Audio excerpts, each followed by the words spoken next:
Ningzhou University of Science and Technology, the Grand Auditorium. Despite the air conditioning running at full capacity, it could not dispel the heat brought by the crowd of over 2,000 people.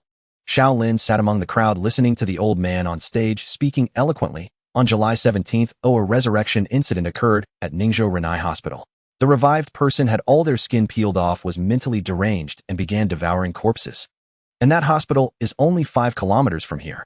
These 5 kilometers are the distance between you and the invasion of the mysterious. Our world is becoming unfamiliar. How should we respond to these changes? He tapped the blackboard. Modern occultism. This discipline is our new tool. The old man's voice was steady and powerful, while Yang Qi sitting beside Xiao Lin was flushed with excitement. Holy crap, this is amazing. I can't believe I'm listening to Yu Taizhou's lecture. Oh my god, is it really that exciting? Xiao Lin glanced at him indifferently. Of course it is. Elder Yu is the founder of modern occultism. He was appointed at a critical moment to represent humanity against the mysterious invasion. He is considered the most likely person to save the world. If I could meet him alone, I'd die happy. Seeing Yang Qi's fanaticism, Xiao Lin got goosebumps. He even suspected that if Yu Taizhou were in front of him, Yang Qi would definitely hug and kiss him. But he also felt a bit sympathetic toward Yang Qi because no matter how much he admired, he probably wouldn't have a chance. Scholars of this level were from a completely different world than theirs. If Yu Taizhou hadn't coincidentally come to their school to attend the program's launch ceremony, he might never have had the chance to see him in his lifetime. The lecture lasted only 40 minutes, but it still impressed many students, including Yang Qi. As soon as the ceremony ended, he rushed impatiently to the registration window to sign up, saying he wanted to devote himself to the great cause of saving humanity's destiny. Watching him squeeze through the crowd like a sardine, his backside stuck out. Xiao Lin felt speechless and decided to return to the dormitory alone. Leaving the auditorium, the sunlight was just right outside. The campus was calm, as if the mysterious threat invading the world did not exist.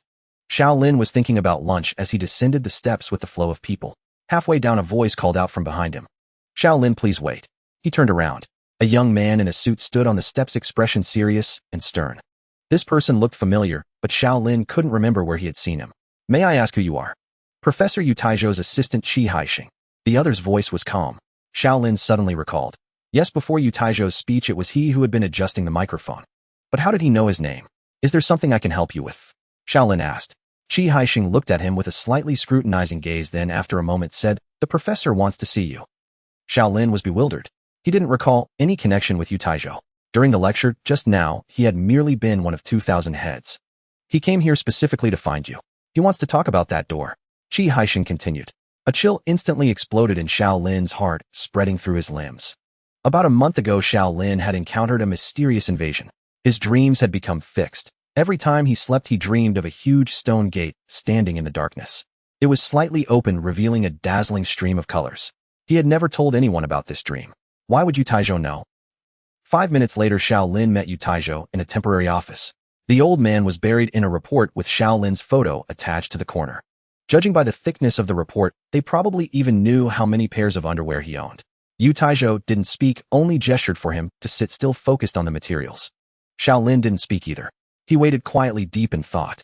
You must be wondering how I know about your dream, right? Yu Taizhou suddenly asked. Xiao Lin was startled and nodded. If you want to know, you have to answer 3 questions. Please go ahead. Xiao Lin was neither humble nor arrogant. Yu Taizhou closed the folder and interlaced his fingers on top. First question, what do you think is behind the door? Xiao Lin didn't know how to answer immediately because he had never considered it. Just say what you feel, the professor said. Xiao Lin pondered for a moment. Something extremely powerful, something ultimate. Yu Taizhou looked at him, his gaze calm. Second question, do you believe there exists a single entity that can shape the world and influence the course of civilization? I am an atheist. This time Xiao Lin answered decisively. Yu Taizhou was noncommittal. He paused before asking the third, last question, do you want to become a transcendent and save the world? If it were Yang Qi, he would be weeping with excitement by now. But Xiao Lin was the opposite. He intended to refuse. Xiao Lin was a man without a family. His family members had long since formed new families of their own. To survive, his life had been extremely narrow. He almost never wasted time, budgeted every penny, meticulously pursued neither dreams nor love, and chose the cheapest forms of entertainment. Yang Qi always joked that he lived like an animal. Xiao Lin found the metaphor apt. He was a stray animal wandering the city, aimless, simply surviving. Let such an animal save the world. Why?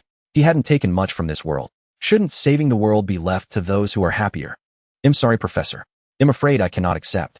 Xiao Lin stood up and gave a slight bow toward Yu Taizhou. Don't you want to hear the details?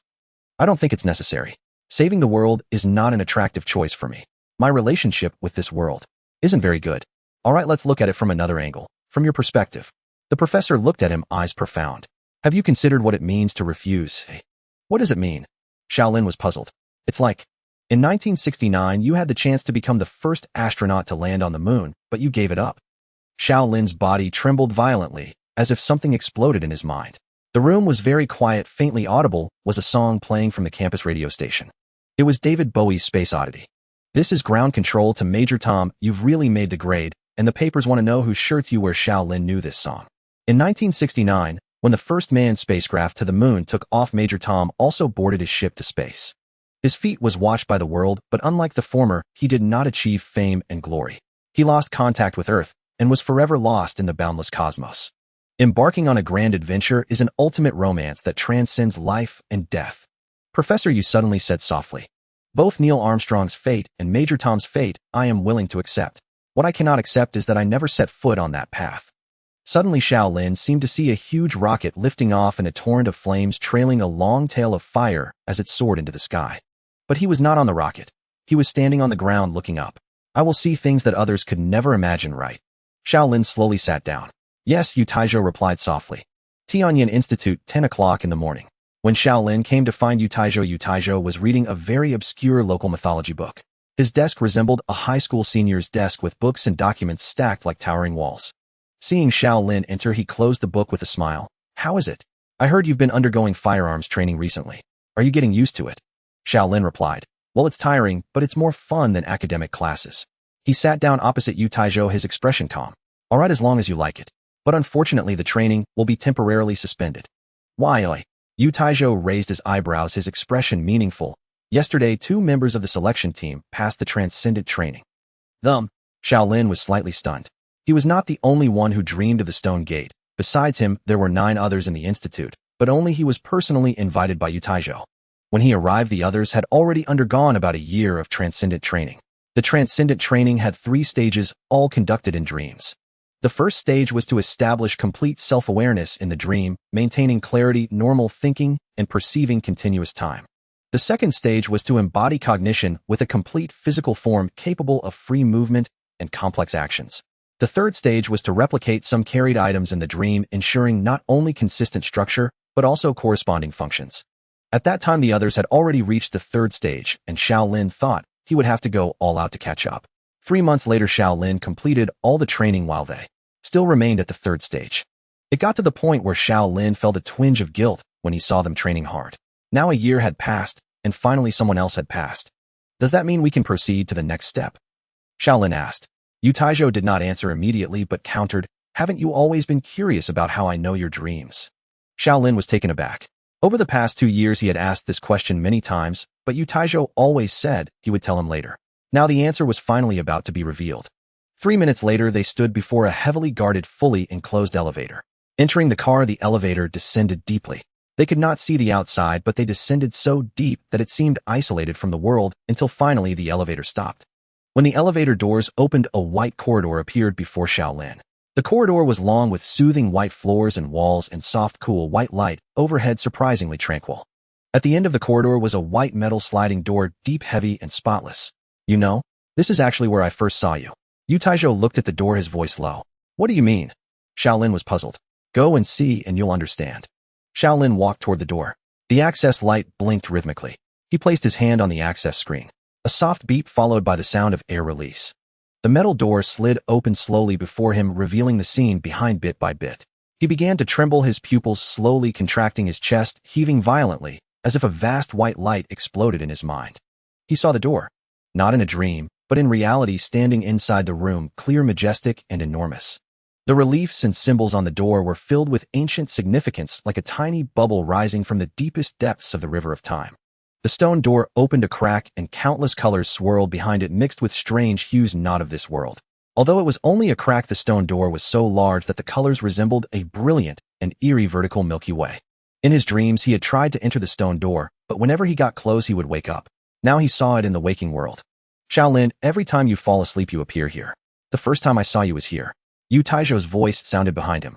Among all the transcendent ones, you alone have this gift.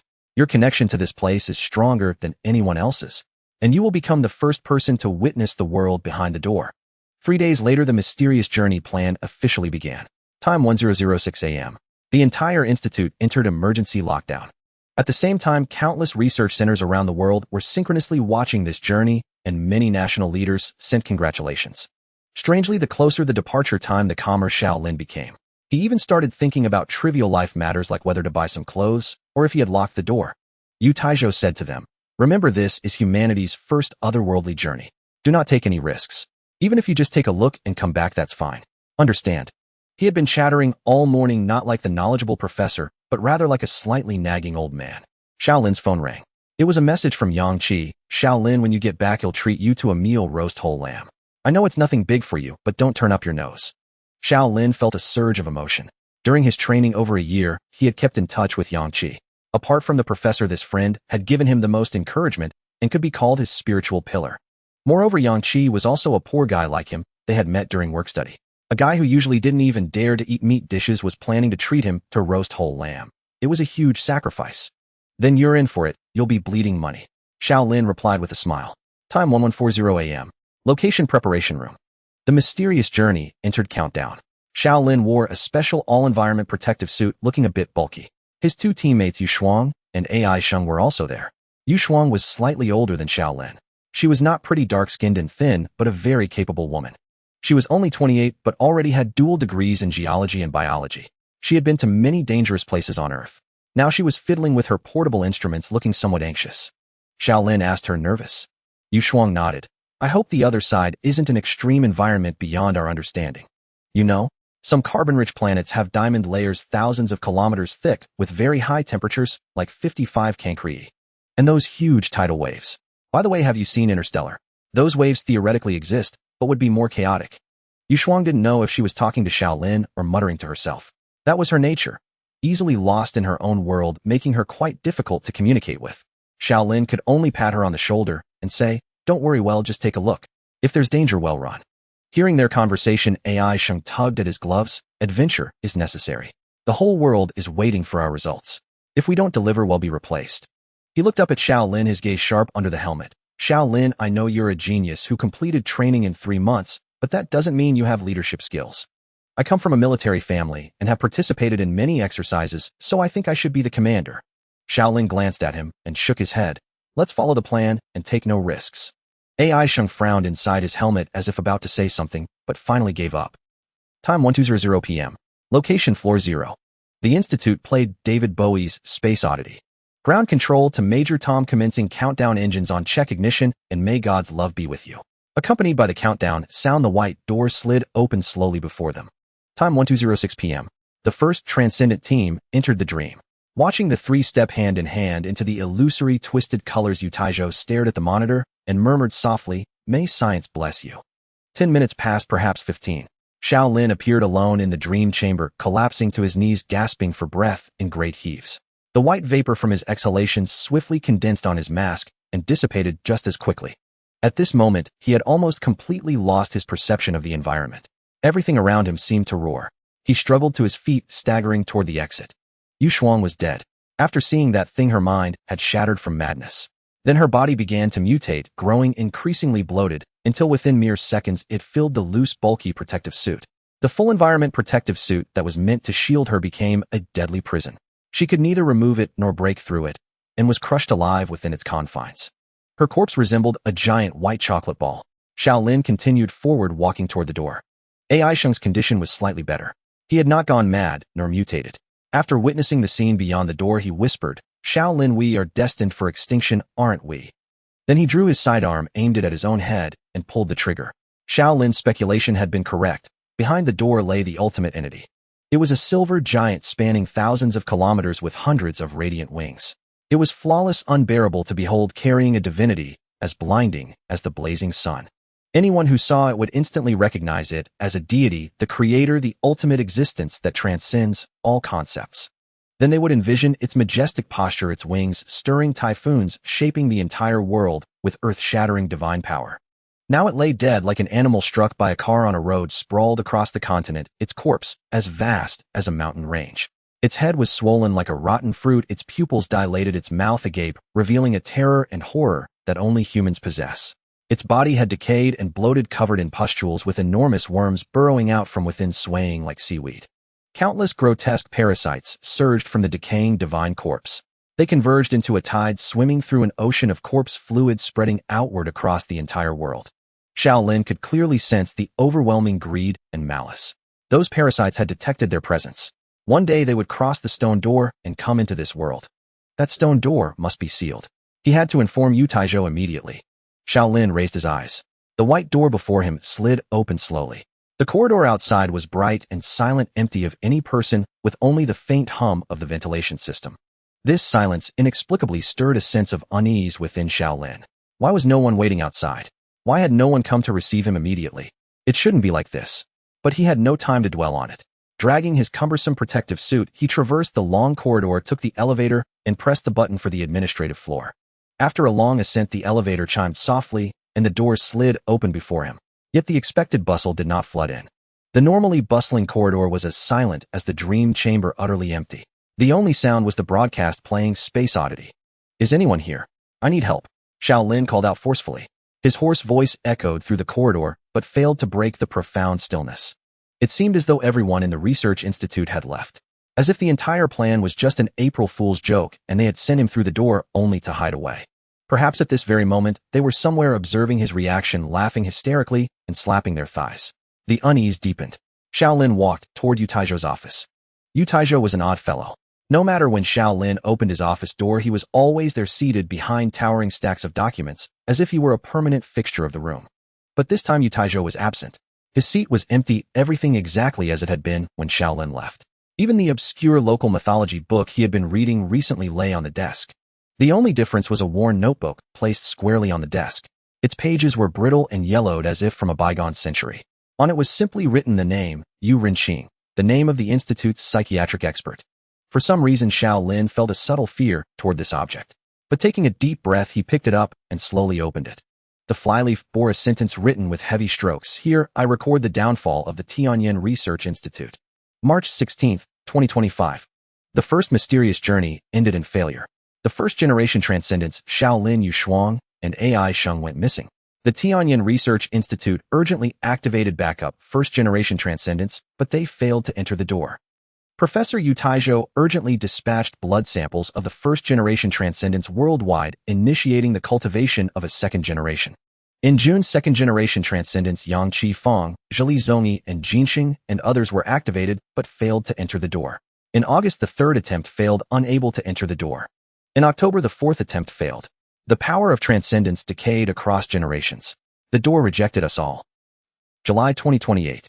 Transcendence displayed formidable power in the real world that should not have existed, contradicting the professor's judgment. They began to participate in containing mysterious incidents. At that time, everyone thought things would improve, except the professor. January 2033. The most terrifying thing happened. Transcendents were deployed to human battlefields. The Third World War erupted amid spreading devastation, and none of us could escape this hell. The professor said we must focus on our work until the last hour before the world's end. July 2035. Yang Qi rebelled. He personally killed Professor Yu Taizhou, destroyed the institute, and annihilated all our efforts to save the world. The final sentence read, "In my dying moments I curse this world to perish in madness." Shaolin stared at those words, feeling as though he had sunk into a terrifying dream. He realized he had not taken a giant leap for mankind like Armstrong in 1969. He was lost adrift in his own universe, gazing upon a homeland that seemed within reach, yet forever unreachable. The music in the institute continued to play. "Ground control to Major Tom, your circuit's dead, there's something wrong. Can you hear me, Major Tom? Can you hear me, Major Tom? Can you hear me, Major Tom? Can you hear? Am I floating round my tin can far above the moon? Planet Earth is blue and there's nothing I can do." Time seemed to have stretched for an eternity, yet the clock had only advanced half an hour. Shaolin gradually calmed down. He began to sense that this matter was far more intricate than it appeared on the surface. If he had truly been missing for years, as the notebook claimed, and the research institute had been destroyed by Yang Qi, then this place should have been nothing but ruins. Yet now the institute looked exactly as it had when he left, as if he had only stepped away for a brief moment. Just then he caught sight of the desk phone, Yu Taizhou's office line. The indicator lights for power and network signals were both glowing. A sudden thought invaded his mind. Should he call Yu Taizhou? Few people knew Yu Taizhou's private number, but as it happened, he was one of them. Though uncertain if it would help, it was better than doing nothing. He pressed the speakerphone button and swiftly dialed the number. A long, rhythmic, buzzing sound emanated from the receiver, met with no response.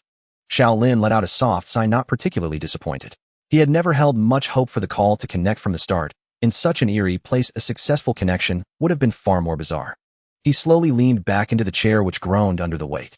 At that moment, a slightly distorted yet familiar voice suddenly rang out. "Hey, who's this? Didn't I tell you not to touch my office phone?"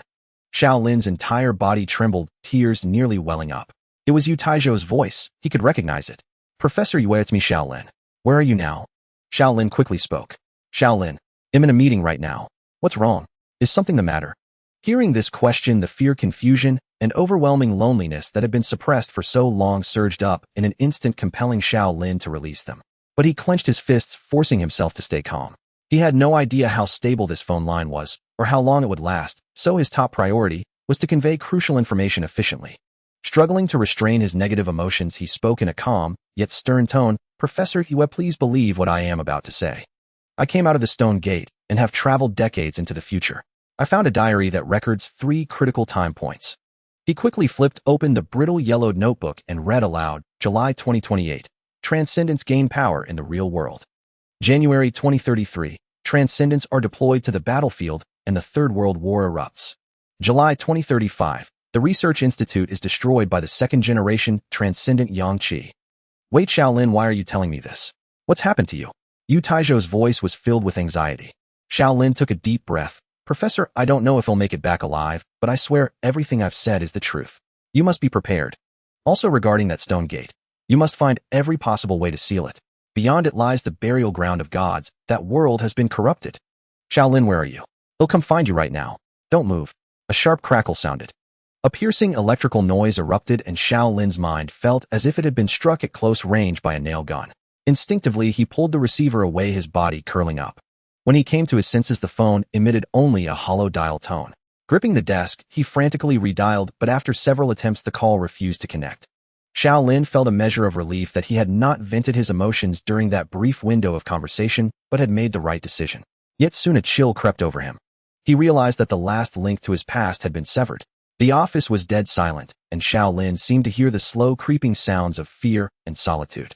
His heart felt as if gripped by an invisible hand, his breath quickening, his face gradually paling. No, he must stay calm. Shaolin forced himself to think. Perhaps the time span of his traversal was not so vast, perhaps the world had not changed dramatically, and there might still be people who recognized him. He needed to relax his mind and get some air. Rising, he walked to the window and pulled the cord of the blinds. With a soft rustle, the slats turned, revealing the view outside. When he saw the scene beyond, confusion engulfed him like a tidal wave. The sky outside was a dark crimson, like coagulated blood. Beneath the sky, the once thriving city had decayed into a rotting ruin covered in black grime. Dark flesh-like strands of silk crisscrossed the city, chaotically entwining countless cars and building debris resembling a colossal nest. 100-meter-long warship cocooned in silk hung, suspended in the sky, swaying gently. Amid this apocalyptic scene, there was yet another horrifying sight that left Shaolin incredulous. It was the molted shell of a spider-like creature hundreds of meters in size, standing silently atop the ruins. It seemed like a warning, telling Shaolin that this world was utterly different from what he once knew. The final line of the notebook surfaced in Shaolin's mind: "Curse this world. Perish in madness."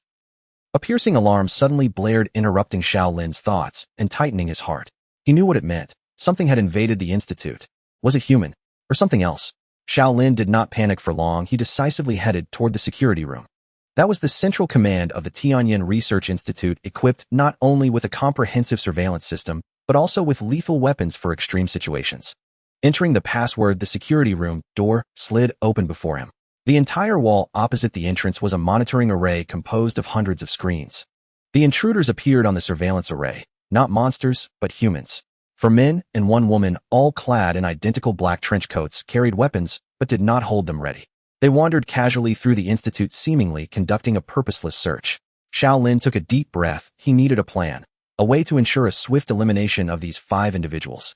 He turned his gaze to the weapon cabinet, where a row of automatic shotguns lay quietly, the weapons used by the security personnel stationed here. With a magazine capacity of 12 rounds and the ability to fire rapidly, the recoil was manageable. Xiao Lin's protective suit was state-of-the-art, featuring an internal exoskeleton and materials with excellent shock absorption. He grabbed a gun, checked the ammunition attached to choke to control pellet spread, and alternated between watching the monitors and comparing the Institute's map. Currently, the 5 opponents showed no intention of splitting up. He needed to find a corridor with sufficient depth to ambush them from the end. Corridor 3. This was usually the busiest area, making it the most likely path for them to pass through. It stretched nearly 30 meters, offering ample depth. 12 rounds fired rapidly would be enough to shred any creature in the corridor. Xiao Lin hesitated no longer. He swiftly moved to the corner at the end of corridor 3, pressing his back against the wall, holding his breath and waiting. Suddenly, he found it somewhat ironic. Just moments ago, he had desperately craved human contact. Yet now that people had appeared, he might have to kill them. Everything unfolded as he had anticipated. Before long, clear footsteps and voices echoed from corridor 3. But Xiao Lin did not rush to reveal himself. He continued to wait, letting them venture deeper, ensuring they could not retreat quickly. This is insane. Not only has the building's exterior been restored, but even the internal facilities are operational, and there's electricity. The girl in the group spoke up. It's as if it suddenly came back to life overnight. I've never seen anything like this before. The leader at the front replied. What surprises me even more is that this building is so advanced. What was it used for originally? Another voice chimed in from behind. The position should be about right, Xiao Lin thought. He burst out from the corner, raising the shotgun at an upward angle, and pulled the trigger. Bang! The deafening blast made the entire corridor roar, sending fragments of ceiling tiles raining down. This was Xiao Lin's opening move. Before the 5 could react, he trained his gun on them, holding them at bay in silent confrontation. The first to speak was the girl, who shrank behind the leader. It's a humanoid monster, and it knows how to use guns. So scary, I think I'm getting the uncanny valley effect. She had curly hair, wore thick glasses, and clutched a large book, looking a bit dazed. Xiao Lin paused for a moment before saying, I'm human, not a monster. It can even speak human language. The girl grew more frightened. I told you I'm not a monster. Xiao Lin pushed up the visor of his protective suit to reveal his face. And it looks exactly like a human. The girl's face paled in terror. Xiao Lin's face darkened with exasperation. He looked at the leader, only to find the leader equally exasperated. Suddenly, he felt a subtle camaraderie with the men present, a shared sense of speechlessness. The leader turned to the girl, Student Lin Yinyan. If a creature uses tools like a human, speaks human language, and looks exactly like a human, what would you call it? Lin Yinyan tilted her head. A human. So could it be that the person before us is indeed a human? The leader sighed helplessly. Ah, that makes sense. Lin Yinyan nodded. The leader then addressed Xiao Lin. Hello, we are the enforcement team from Satellite Town, sent by the mayor to investigate this suddenly revived building. We have no intention of starting a conflict. If you don't mind, could you tell us who you are? Xiao Lin stared at them intently before finally speaking. You may have heard of me. My name is Xiao Lin. Xiao Lin. The name drew no reaction from the 5-man squad, only puzzled faces. Should I have heard of him? One of them wondered. The captain asked cautiously. Actually, I'm fairly well known, I'm the one. Xiao Lin felt a flush of embarrassment. The little girl called Lin Yinyan suddenly shot her hand up and said, I remember now. You're the lead singer of that disaster metal band, right? I especially love that song of yours, Everyone Goddamn Die. No. Then you must be that bun seller I passed by on Chuanxing Road 10 years ago. I loved your buns. I never expected to see you here, though you've gotten so thin and you don't have a chest anymore. Xiao Lin was speechless. Ninian, wouldn't it be easier to let Mr. Xiao tell us himself? The captain cut off Lin Nianian's rambling. He turned to Xiao Lin and said, Sorry, Mr. Xiao. This girl has some mental illness, a common sense disorder. Common sense disorder? What does that mean? The captain shrugged and explained, a very rare backlash of superpowers often seen in psychic-type superpowered individuals. Patients cannot accumulate common knowledge in their minds. Even to tell a person from a tree, they must judge by shape, color, height, and whether it sheds leaves. Xiao Lin keenly seized upon one word in the explanation, so she is a superpowered individual. In fact, we all are. The captain glanced at the shotgun. So your weapon won't be terribly effective. Can we have a proper conversation? Xiao Lin hesitated a moment, but did not lower his gun. Sorry, I cannot fully trust you yet, but I am willing to communicate. The captain showed no anger. Instead, he was understanding. Fair enough. Trust is not easily built. Let us begin with introductions. He tugged at his sleeve and introduced himself with formal cheer. Weishing Town Law Enforcement Captain Yan Jie, male, 32 years old, outgoing, competent in his duties. That introduction felt a touch too earnest to Xiao Lin. Yan Jie then grew serious. I have 3 questions. First, why did this building resurrect? Second, why are you here? Third, who are you? Xiao Lin was momentarily stunned. The building resurrected? What do you mean? What do you mean? Yan Jie also looked puzzled. They stared at each other until Xiao Lin grasped the implication. You mean this should be a ruin? Not should be, it has always been. Until today it suddenly came back to life. So you resurrected along with the building, correct? Wait, I think our information is asymmetric, Shaolin hurriedly said. How long ago was this laboratory destroyed? More than 200 years, Yin Jie answered. Shaolin fell silent. Lin Yin suddenly murmured, although he appears similar, he is not human. He is a kind of creature I cannot properly describe. The atmosphere turned abruptly cold and dangerous. A law enforcement member raised his hand. In an instant, a strange blue light flaring in his pupils. The air between them seemed to congeal. Shaolin could even see the frozen boundary with the naked eye. Someone swiftly drew a pistol and trained it on Shaolin.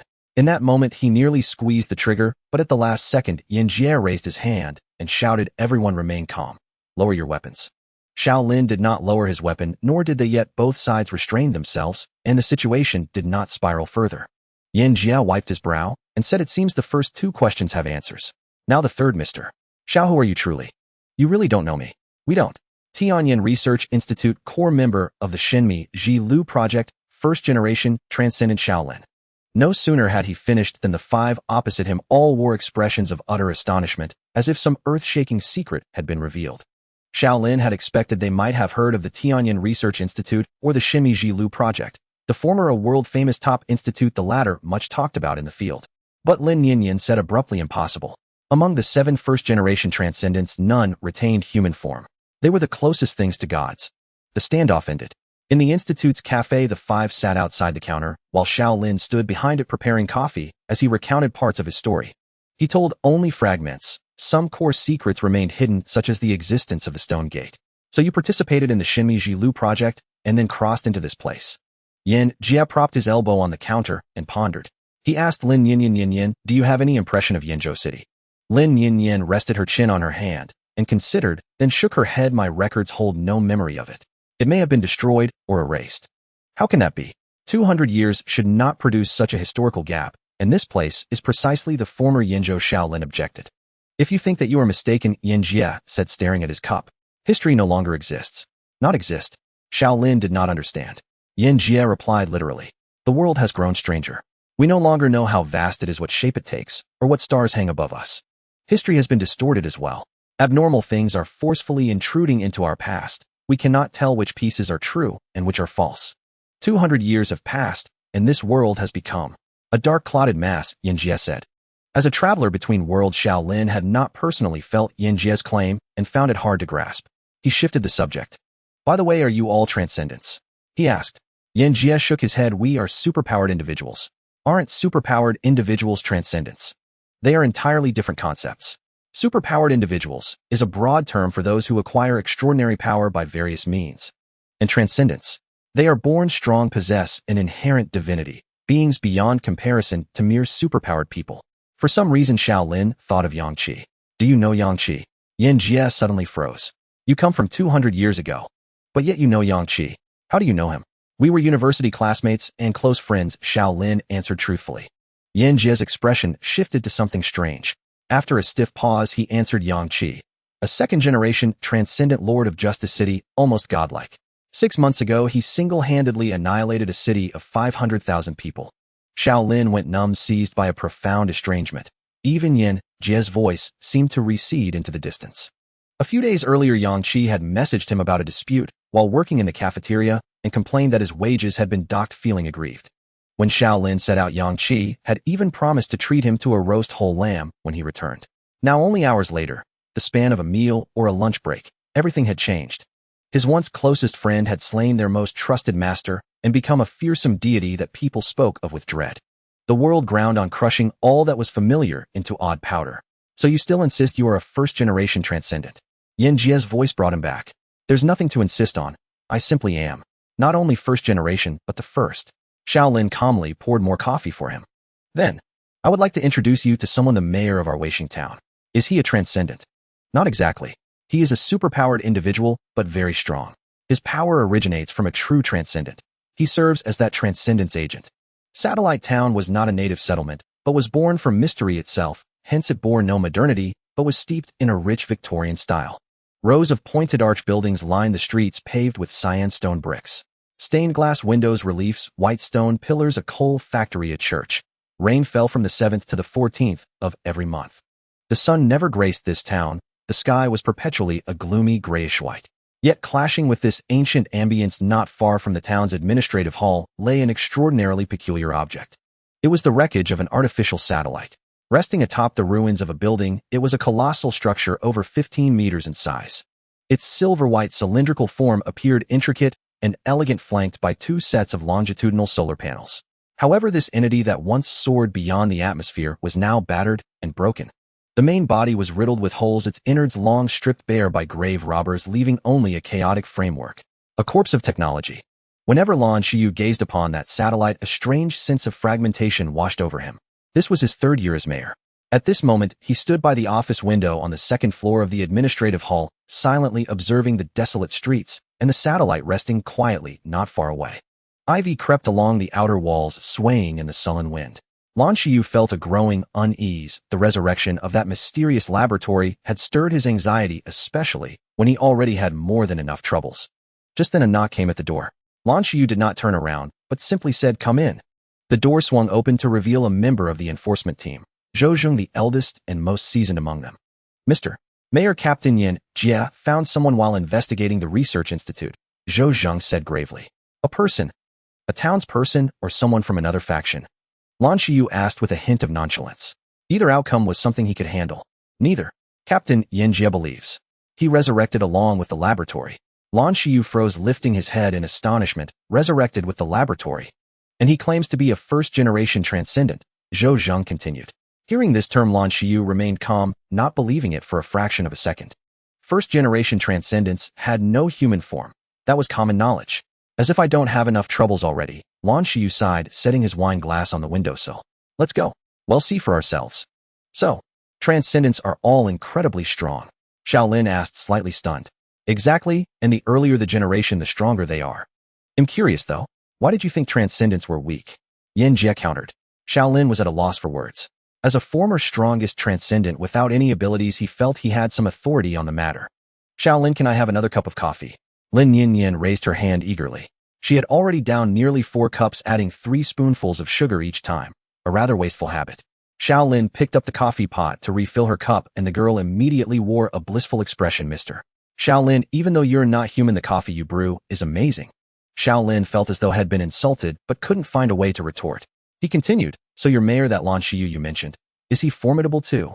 "Let's put it this way, he's the most powerful person I've ever encountered," Yin Jie said, rubbing the handle of his coffee cup. "Even when he doesn't act, you can sense the immense aura radiating from him." Shaolin's hand manipulating the coffee pot froze. He looked up and asked, "Do I have that kind of aura?" Yin Jie scrutinized him from head to toe, then offered a faint smile. "Absolutely none." Shaolin felt a wave of helplessness. Just then a commotion arose outside, followed by clear footsteps echoing through the empty corridor. Yin Jie and the other enforcement team members rose to their feet. "Our mayor is here," Yin Jie said. As the footsteps drew nearer, Shaolin's tension mounted. According to Yin Jie's account, this was a being of extraordinary power, someone a shotgun could never handle. He only hoped they wouldn't come into conflict. Click. The door opened, and Lan Xiyu stepped in. He was a middle-aged man of about 50, tall and slender, dressed in a suit and tie with glasses that gave him an intellectual air. Shaolin sensed the aura Yin Jie had described, powerful, mysterious, clinging to Lan Xiyu like a moist vapor. Lan Xiyu in turn scrutinized Shaolin, observing his appearance, physique traits, and behavior. Well-traveled and experienced, he found it easy to distinguish humans from humanoid entities. He quickly realized that the object before him was merely an ordinary human. This realization brought a slight sigh of relief to Lan Xiyu and a flicker of delight. As he walked in, he had already noted how advanced the research institute was. The equipment in the lab alone could fetch a fortune. He had no intention of plundering, but dealing with an ordinary person would benefit their negotiations. Nevertheless, as a precaution, Lan Xiyu still employed his transcendent power, the unique perception ability of transcendence. His pupils twitched slightly, and the world before him shifted to a grayish white. Then he looked at Shaolin. Buzz. It felt as if his entire brain had jolted. His heart raced, his ears roared, and he seemed to plunge into an endless pitch-black abyss, falling endlessly. He could not comprehend what stood before him. It was eerie, chaotic, imperceptible, incomprehensible. Merely gazing upon it sent chills down his spine. It was definitely not human, merely appearing so. "Mr. Mayor, this is Mr. Shaolin. He seems to have resurrected along with the research institute." Yin Jie's voice snapped Lan Xiyu back to reality. He forced a faint smile. "I've roughly gathered the situation. Welcome, Mr. Shaolin. His opening words eased Shaolin's tension. Shaolin returned a polite smile. Thank you, Mr. Mayor. By the way, would you like some coffee? Lan Shiyu sniffed lightly and said, of course, of course. This is a rare treasure in our town. Seeing Lan Shiyu sit down while Shaolin turned to pour coffee, Yan Jia felt a surge of confusion. Lan Shiyu was not a harsh man, but neither was he lenient to the point of irresponsibility. He was the mayor of Satellite Town. Yan Jia sensed something was amiss. Mr.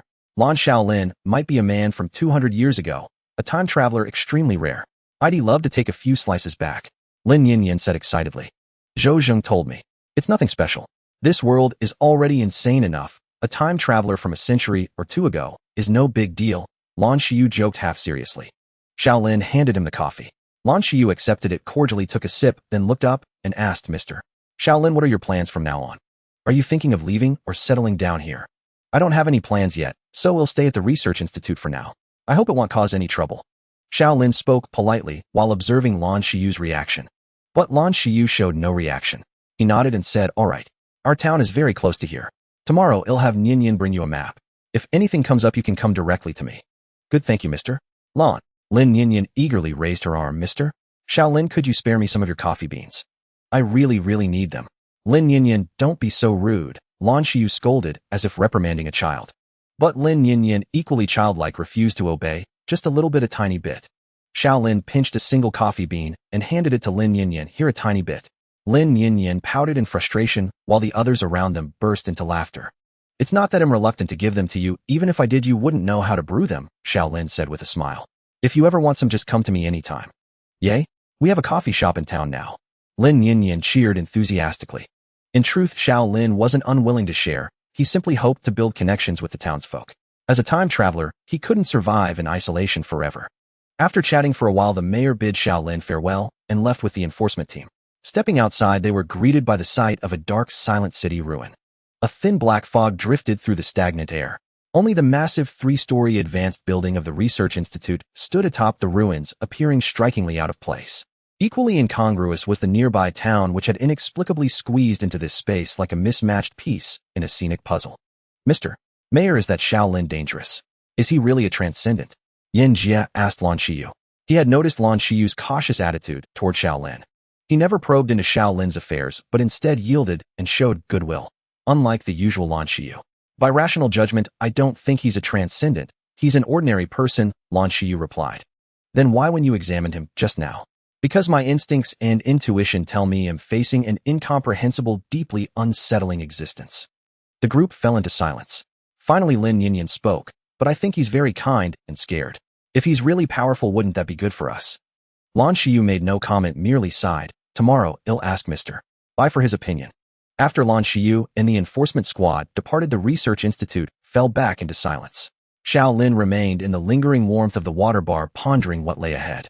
He needn't worry about survival for now. The Institute's supermarket and cafeteria held enough supplies to sustain him for a long time. Yet with survival no longer a concern, what should he do? Find a way to travel back to the past.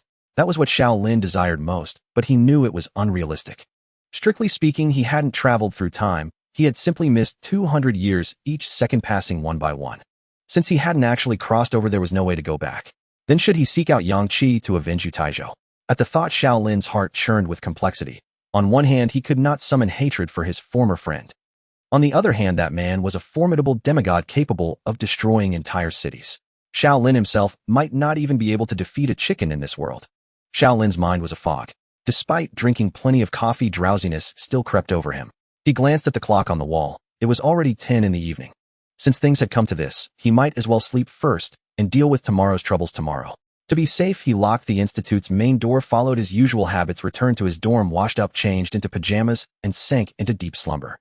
Perhaps due to the constant tension, he slept heavily and dreamed of many things. He dreamed of past experiences with Yang Qi, of them working together at a restaurant.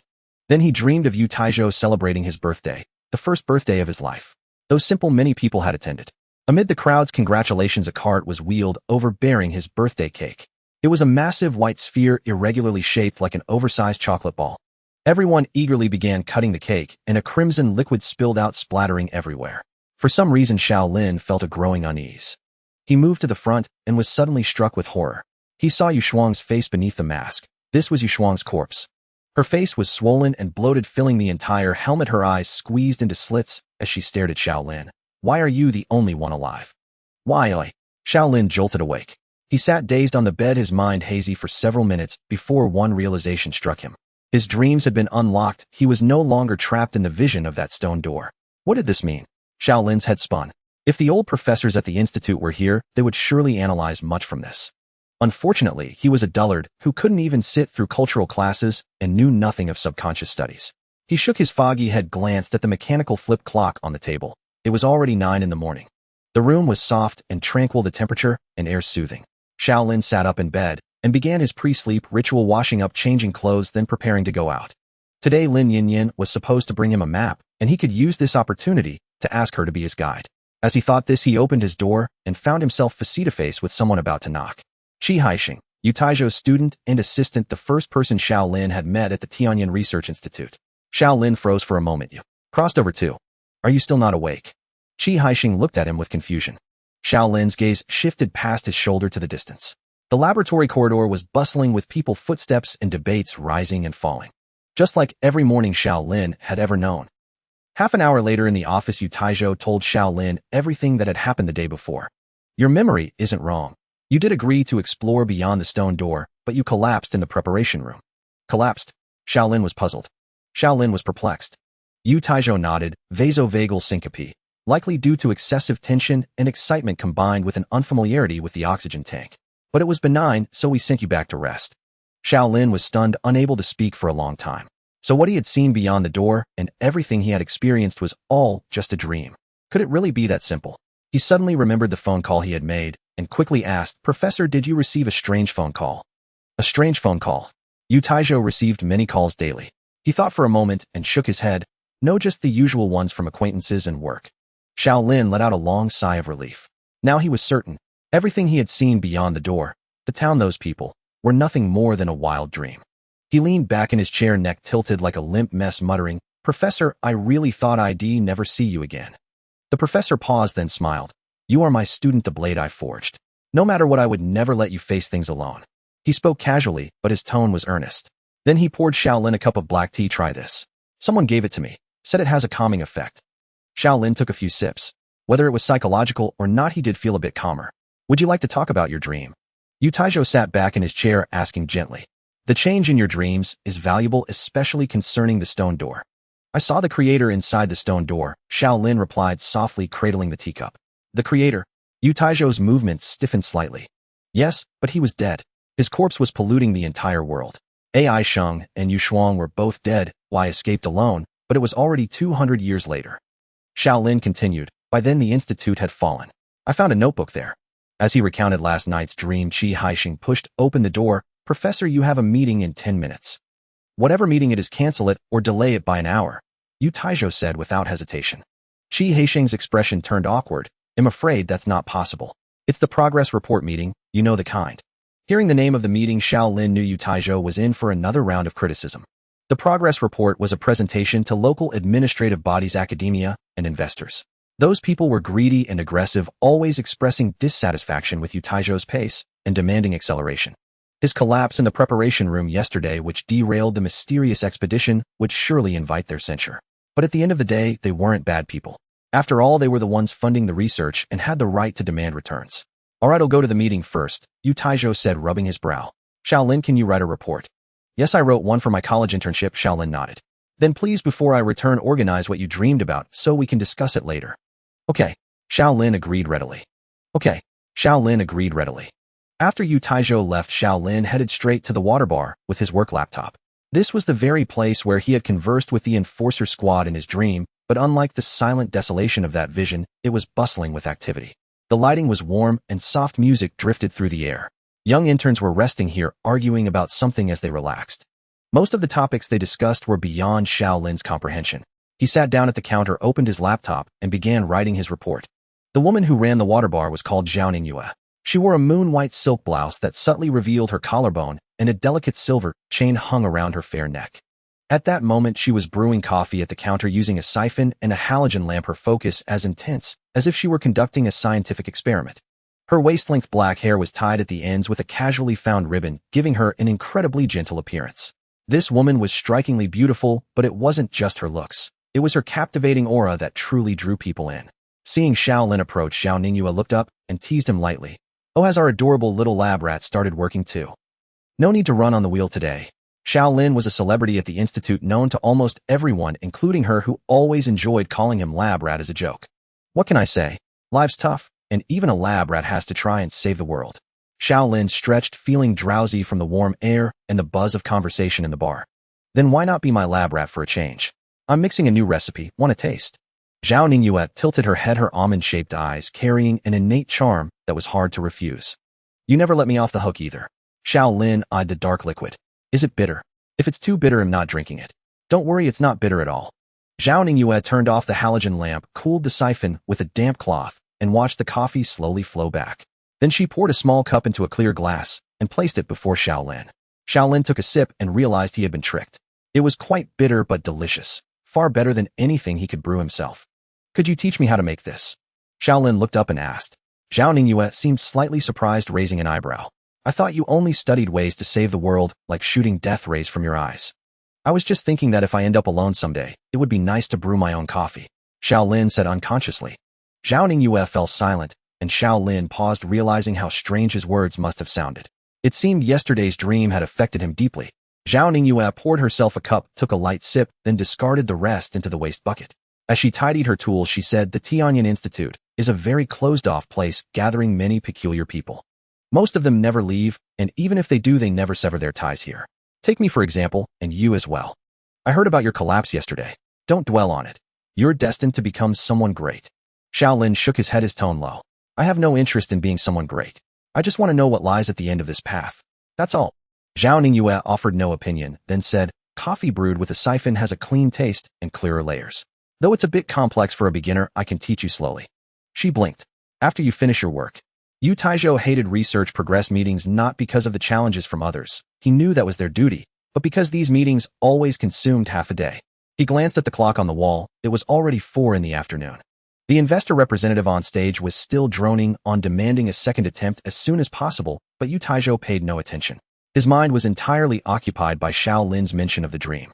If transcendence could gain power in the real world, he would have to consider the possibility of them being used in warfare, and the sealed blood samples of transcendence could not be casually distributed. These resources could only be used to advance research. Just then the meeting coordinator knocked on the door and said, Professor Yue, a phone call for you. A murmur of dissatisfaction rippled through the venue, but Yu Taizhou had already left the meeting room. He took the phone and frowned slightly. The call was from his office. He had specifically warned them not to touch his phone. Yu Taizhou answered, somewhat annoyed. Hello? Who is this? Didn't I say not to touch my office phone? Professor Yue, it's me, Xiao Lin. Where are you now? The voice came through the line. Yu Taizhou was stunned. Xiao Lin, I'm in a meeting. What's wrong? Is something the matter? There was a brief silence on the other end, then the tone suddenly sharpened. Professor Yue, please believe what I'm about to say. I came out of the Stone Gate and traveled decades into the future. I found a diary with 3 critical time points. July 2028, Transcendence gain power in the real world. January 2033, Transcendents are deployed in battle and the Third World War erupts. July 2035, the Institute is destroyed by Yang Qi, a second-generation Transcendent. Wait, Xiao Lin, why are you telling me this? What's wrong with you? Professor Yu was bewildered, a strong sense of unease rising within him. But Xiao Lin didn't answer. Instead, he continued, Professor, I don't know if he'll make it back alive, but I swear everything I've said is true. You must be prepared. Also regarding that stone gate, please do everything possible to seal it. Beyond it lies the tomb of gods. That world has been corrupted. Xiao Lin, where are you? I'm coming to find you right now. Don't go anywhere. Zzz. A sharp static noise seemed to come from the phone, or perhaps from inside his mind. The sudden pain nearly made Yu Taizhou drop the phone. By the time he regained his composure, the call had ended. Tell them the meeting is over. Yu Taizhou said sternly to the coordinator, then shouted, Qi Haixing. Qi Haixing, get over here. Qi Haixing rushed over in quick strides. Professor, what's wrong? Yu Taizhou tossed his key card to Qi Haixing and said, take a team to level 0 immediately. Now, do you understand? After Xiao Lin handed the bound report to Yu Taizhou sat at his desk reading it over and over again, his calm gaze tinged with solemnity. Professor, is there something wrong with the report? Xiao Lin asked, sitting across from him. Yu Taizhou did not answer. He slowly placed the report back on the table and said, Xiao Lin, I want you to come with me to a place. The professor led the way, with Xiao Lin following behind. They took the elevator all the way down and once again arrived at that familiar corridor. The white door at the end of the corridor stood quietly, its surface coating reflecting a soft glow under the lights, while the access control indicator flickered. Yu Taizhou gazed at the door, his expression growing somewhat dazed. He said, "Shaolin, I don't know if you can accept what comes next, but I must tell you because you have to face it." His words stirred a faint unease in Shaolin.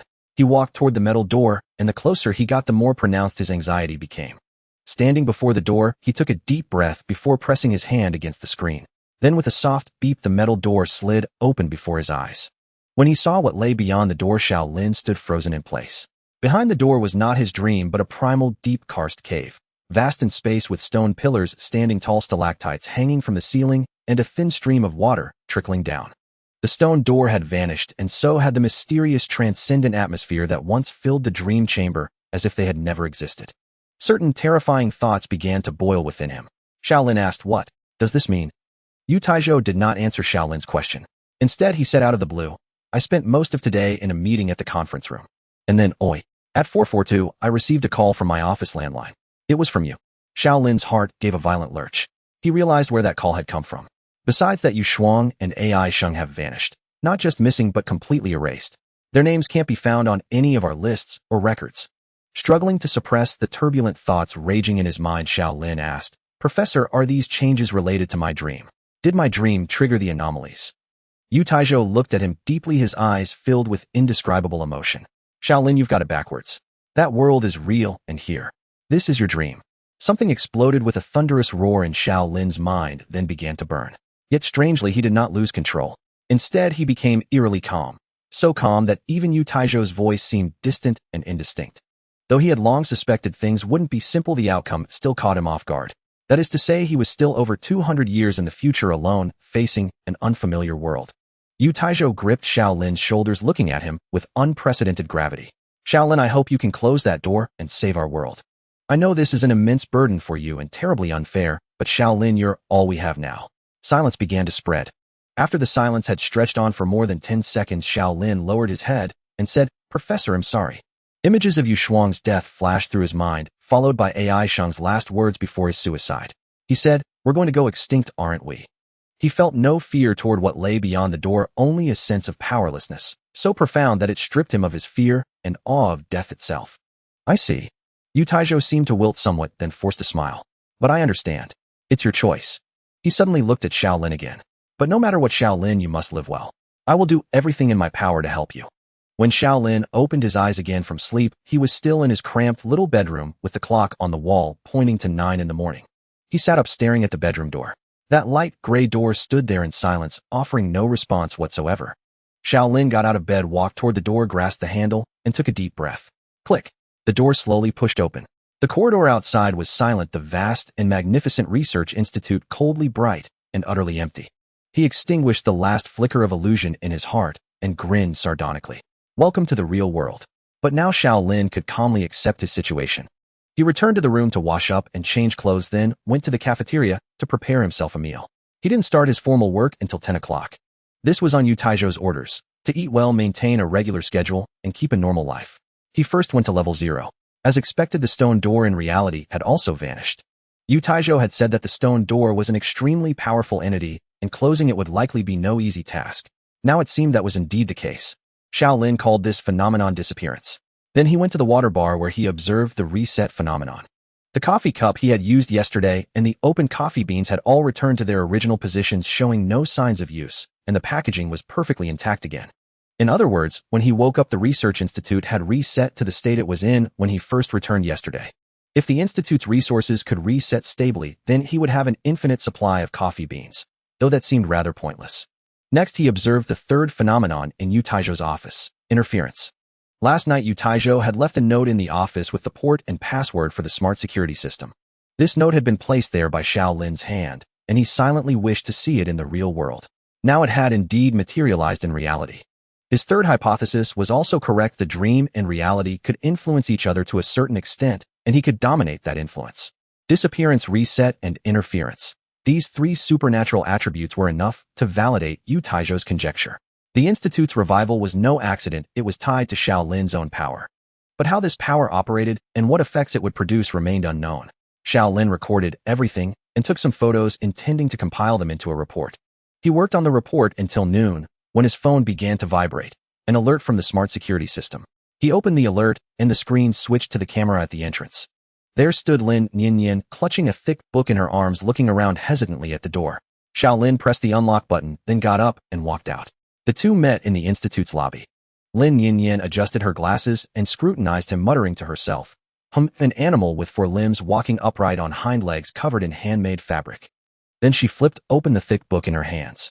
Oh, seems to be a human. She closed the book again and laughed. Hello, human. I'm here to deliver a map to Mr. Xiao Lin. I am Xiao Lin. Impossible. Mr. Xiao Lin isn't human at all, Lin Yinyan said. A vein pulsed on Xiao Lin's forehead. He never thought he'd have to prove he wasn't human one day. Do you want me to bring up the half-pound of coffee beans you drank yesterday? Lin Yinyan froze. Good afternoon, Mr. Xiao Lin. I'm here to deliver your map. Xiao Lin took the map and gave it a brief glance. It was drawn with rulers and compasses with passable detail, but the content was limited, marking only a few important locations. Well, if there's nothing else, I'll be off then, Lin Yinyan said, trying to slip away, but Xiao Lin grabbed her. Are you busy today? If you don't mind, could you be my guide for half a day? I do mind. I'm just a frail little girl, and I have to work today. They'll treat you to coffee. Let's go. Lin Yinyan led the way enthusiastically. Though the satellite town was not large, it was Xiao Lin's first encounter with a Victorian-style settlement, and he found it quite novel. The air in the town was damp, the streets spacious, and the houses on both sides were narrow and slender, adorned with intricate patterns. At this moment, few pedestrians were about. Those seen were merely passing through in haste, lending an air of emptiness and desolation. From somewhere in the distance came the rhythmic, heavy pounding of industrial machinery working slowly.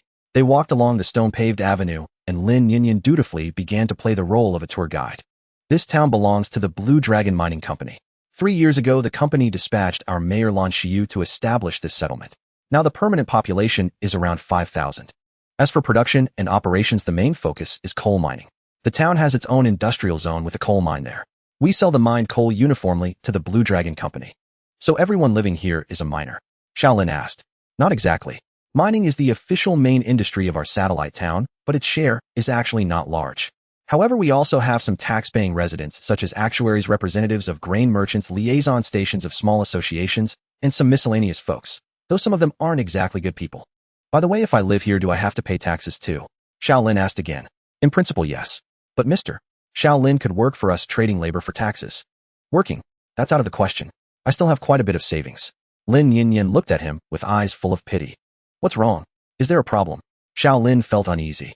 The traditional monetary system collapsed long ago. Banknotes are almost worthless now. Only the Financial Order Consortium circulates paper money, but they're not good people. Xiao Lin fell silent. He had never imagined that after painstakingly saving nearly 10 million, thinking he could at least live without worries, he wouldn't even have a chance to spend a single cent before being tossed into this world and becoming destitute again. Then what currency is in circulation now? Gold and silver? Xiao Lin asked. Exactly. Gold is used for large transactions, silver for daily life, and 1 gram of gold equals 100 grams of silver. Speaking of this, Lin Yinyan suddenly said excitedly, but Mr. Xiao Lin, your research institute is extremely valuable. It could almost buy this whole town. Our mayor has been eyeing it covetously. Xiao Lin's face twitched. Was it really appropriate to sell out your mayor like that? I have no intention of selling the research institute. That place is very important to me, he said. Of course I know that. But Mr. Xiao Lin must be careful not to catch the attention of grave diggers, Lin Yinyan warned. Grave diggers? Yes, people who make a living by excavating ruins and relics. They're not good people either. Not good people either. How could this world be so wicked? Xiao Lin was speechless. As he was about to press further, Lin Yinyan suddenly ran ahead and stopped before a patch of ruins. Tada! Welcome to the first wonder of Satellite Town, the corpse of the madman. The corpse of the madman. Xiao Lin was startled. Only then did he notice the broken low wall behind her, upon which lay a colossal creature. It was a corpse about 5 or 6 meters long, its body entirely covered in dark gray scales. Membrane-like wings extended from its sides, and its limbs bore thick, sharp claws. It resembled a dragon, yet not entirely. Its spine was curved, its skeleton nearly humanoid, as if it were a fusion of man and dragon. But it had no head, the severed neck was dry and blackened as if cleaved by a sharp blade. Before the low wall, traces of offerings remained. Rotten flowers lay fallen in the mud, and several lumps of white wax had congealed into strange shapes. What kind of monster's corpse is this? Xiao Lin asked in astonishment. Not a monster, a transcendent, and a very early one at that, Lin Yinyan explained. Shaolin carefully examined the corpse. It appeared powerful and intricate, inspiring awe. Though long dead, it showed no signs of decay, instead taking on a stony quality. Shaolin picked up his camera and began taking photos, planning to show them to Yu Taijo that evening. I heard that when this person was alive, he was a madman, Lin Yinyan suddenly remarked. A madman? Shaolin asked offhandedly. Yes. They say he was some professor who believed that the mysterious invasion would eventually destroy the world and try to stop it. Yet the world is still fine while he died. Quite pitiful, really. Shaolin's photo-taking suddenly halted. He lowered the camera and stared fixedly at the corpse. He understood. This was Yu Taijo's corpse. At the end of the street, the wind laden with moisture passed through his body, bringing an indescribable chill that left Shaolin momentarily dazed. Yu Taijo. Wherever he went, there were countless camera flashes, reporters, and endless accolades. He was once the world's great hope, considered the one most likely to end the mysterious invasion and save humanity. Now his corpse lay here without a grave, without a tombstone, with no one left to remember his name. People only knew him as a delusional madman, unaware of how close he had once come to saving the world. Yu Taijo did not deserve such an end. Shaolin slowly stepped forward, reaching out to touch the sharp claws of the massive corpse. A rough, cold sensation penetrated his palm and crept up his forearm. He suddenly recalled asking Yu Taijo, "What if we fail?" Standing in the blazing morning light, Yu Taijo's voice was soft. "We won't fail.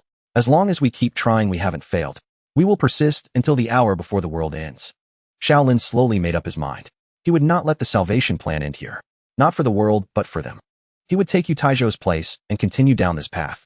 "Mr. Shaolin, please be careful. Though he has been dead for a long time, danger may still linger," Lin Yinyan reminded him from nearby. Her voice jolted Shaolin back to awareness. "It's fine, he won't harm me. You seem a little sad." "Do I?" Shaolin touched his cheek. For a fleeting moment, countless thoughts had surged through his mind. He couldn't tell whether sorrow had been among them. Your brow furrows inward, your mouth corners dip slightly, and the orbicularis oculi muscles contract. These are all classic physiological markers of grief. Lin Yinyan began explaining with scholarly precision. But if you were a gorilla or a monkey, you might actually be feeling exhilarated right now. Shaolin pressed his lips together, unwilling to utter a single word. He couldn't fathom it. How could such a perfectly ordinary young woman possess a mouth that never ceased moving? "Mr. Shaolin, did you know? I once devised a method to determine humanity solely by facial expression. Then one day Zhou Zheng drew a smiling face on the wall, and I conversed with it for 2 full hours. It didn't speak a word the entire time. I assumed it was simply born with an eternal smile and a lifelong silence. Did it burst into tears from your relentless chatter?" Shaolin's mouth twitched. "Mr. Shaolin, you really are slow. Paintings don't change expressions. It was just a drawing, nothing more," Lin Yinyan retorted, brimming with playful irony. Shaolin sank into profound silence.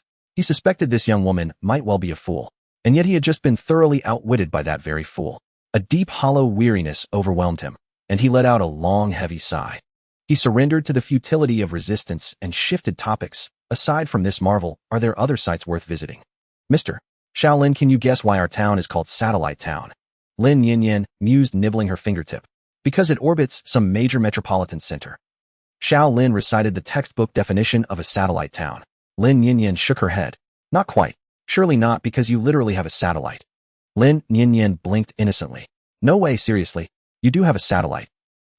They walked down the street toward the town administration hall. 2 blocks short of their destination, Shaolin saw it. The satellite. Its hull was charred black, nearly snapped in 2, reduced to little more than a hollow shell. Exposed wires and ruptured conduits bore witness to a brutal looting. Now utterly stripped, barren, lifeless. Its fractured main body tilted diagonally into the earth, propped against the ruins of a pierced building, half buried beneath rubble and wild grass. Murky sunlight filtered through gaping breaches, casting a desolate, surreal beauty over the wreckage. Deep Space Eye. Shaolin recognized it instantly. The Tianyan Institute's proprietary observation satellite, one of the world's most advanced. 15 meters in length, 9-meter wingspan, 20-ton mass. Crafted jointly by over 20 nations. Designed to detect a hypothetical particle, dubbed the mystic particle, whose existence remained unproven. Equipped with high-resolution terrestrial mapping and real-time ground surveillance systems, plus an array of specialized particle detectors, Shaolin had attended its launch ceremony at the Jiuquan Space Launch Center. He still recalled the colossal rocket ascending through roaring infernos of flame, its surface gleaming with the emblems of 20 sovereign states, the air vibrating with thunderous cheers.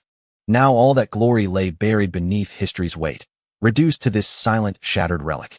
Well, Isn't it magnificent? I heard people tried repairing it at first, but failed.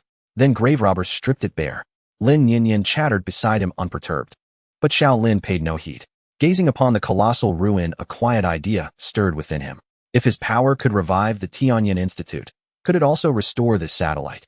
After all, the satellite's ground control center resided precisely within the Tianyan Institute. To resurrect, it would grant him unprecedented insight into this world. He stepped carefully over fallen bricks and approached the satellite's husk, then closed his eyes, stilled his breath, and gently reached out to touch it. He focused inward, sensing the ancient relic's dormant pulse, its faint, stubborn echo of life. Awaken, return to this world. He murmured the words softly. Silence enveloped them. Only the whisper of wind threading through the ruins. Then, after a long suspended stillness, a voice suddenly resonated beside his ear. Mr. Shaolin, I've noticed a bad habit of yours. You love touching things indiscriminately. First a corpse, now this. It's been lying here for years, it's actually quite filthy. Don't forget to wash your hands afterward, okay? Ah, this wasn't the satellite speaking. It was Lin Yinyan. Indeed, he'd indulged in naive fantasy once again. Shaolin withdrew his hand and replied calmly. I wasn't touching recklessly. I was conducting an experiment. An experiment? Surely you're not trying to resurrect this thing. I saw your lips move. Awaken. Return to this world. Ha ha ha. Mr. Shaolin, you're rather childish, aren't you? Shaolin felt an overwhelming urge to strangle her. She was insufferable, truly profoundly insufferable. Conversing with her left him prickling with restless irritation. He silently retracted his hand and exhaled sharply. Let's go explore somewhere else. Great. Let's head to the commercial district. Lin Yinyan chirped bright-eyed. Are you sure you're showing me around? Or just dragging me shopping? Just a little detour. As they emerged from the ruins, a small white shape drifted down from the sky. It was a white paper airplane, light as breath, gliding effortlessly along the street, circling Lin Yinyan like a living thing. Ah, the mayor's ugly paper plane. She cried out and snatched at midair. What is this? Shaolin asked, startled. Oh, it's just a communication device. This kind of letter is called a swallow scroll. It can track a specific person within a limited range, used for short-distance messaging. As she explained, Lin Yinyan flattened the plane. On the paper, bold characters read, "Get back to work, now." 4 stark words, and Lin Yinyan's face paled. Oh no, I completely forgot. There's something critical this afternoon. Help. Watching her flustered panic, Shaolin's mood lifted unexpectedly. Even in this transcendent age, office workers remained bound to their desks. What's so urgent? Shaolin asked casually. Today I'm supposed to help the mayor contact Mr. Buy online. Shaolin froze. Had the internet somehow survived this world's collapse? Before he could ask, Lin Yinyan hurried on. Anyway, I need to go now. Please explore on your own, Mr. Shaolin. Wait, I'll accompany you. But this is internal work. I'm not sure if the mayor will allow me to bring you along. Lin Yinyan hesitated. My presence will vouch for you. Proof you weren't slacking off this morning. Otherwise, he might dock your pay. Lin Yinyan paused, thoughtful. She stopped thinking, then abruptly lifted her head. Right? That makes perfect sense. Mr. Shaolin, please remember to compliment me later. She stopped thinking, then abruptly lifted her head. Right? That makes perfect sense. Mr. Shaolin, please remember to compliment me later. After crossing 2 blocks, the town's administrative hall stood beside a main road, the most crowded place Shaolin had seen all day. People came and went at the entrance while clerks bustled inside. Shaolin also spotted Zhou Zheng, the deputy captain of the enforcement team, standing by the door with 2 team members smoking and looking deeply preoccupied. Lin Yinyan exchanged a few brief words with them before leading Shaolin to the mayor's office on the 3rd floor. As they pushed the door open, they found Yin Jie, the enforcement captain, standing with his hands behind his back, conversing with Lan Shiyu. Has there been any change in that thing dug up from mine? No. 3. Lan Shiyu asked. No observable changes have been detected.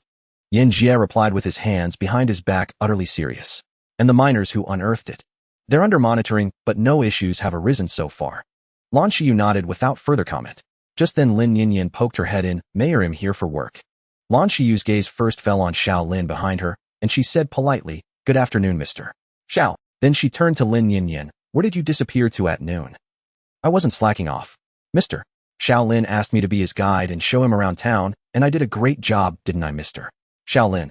Hearing this, Lan Shiyu cast a pitying glance at Shaolin. Mr. Xiao, I actually plan to have Zhou Zheng or Yin Jie be your guide. Shaolin sighed. You should have told me sooner, I wouldn't have had to suffer through this. How was it? The experience? Asked Yin Jie from the side. Like an overly hyperactive little dog. Yin Jie looked at him with newfound respect. Mr. Xiao, your literary prowess and mastery of metaphors are truly awe-inspiring. Well, Yin Jie with his penchant for long, complex sentences probably wouldn't make a good guide either. So, Mr. Xiao, is there something you need? Surely you didn't come just to vouch for Lin Yinyan. Lan Shiyu gestured to a chair inviting Xiao Lin to sit. Of course not. I just heard from Yinyan that you have internet access here. Lan Shiyu and Yin Jie exchanged glances for a few seconds before Lan Shiyu spoke carefully. We do have an internet, but it's probably not what you imagine. Completely different. What do you mean? Lan Shiyu pondered for a moment, then looked up. It's hard to explain. How about I let you experience it directly? Experience it how? Xiao Lin looked around curiously. There were no computers in the office. It doesn't seem like you have any networking equipment here. The networking equipment is right here. Lan Shiyu pulled Lin Yinyan over, who grinned foolishly. Xiao Lin was speechless. So do we plug a network cable into Lin Yanyan's nostril and then turn on the power? Lin Yinyan instinctively covered her nose. All right, just show Mr. Xiao directly, Lan Shiyu said. Lin Yinyan grew a bit more serious. She adjusted her glasses, hugged her book, and said, Mr. Xiao, I'm going to link our minds. During this process, you need to clear your thoughts and not overthink. My personal computing power isn't very high. If your mind wanders, I might not be able to bring you in successfully.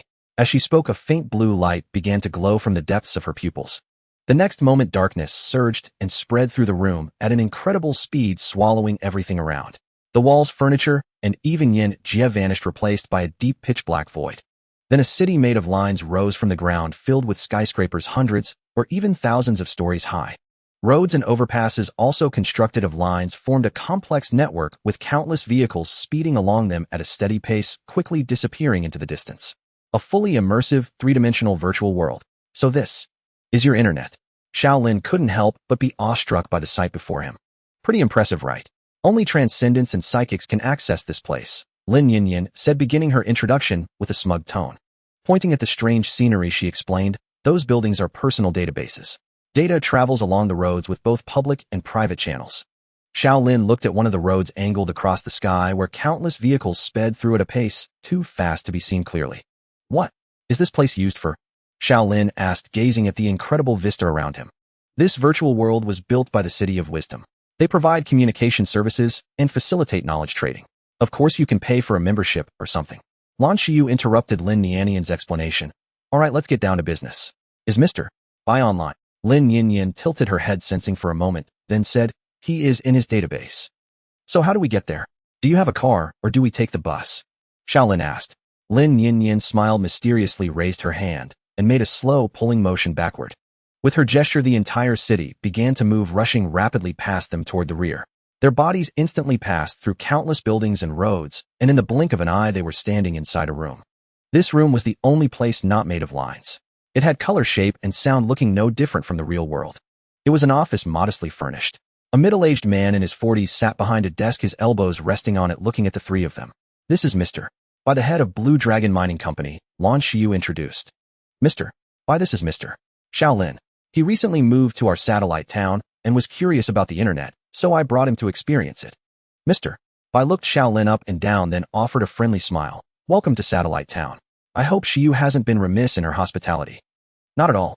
Mayor Lan has been very diligent, Xiao Lin replied earnestly. Good to hear. However, the upcoming meeting might be a bit dull. Xiao Lin understood this was a polite dismissal. He also felt it would be inappropriate to sit in on someone else's meeting, so he took the cue. That's perfect. I've seen all I needed to see. I won't disturb your meeting. After a polite farewell, Xiao Lin felt the surrounding darkness rapidly dissolve and vanish. He found himself back in the quaint old-fashioned room. Lin Yinyan and Lan Shiyu stood still, as if asleep. Welcome back, Mr. Xiao. Please rest and have some tea, said Yin Jie, who was reading a book. Lin Yinyan and Lan Shiyu stood still, as if asleep. Welcome back, Mr. Xiao. Please rest and have some tea, said Yin Jie, who was reading a book. In the virtual space, Mr. I waited until Xiao Lin logged off before asking, tell me in detail about his background. Yesterday, a research institute near Satellite Town revived, and he revived along with it. He's a time traveler from 200 years ago, and he might be very powerful. Lan Shiyu began to recount, telling Mr. By everything about the laboratory incident from yesterday, including her first contact with Xiao Lin and the terrifying sense of otherness she felt from him. After she finished, Mr. Bai fell into contemplation, then suddenly looked up and asked Lin Yinyan, Nyan, have you had any contact with him? I served as his guide this morning, taking him to see the corpse of the madman and the satellite wreckage. He's a bit unhygienic and likes to touch things randomly. Lin Yinyan replied. Ignoring her complaints, Mr. Bai continued, what kind of person do you think he is? Lin Yinyan bit her thumb and began to ponder. For some reason, she recalled the scene of Xiao Lin touching the corpse of the madman. The young boy stood before the colossal corpse, his palm touching the sharp claws, silent and wordless, his back etched with profound sorrow and loneliness. It was as if he were mourning a departed friend. He is a good person with empathy, Lin Yinyan mumbled at first, then looked up and repeated, I think he's a good person. Mr. Bai looked at Lin Yinyan seriously, then lowered his gaze after a moment and said, let me start with my conclusion. You've probably been deceived. Huh, no way. Lin Yinyan looked astonished. Mr. Bai shook his head. First, a transcendent is a transcendent. Their traits are very distinct. If you can't tell, then they're definitely not one. Second, the unknown doesn't equate to power. True strength is reflected in both capability and destructive force, and he is lacking in both aspects. As for the otherness and fear you sense, that's too subjective. It feels more like a form of mental interference. So he's likely a psychic superpowered individual. Lan Xiyu was not surprised. Honestly, after I calmed down, I guessed that possibility too. But I still like him. Why did he have to deceive us? Lin Yinyan found it hard to accept. Mr. Bai chuckled instead. A man from 200 years ago facing a completely unfamiliar world. Deception is already a very gentle approach. So how do we handle him? Lan Xiyu asked. Lin Yinyan felt a twinge of anxiety. She wanted to speak up for Xiao Lin, but dared not voice her thoughts in front of Mr. Bai. Mr.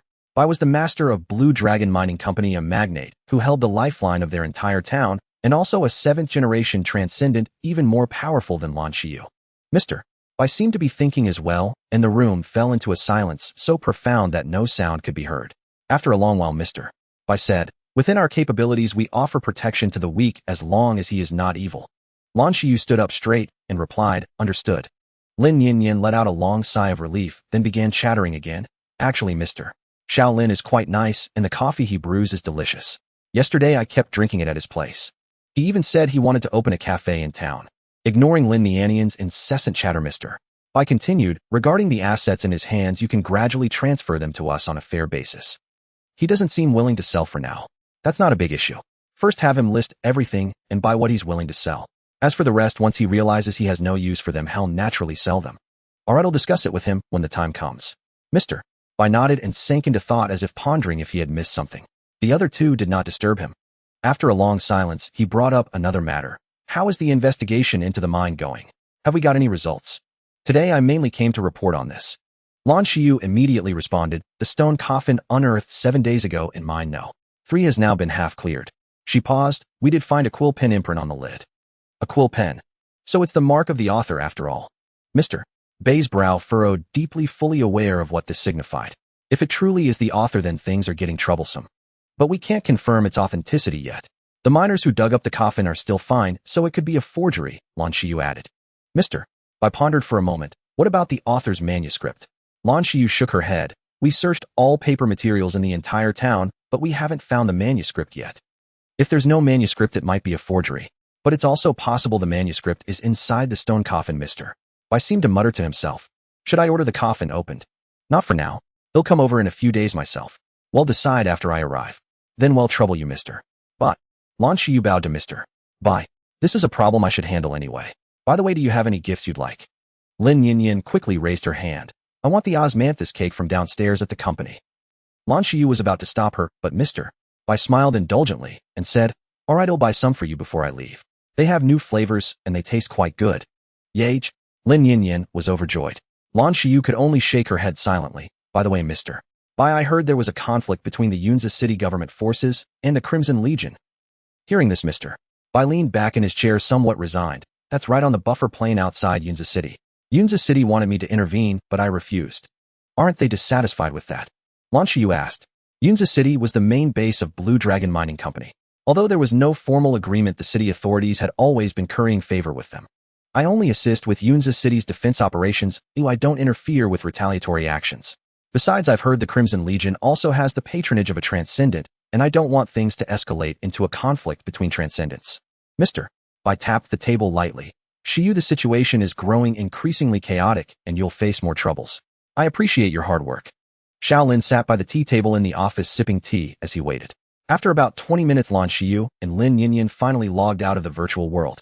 As soon as Lin Yinyan returned, she exclaimed, Oh my god, I never expected Mr. Xiao Lin to be. Before she could finish, she spotted Xiao Lin holding a teacup by the table staring at her and promptly covered her mouth. To be what? Xiaolin set down his cup and asked.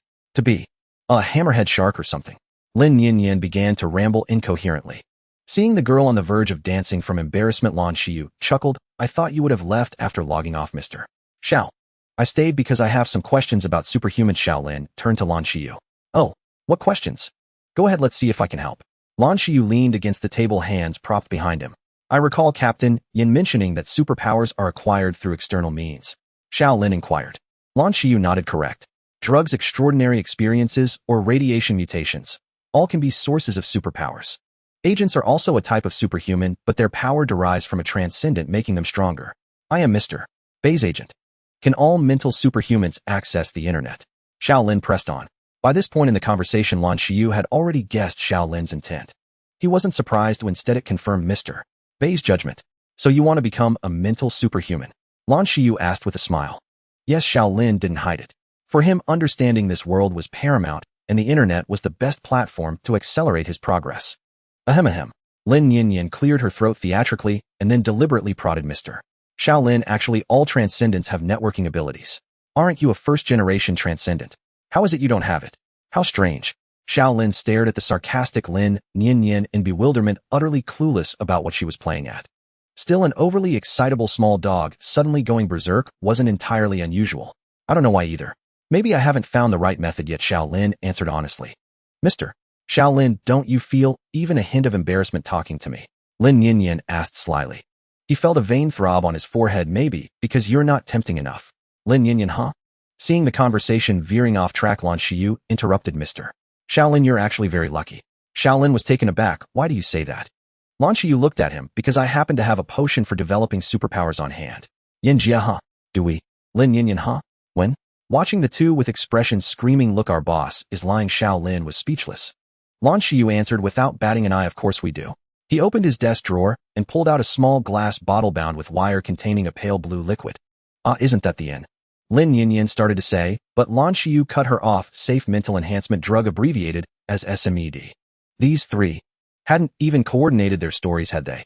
Xiaolin held back for a long moment before speaking. Well, I'd like to buy it, but I don't have any money, so forget it. Don't worry about that. Lan Xiyu raised the bottle, his voice solemn and resounding, because it's free. Xiaolin, was this stuff poison? Was Lan Xiyu trying to poison him? But why go through all this trouble? But there's one condition.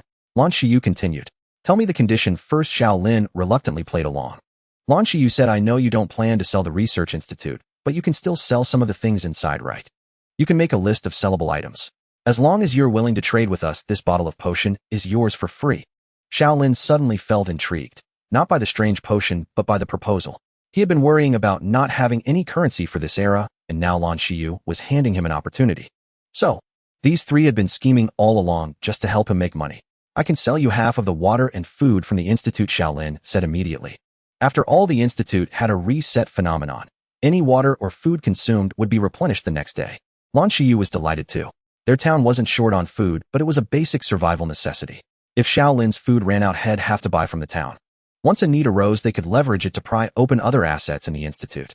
With that thought, Lan Xiyu smiled happily and extended his hand, then a pleasant cooperation. Thinking of the Institute's reset phenomenon, Xiaolin also smiled joyfully, a pleasant cooperation. Watching the two exchange sly, scheming grins, Yin Jia felt even more bewildered. What were they doing? Why were they smiling so happily? And wasn't that little bottle the calming elixir? When did it become the mental enhancement potion? Lan Xiyu, seemingly unconcerned about being found out, generously handed the small bottle to Xiaolin. Mr. Xiaolin, go wait downstairs for a while. I'll have Lin Yinyan accompany you to inventory the goods shortly. How do I use this? Xiaolin eyed the bottle with slight suspicion. Oh, just drink it directly. No side effects, and it takes effect in a few hours, Lan Xiyu said casually. Xiaolin didn't plan to drink it right away. He intended to take it back to the Institute for a chemical analysis. If it was fake, so be it. If real, he could have Professor Yu and the others reverse engineer the process. After Xiaolin's footsteps faded, Yin Jia was silent for a long time. Mr. Lan, a mental enhancement potion. Are you serious? Lan Xiyu glanced at him and said, Yinyan, explain it to him. Lin Yinyan immediately jumped in and said with mock seriousness, you don't get it, do you? This is called turning the tables. The thought of Lin Yinyan explaining things to him made Yin Jia feel a bit uncomfortable, but he still asked, so what exactly did you do? Actually, Xiaolin isn't not a transcendent. He himself is a mental superhuman. He just lied to us to protect himself. Wait, if he's already a mental superhuman, why would he want to buy a mental enhancement potion? Yan Jie was even more confused. Because he needs a plausible excuse for his mental superhuman identity, Lin Yinyan said with conviction. So Mr. Lan decided to play along and help him complete the act. In other words, whether the potion is real or not, it's real now. Shaolin thinks he tricked us, but we tricked him. The advantage is ours. I think this is too mind-boggling. Yan Jie felt his brain was about to overheat. Shaolin sat on the first floor staring at the small glass bottle in his hand, finding it more and more suspicious.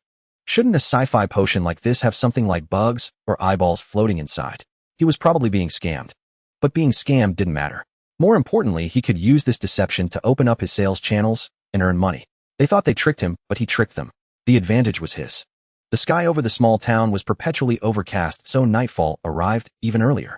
By the time Shaolin planned to return to the laboratory, dusk had already settled in. He walked along the street with Lin Yinyan keeping pace beside him. She squinted, scrutinizing him from head to toe, a peculiar glimmer dancing in her eyes. Shaolin felt deeply uneasy under her gaze and couldn't help but stop. Is there something you want to say? Lin Yinyan adjusted her glasses, her expression resolute. My lips are sealed, so I'm definitely not going to tell you. Well, thank heavens for that. I thought you had something to say.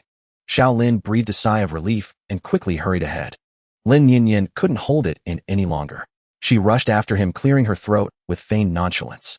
Actually, what I wanted to say is that Mr. Bai and Mr. Lan are both really good people, and our captain is great too. So whether you're a transcendent or not doesn't really matter. I know saying this probably sounds confusing to you, but you're just doubting that I'm a transcendent, aren't you? Shaolin cut straight to the point, then gave her a dismissive look. Do I strike you as someone with that much free time? Why would I bother lying to you about something like this? Lin Yinyan pulled a walnut from her pocket and said, then crack this open for me with your teeth. Shaolin stared at the ornamental walnut, his face darkening. What are you trying to do? Set me up for some kind of scam? I just want to see how tough your mouth really is. Shaolin felt a throbbing pain at his temples, tempted to turn the girl into a specimen. But Lin Yinyan just chuckled, then shifted the topic. Oh, none of that really matters anyway. What I actually wanted to say is whether you're a transcendent or not, Mr. Shaolin, you're our friend now. And, well, that's it. Shaolin let out a soft sigh and gave a faint, oh. Your reaction's a bit flat. I thought you'd be more moved. Maybe you're just not tempting enough. I don't need to be tempting, all right. Knowledge is the ultimate charm. Lin Yinyan pouted in protest. But truth be told, Shaolin felt a touch of gratitude inside, though he wasn't sure if it was genuine. He just wasn't good at expressing such feelings. The two of them bantered as they made their way to the outskirts of the town, where a sleek 3-story enclosed research institute came into view. It stood amidst a desolate and eerie ruin, yet lights shone from within, offering a sense of reassurance in the deepening night. The phone in Shaolin's pocket vibrated slightly. He took it out and saw that it had reconnected to the institute's internal network. He glanced at the time, 7 in the evening. By the time the inventory was finished, it would likely be very late. After we finish the inventory, you should stay the night at the institute. It's too dark and it's not safe for you to go back alone. Then I want coffee. Lin Yinyan raised her hand. Shaolin was almost taken aback. How could such an innocent girl still exist in a world like this? Good thing she wasn't tempting at all. He was about to put the phone back in his pocket when a relentless barrage of alert tones suddenly erupted. Shaolin's steps came to an abrupt halt. These were all security system anomaly warnings. The security system wouldn't trigger without reason. Something must have happened during his absence. He tapped on one of the alerts, and the screen switched to a surveillance video. A few strangers stood at the entrance of the sealed institute, apparently trying to open the door, but they left after a while. Mr. Shaolin, what's wrong? Lin Yinyan asked from beside him. Shaolin didn't answer. Instead, he scrolled to the last warning and checked the timestamp. The last alert was from 5 minutes ago. Shaolin's heart gave a sudden lurch. He looked up. Under the night sky, the ruined city was eerily cold and twisted. Exposed steel bars and clinging debris resembled the rotting carcasses of dead animals. What is it, Mr. Shaolin? Lin Yinyan leaned in, asking. Shaolin didn't reply. He grabbed Lin Yinyan's arm and turned back. Mr. Shaolin. Lin Yinyan was at a loss. But after just a few steps, a figure approached them from the distance. He wore a long black coat and black gloves. He put his fingers to his lips and whistled. A sharp whistle echoed through the night, and then more figures emerged from the corpse-like ruins of buildings. There were about a dozen of them, slowly closing in. Each carried a weapon, either a gun or a cold blade. Shaolin shielded Lin Yinyan behind him, silent, his gaze fixed on the man. The man seemed unconcerned by Shaolin's wariness, a faint smile on his face. You're the owner of the institute, right? We've been waiting for you. What do you want with me? Shaolin raised a hand to protect Lin Yinyan, his voice cold. We're planning to buy your institute. I'm not selling. Click. Someone behind him harshly pulled back the bolt of a gun, an old double-barreled shotgun, a heavy note of warning. Don't be so quick to refuse. The man chuckled. They'll give you a very high price. He raised a hand, pinching a coin between his thumb and forefinger. How about 1 silver coin? The people around them burst into laughter. A single coin weighed 20 grams, and silver was the most basic currency in this world. Before Shaolin could answer, Lin Yinyan pressed down on his arm from behind. I recognize you. You're Liang Yuan, the grave digger from the Yang gang. You came to our town to trade before. The man's expression stiffened slightly. Miss Lin has quite a memory. To remember me after just one meeting. Are you perhaps interested in me? The frivolous joke didn't fluster Lin Yinyan. She straightened up and said coldly, Liang Yuan, am warning you. Mr. Shaolin is under the protection of our town. So what? Liang Yuan shrugged. If you dare touch him, you'll be at odds with our town. We'll stop providing you with any water, food, or medical supplies. And our mayor won't let you off. He's an agent of the Transcendence. You know how powerful he is. As a group surviving in the ruins, the gravediggers were wanderers constantly on the move, needing to trade regularly with nearby towns for supplies. Satellite Town had trade dealings with several gravedigger groups, including the Yang gang. Wow, how terrifying, Liang Yuan said with an exaggerated expression, then sneered. But do you know when people go the craziest? Money. When there's a ton of money at stake. Do you realize the equipment in this institute could buy an entire city? Your satellite town means nothing. So you'd better not say another word or I'll kill you right now. Liang Yuan's face twisted into a menacing glare.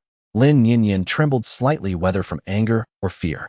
Shaolin said calmly, I can help you open the door, but there's a condition. Do you think you're in any position to negotiate? Shaolin replied flatly, I'll give you 2 reasons. First, the door only opens with the correct password. If you don't agree to my condition, you won't get it open anytime soon. Second, without my help, you won't know the value of what's inside the institute. You're not planning to sell it all as scrap metal, are you? That won't fetch you much. In truth, Shaolin didn't really mind if the institute's contents were taken. After all, the institute had a reset phenomenon. Even if the equipment was removed, it would reappear the next day. What worried him was that they might go back on their word. His words had clearly hit their mark. Liang Yuan's face darkened completely, his voice turning hoarse. What's the condition? Name it. Let Lin Yinyan leave here, Shaolin said. No way. I'm not letting her call for reinforcements. Liang Yuan refused outright. Shaolin glanced at Lin Yinyan. Wound her leg and let her walk back on her own. That'll buy you 5 or 6 hours. More than enough time to do whatever you want. Lin Yinyan's body jolted violently, terror in her eyes. The next moment, Liang Yuan didn't hesitate. He drew his pistol and pulled the trigger at her right leg. Bang! The gunshot rang out, and a searing, tearing pain caused Lin Yinyan's leg to give way instantly, sending her crashing to the ground. But she didn't cry out or scream. She just bit her lip, struggling to hold back her tears. Miss Lin Yinyan, if you're going to hate someone, hate him, Liang Yuan laughed. You can go now. Take your time on the road. Lin Yinyan struggled to prop herself up, dragging her bleeding right leg as she inched out of the crowd, painfully making her way towards Satellite Town. Only when Lin Yinyan's figure had completely vanished did Liang Yuan smirk. Can you open the door now? Shaolin said nothing. He took out his phone, verified his fingerprint, and entered the door code. With a harsh screech, the metal grating door of the institute slowly rose, revealing the passage. Liang Yuan's breathing grew rapid with excitement. He took a couple of eager steps toward the institute, then turned back to Shaolin. Time's short. Let's get to work. You'd better not try any tricks. But in that instant, Shaolin heard the sound of a bullet being chambered. Bang! Pain shot through his knee, forcing Shaolin to drop to one knee. The shooter was a girl with a ponytail carrying a long blade. She looked capable and sharp, but her face was twisted with utter disgust. Xiaoyu, what are you doing? Liang Yuan seemed taken aback by her sudden attack. The door's open. I'm killing him. He's still useful to us. But before Liang Yuan could finish, the long blade had already pierced through Shaolin's abdomen. I don't care, she said coldly. What I hate most are self-righteous fools like this. Playing the hero. You think you're worthy. She twisted the blade viciously, her eyes venomous. Don't worry, we won't let that bitch off either. We'll catch her soon and kill you right in front of her. Liang Yuan let out a helpless sigh, but didn't scold her. Xiaoyu, you really need to work on that temper of yours. Work on it. These hypocritical bastards don't deserve to live. They should all rot in hell. Xiaoyu replied coldly. Liang Yuan shrugged at Shaolin. Sorry, I tried. But this girl of ours is a bit stubborn, and I can't control her, so you'll have to take the hit. He waved his hand. Let's get ready to move the stuff inside. Xiaoyu remembered to keep Lin Yinyan alive as a hostage. That depends on my mood. Lin Yinyan was exerting all her strength to run, yet her movements were awkward, her speed no faster than a normal walking pace. The bullet was lodged in her leg bone. Every time she planted that foot on the ground, the warhead ground against the bone, sending excruciating pain through her. But Lin Yinyin had no time for pain. Her heart was filled only with anxiety and regret. She had mentioned the Tomb Raiders to Shaolin if she knew those people were a threat. Yet having lived so long under Mr. Lan's protection, accustomed to peaceful days, she naively thought they wouldn't dare act, so she merely glossed over the warning. If not for her naivety and foolishness, how could things have escalated to this point? How could Shaolin be in danger? Lin Yinyin struggled to run faster. Blood gushed from the bullet wound, tracing a scarlet line down her leg. Bang! A crisp gunshot rang out from behind her, coming from the direction of the research institute. Lin Yinyin froze on the spot, tears streaming down her face. Liang Yuan and his men wouldn't fire recklessly, they had no reason to. This single shot meant Shaolin had likely met with misfortune. Those madmen probably never intended to let them go. Lin Yinyin covered her mouth, forcing herself not to cry, urging herself to act. Instead of continuing forward, she stumbled into a nearby abandoned shack and hid in a corner. Then she drew a dagger and pressed it against her own throat. She knew that after Shaolin's death, the Tomb Raiders would come for her, using her as a hostage to curb Lan Shiyu's retaliation. But she would never give them that chance. Lin Yinyin clenched her teeth, vowing to take her own life the moment she was discovered. Mr. Lan would surely avenge them. Her chest heaved violently, her body trembling uncontrollably. But just then another gunshot rang out. A gunshot. Why? More shots followed, one after another, becoming a continuous barrage. She faintly heard shouting, someone yelling, "Superhuman! He's a superhuman!" Before the research institute, panic was spreading, but not among Shaolin's group. It was the Tomb Raiders. Because Shaolin had lunged forward and tackled Xiaoyu to the ground, one hand tightly gripping her neck, the other raising the long blade that had just pierced his own chest. Xiaoyu's face turned purple. She struggled desperately, but her strength was clearly waning. She never dreamed that someone run through the abdomen with a long blade could still move. And more terrifyingly, his abdomen bore no wound at all. "Don't kill me. Wait, don't kill me. I'm a woman too, you can't." She gasped, her eyes filled with agonizing tears. Shaolin remained unmoved. He raised the long blade and thrust it viciously into her mouth. With a wet crunch, it pierced through the back of her neck, blood spreading across the ground. "Open fire. Shoot him," Liang Yuan shouted. All the armed Tomb Raiders pulled their triggers at Shaolin, a dense volley of gunfire exploding in the night sky. But the bullets struck Shaolin with no effect. They weren't deflected, nor did they pass through. Shaolin's body showed clear signs of being hit. Yet it was utterly ineffective. This was definitely not a physical or mental superpower, it was more like some kind of bizarre state. Shaolin pulled the long blade from the ground and stood up amidst the hail of bullets, charging swiftly towards the nearest man, a burly figure wielding a shotgun. "Damn it," the burly man cursed, but instead of retreating, he stepped forward and pressed the shotgun against Shaolin's head, pulling the trigger. Bang! The shotgun blast hit Shaolin at point-blank range. His head snapped back, but it only snapped back immediately, returning to its original position, his face bearing no trace of injury. The burly man stood frozen in terror, at a loss. The next moment, Shaolin brought the blade down on his head. Blood streamed down his forehead, and the man crumpled to the ground lifeless. The shooting at Shaolin continued. Someone screamed in panic, "Why won't he die? Why? Monster! He's a monster!" Shaolin ignored the chaos. He picked up the shotgun and turned towards a tall, thin young man nearby. He pulled the trigger. Bang! The young man's body was instantly torn and bloody. He collapsed to the ground, wailing. Not quite dead yet, but he wouldn't survive. Shaolin turned the gun barrel towards another person. He pulled the trigger. Bang! The head shattered. It was a complete massacre. No one could harm him, no one could stop him. When he reached the fifth person, Shaolin aimed at Liang Yuan. Liang Yuan didn't retreat.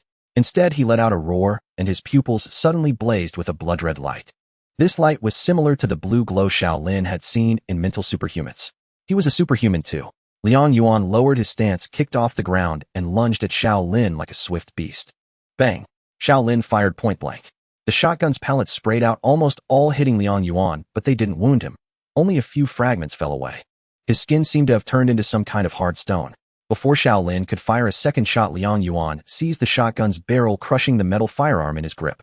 Shaolin released his grip without hesitation and slammed a heavy punch into Liang Yuan's face. But the attack only sent a searing pain through his own fist. Before he could register his surprise, Liang Yuan kicked him in the shoulder with a side strike. The terrifying force sent Shaolin flying into the air, flipping him onto the ground. If not for his current invulnerability, he would surely have broken bones. But in the next instant, Liang Yuan snatched the long blade and drove it straight through Shaolin's heart, pinning him to the ground.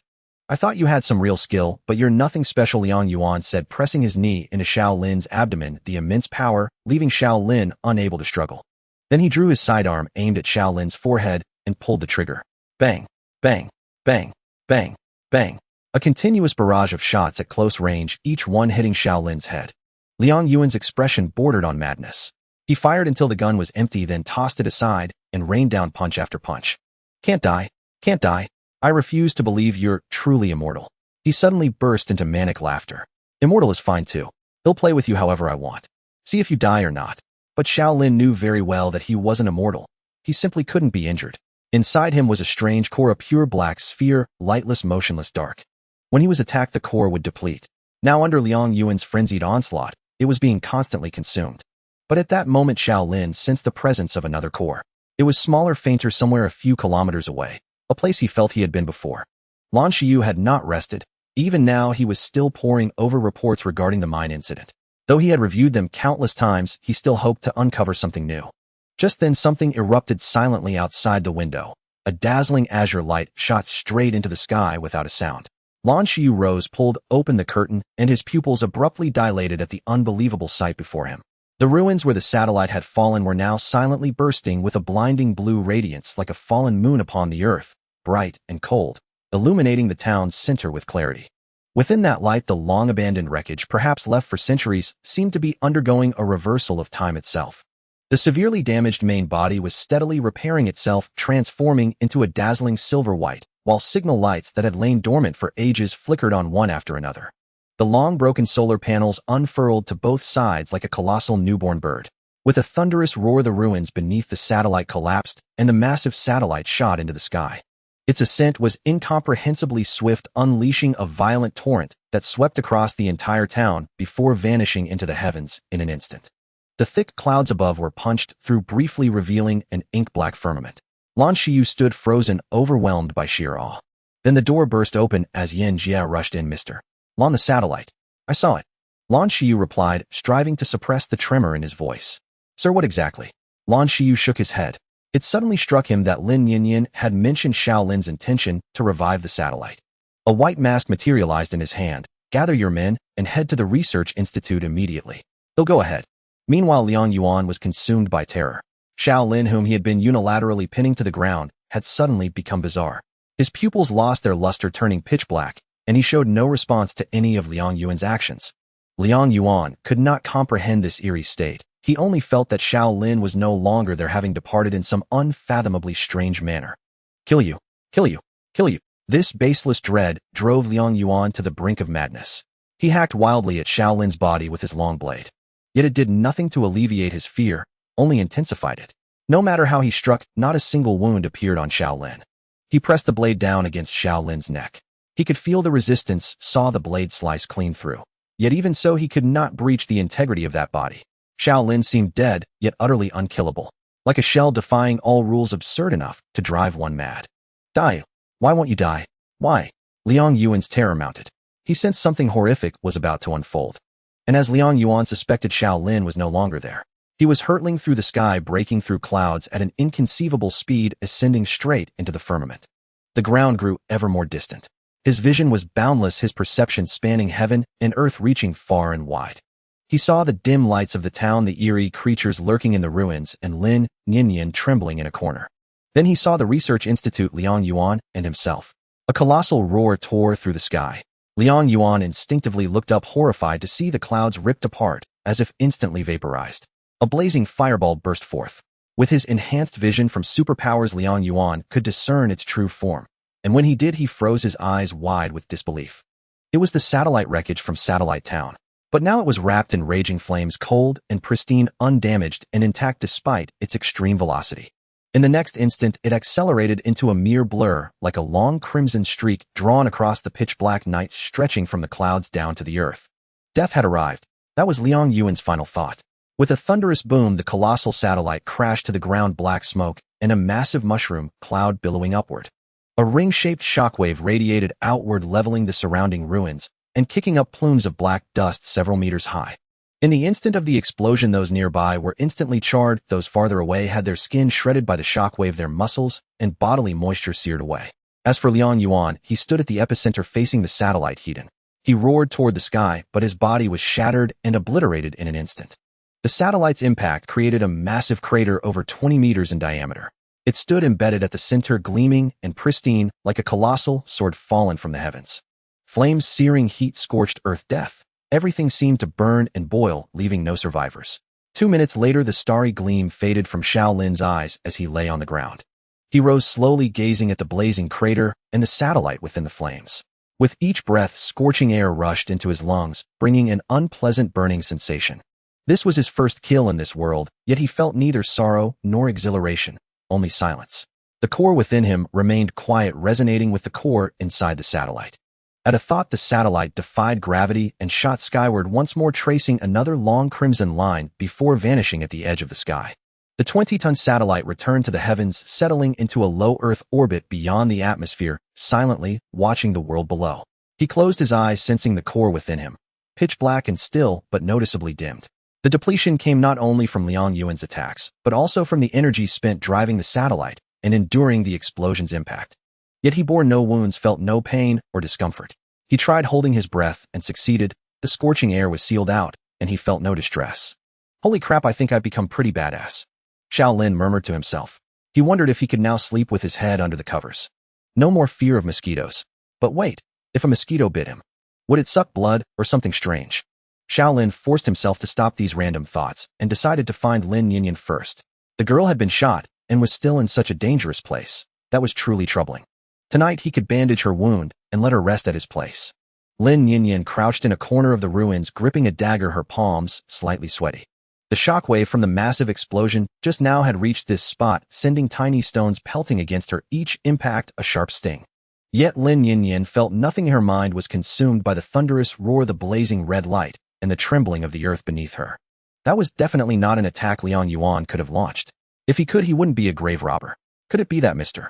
Xiao Lin hadn't lied, that he truly was a supernatural being? But why hadn't he revealed it from the start? If he had, this conflict wouldn't have even occurred. And that attack descending from the sky, piercing through the clouds, looked as if he had summoned some powerful entity lurking high above to strike the ground.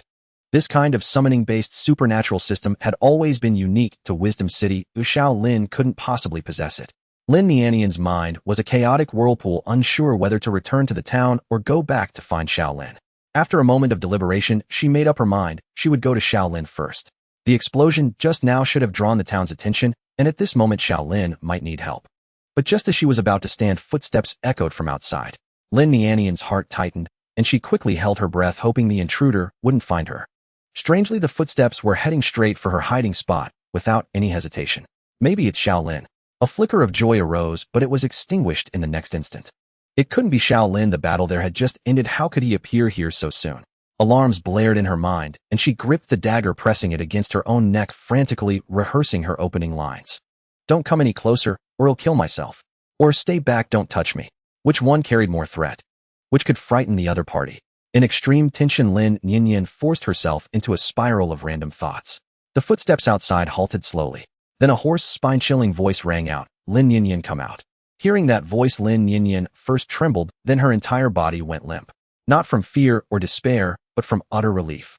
She had heard this voice burdened with 800 lives before. Only Lan Xiyu could sound like that. She rose from behind the low wall where she had been hiding, and a giant over 2 meters tall stood amidst the ruins. He wore a black leather jacket and a pale ceramic mask. In his left hand was a sharp hook, in his right a blood-stained axe, exuding an overwhelming sense of menace. Like a murderer who might appear on a stormy night. This was the ability, Rainy Night Butcher, that Lan Xiyu had borrowed from Mr. Bai.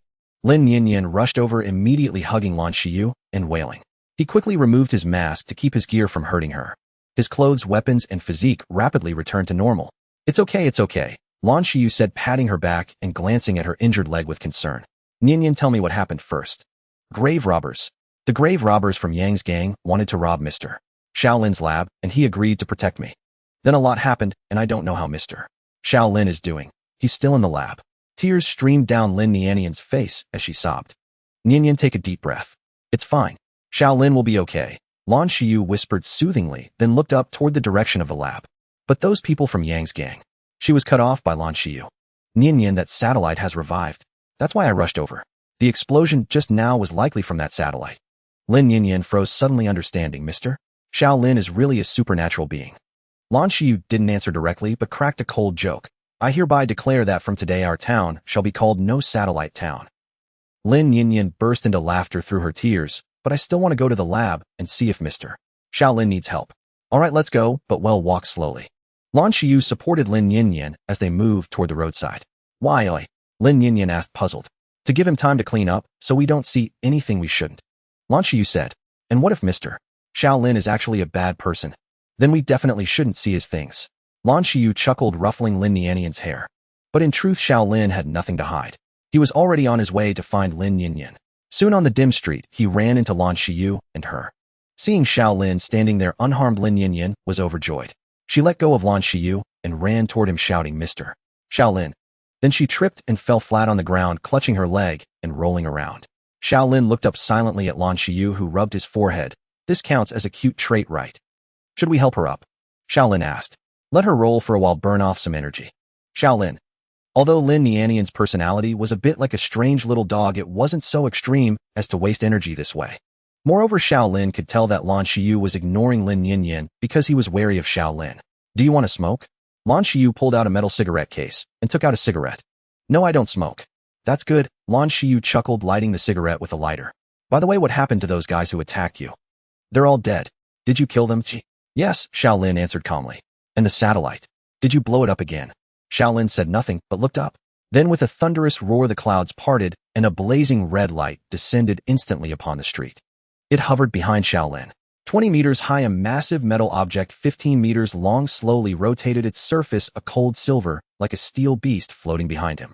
A violent wind whipped at Lan Shiyu's coat, leaving him speechless with shock. A piercing shriek like that of a groundhog erupted from Lin Yinyan, causing Lan Shiyu's facial muscles to twitch violently. He tried to maintain a stern demeanor and continue his inquiry, but Lin Yinyan was already climbing up his body in a highly contorted manner, attempting to stand. It's a real satellite. So cool. Mr. Shaolin, you actually brought it back to life. Can I touch it? Can I have a feel? Her eyes sparkled as she gazed at the colossal object. Ninian, don't be rude to Mr. Shao. Lan Shiyu quickly cautioned, mindful that Shaolin was a transcendent, and if he felt offended they might not bear the consequences. But as his words faded, the massive satellite descended slowly like a docile beast, settling before Lin Yinyan's eyes. Lin Yinyan excitedly stroked the satellite's shell. Mr. Shaolin is amazing. Just as amazing as Mr. Bye. Oh, can I ride it? Just for a little while. Shaolin's eye twitched. He knew he shouldn't have shown this girl any kindness. All right, enough touching, don't break it. With a wave of his hand, the satellite ascended to a safe altitude before suddenly accelerating, stirring a fierce gale as it vanished from the sky in an instant. Lin Yinyan looked up at the sky, then wrinkled her nose at Shaolin. Stingy, drink cold water. Shaolin ignored her protest. You'll get to play with it another time. Now come with me to the lab and get your wound treated. Yage. Lin Yinyan was ecstatic, but Lan Shiyu immediately objected. Mr. Shaolin, there's no need to trouble you. They'll take her back to town for treatment. The lab is closer, and I have all the tools and medicine there, so it'll be more convenient. That's too much trouble. We should handle our own affairs. Shaolin could sense the wariness in Lan Shiyu's attitude, and he understood. An ordinary person suddenly displaying such immense power would inevitably be met with suspicion. But he also felt a bit helpless. Mr. Lan, I know you don't trust me now, but I've never deceived you. Lan Shiyu's expression stiffened slightly. It was true. Shaolin had claimed to be a transcendent from the start, but they hadn't believed him. You were the first people I met after arriving in this world. Shaolin looked at Lan Shiyu calmly and gently. You mean a great deal to me. I wouldn't repay kindness with enmity. Lan Shiyu seemed moved. He sighed softly and shook his head. Mr. Shaolin, thank you for your honesty, but this is not a very friendly world. I think you saw today that even if you do nothing, some people will want you dead. That's the basic logic of this world. Survival of the fittest. Yes, I saw it, Shaolin said calmly. But I still adhere to my own order and morality. Mr. Town Chief, for most of my life I've been on the weaker side. It was the established order and morality that protected me. I won't abandon my principles just because of the world's nature. That would be like ceasing to exist. Lan Shiyu fell silent, lowered his head to look at the cigarette in his hand, then extinguished it. Mr. Shaolin, I do trust you, but now I have to revere you because you're a transcendent. He placed the remaining half of the cigarette back in the pack. You're much like Mr. Bye. I think you two would get along. So can I. Lin Yinyan blinked. He'll go with you, Lan Shiyu said. Ninian needs treatment, and I can handle the inventory. Shaolin recalled their trade agreement and nodded. All right, that saves me from Ninian wrecking my place. Lin Yinyan protested again, but no one paid her any mind. The three walked along the street toward the lab. Despite her leg injury, Lin Yinyan chattered incessantly.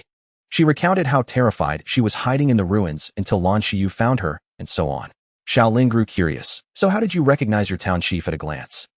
After all, as someone with a disorder in recognizing common sense, distinguishing whether something was human was hard enough, let alone identifying a specific person on sight. Lin Yinyan explained smugly, you don't get it, do you? It's called feature memory. I remember a unique trait of theirs. Whenever that trait appears, no matter the form, it's definitely them. Xiaolin nodded at first, then quickly realized something was off. Wait, how can you be sure that trait is unique and unforgeable? And traits can change or disappear. I can't be sure, Lin Yinyan admitted without hesitation. Xiaolin pressed his forehead. I have no idea how you've managed to live this long. Funny, I don't know either, Lin Yinyan said, tilting her head. As Xiaolin pondered her words, Lan Shiyu provided the answer. Lin Yinyan lost her memory. It's not amnesia, it's memory encryption, Lin Yinyan corrected earnestly. Memory encryption? Xiaolin grew more puzzled. Lin Yinyan says someone encrypted her memories, asking her to wait here for his return. So she's waited 5 years. 5 years. Can Lin Yinyan still recognize him? As if anticipating the question, Lan Shiyu's expression turned enigmatic. It shouldn't be hard. She says he has 7 tentacles, 6 eyes, and a pair of kelipeds. Wait, are you sure that thing is human? Xiaolin was shocked. But Lin Yinyan nodded firmly. I know he looks a bit different from you, but he fully meets the academic traits and definition of a human. And he's a very good person. Maybe it's a rare human subspecies we've never seen, Lan Shiyu speculated. History has been distorted, so it's understandable if we don't get it. Xiaolin said, absolutely impossible. Human evolutionary history is very short, and genetic similarity is extremely high. There can't be such vast differences between subspecies. Lan Shiyu looked at him and said softly, Mr. Xiaolin, how do you know the history you know is correct and hasn't been distorted? Xiaolin couldn't answer immediately. Oh, Mr. Xiaolin, remember that internet? Lin Yinyan suddenly asked cheerfully. Of course I do, and I won't forget it anytime soon, Xiaolin replied. One of the core purposes of that internet is to deduce the correct history. Lin Yanyan's face lit up with admiration. The people of Wisdom City wanted to use the internet to pool all human knowledge and leverage massive computing power to extract the true history. Isn't that super impressive? Wisdom City. You mentioned that name in the internet yesterday, Xiaolin recalled. Yes, a super city whose ruler is a second-generation transcendent, immensely powerful. But their entry threshold is very high. You need a vast knowledge base or computational power, meaning your intelligence. Otherwise, you won't get an invitation. Xiaolin looked sympathetically at Lin Yinyan. Then this girl has no chance. She's too dim. Yes, obviously, Lan Shiyu said flatly. You too. Lin Yinyan fumed. You too. Lin Yinyan fumed. Upon returning to the research institute, the two men began to divide their tasks. Lan Shiyu went to the food storage to inventory the supplies, while Xiaolin took Lin Yinyan to the medical room to treat her gunshot wound. He had received training in emergency trauma treatment at the institute, and the medical room was fully equipped with facilities, making this task not difficult for him. He extracted the bullet, dressed the wound, and fed Lin Yinyan some painkillers, watching as the girl drifted off to sleep. Once she was asleep, Xiaolin left the medical room to find Lan Shiyu. Meanwhile, Lan Shiyu was in the warehouse, standing amidst a pile of boxes, rapidly jotting down notes in a notebook with a fountain pen. Hearing the commotion at the door, he didn't look up, but casually said, packaged food, cigarettes, alcohol, and canned goods. Mr. Xiaolin, these items are truly rare treasures in our small town, but there's a slight problem. What problem? Xiaolin asked, puzzled. They've expired by 200 years. A heavy silence fell. After a moment, Xiaolin finally spoke. Lin Yinyan, is that you inside, Lan, the town chief? Lan Shiyu's eye twitched slightly. I was just trying to tell a joke to lighten the mood. Is this a kind of charm point? Like a gap mo? You're quite adorable, Lan, the town chief. A deep, profound silence descended upon the atmosphere, and then both parties tacitly agreed to drop the subject. Lan Shiyu cleared his throat. I've pretty much finished inventorying the warehouse. I've marked the ones we want. You can use this as a reference. All right, let me take a look first. Xiaolin took the list. Lan Shiyu hadn't chosen any cigarettes or alcohol, only the largest stocks of food and canned goods. But Xiaolin didn't mind, after all these supplies would replenish themselves by tomorrow. He glanced over it briefly and said, all right, all these are fine. How much can these roughly fetch? 30 standard silver coins, each weighing 20 grams. If you need, I can exchange them for individual grams of silver, like silver beans, though they'll be harder to carry. You can put them in a box. Wait, so all this food is only worth 600 grams of silver? Xiaolin was astonished. Weren't these supposed to be premium goods? Lan Shiyu helplessly spread his hands. Don't look at me like that. They are premium, but they're still just grain. And we aren't short of grain. 30 standard silver coins for these items is already a very high price. Xiaolin felt Lan Shiyu wasn't lying, so he could only sigh. Fine, 30 silver coins it is. No need for change. All right, then it's a deal. Lan Xiyu began to move the goods he wanted off the shelves. Shaolin helped by taking the boxes from him and temporarily stacking them by the warehouse door. Mr. Shaolin, I think you still have some misunderstandings about this world, Lan Xiyu said, while moving boxes. Even though this world has become chaotic, productivity hasn't declined. It has actually increased significantly. Take super cities like Justice City and Wisdom City, for example. A single city's productivity surpasses that of a whole nation. And if you head north through the city ruins, you'll reach Yunzi City. That's a foothold for our Blue Dragon Mining Company, a large modern metropolis. With well-developed transportation and convenient living, you can even buy Mishua Bingqing on the streets. Mishua Bingqing. This familiar name left Shaolin momentarily dazed, but it also helped him understand. Though the world had fallen into chaos, and order had been shattered, it was still far from the apocalypse. Perhaps he was the only one who had glimpsed the impending doom. When Lin Yinyan opened her eyes, she screamed at the horrifying sight before her. For on the operating table, not far from her, several humanoid figures in blue surgical gowns and masks were dissecting something. On a tray beside them lay dripping blood and excavated shattered internal organs, a scene that sent chills down one's spine. Yet Lin Nianian's scream didn't startle them. She gradually calmed down and asked cautiously, Who are you people? Where is Mr. Shaolin? But they remained oblivious. Cautiously, she got off the hospital bed and limped to the operating table, only to realize the subject of the dissection was a charred, broken corpse. This looks like the corpse of one of those gravediggers. Lin Yinyan recognized it. What are you doing? No one answered her. Instead, they conversed among themselves in a voice that sounded like a cacophony of buzzing to Lin Yinyan. Hey! Lin Yinyan reached out to touch one of them, but her hand passed right through their body. She slowly calmed down and began to scrutinize these people. Much like Mr. Shaolin, most of their data matched humans, but there were discrepancies in some key aspects. For instance, they were intangible and seemed unable to see her. Some kind of human subspecies. Fear gradually faded, replaced by curiosity. Lin Yinyan left the group, opened the door, and walked out of the medical room. Her actions drew no attention whatsoever, as if she truly didn't exist. The corridor outside the medical room was brightly lit and bustling with people appearing quite busy. Lin Yinyan gradually realized, could this be what the research institute once looked like? She was extremely curious, but had no idea where to go, so she wandered aimlessly based on memory. Wandering, she arrived at the living area on the first floor and then spotted a familiar place. The water bar she had visited just 2 nights ago. Lin Yinyan cautiously pushed the door open and entered. There were only a few people in the water bar, 5 or 6 at most. The proprietress was stunningly beautiful, dressed in a classical blue-purple chest-high ruchuan, her flowing black hair pinned up with a hairpin, playing a guqin by the counter. The melody was low, gentle, and soothing, leaving Lin Yinyan momentarily entranced. Subconsciously, she took a seat on a high stool by the counter, quietly watching the proprietress play.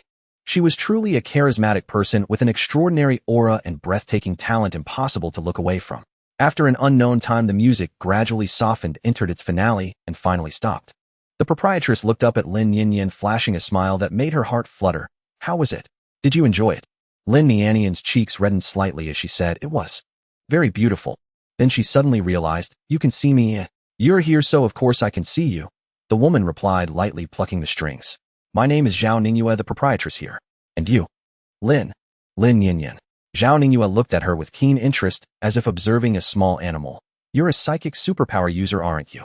And a very exceptional one at that, otherwise you wouldn't be able to sense this place. I'm very ordinary, and I don't know why I'm here. Lin Yinyan didn't know how to respond. Miss Zhao, why can't anyone else see me? Because you're merely a passing traveler, not part of this story. Whose story? Shaolin's story. Mr. Shaolin. But why can you see me? Zhao Ningyue smiled enigmatically, perhaps because I'm a bit special too. This cryptic answer briefly plunged their conversation into an awkward silence. So what's your relationship with Shaolin? Zhao Ningyue asked, resting her chin on her hand. Friends, I guess. He recently moved to our town, and I like him. He's a good person and very capable. Lin Yinyan said. It's good that you like him.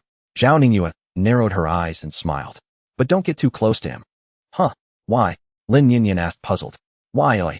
Zhao Ninji's gaze drifted to the ceiling as she whispered. He has chosen a very long road, one that will never reach its end. Lin Yinyan listened, half understanding. Oh right, Lin Yinyan, one more thing. Zhao Ningyue smiled at Lin Yinyan as if coaxing a child. You must never tell Shaolin about our conversation today. If you do, I will kill you and destroy your town. Though it was a threat, she spoke these words with incredible gentleness. Lin Yinyan looked a bit flustered. Don't worry, Shaolin and I are old friends. I won't hurt him. Zhao Ningyue winked. By the way, would you like some coffee? It's really good. Lin Yinyan looked a bit flustered. Don't worry, Xiao Lin and I are old friends. I won't hurt him. Zhao Ningyue winked. By the way, would you like some coffee? It's really good. Lin Yinyan looked a bit flustered. Don't worry, Xiao Lin and I are old friends. I won't hurt him. Zhao Ningyue winked. By the way, would you like some coffee? It's really good. Lin Yinyan looked a bit flustered. Don't worry, Xiao Lin and I are old friends. I won't hurt him. Zhao Ningyue winked. By the way, would you like some coffee? It's really good. At that moment in Yu Taizhou's office, Xiao Lin recounted the previous day's experiences to Yu Taizhou, whose eyes filled with heartache and helplessness upon hearing the account. Xiao Lin shrugged with an indifferent smile and said, regardless, at least the outcome was favorable. But I'm very curious about the nature of this extraordinary power of mine. Yu Taizhou furrowed his brow slightly, a contemplative expression on his face. Immortality, consciousness, transfer, resurrection of things. 3 fundamental traits, correct. Not immortality in the true sense. The core is consumed when attacked. How many cores have you split off now? 2. The satellite and the research institute. Do they consume your core's energy when operating? Yes, but maintaining them requires little energy. However, if I manipulate or transfer my consciousness into them, the consumption increases. Still, the core can self-repair. I see. Now I understand everything. Yu Taizhou said with an air of certainty. Xiao Lin was not surprised that this old man always delved deeply into problems, arriving at conclusions, while others were still grappling with the surface. Yu Taizhou rested his elbows on the desk, his gaze profound. Do you still recall those extraordinary training sessions? Of course I do. Xiao Lin nodded. The 3-stage extraordinary training. The first stage involved establishing a complete self-awareness.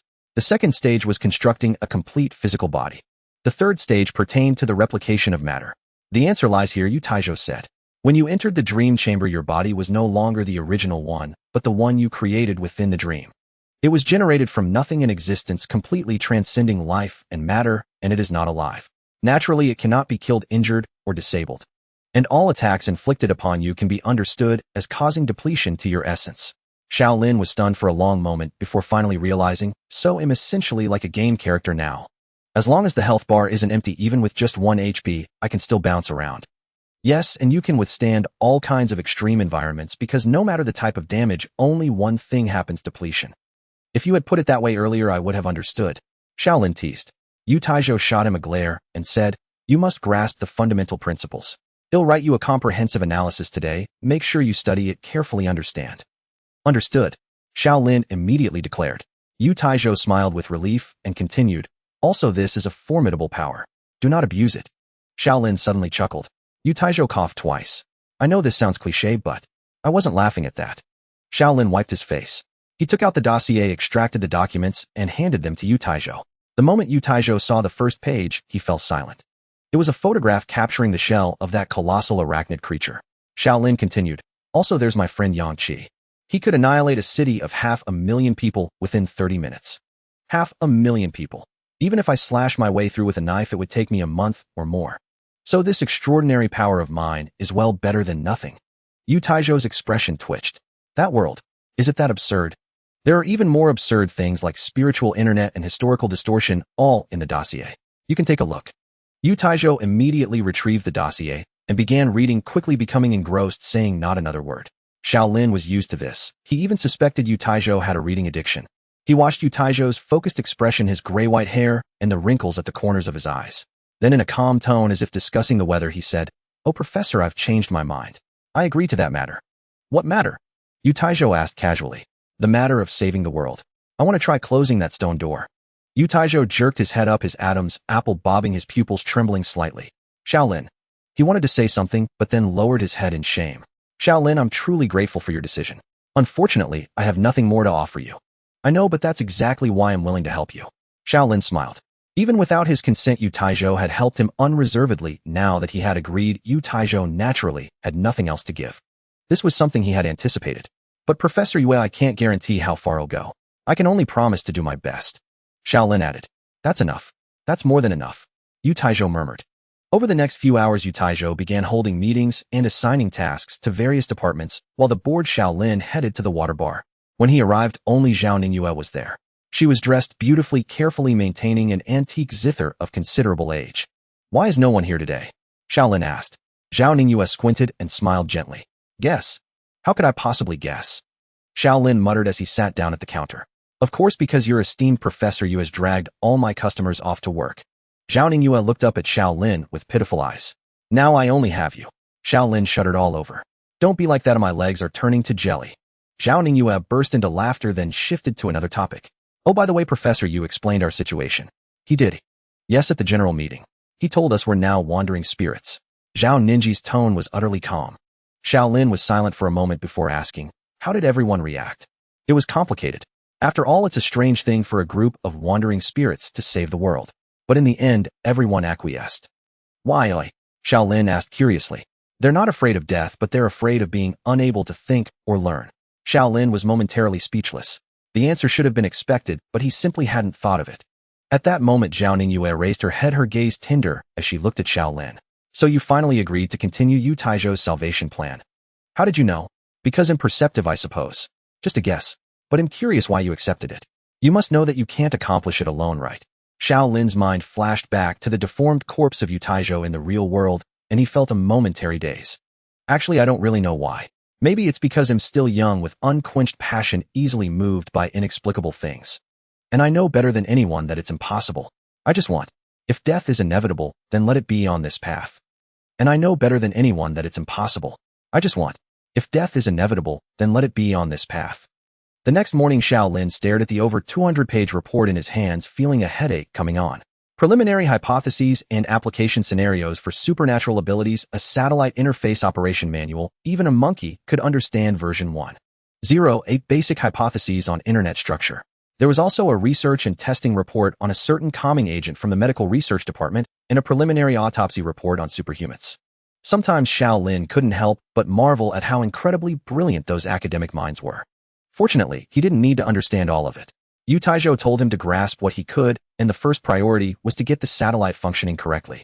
This normally required extensive expertise, but for Xiao Lin, it wasn't necessary. He could directly operate the satellite and the research institute with his consciousness, even making the satellite perform impossible maneuvers. For instance, countering gravity and indefinite hovering. So he spent the entire morning tinkering with it.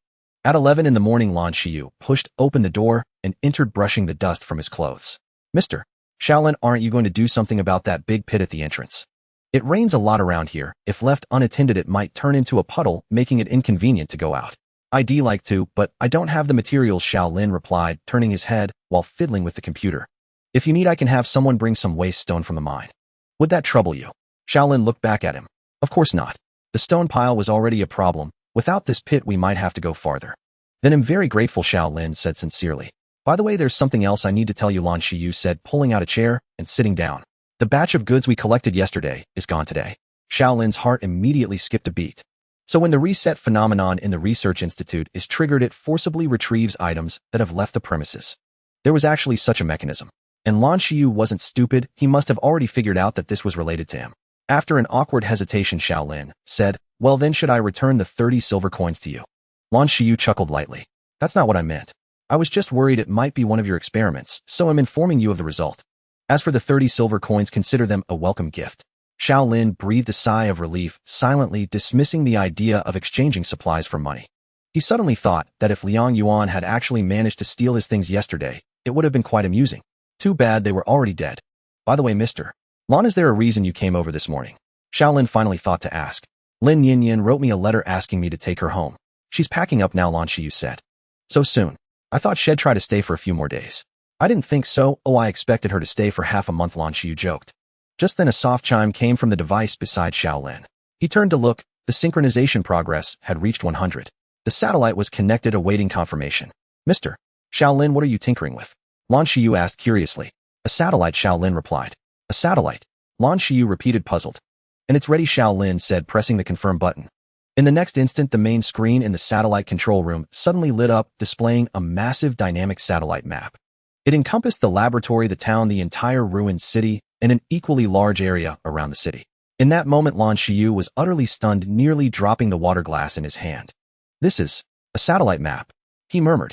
He knew such technology existed, but it was precisely because he knew that he found it even more awe-inspiring.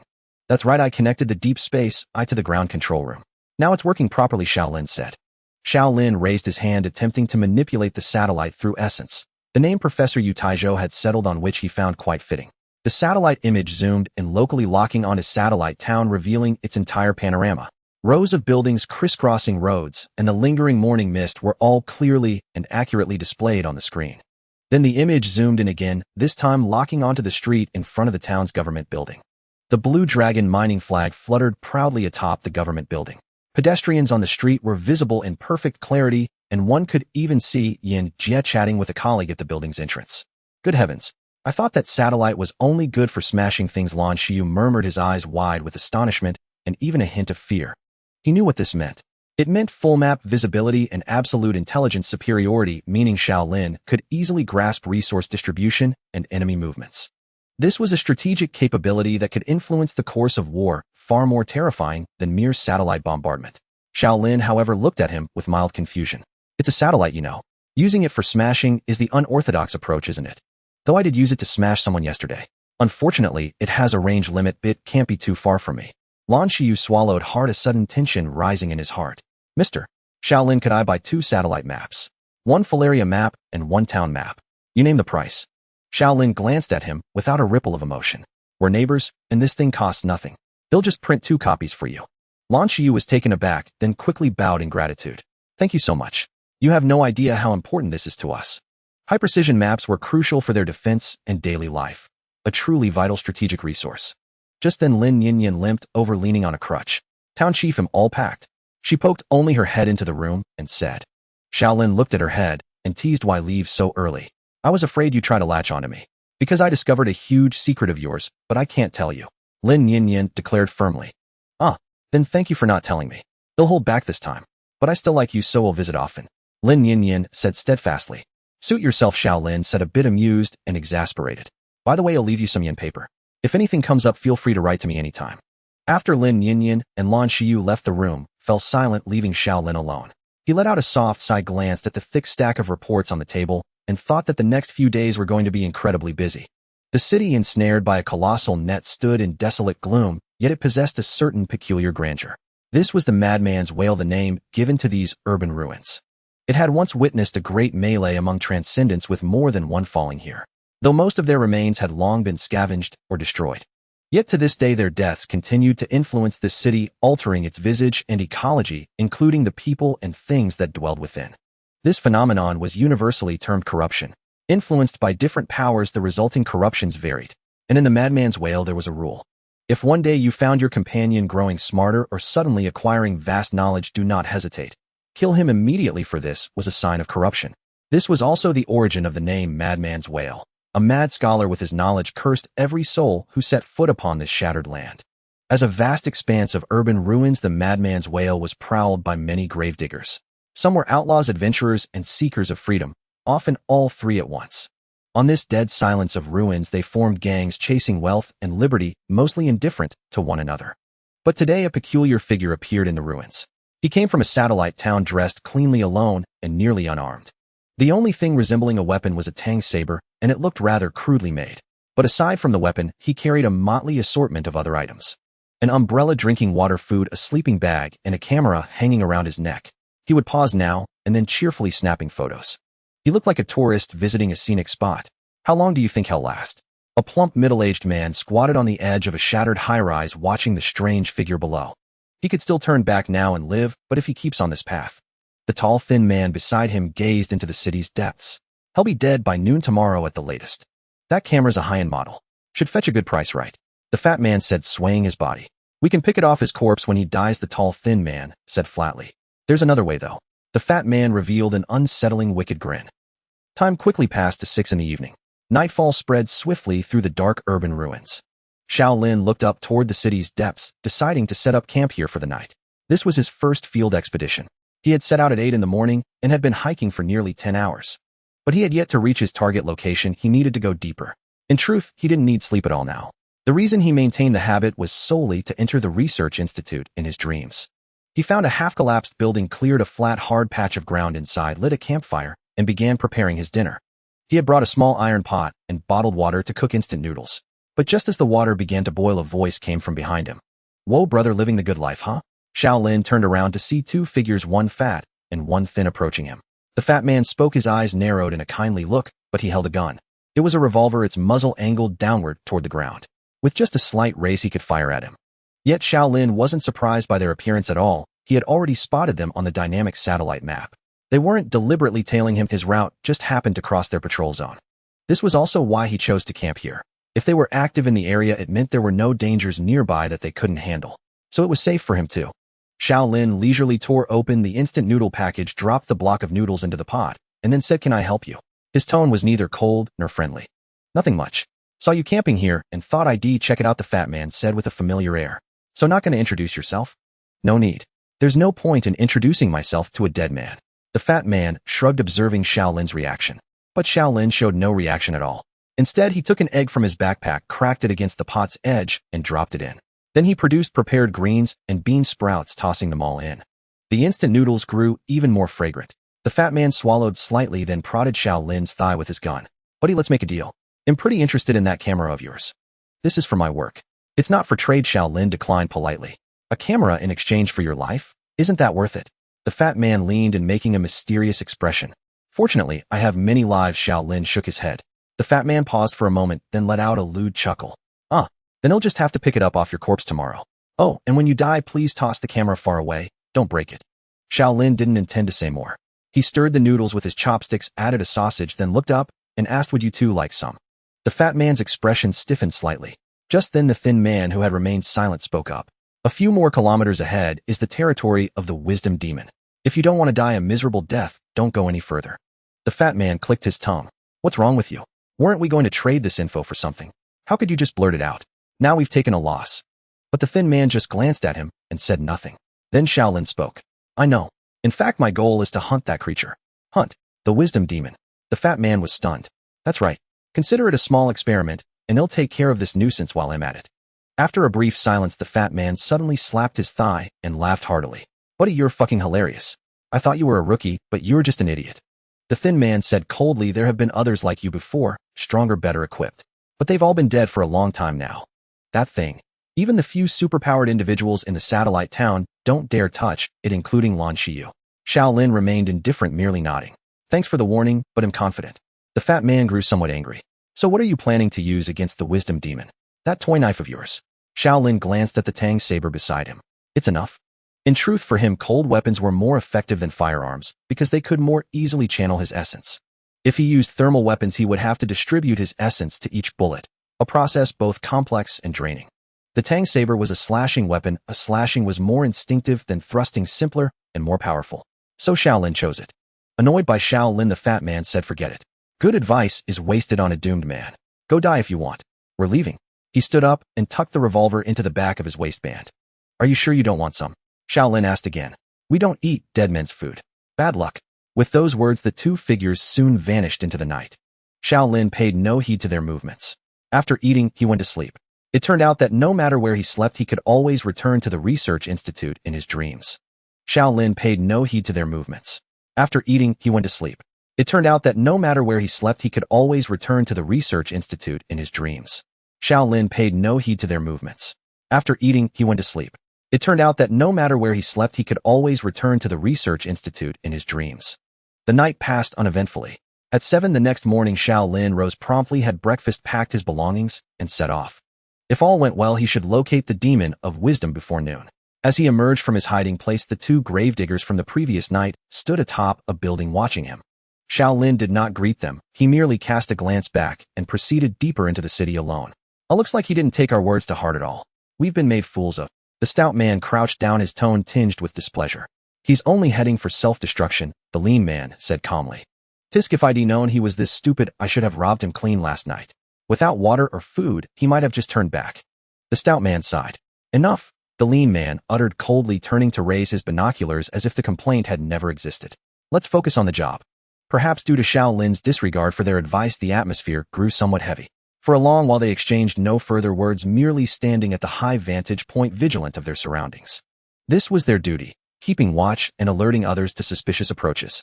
Minutes later, the lean man furrowed his brow slightly, raising his binoculars toward a direction. "Someone's coming. From the east." The stout man also lifted his binoculars to look. A group of about a dozen people was approaching from afar, led by a middle-aged man in his 40s. "Yang Jufeng, these are Yang gang members. Looks like they're coming for us," the stout man said. "Yang gang? Weren't they decimated by Satellite Town just a few days ago?" How dare they still operate outside? Aren't they afraid of retaliation from Satellite Town? The lean man frowned slightly. Who knows? But they do seem to be heading our way. You keep watch here, it'll go down, and inform Boss Shin. The stout man displayed astonishing agility, leaping across the complex rooftops and vanishing from sight in no time. The lean man said nothing. He instinctively glanced toward the direction Shaolin had disappeared, then began to scrutinize the movements of the approaching group. 2 hours later, Shaolin finally reached his destination, Block 13. This block looked no different from the others save for a blue signpost bearing the number 13. The only distinction was that the signpost, along with the adjacent walls and ground, was densely covered in blood-red warning graffiti cautioning people to stay away. The sight was bone-chilling. Block 13 was the lair of the demon of wisdom, a fearsome, corrupted entity that had claimed countless gravediggers. For its victims, death was often a relatively merciful outcome. Thus, even the most seasoned gravediggers dared not approach lightly. Ignoring the warnings, Shaolin pushed aside the wooden planks blocking the entrance and stepped inside. The interior of the block did not feel like a living hell. On the contrary, it appeared cleaner, free of gang markings, makeshift wooden paths, and ladders. The atmosphere was also quieter. Shaolin took out his phone, opened the dynamic satellite map, and searched for traces of the demon of wisdom. But surrounded by towering buildings and dense networks, he stared at the small screen until his eyes ached, finding nothing. Somewhat resigned, he decided to wander through the block, hoping to attract the demon of wisdom's attention and lure it out. Just then he spotted a large domed building 2 streets away. It stood out far more than the surrounding structures. A massive dilapidated billboard hung from it, one side collapsed with several train cars slanting into the dome, a sight both striking and surreal. Shaolin suddenly recalled that he had been here before his transmigration. That domed building was the Qinxiang Mall in Yenzhou. On his first day in the city, he had bought clothes there. The interior of a mall is much larger than ordinary residential buildings. Could the demon of wisdom's lair be there? He murmured to himself. He decided to go and check. But as he turned a street corner, he abruptly stopped. He saw a person. At least it appeared human, with a normal humanoid form and limbs completely unclothed.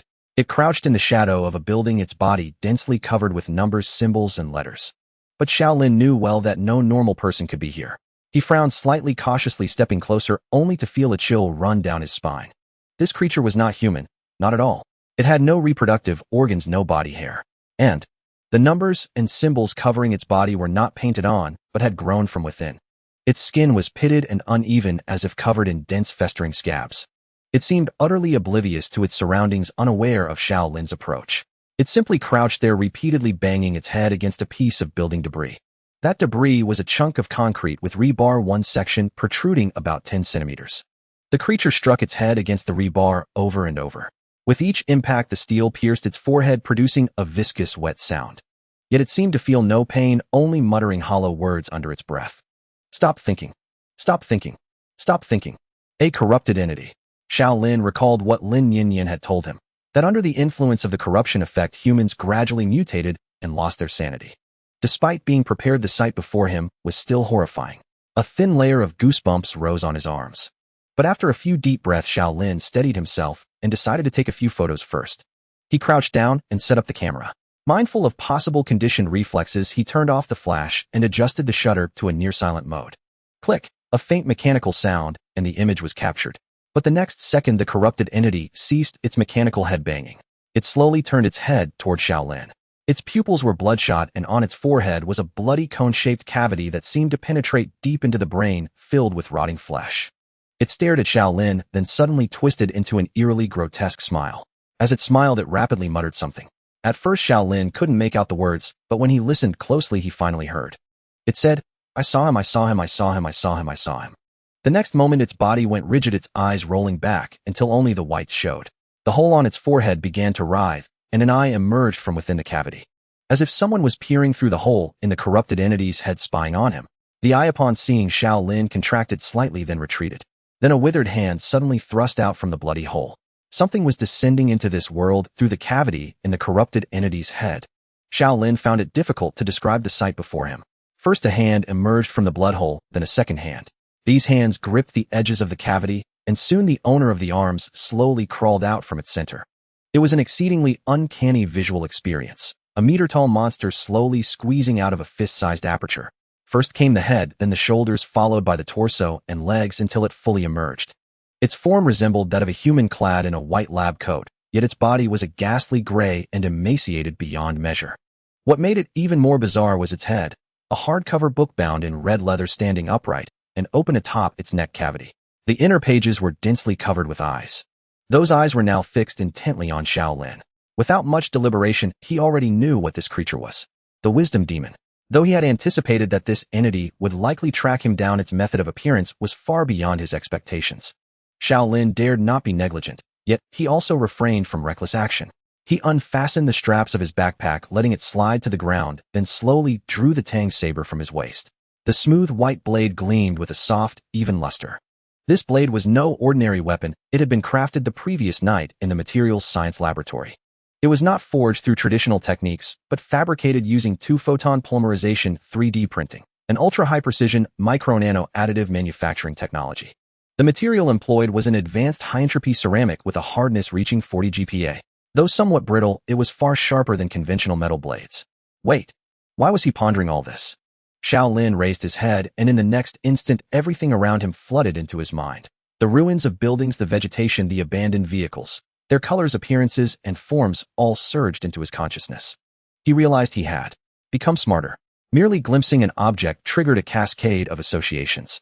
And now, with so many stimuli before him, they all converged in his mind, spawning new streams of information. This process was not linear, but simultaneous. Everything churned together in his thoughts, proliferating wildly. Even knowledge he had never before possessed began to surface. A prickling sensation spread across the back of his hand. Shaolin looked down to see dense black symbols and numerals emerging from beneath his skin. What is this? Numbers. Compounds. Entropy. Shaolin found himself unable to cease thinking, nor could he control the direction of his thoughts. His brain was incessantly receiving information, which multiplied exponentially every second. The situation was dire, extremely dire. Shaolin could feel his very essence being consumed at a frenzied pace, yet the overwhelming tide of information blocked his perception of danger. This was bad. If this continued, he would be done for. He had to find a way to counter this. Just then a pair of withered hands grasped his shoulders. Shaolin looked up to meet the countless eyes of the wisdom demon. At some unknown moment, the demon had appeared right before him. The pages of its head tilted toward Shaolin and began flipping rapidly. Black symbols surged forth like a torrential black flood, all pouring onto Shaolin's face. Shaolin could offer no resistance. The excess of thought left him frozen in place until the black numerals and symbols had nearly covered his entire body. His hair began to fall out, soon replaced by dense script and symbols. The fine hairs on his body also shed, and his eyes rapidly lost their luster, becoming identical to those of the corrupted creature from earlier. The wisdom demon slowly released him, stepping back a few paces. The pages of its head fluttered gently, and its eyes swiveled incessantly, observing its prey. It seemed to be ascertaining whether the prey had truly been neutralized. Then it turned, preparing to depart. In the next instant, Shaolin struck without warning. His body lunged forward, and the Tang saber arced downward in a fierce, decisive chop. The attack was swift and sudden. The wisdom demon had no defense. The ceramic blade's hardness and craftsmanship endowed it with exceptional sharpness. Meeting almost no resistance, the saber cleaved the demon's head in two. Yet this aberrant entity did not perish instantly. It let out a piercing, shrill cry that threatened to rupture eardrums.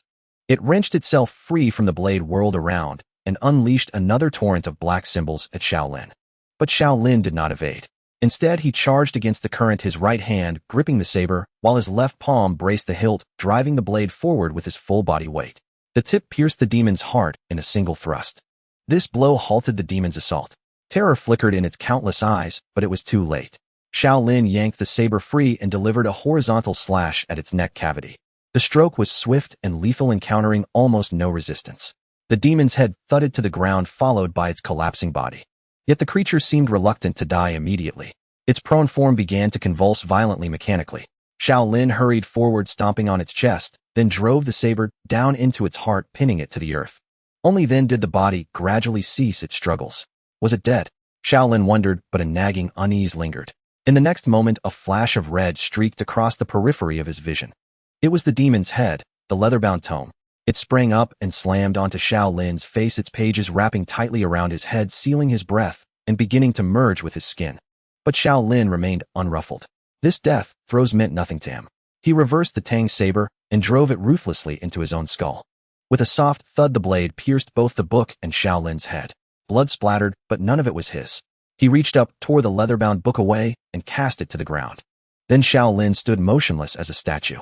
The reason was simple: his consciousness was no longer within his body, but resided in the deep space eye. During the moment he had been under the demon's control, just before losing himself entirely, he had executed a consciousness transfer, shifting his awareness to the satellite. The entire battle had been conducted from a third-person perspective via remote control. No matter how potent the wisdom demon's spiritual contamination, it could not corrupt an empty shell devoid of consciousness. Nevertheless, Shaolin felt a lingering dread, for his essence had been depleted by nearly half. Although he had transferred his consciousness, if his physical body perished, he would still meet his end. And gazing at the grotesque state of his own form, Shaolin let out a silent sigh. For the time being, he dared not return to it. All harm inflicted upon Shaolin would ultimately be converted into an essential consumption, which would then gradually repair itself. Thus, as long as he was not killed instantly, any type of injury would eventually vanish. After approximately 3 hours, the bizarre symbols on his body completely faded and his hair regrew. Shaolin cautiously returned to his body. And lingering chaos and dizziness persisted in his mind, but the uncontrollable torrent of thoughts had ceased. He crouched down to examine the remains of the wisdom demon, stripping off its clothing and pressing down inch by inch with force to feel its bodily structure. The wisdom demon's body was withered and dry, devoid of any moisture, its skin like hardened leather. Its structure resembled that of a human, overall akin to a preserved mummy. He then turned his gaze to the wisdom demon's true form, a crimson book. Its cover was made of leather, the spine of bone, and the pages of flesh and blood, exuding an eerily strange texture. Now nearly severed by Shaolin's blade, the book's pages were covered in densely packed eyes, hollow and lifeless, with tears of blood staining the leaves. Moreover, the pages bore content, though Shaolin could not comprehend it. The preliminary examination concluded, he rose, took a few photographs, and proceeded to the next and most critical test. He slowly placed his hand upon the book. His essence began to flow, surging toward the tome and forming a static essence imprint. It was with such an essence imprint that he had awakened the Research Institute and the satellite. Now he sought to awaken the wisdom demon. Silent blue light erupted from the book. Within that resplendent azure radiance, the wisdom demon's body gradually restored itself to its former state. In a mere dozen seconds, the blue light extinguished and the eerie corrupted being slowly rose to its feet, standing motionless like a statue. Now came the core of the experiment. A few days prior, while discussing becoming stronger with Yu Taijo, the professor had asked, "Have you read a certain novel? Story of your life?" "Yes, and they made a film of it called Arrival." Shaolin nodded. Yu Taijo launched into a lengthy discourse. "Exactly. That novel is an extreme extension of the Sapir-Whorf hypothesis. That language shapes thought. Those whose mother tongue is Chinese think in Chinese, those with English think in English. Due to differences in grammatical structure, vocabulary, and etymology, their modes of thought diverge." Shaolin was momentarily alarmed. "Professor, you're not going to tell me that to get stronger I have to study English diligently, are you?" "No, there is a far more effective method, one only you can achieve." The professor raised a finger. "Experience. You don't have to learn a language from aliens. You can become an alien." Now what Shaolin had to do was become an alien. He closed his eyes and his consciousness shifted. In an instant, he entered the essence imprint within the wisdom demon. An unprecedented sense of emptiness, void, and tranquility enveloped him. He slowly opened his dozen eyes to gaze upon the world. The sight nearly overwhelmed him with dizziness, yet beyond that dizziness was pure exhilaration. First was clarity, unprecedented clarity. He could discern the veins on a blade of grass from over 10 meters away, his field of vision astonishingly wide, nearly 270 degrees. Next was color. The contrasts between hues became extraordinarily vivid. He perceived hundreds of thousands of shades he had never been able to distinguish before. He even saw the color of the wind, a faint translucent silver white. Then came information. With a single glance, he knew the exact number of pebbles and weeds in his field of view. When he looked at a bizarre plant, he instantly knew how long it had lived and how much longer it would live. Finally, there was motion. As a small stone rolled down somewhere in his vision, its trajectory left multiple afterimages, and Shaolin briefly glimpsed its past. It was a maddeningly omniscient perspective paired with the wisdom demon's peculiar brain, making Shaolin feel as though he had transformed into a computer. Then he looked at himself, but saw nothing. He was still himself, standing there silently with no extra information perceived, like a mute, stubborn rock. The omniscient perspective seemed to fail when turned upon himself. However, Shaolin had no time to ponder this, for while embodying the wisdom demon, his essence was being consumed at an alarming rate. It would likely deplete him entirely within half an hour. The final step of the experiment awaited reconfiguration. Yu Taijo had said he was not a living being, but a transcendent existence, and thus might be able to transform himself by altering his mode of thought. Xiao Lin returned to his own body and immediately closed his eyes, frantically recalling in his mind the unique experience of embodying the wisdom demon. After 30 seconds, he slowly opened his eyes. Dozens of tiny pupils emerged within his irises. Silver wind streamed through his vision. The sun was invisible in the dark crimson sky, but as the red deepened, it heralded the approaching night. "Another hour until dark," said the fat man to the thin man atop the tall building. The thin man ignored the topic and countered, "What did the Yang gang want to discuss with Boss Shun?" The fat man muttered, "A few days ago they set their sights on Satellite Town, but Lan Shiyu wiped out half their core forces. Now they seem to be here asking for our help." The thin man frowned deeply. "Boss Shun shouldn't help them. They're nothing but scum. Survival, my friend. We're all just trying to survive, just by different means." The fat man forced a strange tone. "Besides, their offer is high this time. They've nearly emptied half their coffers." "Has the boss agreed?" asked the thin man, still gathering intel. "After all, this is no small matter, and making an enemy of Satellite Town isn't wise." The thin man sighed and said no more. Just then he looked toward the depths of the city, where a tiny figure seemed to have briefly appeared in the corner of his vision. Frowning, the thin man raised his telescope and aimed it at that street, waiting silently for the figure to reappear. But after several seconds he saw nothing. "What is it? See something?" asked the fat man. "Nothing. Might have been a mistake," the thin man replied, but he did not lower the telescope. Just then the figure reappeared. The thin man focused intently, and upon recognizing the face, he was seized by shock. "Impossible. What's wrong?" the fat man asked urgently. "It's him. He's back. Him." The fat man raised his own telescope, and then stood frozen, as if struck by lightning. "No, impossible. No one returns alive from the wisdom demon unless he never entered Sector 13 at all." The thin man gritted his teeth, pondered for a moment, and said, "Let's go down and ask." Xiao Lin departed much as he had arrived. A camera slung around his neck, a backpack on his shoulders, and a tang sword tucked at his waist. Nightfall descended once more. As he debated whether to rest or press on, two figures emerged before him, the corpulent and the slender gravediggers he had encountered once before. They leaned against a dilapidated car, watching him approach. The clear intent of their stance was that they had been waiting. "Oh, it's you. I didn't expect to meet again," Xiao Lin said with a polite smile. "This area is the stronghold of the Shin gang. We've been monitoring it. If you passed this way, we would know," the slender one explained earnestly. The stout one, however, studied Xiao Lin with keen interest, as if searching for signs of something amiss. "I thought you were done for. Didn't expect you to come back alive. What got cold feet at the entrance?" "No, I went in and took photos," Xiao Lin replied. "Tisk, so you didn't run into the wisdom fiend. Lucky bastard. You should treasure your life." Xiao Lin shrugged. "Actually, I did." The stout man opened his mouth, momentarily at a loss for words. An awkward silence hung between them until the slender one asked succinctly, "And then?" "I killed it," Xiao Lin answered. "Can you prove it?" The slender one pressed. "I have photos. Want to see?" Xiao Lin opened the camera's gallery and handed it to the slender man, but the stout one snatched it first. The wisdom fiend, one of the most terrifying erudites in the madman's howl, killed by this man. He flipped through the photos one by one. The first few were mundane street scenes, then a shot of the entrance to Sector 13, a sign, and red graffiti. Had he really been to Sector 13? But so what? Being there didn't mean he could slay the wisdom fiend. He continued scrolling until he reached a photo Xiao Lin had taken of the erudite, crouched beneath the rubble of a building, its body covered in ruins. The stout man chuckled. "You got it wrong. That's not the wisdom fiend. Just an ordinary erudite, the least aggressive kind. We see these all the time and can't be bothered. Sometimes we toy with them out of boredom." As he spoke, he scrolled further, and his voice died in his throat. The next photo showed a tattered gray corpse desiccated alongside a leather-bound book nearly severed in two. They were arranged neatly, photographed with professional precision. The wisdom fiend's corpse. The stout man felt his breath quicken, cold sweat beating at his temples. The wisdom fiend, truly dead. "Done looking. Can I have my camera back?" Xiao Lin asked. The stout man hastily returned it. "Imdu Ju and this is Shawnee. We're gravediggers for the Shin gang." "I thought you weren't supposed to tell your names to the dead," Xiao Lin teased. "Times change, circumstances shift. 30 years east, 30 years west," Du Ju replied with a fawning grin. Xiao Lin found himself both amused and exasperated. Yet he bore them no ill will. Their warning about the wisdom fiend yesterday had been well-intentioned. "Say, why not drop by the Shin gang?" the stout man pressed. "No need. I should get back quickly. Sleeping on the streets isn't exactly pleasant," Xiao Lin said. "Then you definitely should come with us. We've got rooms, hot showers, and our boss has an off-road vehicle. He can give you a lift tomorrow." Xiao Lin had to admire Du Ju's silver tongue. A few words, and he was genuinely tempted. As for safety, he had little concern, of killing him was no easy feat. "All right then. He'll trouble you." "No trouble at all. Come on, I'll introduce you to our boss Shin." The Shin gang. Xiao Lin had heard of them from Lin Yinyan. They had a decent reputation, fair dealings, no troublemaking, no underhanded tactics. Their base was an abandoned manor, vast in scale, cleaned and refurbished.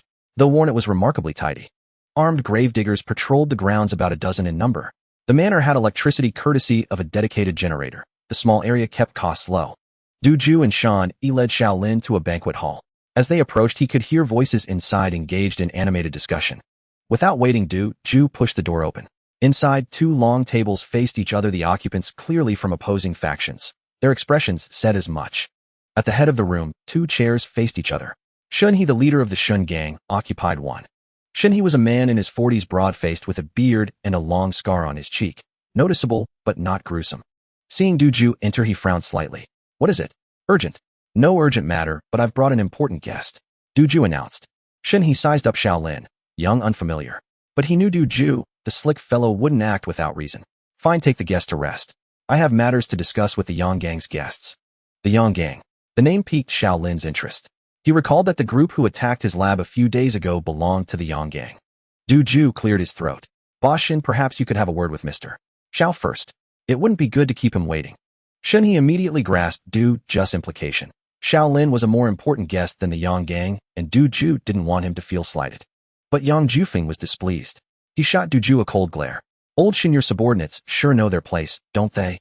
Shun He smiled. Their brothers have been through life and death together. As he hesitated, Shaolin spoke up. My business isn't urgent, but may I stay and listen? The room fell silent for a moment. Then Yang Jufeng gave a faint sardonic smile. Listen, by all means, but I have a loose tongue. If I happen to say something you shouldn't hear, they'll have no choice but to send you to your grave. Shaolin smiled. Then I can only wish myself luck. Shaolin smiled. Then I can only wish myself luck. As one of the most prominent gangs in the Madman's Howl, Yang Jufeng did not take Shaolin, a mere rookie, seriously. He merely cast a cold glance before continuing his conversation with Shun He. I've already stated the circumstances. To put it simply, we have a minor conflict with Satellite Town, and things have turned rather unpleasant between both sides. Yang Jufeng said coldly. Yes, I am aware of that. Shun He nodded. I know your Shun gang has a good reputation around here. So my idea is simple. You act as a mediator to help us negotiate a truce, and the reward will be 50 gold coins. 50 gold coins. Shaolin calculated silently. Based on his knowledge, the most common gold and silver coins were minted at 20 grams each. The value of gold was 100 times that of silver. 100 gold coins were equivalent to 10,000 silver coins, which translated to 100 kilograms of silver. Calculating based on the highest price of silver before his transmigration, 10 yuan per gram, that was roughly 1 million yuan. Shaolin was somewhat shocked. Were these gravediggers really this wealthy? But upon closer thought, this seemed only natural. After all, if the reward weren't so high, why would these people risk their lives to become gravediggers? However, Shun He did not immediately agree. He leaned back in his chair and spoke. This matter is not easy to handle. After all, you've had a direct clash with Satellite Town and wounded their people, something that has never happened before. So, Yang Jufeng appeared somewhat displeased. We need some time to investigate and see if 50 gold coins are worth the risk. Shun He smiled. Then make it 60 gold coins. Yang Jufeng seemed unwilling to give Shun He time to consider. Thank you, but we all rely on Satellite Town for business. Me, you, and other gravediggers. If we fall out with Satellite Town because of you, the loss would be unbearable for us. Yang Jufeng's expression darkened. 60 gold coins is the limit. If you don't agree, we'll have no choice but to give up and go back to await our doom. But I'm not the type to resign myself to death. When that time comes, I'll go completely mad, and I'm not sure what I might do. The smile on Shun He's face gradually faded. He caught the underlying threat in Yang Jufeng's words. If he refused, the Yang Gang might retaliate against them before meeting their end. Although the Yang Gang had suffered a heavy blow, Yang Jufeng himself was a superpowered individual, extremely dangerous to deal with. But they might end up with no payment and still suffer losses.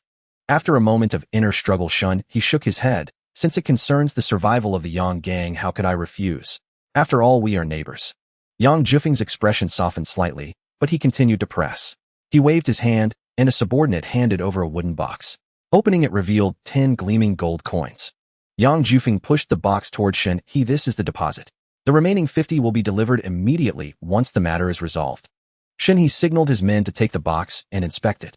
He took a sip from his teacup and said, But I'm curious, how exactly did you offend Lan Shiyu to make him strike so ruthlessly, leaving no survivors?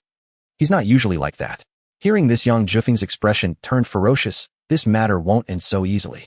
That bastard will destroy him sooner or later along with all his men. Let them know that crossing me, Yang Jufeng, will lead to nothing good, and they will die a miserable death. Shun He was not surprised at all.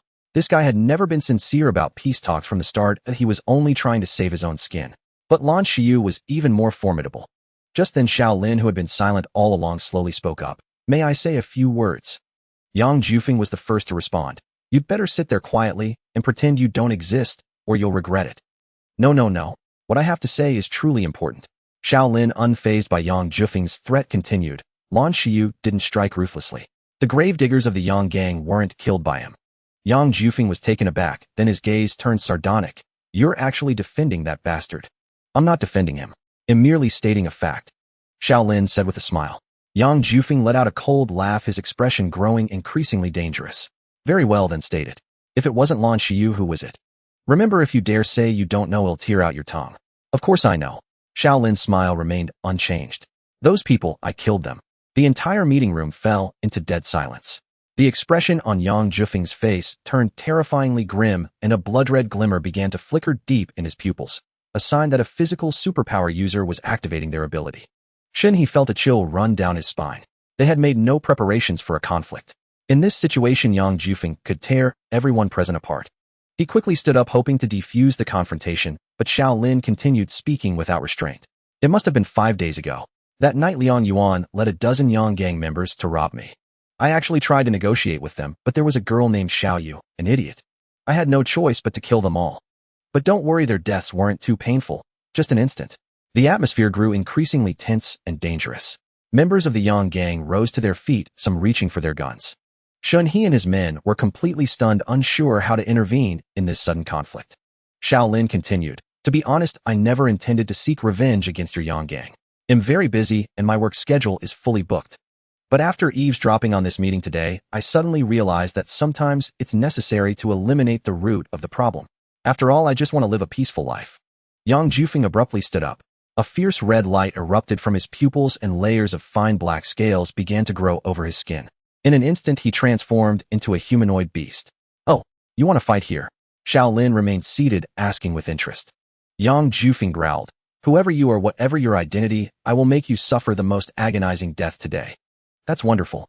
Now I don't have to find an excuse. Xiao Lin flashed a bright smile, then picked up a fruit knife from the table and stabbed it fiercely into his own forehead. Blood gushed out instantly. His action stunned everyone present. What? What is he doing? Did he just commit suicide? Is this guy insane? Xiao Lin's arm, still gripping the knife, fell limply, revealing a deep, bloody hole in his forehead. The wound penetrated straight into his brain, essentially a fatal blow. But for some reason, Yang Jufeng felt uneasy. His face twisted with rage as he turned to Shunhe. Shunhe, you'd better give me an explanation. Was this man deliberately arranged by you? As his words fell, everyone in the room simultaneously felt an icy gaze sweep across their bodies. The crowd fell silent and turned to look at Xiao Lin's corpse. Behind that deep, bloody hole, a blood-red eye was staring straight at them.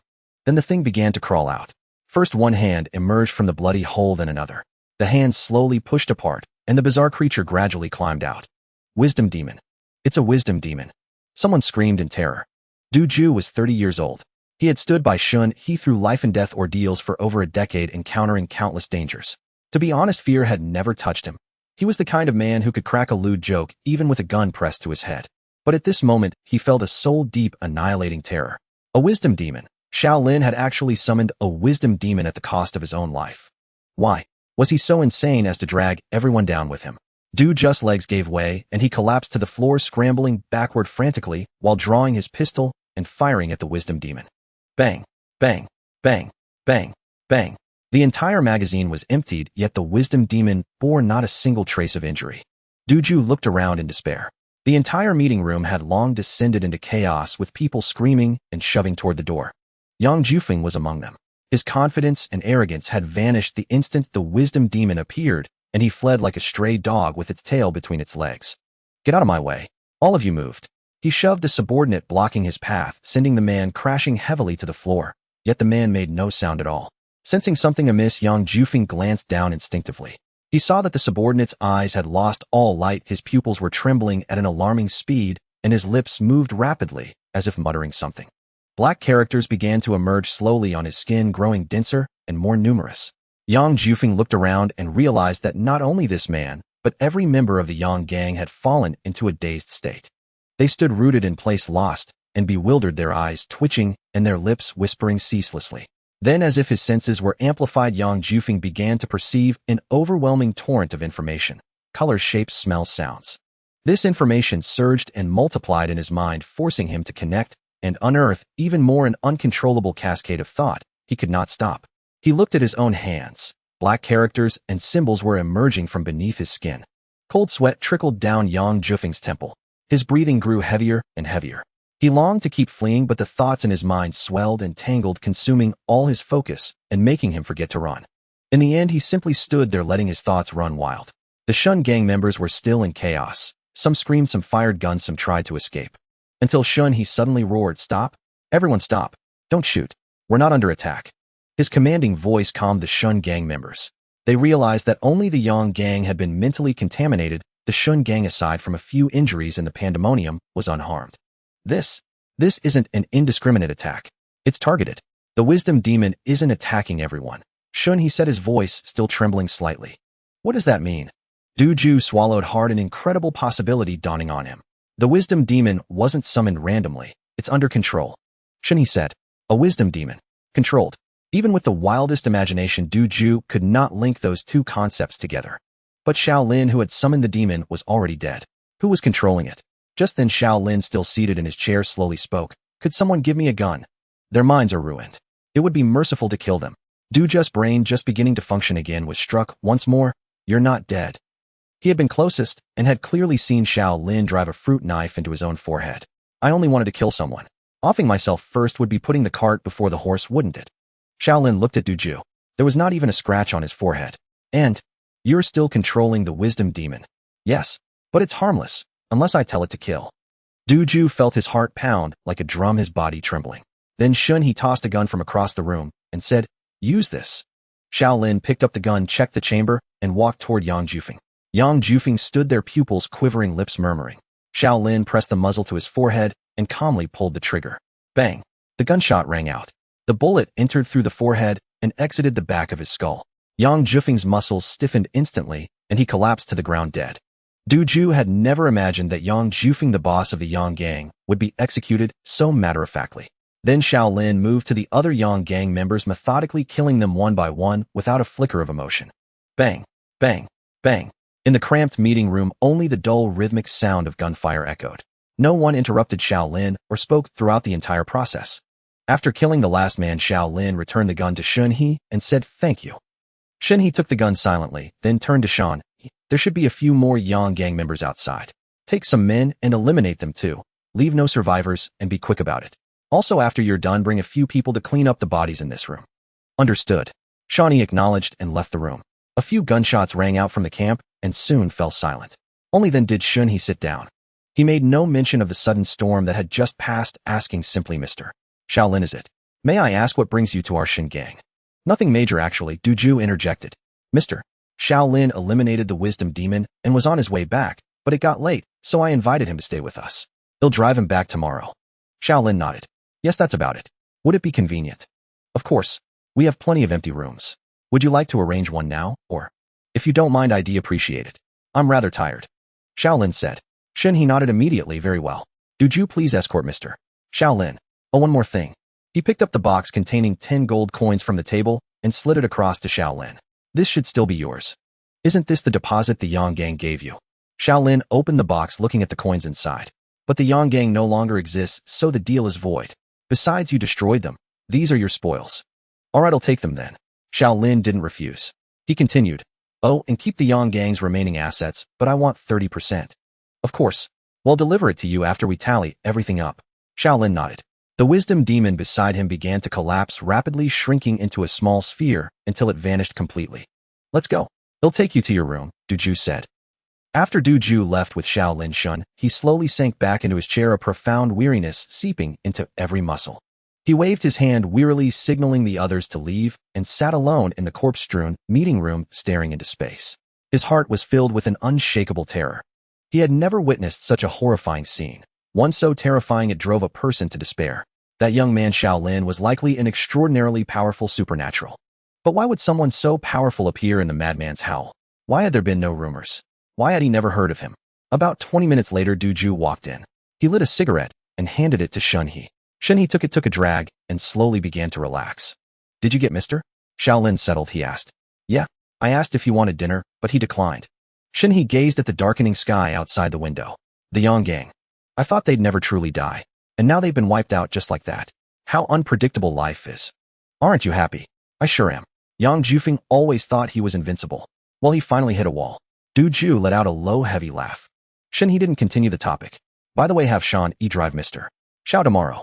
Use a decent car and tell Sean E not to ask any questions. And me? I pulled off a huge job today. Don't I get a reward? Du Ju grinned cheekily. Of course you do. Your reward is to skip sleep tonight and work through the night. Shinhee stood up and stretched his shoulders. Tonight, transfer all of the Yonggang's assets to our side. Also try to get as little rest as possible over the next week. The wisdom demon has been hunted. Only we know about this. The resources in Block 13 are rich. Form several small teams and grab the most valuable ones before anyone else catches on. I hope I don't die from overwork in the next few days. Du Ju sighed, though excitement gleamed deep in his eyes.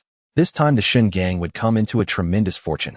Early the next morning the Shun Gang's camp looked considerably emptier, and Xiao Lin momentarily wondered if they had fled overnight. Sean E, however, remained at the camp, explaining that most of the group had gone to scout out the 13th district. In addition, he brought Xiao Lin 30 gold coins, which was his share after they had assessed the Yonggang's assets. After a simple breakfast, Sean E drove Xiao Lin to Satellite Town in an off-road vehicle. The journey, which would normally take 7 or 8 hours, was completed in just 2. However, Xiao Lin did not let Sean E approach the research institute. He got off 2 kilometers away and walked the rest of the way.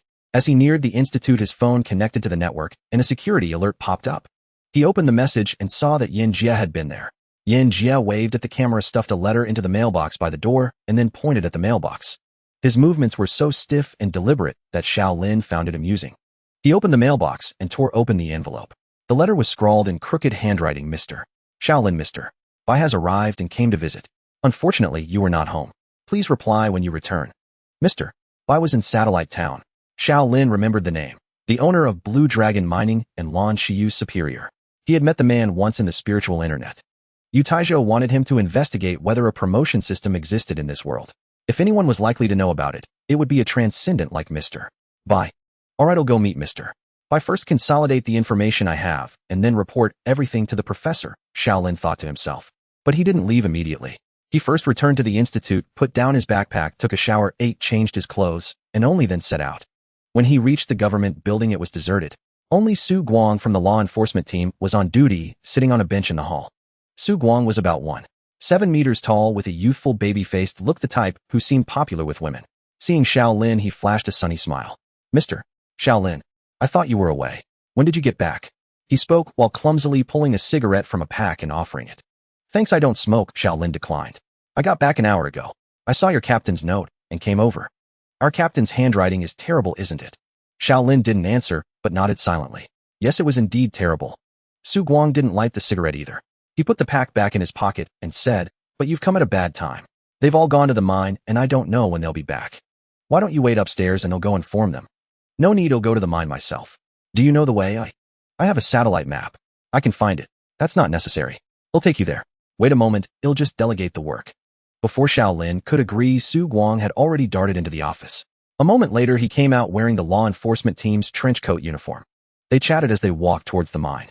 Why did Mr. Bai suddenly come? Does it have anything to do with me? Xiao Lin asked. It's not about you. It's about something at the mine. Su Guang shook his head honestly. But I can't tell you about it yet. Mr. Bai hasn't decided whether to involve you. Something at the mine. Yeah, it's quite serious, Su Guang replied, still being straightforward. Then realizing he might have said too much, he asked in return, where have you been the last few days, Mr. Xiao? You suddenly disappeared. I went to the Madman's Howl for research. Research at the Madman's Howl? Su Guang was surprised. It's pretty dangerous there, especially the corrupted being called Hui Mo in the 13th district. Yes, I went to investigate Hui Mo, and I dealt with it while I was at it. Su Guang suddenly fell silent. What's wrong? Xiao Lin asked. Nothing, it's just. I suddenly feel there's a thick wall between us. Su Guang wiped the cold sweat from his forehead. It's not that bad, Xiao Lin said, a bit embarrassed. But you took down Hui Mo. Even the town head couldn't handle its mental pollution. Even so, it's not that bad. As they talked, they arrived at the mine. It was quite large, dotted with a few wooden buildings and surrounded by piles of stone and coal. A crowd was gathered right in the center of the mine, doing something. Mr. Bai was among them, looking exactly as Xiao Lin had seen him in the spiritual internet, in his 40s, tall, dressed in white, and very elegant. Town head, Mr. By Mr. Shaolin is here, Su Guang shouted from a distance. Mr. Bai looked over, nodded politely at Shaolin, then turned his attention back. Lan Xiyu also smiled and nodded at Shaolin. As Shaolin walked over, the crowd parted to let him through, and he saw a stone coffin at the very center. It wasn't brand new, but it was intact. On the lid was the imprint of a quill pen. Mr. Shaolin, it's a pleasure to meet you. I apologize, but we're a bit busy right now. I hope you don't mind, Mr. Bai said calmly, looking at the coffin. Shaolin shook his head to show he didn't mind, because he could faintly sense the unsettling aura emanating from the stone coffin. His pupils began to diffuse like liquid, dividing into new pupils as his Hui Mo vision was activated. He spoke softly. It's made of limestone. Although it looks man-made, there are no traces of hand carving. It's as if it was naturally formed. And it appears to be centuries old, but in reality, it's very recent. The type of damage doesn't match at all. Satellite Town is rainy. With frequent water seepage, the coffin should have powdered or flaked on the surface, but it only has cracks. It completely defies logic. It's something that shouldn't exist. When he finished, the people around were dead, silent, many with terror in their eyes. Mr. Bai nodded. Thank you, Mr. Shaolin. It seems we can be certain about what it is. So you know what this is, eh? Shaolin asked. Mr. Bai nodded. The writer's coffin. Shaolin was confused, but before he could ask further, Lin Yin spoke up. Can we throw the coffin somewhere else? Like bury it in the madman's howl. She was still on crutches, but she looked much better. However, Mr. Bai shook his head. It's useless. The moment the coffin appeared, we were all under the writer's influence. Any action we take only advances the narrative. Then should we open it? Lan Xiyu asked. Open it. If the manuscript isn't found anywhere else, it's likely inside the coffin. Lan Xiyu gestured. Yin Jie and a few miners stepped forward, inserted iron bars into the coffin's gap, pried it loose, and pushed the lid open. Inside lay a completely desiccated corpse. Its hands rested on its chest, clutching several yellowed sheets of parchment. Shaolin could see that those parchments were things of immense power. At the sight of the corpse, the surrounding crowd grew restless, their fear deepening. It really is Simon. Are we doomed? Relax, Mr. Bai is here. Mr. Bai raised his hand to silence the crowd, then bent down and pulled out the stack of manuscript paper, unrolling it slightly. On the first line of the first page was written, "It all began on the day a stone coffin was unearthed. After that, a terrible disaster began to spread through the town." Mr. Bai did not read further. He snapped the manuscript shut and rolled it up. Mr. Bai, Lan Xiyu started, but Mr. Bai cut him off. Let's head back to the government center first. The miners were left to handle the stone coffin, while the others returned to the administrative center for a meeting in the conference room. The conference room was not spacious, slightly worn, yet possessed an antique elegance, with a solid wood long table surrounded by high-backed chairs and a vase of fresh flowers at its center. Only upon arriving here did Mr. Bai formally greet Shaolin. Mr. Shaolin, a pleasure to meet you. By the way, my full name is Bai Shaoyan. They didn't mention it to you, did they? They only called you Mr. Bai, Shaolin said, shaking his hand. Shaolin and the others all speak highly of you, and I'd love to chat, but unfortunately we have no time for pleasantries now. Bai Shaoyan sighed as he looked at the manuscript in his hands. The nickname Shaolin almost made Shaolin chuckle. He cast a fleeting glance at Lan Xiyu, who looked slightly embarrassed, and said, no matter, business comes first. So what's the story with that stone coffin? And who is Simon? Bai Xiaoyan's expression darkened.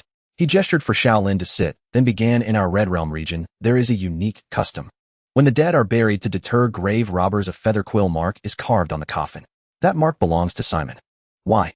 Shaolin asked. Because Simon brings disaster and death, Bai Shaoyan said in a low voice. He is a horror writer and a fifth-generation transcendent. Every story he writes ends with the protagonist's despairing death. And when you see Simon's coffin, it means you are trapped within one of his stories. Judging by the opening, he has woven the entire satellite town into his narrative this time. That means he intends to. Bai Shaoyan paused for a few seconds. Destroy us. As his words fell, the air seemed to freeze for an instant, and even the sound of wind outside the window grew distant. Everyone in the room looked terrified, and Shaolin was inwardly shocked. Could a single story slaughter an entire town? Such power was utterly insane. Mr. Bai, if we evacuate the satellite town, can we avoid this catastrophe? Lan Xiyu asked. Over 5,000 people. Where can they go? And how do we resettle them? Bai Shaoyan countered. We could only relocate key individuals. Bai Shaoyan shook his head.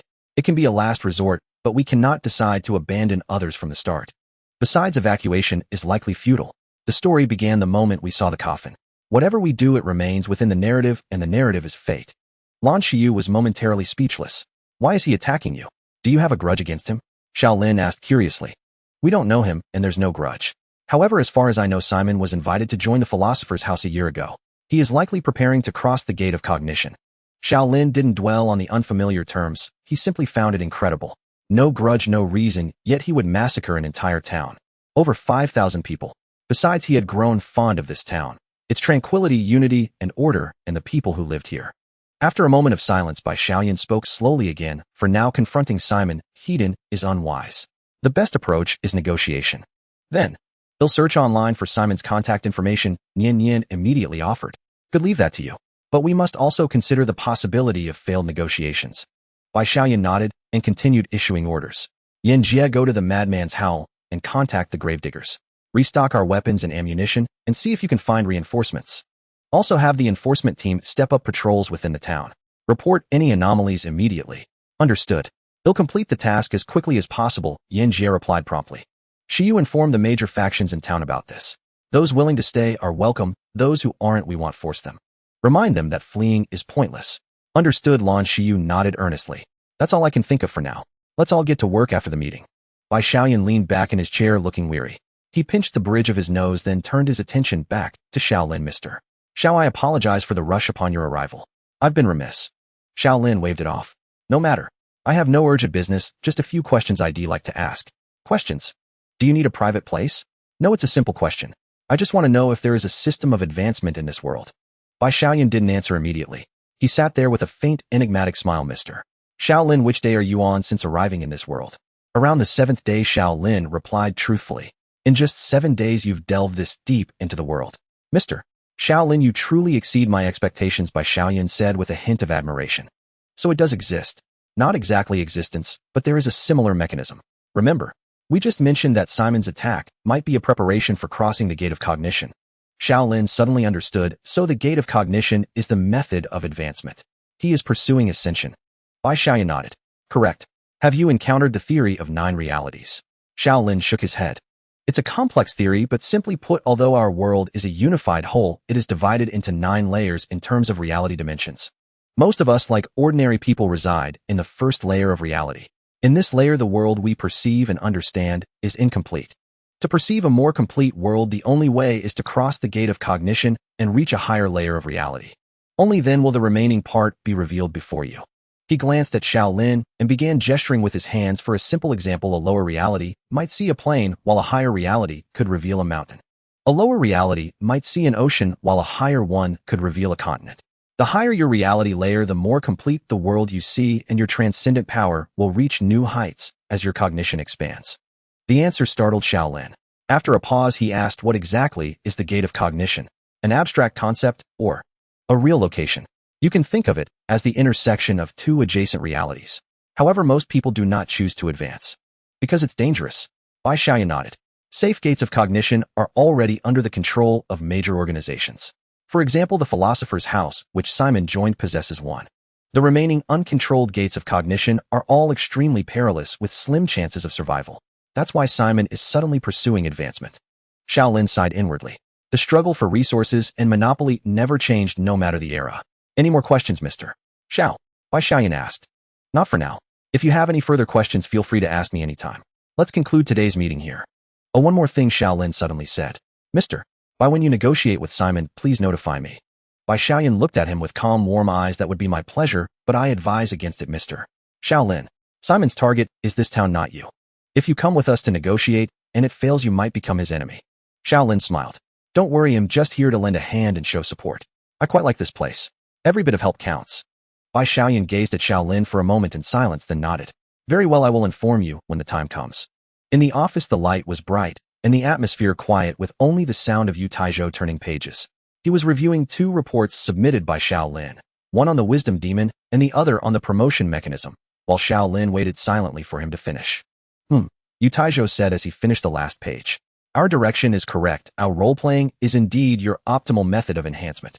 He looked up, his gaze focused and profound. But there are 2 things you must be wary of. Do not establish too many connections, for that will weaken your essence. Nor should you link yourself to anything too powerful, lest your essence be drained. As for the gate of perception, we shall challenge it only after you have strengthened yourself to the limit. Shaolin nodded earnestly in response. All right, I'll remember that. After discussing business, Yu Taizhou's expression softened. He said gently, you've been through a lot lately. It's a pity I can't offer you more help. What's there to complain about? "I'm merely fighting for my own survival," Xiao Lin replied with a smile to reassure him. Then he recalled something else not included in the reports. "By the way, there's another matter. Not about me, but I'd like to hear your thoughts." "Let's hear it," Yu Taizhou said, raising an eyebrow, slightly clasping his hands on the table, and turning serious once more. "It's about Satellite Town. They were attacked by a powerful supernatural being." Xiao Lin recounted everything about the writer to Yu Taizhou in detail. After he finished, Yu Taizhou stroked his chin in contemplation. "Killing with stories. That's quite an intriguing ability, isn't it? And it's absurdly powerful. Killing from thousands of miles away, nearly impossible to counter," Xiao Lin marveled. Yu Taizhou, however, shook his head slightly. "In truth, this ability is far less formidable than you think." Xiao Lin was taken aback. "Professor, do you have a way to counter it?" Yu Taizhou shook his head and said, "Not yet, but we can make a simple analysis." Bai Xiaoyan said narrative is destiny, didn't he? Exactly. That's why the writer is so powerful. He can manipulate narratives and guide fate. Wrong, Yu Taizhou said. Stories are just one means of narrative, and a limited one at that. There it was, another strange term he couldn't grasp. Seeing Xiao Lin's bewildered look, Yu Taizhou smiled and shook his head. "All right, let's start from the beginning." He raised one finger. "First, infinite narrative. For example, the town was destroyed is an infinite narrative. It requires no process, is bound by no constraints, and merely states a result. The statement itself makes it true. If Simon is so powerful, why doesn't he write it that way?" Xiao Lin fell into thought and quickly understood. "I see, because that's just a sentence, not a story." "Exactly." Yu Taizhou nodded approvingly. To narrate the town was destroyed through a story, you need characters, time, place, plot, and logic. Without these, the story fails. That's the limitation of stories. Moreover, stories themselves are fragile, constrained by the author's talent and imagination. Throughout all the stories humanity has created, none are flawless. Xiao Lin was once again awed by Yu Taizhou's way of thinking. He admired it while silently digesting these abstruse concepts. Suddenly, he felt that this terrifying supernatural being who made the entire red zone tremble might not be so invincible when dissected by reason. Seeing Xiao Lin lost in thought, Yu Taizhou chuckled. "Don't worry, you have nothing to fear from him. He's not your equal. Far from it." The next morning, Xiao Lin began role-playing as the wisdom demon, wandering through Block 13 of the Madman's Howl, startling Du Ju in the process. Yu Taizhou had said that repeated role-playing would help him quickly unlock the wisdom demon's other abilities while reducing the cost of the act. Currently, given the strength of his essence, he could maintain it for a maximum of 30 minutes. After 30 minutes, Xiao Lin reached his limit. He returned to his body and went to the cafeteria for breakfast. Midway through his meal, a crooked, drunken-looking paper crane flew in from outside. It circled around Xiao Lin a few times before plopping into his bowl. Staring at the suicidal paper crane, Xiao Lin was speechless. This was definitely from Lin Yin. It perfectly reflected its owner's temperament. He carefully fished out the soup-soaked paper crane and unfolded it. Sure enough, it bore Lin Nianyan's handwriting. "Negotiation in the virtual space at 4 p.m. today. Mr. Bai said he won't wait, so remember to come early." It seemed Bai Xiaoyan was still conflicted, hoping for his help on one hand, yet afraid of dragging him into trouble. After a moment's thought, Xiao Lin wolfed down a few more bites, put on his coat, and left. Even if not for Satellite Town, he wanted to meet this so-called killer writer Mr. Simon to better understand this world. The government building in Satellite Town felt unusually quiet today. When Xiao Lin found Lin Yin, she was munching on osmanthus cakes while scribbling furiously in her large book. She was using a fountain pen with ink smudged on her fingers and even on her lips, looking quite messy. Truly, she was a girl who exuded no allure whatsoever. Looking up and seeing Xiao Lin, Lin Yin froze for a few seconds. Discreetly, she covered the lid of the osmanthus cake box, hid it behind her, and then asked, "Oh, Mr. Xiao Lin, why are you here so early?" "I planned to prepare in advance, so I came early." Xiao Lin casually walked past her, opened the box, and to Lin Nianyan's utter shock, took a piece and popped it into his mouth. Then he said, "By the way, I need a favor." Lin Nianyan shook her head gently, her face sorrowful. "Too late. The moment you ate one of my osmanthus cakes, our bond was severed." "It's serious," Xiao Lin said, giving her a look. "That writer you mentioned, Simon, does he have any works?" "Of course. There are public resources online. Mr. Xiao Lin, do you want to read his books? After all, he's a writer. From his works, we might get a glimpse of his character." Xiao Lin glanced at the osmanthus cakes again, and Lin Yin quickly hugged the entire box to her chest. "But I don't have time to take you online right now. I have a lot of accounts to settle today, and it's very urgent." "That's a problem then." "Actually, it's not that big a deal," Lin Yin said, blinking. "I can teach you how to go online. Since you've been confirmed as a supernatural being, you should pick it up quickly." "So what do I do?" Xiao Lin sat on a chair, completely relaxed, awaiting Lin Nianyan's guidance. "Mr. Xiao Lin, are you familiar with the concept of collective unconsciousness?" Lin Yin countered. Shaolin nodded, a concept proposed by Jung, the deepest unconscious part of the personality structure. Exactly. Lin Yinyan bit into a piece of osmanthus cake. When the Wisdom City built the spiritual internet, they considered its ease of use, so they established it within humanity's collective unconscious. That means you need two conditions to get online: first, be a psychic or a transcendent, second, know of the internet's existence. The method is simple: close your eyes, imagine that virtual world, and silently recite connect to access it. Shaolin looked at her skeptically. Is it really that simple? Yes, why else? You're not messing with me just because I ate your osmanthus cake, are you? Try it and see. Oh, by the way, the default login spot should be at assembly point 3. Once you're in, don't wander off. There are tons of people there, hard to find. Alright, I get it. Shaolin sighed, closed his eyes, and began following Lin Nianyan's instructions, but after a long wait, he felt no change. Honestly, Lin Yanyan, are you? Shaolin opened his eyes to find himself surrounded by endless darkness, with only a grid-like pattern underfoot stretching to the horizon, forming a gray-white line. The only thing resembling an object was a wall. A black wall made of countless stacked prisms, a colossal barrier reaching heaven and earth, constantly undulating. This seemed to be the spiritual internet, yet it wasn't quite the same. And this place looked nothing like an assembly point, nor was it crowded as Lin Yinyan had described. Lin Yinyan, are you there? Shaolin called out, but his voice was quickly swallowed by the emptiness. Log out, he whispered, but nothing happened. Can't log out. Seriously, it was just one piece of cake. Do you have to retaliate like this? As his words faded, an inexplicable immense dread surged from the depths of his heart, making his hair stand on end. He looked in the direction opposite the black wall, sensing an enormously powerful and massive entity hurtling across the grid plane. Before he could process it, he saw it. A chaotic crimson mass, overwhelming and colossal, charging forth with devastating momentum. It possessed the power to annihilate everything, and wherever it passed, the grid on the ground shattered inch by inch, leaving only raw primordial darkness. It felt as though the entire world was being crushed by it. There was no escape, nowhere to hide. Shaolin stood there, his heart filled with unparalleled awe.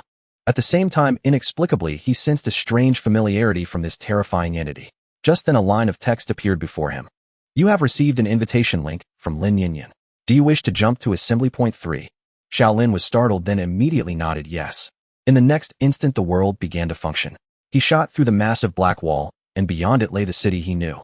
The city moved rapidly, and in an instant Shaolin found himself in a vast square. The square stretched endlessly, densely packed with millions of humanoid figures made of lines. A giant geometric crystal hovered in the air with the number 3 glowing at its center. Shaolin panted slightly, still shaken from the horror he had just witnessed. Another prompt appeared before him. New session, Lin Yinyan has initiated a connection request. Do you accept? Accept. Shaolin nodded. Then one of the line figures beside him gradually materialized into Lin Nianyan's form. As soon as she solidified, she planted her hands on her hips. Mr. Shaolin, why are you so naughty? Didn't I tell you to wait for me at assembly point 3? Why did you disappear the moment you got in? Shaolin's face twitched for a moment before he said, what if I told you I just hit a glitch? Are you kidding me? The spiritual internet was built by the Wisdom City. How could there be a glitch? Mr. Shaolin, stop making excuses. Just as Shaolin was about to explain, the entire virtual space suddenly roared, and the giant geometric crystal above them turned a warning red. What's happening? Shaolin asked urgently. A millennium bug attack. Lin Yinyan looked in a certain direction. Millennium bug. Shaolin was taken aback. Yeah, it's said to be an ancient monster that roams the collective unconscious, first confirmed in 1999. It's said to be capable of destroying all of humanity's collective unconscious, driving every psychic transcendent mad, and inflicting severe mental damage on ordinary people. The Wisdom City has been guarding against it. Shaolin froze. He knew about the Millennium Bug too, but wasn't it just a computer date expression bug from 1999? Though its impact was vast and global, it was ultimately eradicated by programmers worldwide. How had it become? A monster roaming the collective unconscious. He followed her gaze. A massive black wall had already risen at the city's edge. Boom.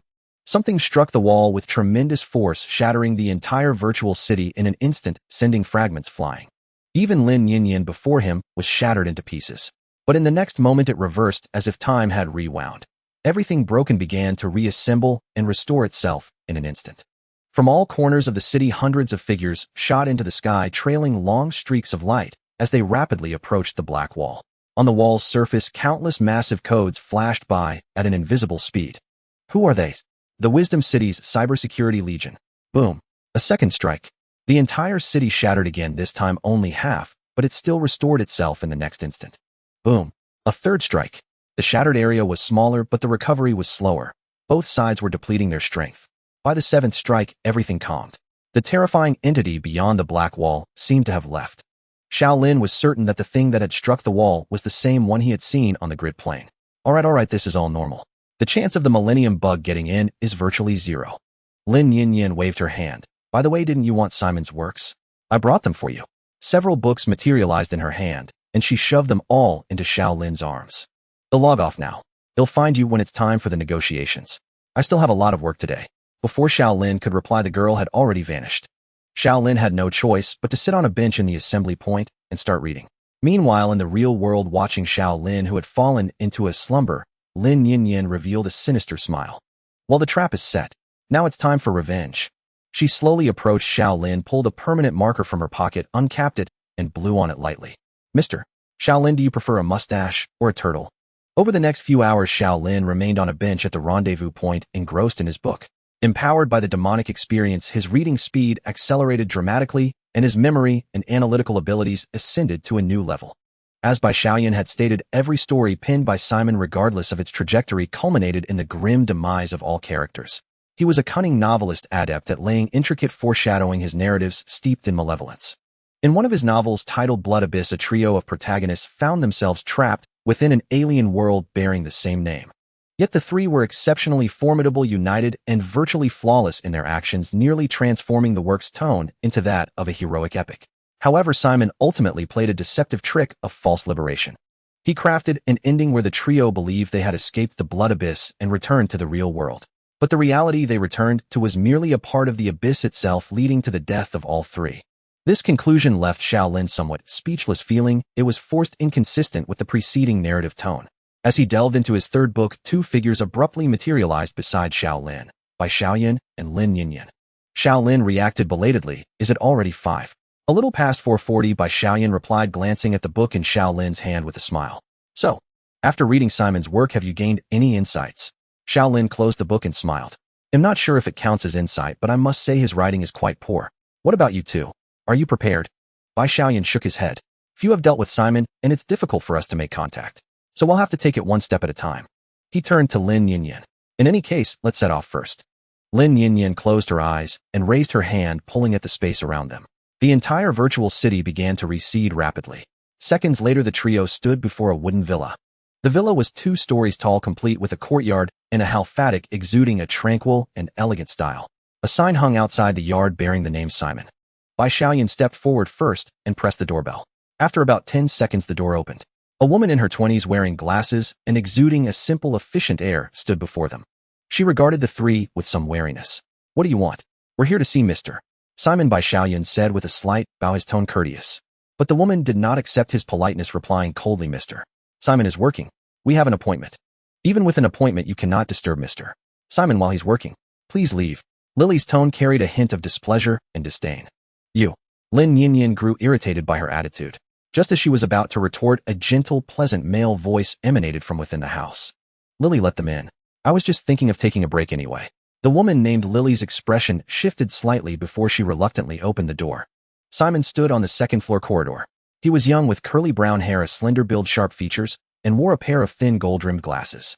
Though it was midday, he was clad only in a cardigan pajama loosely tied at the waist, giving him a quiet and languid air. Sorry, there's no proper place to receive you. Please come to my study. With that, Simon turned and entered first. Lily led the way, and the group ascended the stairs, stepping into Simon's study. The study was spacious, yet it felt cramped. The walls and most of the floor space were dominated by bookshelves with piles of books scattered everywhere. Simon sat behind a desk cluttered with manuscript paper and a typewriter. I rarely have visitors, so it's a bit messy. Please don't mind. He raised his hand, and 3 chairs materialized opposite the desk. Please have a seat. As the lead negotiator, Bai Xiaoyan took the middle seat and spoke first. Despite facing a powerful 5th-generation superhuman, his tone remained calm and unyielding. Mr. Simon, we're here about Satellite Town. I believe you know of the place. Simon showed a hint of recollection, as if it took some effort to remember. Yes, I know that town. It's one of my creative materials. Do you intend to destroy it? I have a very exciting story prepared for that place. Simon offered a simple smile. Lin Nianyan's face paled. She couldn't fathom how Simon could speak of killing 5,000 people so lightly, even with a hint of pride, which filled her with fury. Bai Xiaoyan's expression darkened slightly, but he remained silent. Shaolin watched Simon quietly, his mind replaying what Yu Taizhou had told him the day before. A story is a limited narrative constrained by the author's skill and imagination, and Simon's creative level was quite mediocre. Bai Xiaoyan took a deep breath, suppressing his emotions, and spoke seriously. Mr. Simon, I am also a superhuman. Satellite Town is my domain. I hope you will cease your attacks on it. At these words, Simon appeared flustered. What? Spare Satellite Town? Then how will I advance? I have no intention of hindering your advancement. I only wish to preserve Satellite Town. Bai Xiaoyan said, still calm. We will compensate you for any losses you incur. Simon stared at him blankly, the room's atmosphere growing heavy. After about 10 seconds, he closed his eyes and shook his head. Sorry, you should leave. Mr. Simon, there is no conflict of interest between us, and this concerns the lives of 5,000 people. I hope we can discuss this seriously. Bai Xiaoyan's tone sharpened. But your hypocrisy makes me deeply uncomfortable. I don't wish to have any further dealings with you. Please leave. Simon cut him off. Hypocrisy? What right do you have to call us hypocrites? Lin Yinyin was almost scoffing with anger. Simon cast a cold glance at her. Isn't it? If I spare Satellite Town, I'll have to use people from another place as writing material. Is your Satellite Town more precious? Are others more deserving of death than those in Satellite Town? You seem to be saving Satellite Town, but you're also causing the deaths of many more. Isn't that hypocrisy? Those people are killed by you, not us. How dare you blame us? Lin Yinyin shot up from her seat, her face blazing with anger. Simon remained unfazed by her fury. Miss, you cannot blame a misfortune or a natural disaster for ruining your life. And I am fate, I am disaster, I am natural selection. He pushed up his glasses, a gentle smile curling at the corners of his mouth. When I kill, it is by the will of fate, absolutely righteous. Seeing Lin Yinyin on the verge of losing control, Bai Xiaoyan quickly restrained her, preventing her from speaking further. Simon cast a contemptuous glance at Lin Yinyin, then waved his hand. If you don't mind, I'd like to start working. You may leave. Bai Xiaoyan found himself in a dilemma, unsure of what to do. He had extensive negotiation experience, but Simon was not someone amenable to negotiation. He was a bigoted man with a twisted worldview. Just then Xiao Lin lightly tapped the table, drawing everyone's attention. Mr. Simon, before visiting you today, I took some time to read a few of your works. At this, Simon's interest was piqued. Which ones did you read? Your most popular ones, Blood Abyss, Calamity, Occult Arts, and The Bear. And what are your thoughts? Simon's eyes lit up with anticipation. Xiao Lin met his gaze, hands crossed on his stomach, and said flatly, in my view, you lack the talent to be a writer. In an instant, the atmosphere plummeted to freezing point. Bai Xiaoyan's expression froze while Simon's face turned exceptionally dark. Xiao Lin completely disregarded Simon's shadowy gaze. His tone was gentle, and a smile adorned his face, leaving only the calmness of his voice in the entire studio. I don't really read novels, but I have read some famous horror works. For example, Stephen King's Pet Sematary, Agatha Christie's, and then there were Nun and Poe's The Black Cat. If you've read them too, you'd find that excellent horror works always share two important commonalities. Oh really? What commonalities? Simon's voice was somewhat hoarse, yet his gaze concealed a dangerous depth, as if it might erupt at any moment. However, Xiao Lin remained calm and indifferent, even speaking in a condescending tone, loss of control and self-destruction. The former refers to unexpected deviations from the external environment, such as the death of a daughter, the absolute boundary between life and death disappearing, and murder. The latter is about internal decay, such as the desire to resurrect loved ones, mutual suspicion, and being driven mad by a cat. He looked at Simon. But you've never thought about these things. Your works lack loss of control and self-destruction. You demonstrate a very naive understanding of the relationship between people and their environment. In your proud work, Blood Abyss, you couldn't even scare your protagonists, you merely killed them off. Thus, to me, this story is quite mediocre. Lily's face was already furious, and she shouted, Nonsense. Who allowed you to judge Mr. Simon? What is Mr. Simon, unable to withstand criticism from readers? Xiao Lin casually glanced at him. You? Simon grabbed Lily's wrist, his pupils slightly constricting, his chest rising and falling slightly. He stared at Xiao Lin for a long time before asking, Who are you? My name is Xiao Lin, just a transcendent individual who happens to reside in Satellite Town. Xiao Lin said nonchalantly, By the way, I quite like that little town. If you're going to destroy it, I will take revenge on you. Do you think you have the ability to take revenge on someone who holds fate in their hands? Simon narrowed his eyes slightly, though this time there was a hint of hesitation in his gaze. Xiao Lin shrugged. I don't know, but at least I can make you pay a price. From now on, when you think of Satellite Town, you'll regret not agreeing to negotiate back then. The atmosphere in the room grew heavier, and anyone could hear that this was a blatant threat. Simon's hand clenched tightly, and a flicker of anger surged in his eyes. However, moments later that anger dissipated, replaced by calmness. Simon spoke. I am not unwilling to help you. Oh, unfortunately, you have already touched the manuscript. Once the story begins, it cannot be halted. Is there no room for maneuver? Bai Xiaoyan asked. Not completely, but it's not as simple as you think. Simon looked at the typewriter he used for writing and softly said, if you need, I can refrain from writing the ending of the Satellite Town story. As long as there is no ending, fate remains in your hands. At this point, Simon paused for a moment before continuing. The premise is that you must break the predicament I have set you, otherwise destruction is still inevitable. Bai Xiaoyan sighed lightly, then nodded. All right, we can accept this. Thank you, Mr. Simon. Simon shook his head. No need to thank me. It was my fault to begin with. In any case, I hope you can live safely. The two sides exchanged pleasantries briefly, after which Bai Xiaoyan stood up, and they politely said their goodbyes. Simon did not accompany them out of the studio. When the sound of the door closing came from downstairs, Lily gritted her teeth and said, those lowly people dare to treat Mr. Simon like this, and that Shaolin's such an ignorant fool. Mr. Simon, are we really just going to let them go? Simon gestured for her not to be angry.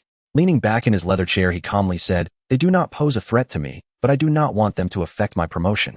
Promotion is the most important.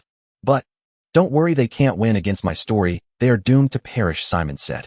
Of course, there was one point he did not express. He was unsure of the strength of that transcendent named Shaolin.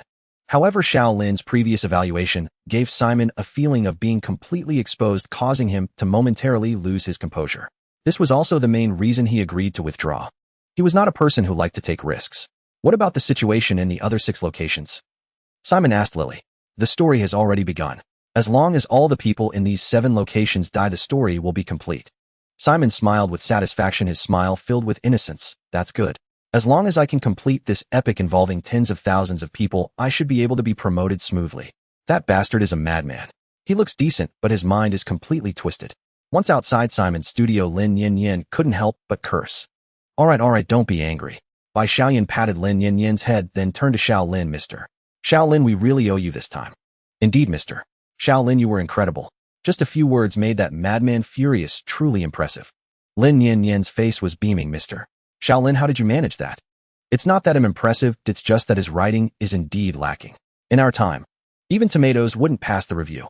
Shaolin joked. However, Lin Yin and Bai Xiaoyan didn't quite understand. All right, let's log off for now. Although the biggest crisis has been averted, Simon's methods won't be easily cracked. We still need to be prepared. After that, Bai Xiaoyan and Lin Yin logged off, and Shaolin planned to log off with them. But just as he was about to silently log off, suddenly the scene before him began to flicker, as if it were malfunctioning. Shaolin blinked, the flickering stopped, but at some point a pitch-black mass appeared before his eyes. It floated there, looking abrupt and sinister. Then a line of twisted scarlet text emerged on the dark mass. Who are you? Shaolin gazed at the scarlet text, slightly furrowing his brows. He looked toward the distant city where the massive black wall still loomed, reaching from earth to sky. Shaolin ignored the message and chose to log off directly. After logging off, Shaolin opened his eyes and realized that Lin Yan's office was now filled with people. Not only was Bai Xiaoyan present, but Lan Xiyu and the rest of the enforcement team were also there.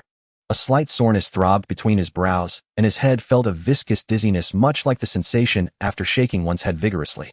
But before he could speak, Lin Yin extended her hand, holding 2 pills and a glass of water. What's this? Shaolin asked. Motion sickness pills. Surfing the net consumes a lot of mental energy and focus. It's normal for beginners to feel dizzy. Lin Yin pursed her lips. Bai Xiaoyan also asked with a hint of concern, Shaolin, do you want to rest for a while? No need, it's nothing serious. Shaolin shook his head. Then let's have a brief meeting, Bai Xiaoyan said, lightly tapping on a table. First, let's discuss the negotiation with Simon. How did it go? Was the outcome favorable? Yin Jia asked urgently. Upon hearing this, Lin Yin stood beside Shaolin with her hands on her hips, looking smug and sycophantic. You guys have no idea how impressive Mr. Shaolin was during the negotiation. He gave that lunatic Simon a thorough scolding, and it infuriated him. Everyone's gazes fell upon Shaolin, and they all drew in sharp breaths. Hadn't they gone to negotiate with Simon? How did they end up infuriating the negotiation target? Moreover, Simon was one of the few formidable powerhouses in the red zone, so strong that the mere sight of his mark would drive others to despair. And then Shaolin scolded him. Was that really appropriate? Lan Xiyu forced a strained smile and said, a failed negotiation was to be expected anyway. It was just a trial run. Bai Xiaoyan raised an eyebrow slightly. Who said the negotiation failed? Everyone was baffled. Could it be that Simon was a masochist? The more he was scolded, the happier he became. Mr. Shaolin briefly exchanged some professional knowledge with Simon, and it seems Simon was somewhat intimidated. Bai Xiaoyan shrugged. Everyone looked at Xiao Lin again, utterly stunned. Xiao Lin shrugged nonchalantly. Can't blame me. His writing is genuinely terrible. In truth, this matter owed much to Yu Taizhou. It was Yu Taizhou's theory that provided Xiao Lin with a rational perspective on Simon. As a result, although he had yet to grasp the true reason for Simon's fear, at least this line of reasoning was correct. Wait, so? The negotiation succeeded? Yan Jia rarely showed such excitement. Exactly, Bai Xiaoyan nodded with a smile. Although Simon hasn't withdrawn his interference with Satellite Town, he won't finish writing this work. That's enough. We never expected a peaceful resolution anyway. This is already very advantageous for us. Lan Xiyu let out a long sigh of relief. But is there a possibility that Simon might break the agreement? Zhou Zheng interjected with some concern. Very unlikely. The contract is based on Mr. Xiao Lin's deterrence over him. He wouldn't dare act rashly. Lin Yinyan suddenly became excited, waving her fist resolutely. I declare that from now on Mr. Xiao Lin is my boss. Whatever he says he'll do. Xiao Lin glanced at her. Give me a glass of water. No can do, my legs hurt, Lin Yinyan said cheekily. Xiao Lin remained expressionless, as if he had expected this. How is the manuscript analysis coming along? Bai Xiaoyan sat on the edge of a table, interlocking his fingers. All analysis is complete. We also have good news. It's currently March, and the story begins in May. A 2-month gap gives us ample time to prepare thoroughly. Afterwards, they held a brief meeting presided over by Bai Xiaoyan himself. Bai Xiaoyan was indeed a highly capable man, arranging preparations, defense, medical care, and logistics with impeccable order. As for Xiao Lin, no arrangements were made for him. After all, it had been agreed from the start that he would only participate in the negotiation. When the meeting ended, Bai Xiaoyan personally escorted Xiao Lin back. Xiao Lin initially intended to decline, but Bai Xiaoyan said pitifully, I haven't had a chance to stroll around my town in a long time. Let this be a brief respite for me. It might be the last bit of leisure I have. Fine, fine. Xiao Lin sighed, helplessly rubbing his forehead. Bai Xiaoyan was a peculiar man. He always carried a long black umbrella when going out, and on the road, he looked around like a child. You really seem to love this place, Xiao Lin said, finding his behavior amusing. Of course. Compared to Yunza City, this place is heaven to me. Bai Xiaoyan said with utter frankness. It's a pity I can't stay here. Only by being in Yunza City can I make this place better. But why, eh? Why what? Why do you love this place? It's just an ordinary town. Bai Xiaoyan looked at Xiao Lin, then smiled. That's where you're wrong. This is my town. He gazed at the empty bluestone street. Mr. Xiao Lin, I wish for the world to return to order, but unfortunately am not someone who can change the world. This town is the limit of what I can achieve. He stopped walking and turned to look back at the administrative center shrouded in mist, where the aura of the Blue Dragon Mining Company stood silent in the dampness. So, I will give everything to defend it, even my life, he murmured. These words were not meant for Xiao Lin, but for himself. Xiao Lin merely happened to overhear them. Xiao Lin also looked at the town with him. It was tranquil and serene, with a gentle breeze rippling through, forming a surreal painting against the backdrop of the vast ruined city. Will this town have more people in the future? Xiao Lin asked. It will, Bai Xiaoyan smiled. By the way, I'll give you an umbrella in a few days. An umbrella? I have plenty in my research institute. A special one. You'll know when the time comes, Bai Xiaoyan said. The two chatted idly as they walked to the town's boundary. Bai Xiaoyan said, I'll see you off here. Xiao Lin nodded. All right, go back to your work. If you need any help, feel free to contact me. But I'll try not to disturb your peace and quiet, Bai Xiaoyan chuckled. Xiao Lin continued walking. When he looked back, Bai Xiaoyan was still standing there. Though it wasn't raining, he slowly unfurled his black umbrella. The moment the black umbrella opened, crack, lightning split the sky above the town, and within seconds a torrential downpour erupted without warning, blanketing the entire town in a curtain of rain. Yet outside the town, not a single drop fell. This must be the physical manifestation of Bai Xiaoyan's extraordinary power. Bai Xiaoyan, holding the umbrella, gave a slight bow to Xiao Lin, then turned and walked into the rain. In the following days, Xiao Lin did not go out, but instead immersed himself in the online world. The spiritual internet bore some resemblance to the internet as Xiao Lin knew it. Everyone here is a user, and every building is equivalent to a website, some private and some public. The entire internet world is surrounded by an invisible black wall, and all the users reside within it. Beyond the black wall is referred to as the grid wilderness. The Millennium Bug, capable of destroying the entire internet world and killing all spiritual transcenders, wanders there, carrying overwhelming greed and hatred.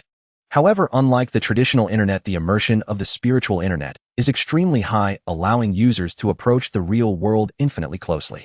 Therefore, some people even choose to stay in the spiritual internet forever, never returning to reality.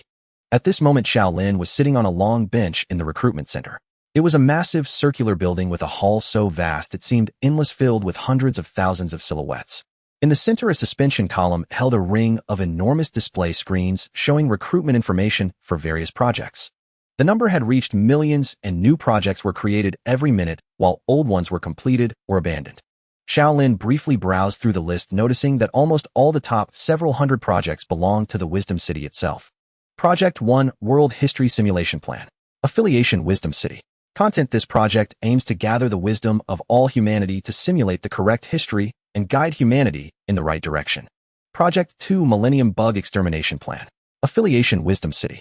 Content: this project aims to exterminate the Millennium Bugs rampaging in the grid wilderness, ensuring the safety of humanity's subconscious and spiritual transcenders. Project 3, Network Black Wall Service Plan. Affiliation, Wisdom City.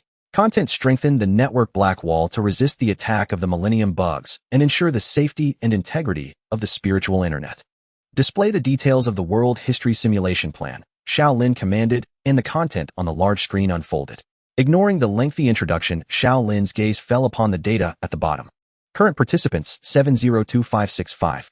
Monthly salary, 500,000 credit points.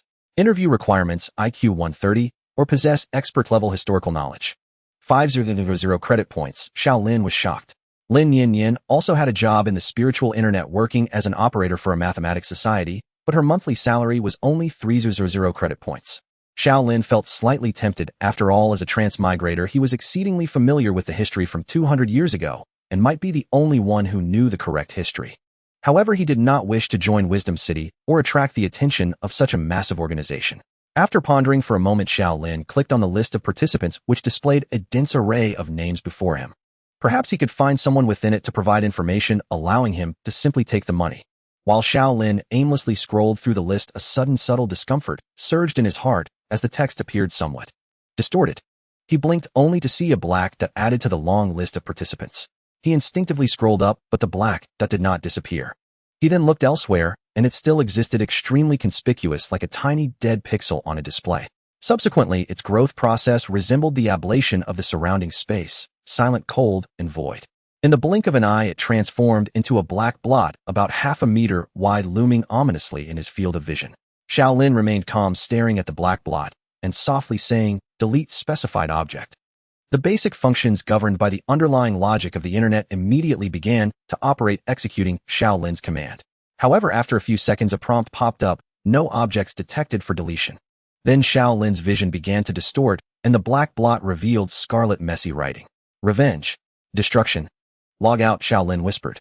In the next moment, everything around him dissolved like ice fragments, and he returned to the real world. This was the second time, and Shaolin was certain that this thing was capable of bypassing system supervision.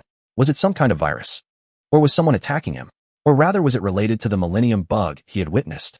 The last time a similar phenomenon occurred was indeed after the Millennium Bug attack. Shaolin felt a headache coming on and decided to write a letter to inquire with Lin Yin. He pulled out a piece of paper from the table, briefly explained the situation, and then folded it into an airplane, throwing it out the window. The paper airplane wobbled and disappeared outside the window. In Satellite Town, the rain poured heavily. In Lin Yin's office, she sat disheveled by the window, holding a pen in one hand and tugging at her hair with the other, a thick stack of papers sitting on the desk beside her. She wrote something on the paper, crossed it out, then crumpled it into a ball and tossed it into the trash can. Just then the office door opened, and Zhou Zheng walked in with a cup of coffee. "How's it going?" "Still no news." Lin Yin replied, frustrated, tugging at her hair. "I don't know why. Maybe he went far away." Zhou Zheng placed the coffee on the table, saying, "This is from Mr. Bai. There isn't much allocated, and this cup is my treat for you." "Thank you." Lin Yin smiled brightly. "It's nothing. You've worked hard during this time." After that, Shaolin did not attempt to enter the internet again, but instead got up to eat in the restaurant. He synchronized the food from the restaurant to the real world every night, so there was always food prepared for him. He simply made a few dishes himself, sitting alone in the large, bright restaurant, eating, while his mind wandered with a myriad of thoughts. Over the past few days, he had become increasingly proficient in controlling the wisdom demon, significantly reducing the essence consumption, and gradually mastering the terrifying ability of the wisdom demon, spiritual pollution. However, lacking the physiological structure of the wisdom demon, the effects he could produce were far inferior. Regarding this matter, Yu Taizhou had already started researching. He said the ultimate goal was to surpass the wisdom demon. Only by achieving this could Shaolin have a smoother path to becoming stronger. He also suggested that Shaolin should not travel far before that, but going to Yunza City shouldn't be considered far. Once the matters in Satellite Town were settled, he could go to Yunza's city with by Xiaoyan to explore the world and look for new prey. At that moment, a paper airplane slowly flew in through the window, circling around Xiao Lin before finally landing on the table. Was it Lin Yin's reply? Wasn't that girl particularly fond of folding ugly paper cranes? Why did she switch to a paper airplane this time? Xiao Lin picked up the paper airplane. Its surface was still damp, but he quickly realized something felt off. This was not Lin Yin's reply, but the letter he had sent her, which had not reached Lin Yin but had returned. Could it be related to the torrential rain set by Xiaoyan? No. The letter was waterproof and highly resistant to high temperatures. The only explanation was that the letter failed to find Lin Yin. Xiao Lin reconnected to the spiritual internet and left a message for Lin Yin asking her to reply immediately upon seeing it. Yet 40 minutes passed without receiving any response from her. A growing unease gnawed at him, compelling him to venture into the town to seek answers. But the moment he stepped outside the research institute, Xiao Lin froze. In the direction of Satellite Town, there was no trace of the settlement. Only a vast sky-obscuring expanse of churning gray mist. What was this? A new barrier set by Xiaoyan. Xiao Lin closed his eyes, shifting his consciousness to the satellite deep space, his gaze fixed upon Satellite Town. It was a vast expanse of dense fog precisely enveloping the entire town, its boundaries unervingly sharp, far too distinct to be a natural phenomenon. Xiao Lin turned back into the institute, retrieved his Tang sword and pistol, and tucked a dagger into his belt before hastening towards Satellite Town. 20 minutes later, he stood at the edge of the gray mist. From here, the rolling fog resembled an immense wall. His pupils dilated and split as he entered his demonic vision to scrutinize the haze.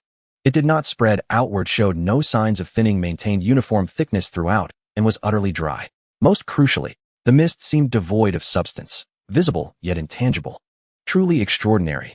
Though his body possessed remarkable resilience against extreme environments, Xiao Lin did not recklessly charge in. He first extended a hand into the fog. His essence remained undiminished, confirming it was harmless. Drawing a deep breath, he stepped into the mist. Within the fog, heaven and earth were a chaos of silence. Nothing but gray met his eyes. He attempted to glean information through his demonic vision, but found nothing. The fog's isolating power seemed immense. The deeper he ventured, the stronger the sense of detachment grew. It felt as though he had left the real world behind. He lost track of time, perhaps 5 minutes, perhaps more, when the sound of rain reached his ears and the air grew damp. As the rain intensified, Xiao Lin finally emerged from the mist. Beneath a dark sky, lightning flashed and thunder roared. A furious downpour lashed the entire town, massive raindrops striking the cobblestones and sending up great splashes. The atmosphere felt off, not merely deserted but devoid of any living presence, as if the town had long since died. What had happened to Satellite Town? Xiao Lin drew his Tang sword, gripping it firmly as he stepped into the storm. His clothes were soon drenched. Moreover, the torrential rain disrupted his demonic vision. The chaotic flow of water made it difficult to discern any surrounding details. He thought he glimpsed traces of human presence, but when he looked directly, there was nothing. Steeling his mind, he continued onward. At a crossroads, he halted. There stood 5 or 6 tall wooden pillars, each impaled with a blood-drenched corpse. The bodies were mostly mutilated, grotesque, and mangled, a mess of flesh and blood with crimson and black fluids mingling with the rain as they dripped down.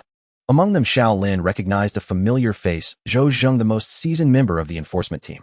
He was still alive, his chest faintly rising and falling, his mouth twitching, but his form was no longer human. His legs were gone, his body covered in bizarre tumors, and severe ascites had swollen his abdomen grotesquely. Xiao Lin instinctively moved closer, then stopped abruptly. No. Zhou Zheng was already dead.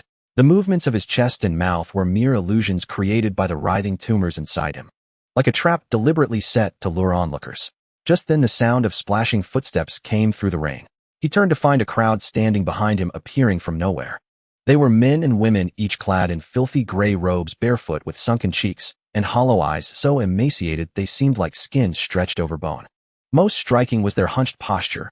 Each bore a massive translucent tumor on their back, within which something seemed to writhe. Another beast tricked. They're so stupid. Catch him, don't let him escape. Cut off his legs, flay his skin, hang him as fresh bait. They muttered among themselves as they slowly closed in on Xiao Lin. They all carried weapons, but these were primitive, wooden poles tipped with blackened bone spearheads. Without a word, Xiao Lin raised his Tang sword. Raindrops slid across the blade without lingering, streaming down in thin rivulets. The beast wants to resist. It will become the god's sustenance. Its body will be a fertile bed for the god's spread. Their whispers continued, seeping through the rain and grating on Xiao Lin's nerves. He glanced back at the suspended corpses thinking he might as well kill these people. But then a massive figure caught his peripheral vision. It stood nearly 3 meters tall, clad in black leather, wearing a top hat and mask.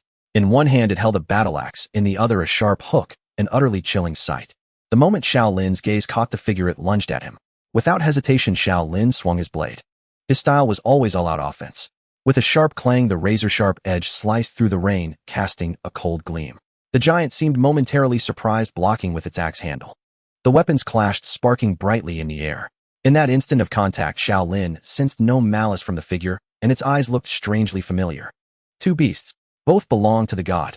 The murmurs rose again, merging into a unified chant. Several javelins streaked through the storm, heavy and powerful, drawing dark arcs through the air. Xiao Lin and the giant turned simultaneously, swinging their weapons. Xiao Lin's technique was crude, but his demonic vision granted exceptional dynamic perception. The javelin's trajectories were crystal clear to him. He easily deflected several, while the giant swept the rest aside with its axe, its immense strength stirring a powerful gust within the rain. Xiao Lin was about to charge into the enemy ranks when the giant suddenly hooked his sword arm with its iron hook. "Don't fight them. We retreat." The giant's voice was deep and terrifying. Xiao Lin frowned, but chose to fall back. The eerie crowd seemed poised to attack, but the rain suddenly intensified, shrouding them in a curtain of water, and they vanished from sight. "It's not safe here. Come with me." The giant grabbed Xiao Lin's arm and hurried toward a building by the street. By now Xiao Lin had a faint suspicion of his identity. "Town Mayor Lan, what's going on? Who are those people? Let's talk when we're somewhere safe." Lan Shiyu's voice was deep and menacing.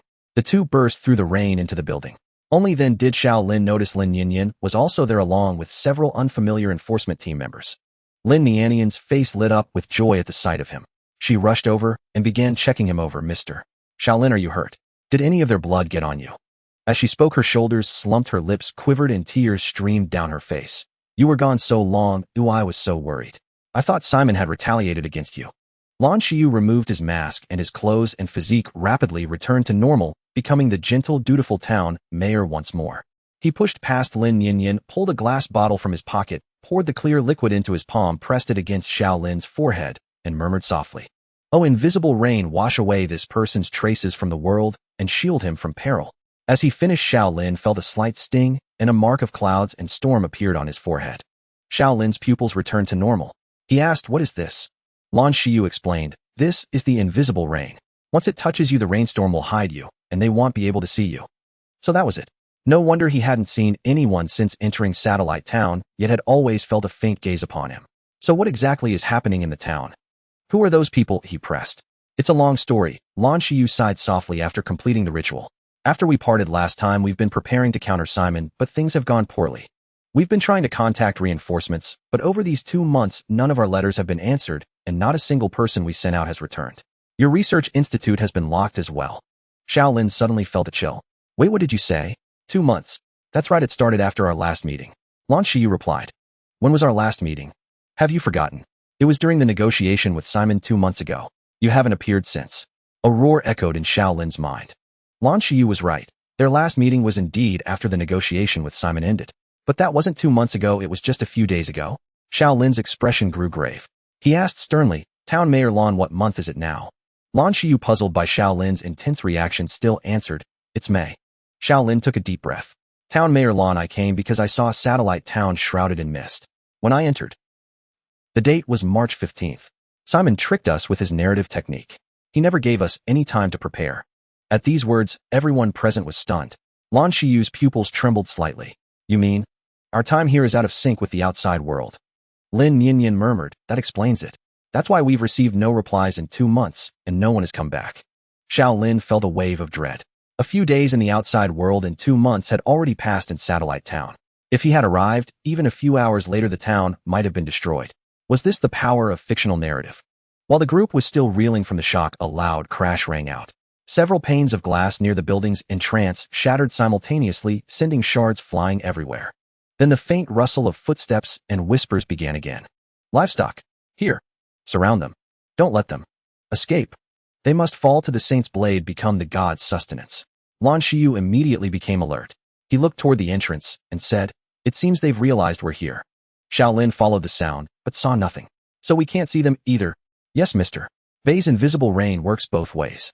We are invisible to each other, But when we get close enough or collide, the invisible rain fails. We must be careful.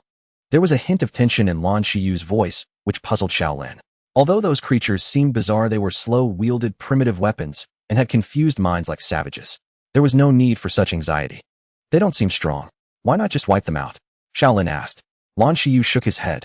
They are indeed weak, but we cannot kill them. Otherwise, the consequences would be far worse. At this, Lin Nianian's eyes reddened.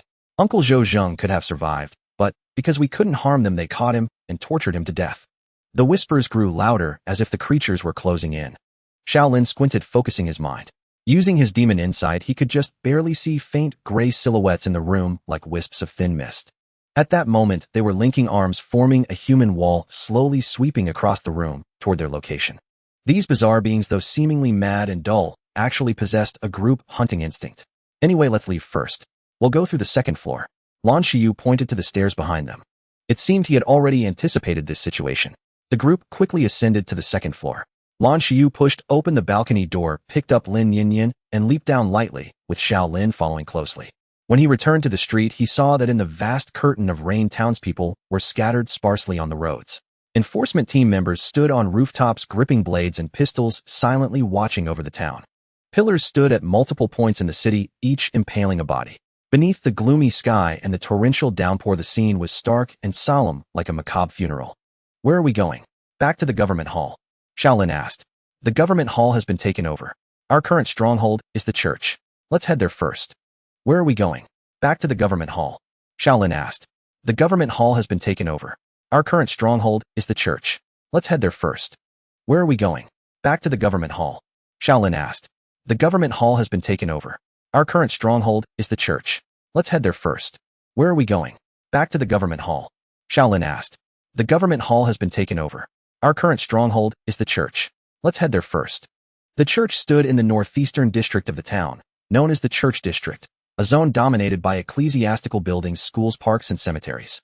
Since Satellite Town had not yet developed to a scale requiring a church, and the area was ill-suited for residential use, the Church District remained largely deserted in ordinary times. Yet now it teemed with people, the most densely populated area in town, huddled beneath umbrellas, their faces etched with anxiety and dread. Everyone believes proximity to Mr. Bai enhances the protective effect of the invisible rain, but in truth it makes little difference, Lan Shiyu remarked as she wove through the crowd. Is the situation still under control? Shaolin asked Lan Shiyu. We cannot yet guarantee it. These coming days will be grueling. But first let me introduce you to Mr. Bai. Then we'll speak at length. As the three spoke, they reached the church's entrance. Second only to the administrative center in size, the building bore the austere grandeur of Gothic architecture. Its ornate spires, intricate tracery, and soaring bell tower were all shrouded in the torrential downpour, gloomy, solemn, and foreboding. The great doors stood open. Beyond them lay the nave, vast, hushed, and reverent, now occupied by a dozen or so scattered figures. No sooner had Lan Shiyu stepped inside than a cluster of townsfolk surged forward. Mayor Lan, our scouts report 33 pillars across the town, meaning at least 33 victims, possibly more. Preliminary personnel tally confirms over 50 missing. Environmental monitoring and supply protection teams have also transmitted intelligence. Voices overlapped in chaotic urgency. Lan Shiyu frowned, then gently pulled Lin Nianyan forward from behind her and said, report everything to her first. Take your time, one at a time. There are too many people, please speak slowly. Lin Nianyan hunched, slightly blinking against the barrage of information. Lan Shiyu guided Shaolin past the administrative wing and into a spacious antique-styled office on the second floor, whereby Shaolin awaited. Clad entirely in black, he stood before the rain-lashed window, still holding his obsidian umbrella indoors. Outside, the tempest streaked the glass with a shimmering, opaque film. The embodiment of the tempest, by Shaolin. Every transcendence power was singular, and by Shaolin commanded the storm itself. He turned, his face wearier than during their last meeting, yet offered Shaolin a faint, gentle smile. My apologies. Once again, I cannot properly host you. Maintaining your artifice is burden enough. No formalities needed, Shaolin replied with a wry half-smile. Thank you for your understanding. When this crisis passes, I shall make amends for every omission. Bai Xiaoyan's smile remained warm and quiet. Lan Shiyu added, Mr. Bai requires deep concentration. Let us step into another room. I'll brief you on the current state of affairs. They entered the adjacent reception chamber. Lan Shiyu poured Shaolin a cup of tea. Our supplies are scarce. We have no spare clothing, but this should warm you. Shaolin accepted without hesitation, sipping the brew. Warmth spread gradually through his limbs, easing his exhaustion. Setting the cup down, he asked, "When did the assault begin?" "Yesterday morning, around 10 o'clock, exactly as described in the manuscript. First, thick fog swallowed the entire town. Then a steam locomotive halted upon the derelict Western rail line." Lan Shiyu answered. "They disembarked from that train." In his manuscript, Simon named them the Xenogrowth clan. Fortunately, Mr. Bai anticipated the threat and deployed the invisible rain to conceal the townsfolk. Thus mass casualties were averted. Xenogrowth clan. Xiao Lin recalled the grotesque, spine-warping tumors bloating their backs. Revulsion coiled cold in his gut. The sight had been deeply unsettling. He pressed further, "Yet they appear weak. Why not eliminate them outright?" Lan Shiyu's expression tightened with frustration. "That is precisely our gravest dilemma. Their objective is slaughter, to offer the townsfolk's corpses as sacrifice to a deity known as the Lord of the Raging Banquet." A deity? Is this rooted in reality or Simon's invention? Likely invented. According to the manuscript, he governs infection, sustenance, cadavers, and flaying. Should sufficient bodies accumulate, the Lord of the Raging Banquet will awaken and descend upon this place. She paused, then added quietly, "But it is not only our corpses that count as offerings. There's due too." Xiao Lin recoiled inwardly, suddenly grasping why Lan Shiyu dared not authorize large-scale extermination. To do so would doom Satellite Town irrevocably. What if we merely wound them, not kill, eh? They do not turn on one another, but they will execute grievously injured kin. So that option is untenable. Moreover, their blood carried an extreme pathogenicity, one even Mr. I could not resist. Contact during combat is fatal. You've seen Zhou Zheng's corpse, haven't you? Zhou Zheng's horrifying visage flashed through Xiao Lin's mind. Impaled upon a wooden pillar, his flesh erupting with pulsating tumors. Xiao Lin rotated the teacup slowly between his fingers, lips pressed thin, lost in thought, until after a long silence he murmured, "So your current strategy is passive defense." "Precisely. We've analyzed the manuscript thoroughly. It concludes on the 7th day. Thus, once the 8th dawn breaks, Simon's influence will dissipate. That remains our safest course. With Mr. Bai's invisible rain shielding us, our sole imperative is concealment and minimizing casualties until these 7 days pass unscathed." Xiao Lin rested his chin on his hand, pondering, then nodded slowly. "Yes, for now it truly is the optimal approach. Mr. Xiao Lin, since you've entered the town, you won't be able to leave for the duration. I'll arrange a room for you. Please settle in." Xiao Lin agreed at once. "Of course. If there's anything I can assist with, just say the word. I'll lend my strength." "That would be truly invaluable. With your aid, these days may well become far more bearable," Lan Shiyu said, rising with sincere gratitude. "Just don't assign me anything overly strenuous," Xiao Lin quipped, when suddenly the reception room door crashed open. Lin Yinyan staggered, embracing herself against the frame, breath ragged and uneven.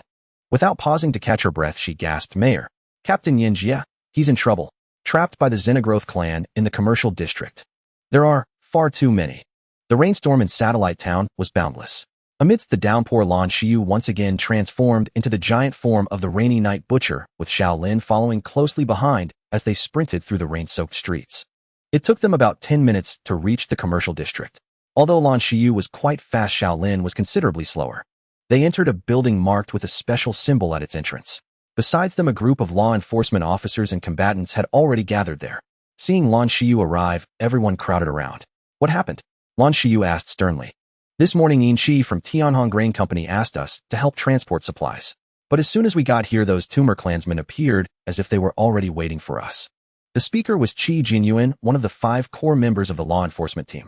A slightly overweight, middle-aged man beside him immediately cursed angrily, "Don't talk such bullshit, as if I deliberately lured you here." He seemed to be Yin Chi.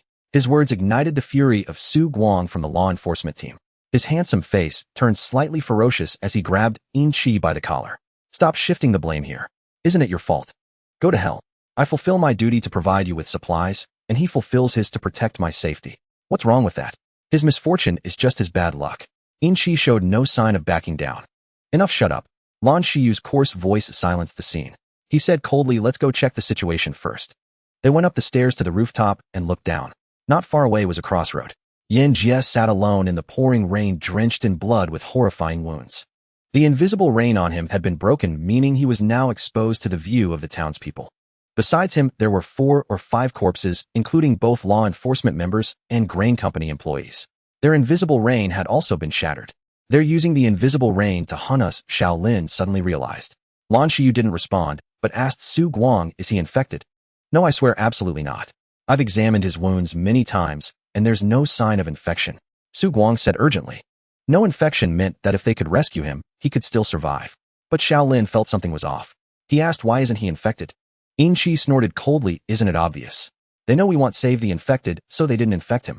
This is clearly a trap. I say we just don't save him. Say that again, you bastard. Su Guang erupted in rage once more. Am I wrong? Whoever goes is walking to their death.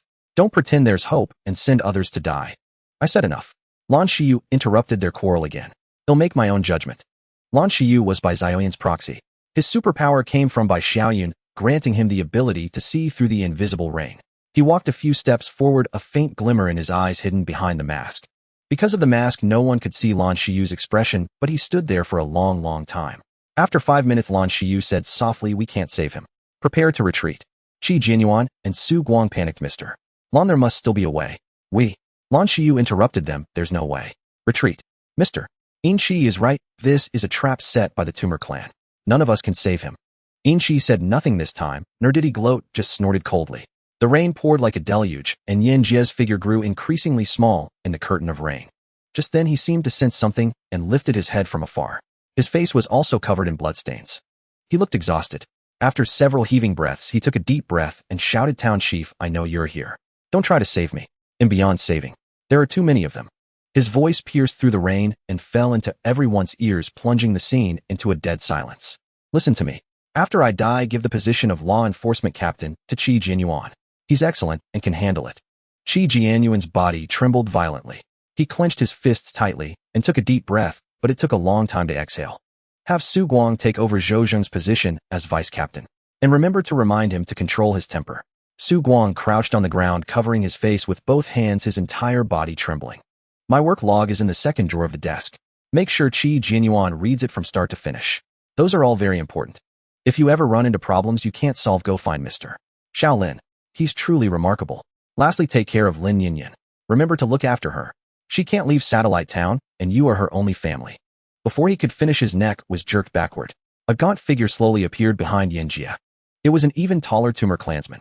Its hunched back and elongated limbs made it look like an arthropod with a huge writhing tumor on its back. One of its hands gripped Yin Jie's hair while the other arm held a wooden pole about 5 meters long, an execution tool. Then more Tumor clansmen emerged in the rain. They were smeared with Yin Jie's blood, making them visible to everyone.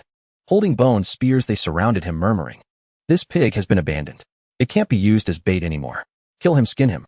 Sacrifice him to our gods. Seeing this, silence and despair spread through the cramped space. Is there really no way? Yin Jie has served Satellite Town faithfully for so many years. Are we really going to watch him die like this? Su Guang growled, suppressing his rage. Lan Shiyu didn't argue, only said softly, there are too many of them. At that moment, Shaolin was using his demon-wise vision to observe the rain curtain. Bai Xiaoyun's invisible rain was indeed powerful, but he could still vaguely see figures like black mist. They were densely packed in the buildings around the crossroads, some guarding the roadside, others wandering in the rain curtain. Nearly 100 in total. As Lan Shiyu said, under such circumstances the chance of rescuing Yin Jie was infinitesimal. But after a moment, Shaolin still spoke softly, let me try. Maybe there's a way. Mr. Shaolin, don't act on impulse. Lan Shiyu flatly rejected Shaolin's proposal. This left Shaolin momentarily puzzled. What do you mean? You don't even trust me, a transcendent. It's not that I don't trust you, but even Mr. I couldn't escape the infection of these Tumorites. Lan Shiyu replied urgently, and besides. Besides what? I don't mean to belittle you, but from my observations your physical constitution and combat skills are barely better than an ordinary person's. In this situation you have no advantage, getting surrounded would be extremely dangerous. Shaolin felt a bit embarrassed, but the reality was indeed as she said. His physical fitness and fighting ability were probably inferior, even to Yin Jie's. Still he gently patted Lan Shiyu's arm, and said, don't worry, just give it a try. If it doesn't work, they'll turn and run. I'm actually pretty good at sprinting. Mr. Shaolin. Lan Shiyu wanted to say more, but Shaolin had already jumped down from the building. She called his name anxiously, but he ignored her, merely stepping through the puddles on the road and walking toward the intersection.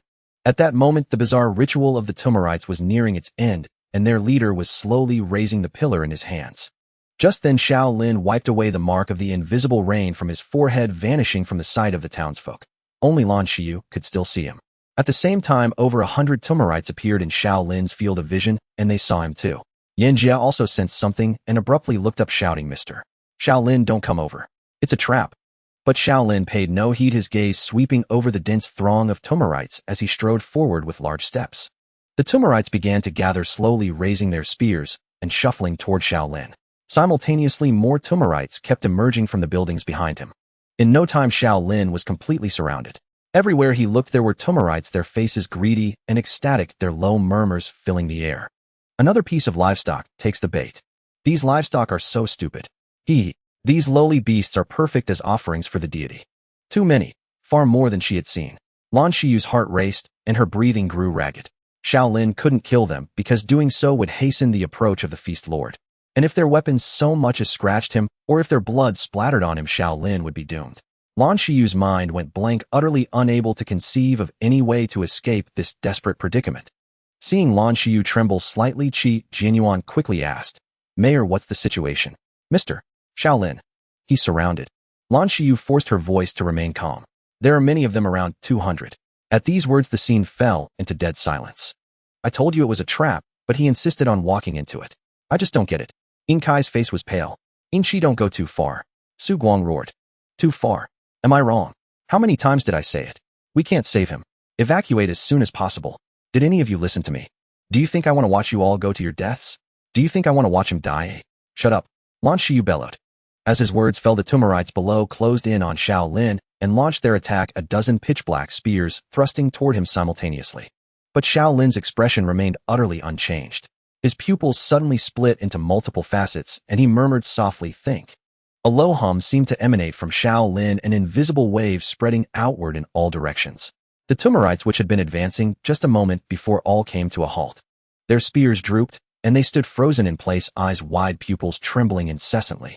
A torrent of information was flooding into their minds, ceaselessly generating new knowledge and data, forcing them to think endlessly, completely forgetting to attack Shaolin. The Tumorite leader fared slightly better. He still stared at Shaolin with hostility, but he couldn't attack, as if bound in place, unable to conceive of how to properly counter this enemy. Witnessing this from her high vantage point, Lan Shiyu was stunned. From her perspective, the Tumorites had suddenly fallen into a bizarre paralysis just before their assault. But she couldn't comprehend it, utterly clueless as to how Shaolin had managed it. After a long pause, she finally uttered 4 words, "Holy crap, that's awesome." Shaolin surveyed his surroundings, thinking, "Excellent, caught them all in one net." This was an ability he had learned from the wisdom demon, mental contamination. Since he couldn't gauge its range, and the technique was quite draining, he had chosen to let the Tumorites gather first. As it turned out, he had worried for nothing. The range of mental contamination was considerable, easily affecting all the Tumorites. Shaolin casually strolled through the heavy encirclement, walking with an air of leisurely indifference until he reached Yan Jia. He extended his hand and said, "By the way, what did you say just now? What trap?" Yan Jia was still kneeling on the ground, staring blankly at Shaolin. After a moment, he grasped Shaolin's hand and said, "Mr. Shaolin, has anyone ever told you that sometimes you can be really showy?" Shaolin flashed a grin. "Just tell me, was that cool, or what?" "Extremely cool. Yan Jia will never forget this life-saving grace. I will do everything in my power to repay your kindness in the future." Shaolin pulled him to his feet. "If you really want to repay me, then drop that weird formal way of speaking." Yan Jia. Then Shaolin turned to the Tumorite leader and asked, "By the way, according to Simon's manuscript, once the number of corpses in the town reaches a certain point, the Feast Lord descends, right?" Yan Jia was taken aback for a moment, then nodded. "That's right. So one more corpse shouldn't be a problem, should it?" Yan Jia immediately caught Shaolin's meaning. "Don't worry about that. We've kept the casualty rate under control." "Good." Shaolin drew his Tang sword and plunged it into the Tumorite leader's neck, then slowly pulled it out. No blood spurted, only a faint gurgling sound. The Tumorite leader collapsed to the ground, and the blood on the blade was quickly washed away by the rain. He draped Yan Jia's arm over his own shoulder and said, "Come on, I'll take you back. Otherwise Lin Yin will be worried sick." Yan Jia was severely wounded, limping as he walked. However, Shaolin was not in a hurry. He supported Yan Jia, guiding him past the alien Tumor clan members lost in their own thoughts, and headed toward the rendezvous point. At that moment, Lan Shiyu suddenly snapped back to reality and shouted, "Quick, prepare to support them." His words left everyone bewildered, and Qi Jianyuan couldn't help but ask, "Support? Support what?" Shaolin and his group. They made it out alive, completely unscathed. Lan Shiyu's voice was agitated, mingling with his deep, gruff tone to sound rather eerie. But the others were not as inspired as he had imagined. Instead, they exchanged puzzled glances. Finally, In Qi was the first to ask, "Wait, I don't understand. 2 minutes ago you said Shaolin was surrounded." "That's right. And 2 minutes later you say they both came out unscathed." "Yes. Can you tell me what exactly happened in between?" I didn't quite see it clearly either, but they came out alive, completely unharmed. Everyone looked at each other momentarily at a loss for how to react. Lan Shiyu didn't know how to explain either, so he simply said stay here. He'll go down to meet them and get them back into the formless rain as soon as possible. With that, he leaped down from the rooftop and strode toward Shaolin and Yin Jie. He still found it hard to believe that Shaolin had brought Yin Jie back so effortlessly. He had almost resigned himself to losing this old subordinate who had been with him for nearly a decade. And that Shaolin, saying he was just giving it a try. He must have been making a fool of him. Just as Lan Shiyu was joyfully rushing forward, a figure suddenly appeared in the corner of his vision. For some reason, his heart gave a violent lurch. His gaze followed the figure. It was an alien tumor clan member. It seemed to be a leader as well, towering and gaunt, withered like an old tree. Fleshy tumors grew on its back and arms, and its arms were long enough to nearly touch the ground. It was not on the battlefield, but on a street behind it, positioned directly behind Shaolin. It stood there quietly, holding a bone spear like an indifferent spectator. But when Lan Shiyu spotted it, it seemed to sense his gaze and began to move. It slowly raised the bone spear in its hand, angling it diagonally toward the sky. Its other hand also lifted, pointing toward Shaolin's position like a javelin thrower. An overwhelming sense of crisis engulfed Lan Shiyu. He shouted, "Shaolin, watch out!" But it was too late. The eerie alien tumor clan member raised its spear and hurled it with all its might. The spearhead was made of black bone, looking primitive and rough, yet it carried a fatal infection beyond any cure. It soared into the sky from the hand of that bizarre creature, as if propelled by some fatalistic force, traversing hundreds of meters to land with unerring precision. It struck Shaolin in the back, piercing through his chest and obliterating his heart. Lan Shiyu felt as if his head had exploded. Shaolin had been killed right before his eyes. He looked at the alien tumor clan member that had launched the attack. It stood there, a hint of contempt and satisfaction in its gaze, a smirk curling at the corner of its mouth. What was that thing? What was that thing? It wasn't an alien tumor clan member, definitely not. It wielded some kind of power, of force entirely beyond the scope of this story. But, to hell with it, this monster had to die. Rage flooded every nerve in Lan Shiyu's brain. Kill it. Lan Shiyu's eyes suddenly turned a bloody red. He exploded into motion, leaping onto the rooftop and charging toward the alien tumor clan member with astonishing speed, like a terrifying, silent, and maddened bear. As he closed in, his figure abruptly vanished from the rooftop. The peculiar alien tumor clan member was instantly engulfed in darkness, and the rain intensified, forming an impenetrable curtain of water. Within the water curtain, the clash of metal and heavy footsteps seemed to echo from all directions. Crack! A thunderclap resounded as a massive figure appeared before the alien tumor clan member, raising a battle axe high and bringing it down without hesitation. Lan Shiyu's exclusive skill, murder. Darkness breeds fear, rain clouds the senses, sounds cling like bone-gnawing maggots. The greater the target's fear, the more powerful he became. But the next moment, the alien tumor clan member showed no fear at all. It simply sidestepped, gracefully dodging the terrifying blow. Then it clenched its fist, and with a perfectly standard fighting stance, drove a punch into Lan Shiyu's abdomen. An immense, unnatural force erupted instantly, sending the massive Lan Shiyu flying nearly 5 meters before he crashed to the ground. How is this possible? Lan Shiyu propped himself up, staring in shock at the alien tumor clan member. It approached slowly, its gait carrying even a hint of seductiveness. Did you really think you could beat me? How stupid and pathetic, the alien tumor clan member said, a sneer curling on its lips as it looked at him. Too bad a major turning point has already happened, so I can't kill any major characters anymore. Otherwise, killing scum like you would only take a second. Lan Shiyu's eyes narrowed and his figure vanished instantly.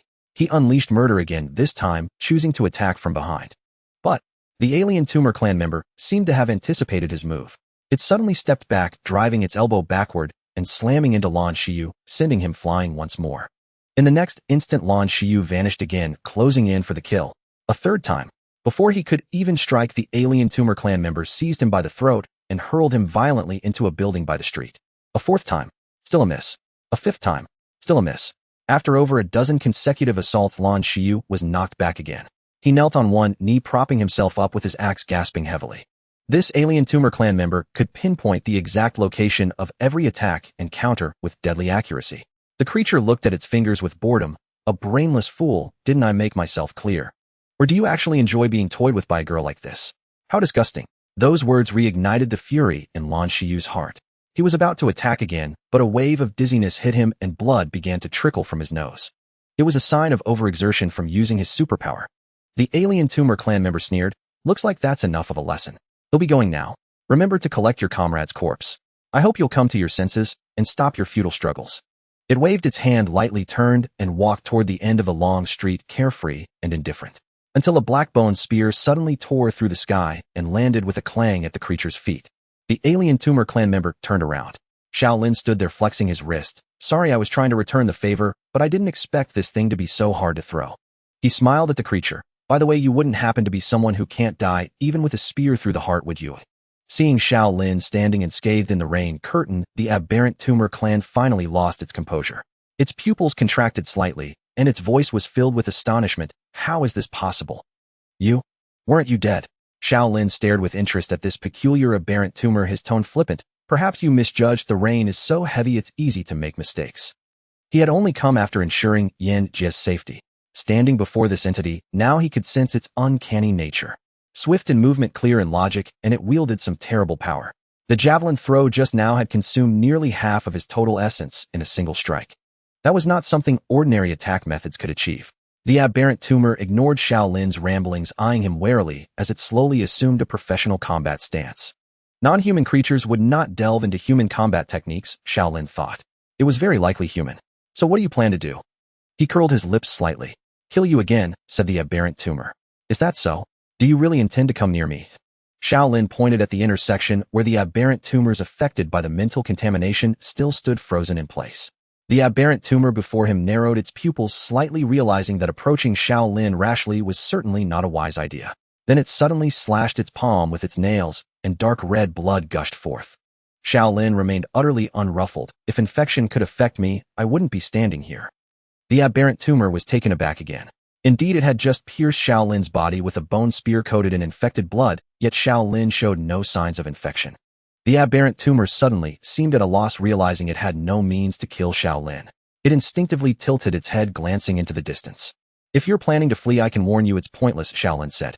But as soon as he spoke, the aberrant tumor leaped onto the rooftop. Lan Xiu moved to pursue, but Shaolin grabbed her.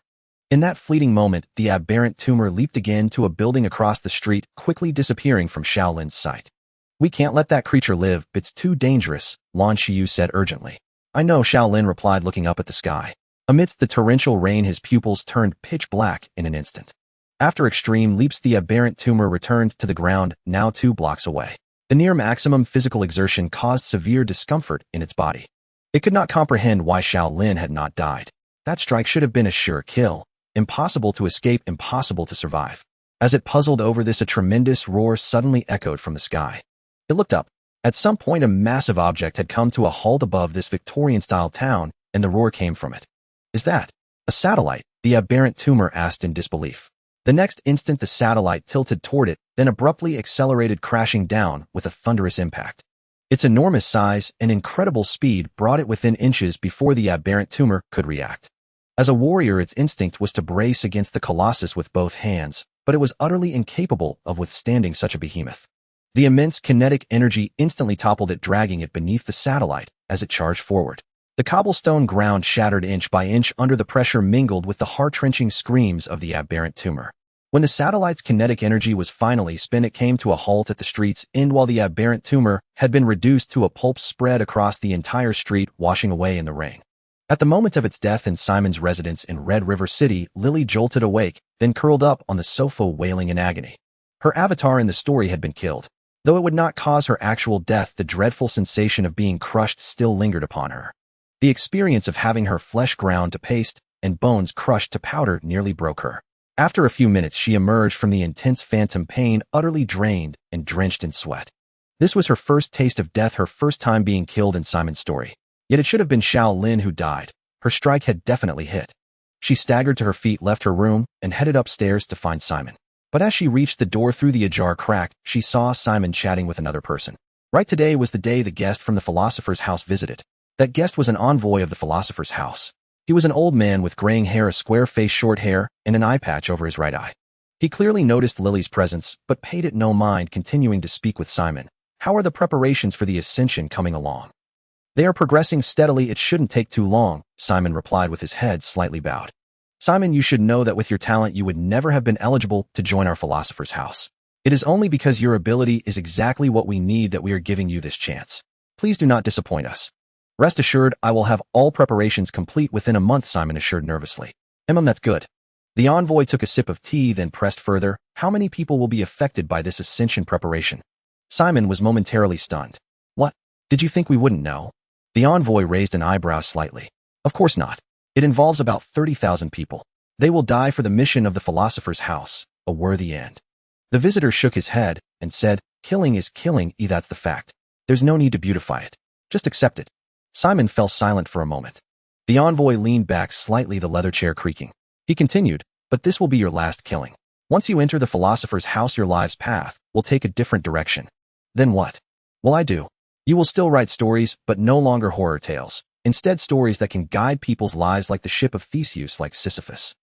The envoy's tone was nonchalant. Your ability can be used to build testing grounds and customize laws, allowing people to survive under specific circumstances, thereby validating our theories. You are our bridge to practice. We will provide intellectual guidance for the direction of human civilization, and you will become a writer forever remembered by the world. Simon listened, dazed, his eyes full of anticipation and longing. He immediately declared, I will give it my all. The envoy nodded. Then let's end here for today. I await your good news. He stood up, left the room, nodded in acknowledgement to Lily standing outside, and calmly departed. After the envoy departed, Simon remained dazed, still riding the crest of exhilaration. His face flushed with excitement as he gripped Lily's shoulders tightly. Lily, did you hear that? I shall become a writer whose name echoes through history. Lily offered a faint, strained smile. Truth be told, I believed in your genius from the very beginning. Simon could not calm himself. He paced back and forth across the room, then whirled around abruptly. How is it progressing? Is the annihilation plan for all 7 locations proceeding smoothly? Lily hesitated briefly before replying with caution. 6 locations have already surpassed 40% narrative progression. The situation is entirely under our control. But one site resists advancement. Simon froze, startled. Where? Satellite Town. A subtle furrow formed between Simon's brows. At the mention of Satellite Town, his mind no longer conjured the Victorian hamlet struck by a falling satellite, but rather the enigmatic transcendent being known as Shaolin. He had declared himself devoid of literary talent, but he was mistaken. Simon would be immortalized, not merely as a writer, but as a legend etched into humanity's collective memory. Simon's expression darkened. After a long silence, he said quietly, We made a pact with Satellite Town, we will not write their ending. Precisely, Lily nodded. Yet the pact does not forbid us from guiding the narrative's course. He fixed her with an intense, fervent gaze. Lily, I want you to enter the story, and then destroy them. Lily shuddered, faintly recalling her recent death. Cold, absolute, and humiliating. She had concealed that intervention from Simon. She'd intended to slay Shaolin first, and present his demise as a triumphant surprise. Instead, she herself had been erased. What is it? Simon frowned, puzzled by her reaction, and asked softly. Nothing. I shall carry out your orders without fail. She replied with quiet deference. If Shaolin proved unyielding, then he need not be confronted at all. She would simply steer Satellite Town toward ruin. Alone, he could not halt its collapse. Satellite Town makeshift infirmary. Yen Jie lay supine on a medical gurney, gravely wounded, yet mercifully uninfected. Once his wounds were treated, he sank into deep, exhausted sleep. A physician, having heard that Shaolin had also sustained injuries, insisted, almost forcibly, on conducting a full physical examination. Shaolin, unable to refuse, acquiesced. Half an hour later, the doctor crouched in the corner, head cradled in his hands, muttering in disbelief. Medicine has ceased to exist. Biology has ceased to exist. Everything, absolutely everything, is gone. He could not comprehend Shaolin's physiology, because Shaolin possessed no physiology to comprehend. There was no structure, no system, only presence. Patting the doctor's back soothingly, Shaolin murmured, It's all here. It's just indisposed today. Breathe. Calm down. At last the physician composed himself and stepped out of the infirmary, only to find enforcement squad members forming a living wall in the corridor. Before Shaolin could react, Qi Jianyuan bellowed, Attention, salute Mr. Shaolin. Startled by the roar, Shaolin flinched, then watched stunned as every squad member bowed deeply 90 degrees at the waist. In that instant, Shaolin felt absurdly out of place, as though he belonged not in flesh and blood but framed behind glass upon a wall. Pressing a hand to his chest, he staggered backward. Why do I suddenly feel like I'm about to die?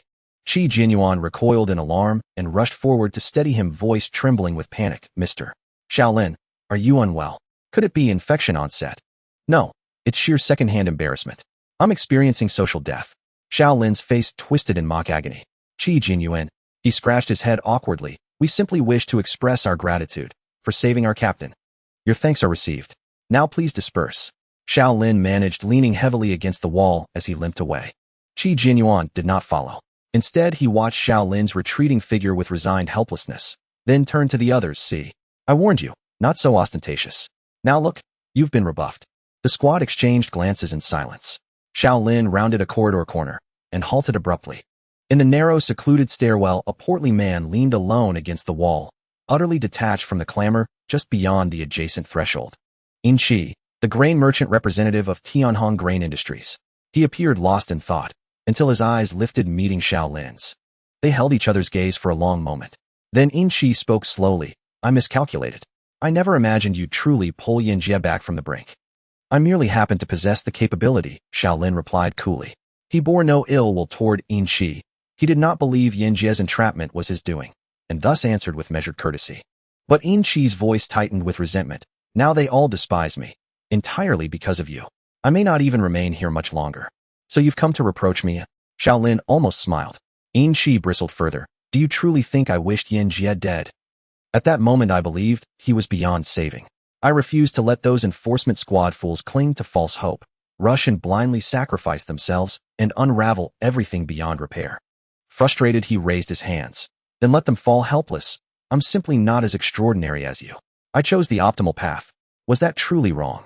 Before either could speak again, footsteps echoed, the approach of Lan Xiyu. At the sight of her, In Qi swallowed the rest of his words. Mr. In Qi, Mr. Xiao Lin and I must speak privately, Lan Xiyu said evenly. A low, disgruntled hum escaped In Qi's throat before he strode off without another word. Watching his retreating back, Lan Xiyu remarked, he's had friction with the enforcement squad.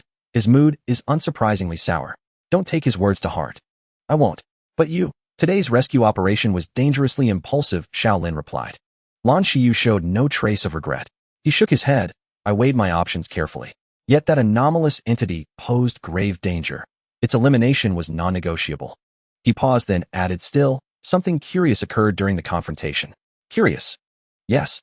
It claimed it could kill me instantly, yet refrained. Moreover, its self-identification appeared distinctly feminine. Xiao Lin stopped walking. A sudden sharp recollection pierced his thoughts. The girl beside Simon Lily. Whether this constituted a breach of covenant remained uncertain, but one truth was undeniable: Simon had intervened. Let us pray she is the sole instance. Otherwise she poses an existential threat to us all, Lan Xiyu murmured, troubled. Xiao Lin fell silent, pondering. If she possessed the power to enter narratives, why not simply eradicate every Yilium clan member, ushering the Grand Banquet Sovereign's direct descent? After a thoughtful pause, he asked, Director Lan, did she mention anything else noteworthy? Any reason for sparing you? She did. She called it the pivotal turning point. Nightfall soon descended upon Satellite Town, causing the small settlement to vanish into the curtain of rain. The aberrants roamed aimlessly through the streets, rainwater streaming down their soaked, filthy garments, yet they remained utterly oblivious. Lily intervened in the story, once more transforming into an ordinary aberrant as she silently gazed toward the direction of the church district.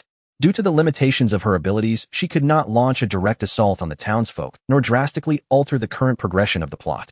Yet she had already conceived a plan, one that was utterly impossible to thwart. After this night, Satellite Town would be powerless to resist the torrent of fate.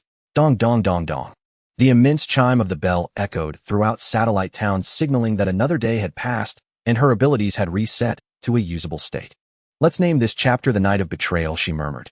At the same time, In Qi lay curled up in a cramped room where over a dozen people slept wrapped in a blanket that offered scant warmth, drifting into a deep slumber. At some point, a colossal and majestic bell tolled within his mind. He snapped open his eyes and cursed, what the hell is that? Can't a guy get some sleep? But then he suddenly realized he was no longer in that crowded room. The space was vast and open, the ground paved with rough stone slabs a meter square, stretching endlessly in all directions. Massive pillars lined up in 2 rows with blazing flames roaring atop them. It resembled an ancient temple. What kind of godforsaken place is this? In Qi grumbled as he scrambled to his feet, only to find a figure standing before him. It was a person draped in a white cloak and hood, standing motionless, not far away, her face obscured. In Qi frowned slightly. Who are you? Stop playing tricks here. This is a dream, isn't it? Can't you tell who I am? The speaker was female, her voice melodious, yet tinged with contempt. It was then that In Qi noticed the emblem on the hem of her garment, the feathered quill of Simon. His heart jolted violently, and panic set in. You're one of Simon's people. She did not answer directly, but continued in a calm tone. Let's get straight to the point. Satellite Town is doomed to destruction. None of you can escape death. But now, Mr. Simon is willing to offer you a way out. The woman paused. All you need to do is provide us with a small favor. Shi was taken aback before realizing. You want me to betray Satellite Town and spy for you? Betray, eh? The envoy chuckled lightly. Do you really think they see you as one of their own? Have you forgotten what happened today? You possess sharp judgment and a broad perspective with leadership qualities, yet they follow a clown. Do you truly intend to die alongside these people? Kai's breath caught in his throat as scenes from the day flashed rapidly through his mind. After the rescue, he clashed with several young enforcers who accused him of trying to harm Yan Jie, and even moved to strike him only to be stopped by Lin Yin just in time. But he knew he was right, and he would never be wrong. What do you want me to do? Shi asked, his voice hoarse. Help us break the invisible rain. You can hide in a place I designate, and the aberrants won't attack you. How? Shi pressed on. The method is simple and sure by Xiaoyan gets infected. As for the specifics, you haven't given me your decision yet. My decision? Shi let out a low laugh, then raised his hand and flipped her off fiercely. My decision is screw you. Sure, there are some bastards among them, but I haven't forgotten that you are the ones who caused all this in the first place. I'm suffering because of you, and now you have the audacity to come asking for my help. You cheap slut, get the hell out of here. His words were fierce and merciless, yet the envoy simply stood there listening quietly, showing no sign of anger. Only after Shi finished his tirade, panting heavily, did she speak slowly. In that case, perhaps others will be willing to help me. Suddenly, one by one, figures appeared beside Shi, nearly 400 or 500 of them. Each face was obscured by some force, and their voices were distorted, but Shi knew these were likely people from Satellite Town. Then the envoy spoke slowly. I've spoken to each of you individually just now. Now it's time for you to decide. Mr. Simon needs only 20 people. Only these 20 will survive, the rest will die. Her tone was icy and condescending. Those willing to help Mr. Simon may come to my side. Stop your tricks. Do you think we'll believe you? Shi shouted. He expected a chorus of support, but the crowd remained silent, his voice the only thing echoing in the air. A wave of unease washed over Shi as he looked at the crowd. A trembling voice asked, if I help you, will I really survive? Yes, the envoy replied.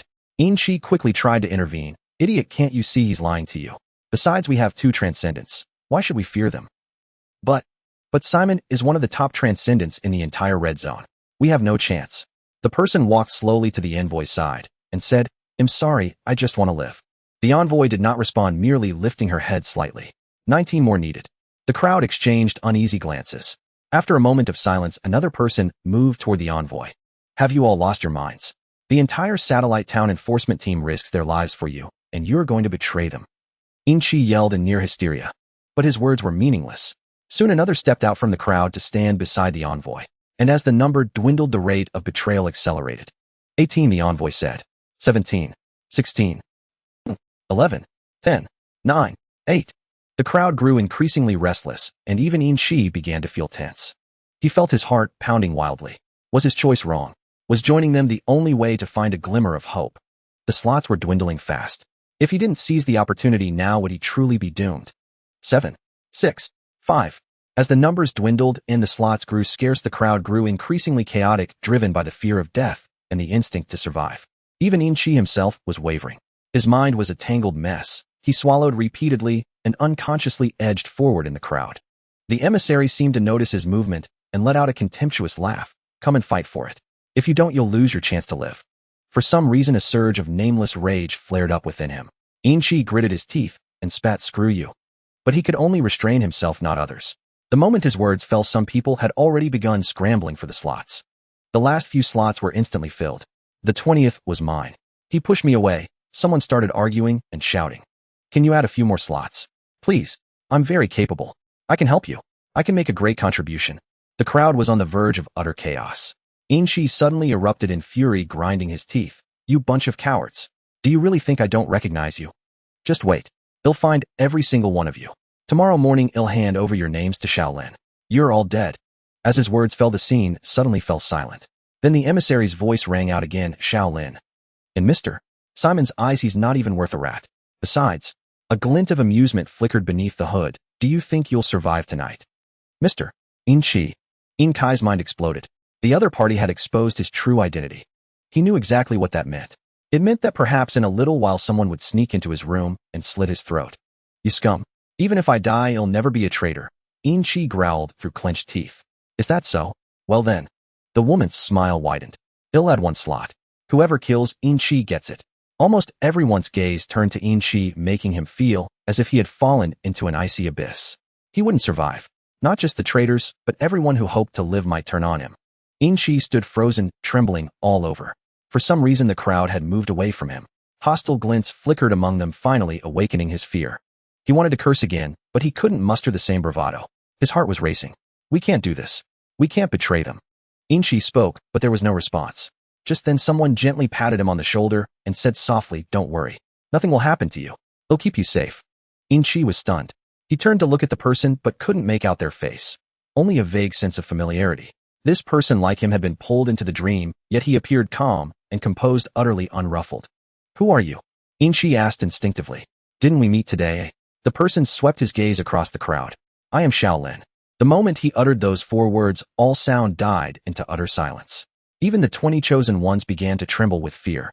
Simon was far away, but Shaolin was right beside them, capable of killing them at any moment. Until the emissary said flatly, "Relax. This is a dream constructed by Mr. Simon. He can't do anything to you here. He can't recognize who you are, nor can he harm you. He can only stand there and watch." Shaolin chuckled. "So, Miss Lily, how did it feel to die once during the day, eh? Was it pleasant?" Lily froze in place, stunned both by being recognized and by the reawakened terror of being crushed. She clenched her fists abruptly, then slowly released them. She sneered, "What use is a war of words? You're finished. Tomorrow these traitors will dismantle Satellite Town's defenses. Then you'll just have to watch, helplessly unable to do anything but wait for your death." Shaolin's gaze shifted to the group behind Lily. "Traitors. They haven't betrayed anyone. They just happen to be standing there." Shaolin suddenly declared, "Is there anyone among you who truly intends to betray Satellite Town rather than acting out of fear?" The 20 people remained silent, not a word was spoken. Lily's breath caught in her throat. Shaolin looked at her calmly. "Lily, they aren't betraying Satellite Town. They're just frightened by you. It's human weakness and the instinct to survive, not their conviction." "So what? They'll still obey me. For now, yes. But as long as I can prove to them that you are nothing, they will naturally cease to fear you." Lily's tone was scornful. "And how do you plan to prove that?" "The method is simple. Do something you think I can't." Shaolin lifted his eyes slightly, a cold glint flashing within them. "I will kill you again right before their eyes." Lily finally raised her head, revealing her sharp-featured face. She sneered. "I recall I just told you, didn't I? This is a dream constructed by Mr. Simon. Opposing me here is nothing but self-humiliation." She slowly spread her hands, and the surroundings began to darken. A massive quill emblem unique to Simon materialized in the air, and then blood surged forth like a tide. From within that cascading torrent of blood, a colossal figure slowly emerged from the emblem.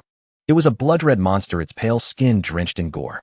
Though terrifyingly hideous, its body was posed in a meditative sitting posture, eyes tightly shut, like a sacred monk. The Lord of the Blood Abyss. Shaolin had read about this creature in Simon's Blood Abyss. It was the mastermind, the source of calamity, the most powerful being in the entire book. When it opened its eyes, all who met its gaze would fall into the most despairing illusions. It seems that in the dream Simon forged, you can manipulate all of his creations, am I right? Shaolin smiled. "You are not worthy of the answer." Shaolin looked at the colossal being and suddenly let out an inexplicable laugh. Dreams. He had been playing with them 200 years ago. Dreams were the origin of his transcendence.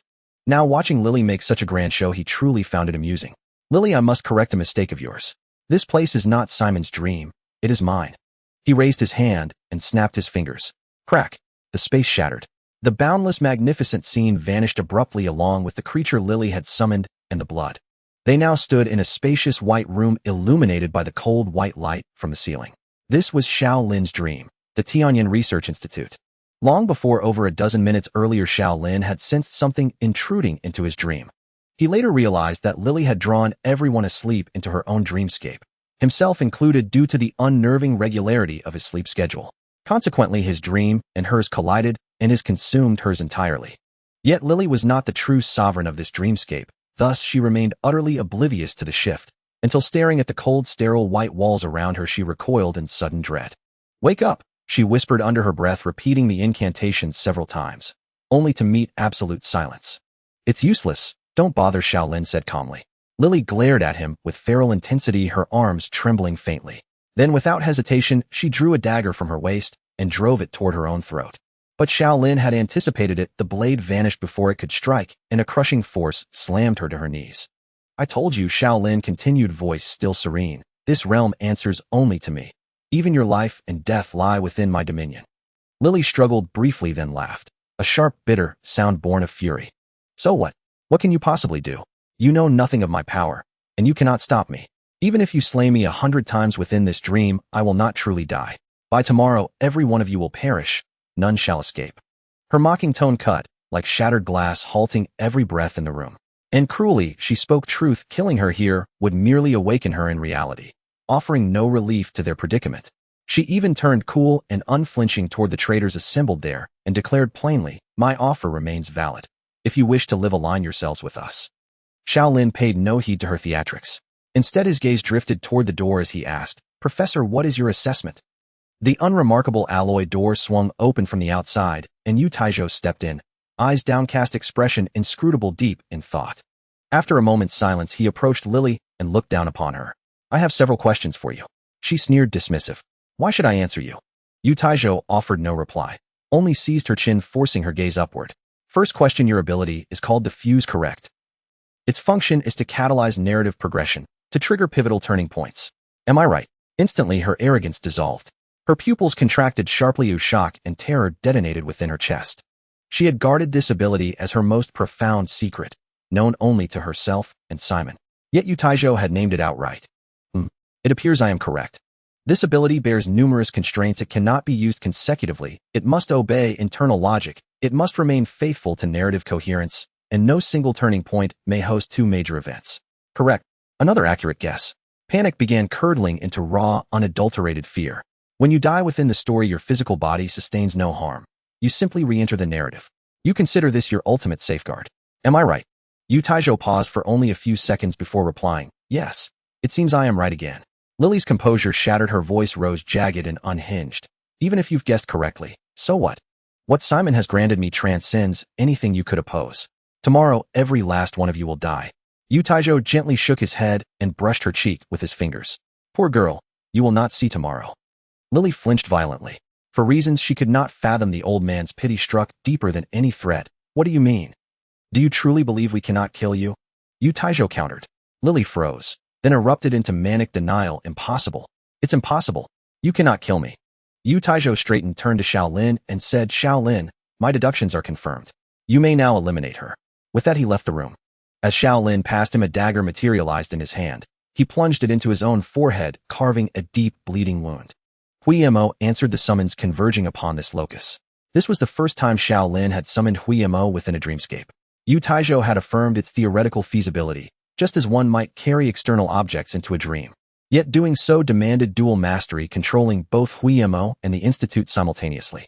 A gaunt skeletal hand emerged from the wound, and Huimo descended slowly into the dreamscape, leaving the people of Satellite Town stunned into silence. Lily, however, felt an overwhelming primal terror seize her.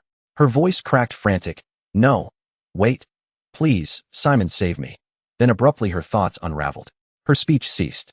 She knelt, vacanted, her expression draining of all emotion. Huimo advanced toward her. Pages fluttered wildly across its head as torrents of black script surged forth, engulfing her completely in an instant.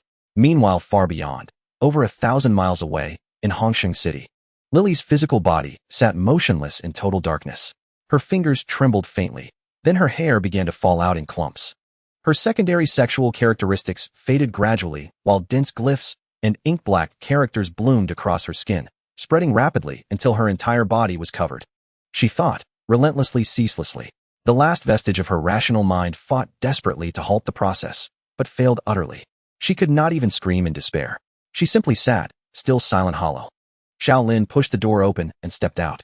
Yu Taijo leaned against the wall, arms crossed. Finished. Done. Though I'm uncertain whether anyone on their end can purge the mental contamination. Don't dwell on it. It's irrelevant. Yu Taijo's pragmatism was absolute. Shaolin nodded. Actually, there was something else I worried about. That you'd hesitate and ask me to spare her. How did you guess that? Yu Taijo gave no reply, only placed a firm hand on Shaolin's shoulder. Shaolin, your survival is our paramount imperative. Even inhumane methods are justified without reservation. Shaolin stood wordless for a beat, then burst into quiet, rueful laughter. Indeed, the old fox is sharper than the young pup. Professor, you're far more ruthless than I am. Yu Taijo responded with a long, exaggerated eye roll. By the way, Professor, how did you deduce her ability? Deduce? It was written on her face. Simply step into a reader's perspective and reflect on your experience yesterday. The moment she attacked you yesterday was a classic dramatic apex. She wielded absolute lethal agency then. Yet that power vanished during her later confrontation with Lan Qiyu. Likewise tonight, she orchestrated a theatrical betrayal, attempting to propel the narrative forward. Academically speaking, that is precisely what a fuse does. It ignites turning points, sudden deaths, shocking reversals, catalyzing the story's evolution. Brilliant. Shaolin offered genuine praise, then sighed. A shame she's already gone. Knowing all this feels rather pointless now. Yu Taizhou shook his head. Not at all. On the contrary, it's profoundly useful. For instance, why does Simon require a living fuse to advance his narrative? From that we may well reverse engineer his vulnerability. Thud, thud, thud, thud. A series of dull, heavy impacts echoed within the cramped room. Simon stood at the doorway, his gaze fixed upon Lily. Lily was now crouched beside the coffee table, mechanically striking her head against its corner in a relentless rhythm. Blood slowly spread across the table's surface. Lily's forehead was a gory, pulped mess, deeply caved in, and the monotonous thuds were enough to chill one's heart. Lily muttered to herself, repeating the same phrase over and over. Mr. Simon, save me. Yet despite Simon standing right there, she seemed to look right through him. This is a particularly virulent form of mental contamination. It takes effect swiftly, possesses immense destructive power, and its purpose is to shatter the victim's psyche. The envoy from the House of Philosophers standing beside Simon assessed the situation. This method is rarely employed by humans. She may have been attacked by some form of aberrant entity. A flicker of anger passed through Simon's eyes. Can she be cured? He asked, his voice low. Her physical deterioration is severe. It appears she was exposed to the contamination for over 10 minutes, which is quite unusual. While she can be saved, the cost will be substantial. No matter the cost, I will save her, Simon declared. Then I must warn you, even if we succeed, her physical deformities will be irreversible. Simon stiffened slightly. He looked at Lily's grotesque and horrifying appearance, and his anger swiftly transformed into revulsion. Though he still couldn't bear to see Lily in such a state, he couldn't envision having an agent who was such a hideous thing. For a moment he was caught in a dilemma, unsure of what to say. The envoy cast him a brief glance and said, Mr. Simon, you should focus your attention on the matters of the House of Philosophers. We can discuss this later. Simon finally let out a breath of relief. I understand. Thank you for the reminder, envoy. However, Miss Lily's attack suggests that something has gone wrong in Satellite Town again. Mr. Simon, are you certain that things are still under your control? Simon's face paled slightly, but he quickly regained his composure. Rest assured, the story of Satellite Town is the most perilous tale I have ever crafted, and the 7th day happens to be its climax. Very well, go attend to your own affairs. I will investigate what happened to her. The envoy looked towards Lily. You wouldn't mind if I cause her a little damage, would you? Simon hesitated as if to speak, but finally shook his head. No, I don't mind. Please go ahead, envoy. The envoy entered the room, closed the door, and flipped the light switch. The room immediately brightened, revealing a rather cozy interior. A soft carpet lay on the floor. On the table were aromatherapy candles and a photograph of Simon standing in a crowd with his face turned upwards, gazing at the sky. Lily showed no reaction to the change in light, continuing to mechanically hit her forehead until the envoy reached out and gently held her head. She then looked up at him with vacant eyes. The envoy let out a soft sigh. He lightly stroked the rim of Lily's eye socket and murmured an obscure incantation. Lily's pupils began to writhe slightly. From the whites of her eyes, 4 thin, pointed legs emerged, propping up the socket. Her eyeball slowly stood up. The tiny insect scurried up the envoy's arm and onto his shoulder. He lifted his eye patch, revealing a pitch-black socket, and the long-legged eyeball crawled right into it. Come, let's see what you witnessed yesterday. The eyeball vibrated rapidly within its socket, and images began to flash before his eyes. Lily's experiences in her dreams from the previous night. Upon seeing Lily's actions, he let out a soft chuckle. Poor girl. You truly don't deserve an ounce of sympathy. Then came Shaolin's appearance. He took control of the situation and effortlessly devoured the dreamscape Lily had constructed. It seems this superhuman is responsible for Lily's condition. His abilities appear to be related to the mind, so her symptoms of mental contamination are hardly surprising. The envoy, losing interest, prepared to conclude his investigation. But at that moment, the metallic door in the vision swung open. As he saw the person who stepped through, his pupils dilated violently, as if a bomb had detonated deep within his mind. He knew this person. Yu Taizhou, the pioneer and founder of the superhuman world, believed to have died before the current superhuman era, allegedly murdered by the current Lord of Justice City. Few knew this name, and more than half of those who did doubted his existence. Rumors claimed he possessed the technique to turn ordinary people into superhumans. Others said he knew the whereabouts of Superhuman Zero, the first superhuman in the world, the true trailblazer. The envoy abruptly rose to his feet, pushed open the door, and found Simon sitting just outside. Taking this woman, the envoy snapped. Simon, taken aback, asked instinctively, "But why?" The envoy replied coldly, "I'm not negotiating with you. This is an order." Simon was stunned for a long moment before finally responding, "All right, I understand." A strange feeling washed over him, that the House of Philosophers valued the contaminated Lily more than it valued him. But he couldn't fathom why. It took the envoy considerable effort to get Lily to his temporary residence in Red River City. He locked her in a cage, but Lily seemed utterly indifferent to her surroundings. After aimlessly wandering for a while, she resumed her repetitive headbanging. The envoy, however, had no time for her now. He paced back and forth in the room, pondering how to report this to the House of Philosophers as quickly as possible. Use the internet. It would be the fastest method. No, that wouldn't do. The internet was an asset of Wisdom City. They had always been intensely interested in Utaijo, and there were even rumors they were involved in his murder. If they discovered this information was related to Utaijo, they would likely intervene. Although the House of Philosophers used encrypted communications, they had a vast trove of correspondence on the internet, which might be deciphered. The safest method was to write a letter. And considering the risk of it being intercepted, he couldn't be too detailed. In the end, he wrote only a few words on the letter, found a lead on subject: "You. Come as soon as possible." He then handed it to a servant. "Deliver this to the relay station immediately. The sooner the better." Watching the servant leave, the envoy let out a long sigh. He then looked back at Lily, who was still mechanically repeating her actions in a corner. His next task was crucial. He needed to verify whether the dream belonged to Utaijo or Shaolin. Both possessed independent consciousness within the dream, each appearing as a real person. If the dream belonged to Utaijo, they could investigate secretly until they located him. If it was Shaolin's dream, then he surely knew Utaijo's whereabouts. The House of Philosophers had many ways to make him talk. For now, the most critical step was to invade that dream. Dreams have always been a realm of great interest to transcendence. Their nature resembles a spiritual internet, yet far more localized. They construct stable dreams as their mental palaces, secret meeting halls, and meditation chambers, while some explore how to shatter the boundary between dreams and reality. Now that Lily had visited the dream where Utaijo once appeared, her brain could serve as a conduit to re-enter that very dream. The envoy bound Lily to the operating table in the basement, then retrieved a scalpel and a medical drill from the wall. He scraped away the festering flesh from Lily's forehead, revealing white bone beneath, then carefully drilled a thumb-sized hole into her skull with the medical drill. He then removed his eye patch, revealing empty eye sockets. With a squelching sound, a red-white fluid oozed out, followed by a tentacle slowly extending from the socket. He leaned his face close to Lily, and the tentacle slithered into the hole in her cranium. Their consciousness merged. In that instant, the envoy finally understood Lily's plight. Her mind was flooded with chaotic information, trapped in an endless state of deep contemplation. She still had conscious reactions, but those reactions were no longer enough to save her. Yet this information meant nothing to the envoy and caused him no harm. He simply leaned against the edge of the operating table, closed his eyes, and drifted into sleep. When he opened his eyes again, he stood in a corridor. People brushed past him, and the air buzzed with murmured conversations. The envoy was stunned. He had never seen a dream so close to reality, with so many people moving freely as if they were truly alive. Yet these people seemed unable to see him, busy with their own affairs, exiting rooms, entering rooms, or conversing. He walked along the corridor for about 20 meters until, through the crack of a half-open office door, he saw Utaijo at work. He was truly there, the pioneer of the transcendent world, the trailblazer. Countless scholars pursued the one who once stood closest to saving the world.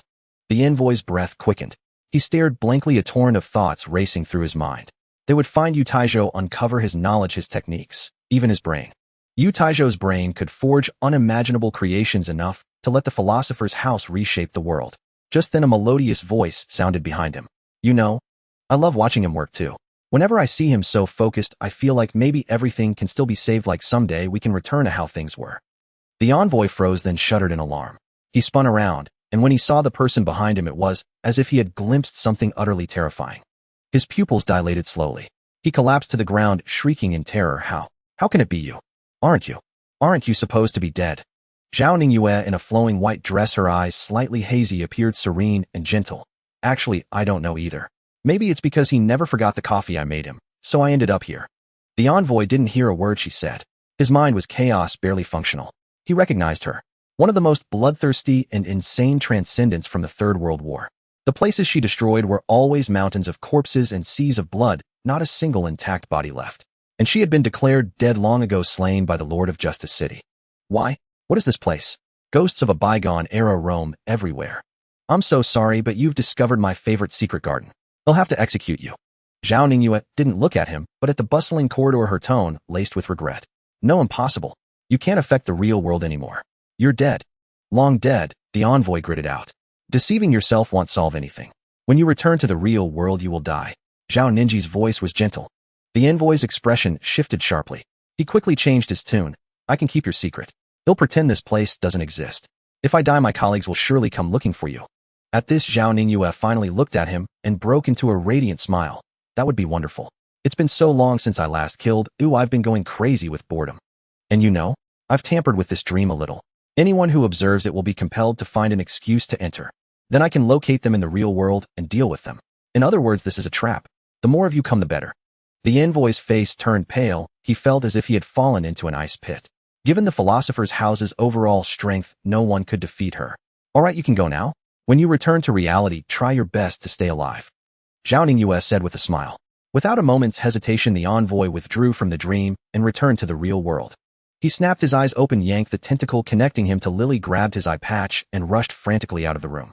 He didn't know where to flee, but he had to escape now. He burst up from the basement and dashed wildly, knocking over several servants who crashed to the ground with shattered plates and glasses, their screams trailing behind. Bang! He slammed the door open. Outside was a fairly spacious street. Though the sun was hidden in Red River City today, the weather was decent. He took a step forward and stepped into nothingness. His leg didn't touch the ground seemed to have receded. Then came a sharp pain in his neck and suffocation. Something had looped around his throat, hoisting him into the air. He didn't lose his composure. His body disassembled like a puppet.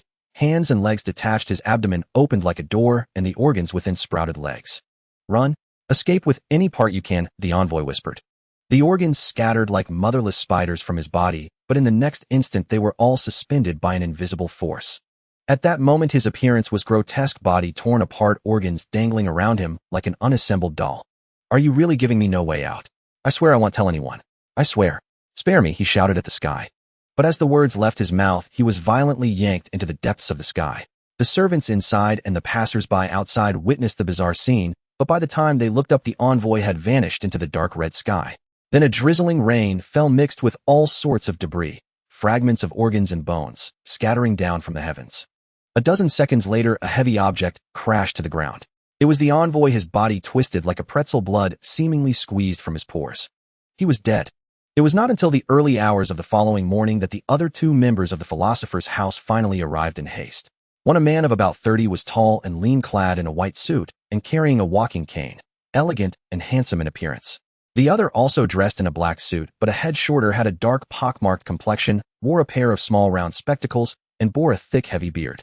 The attendants stood cautiously to the side, all keeping their heads low in silence.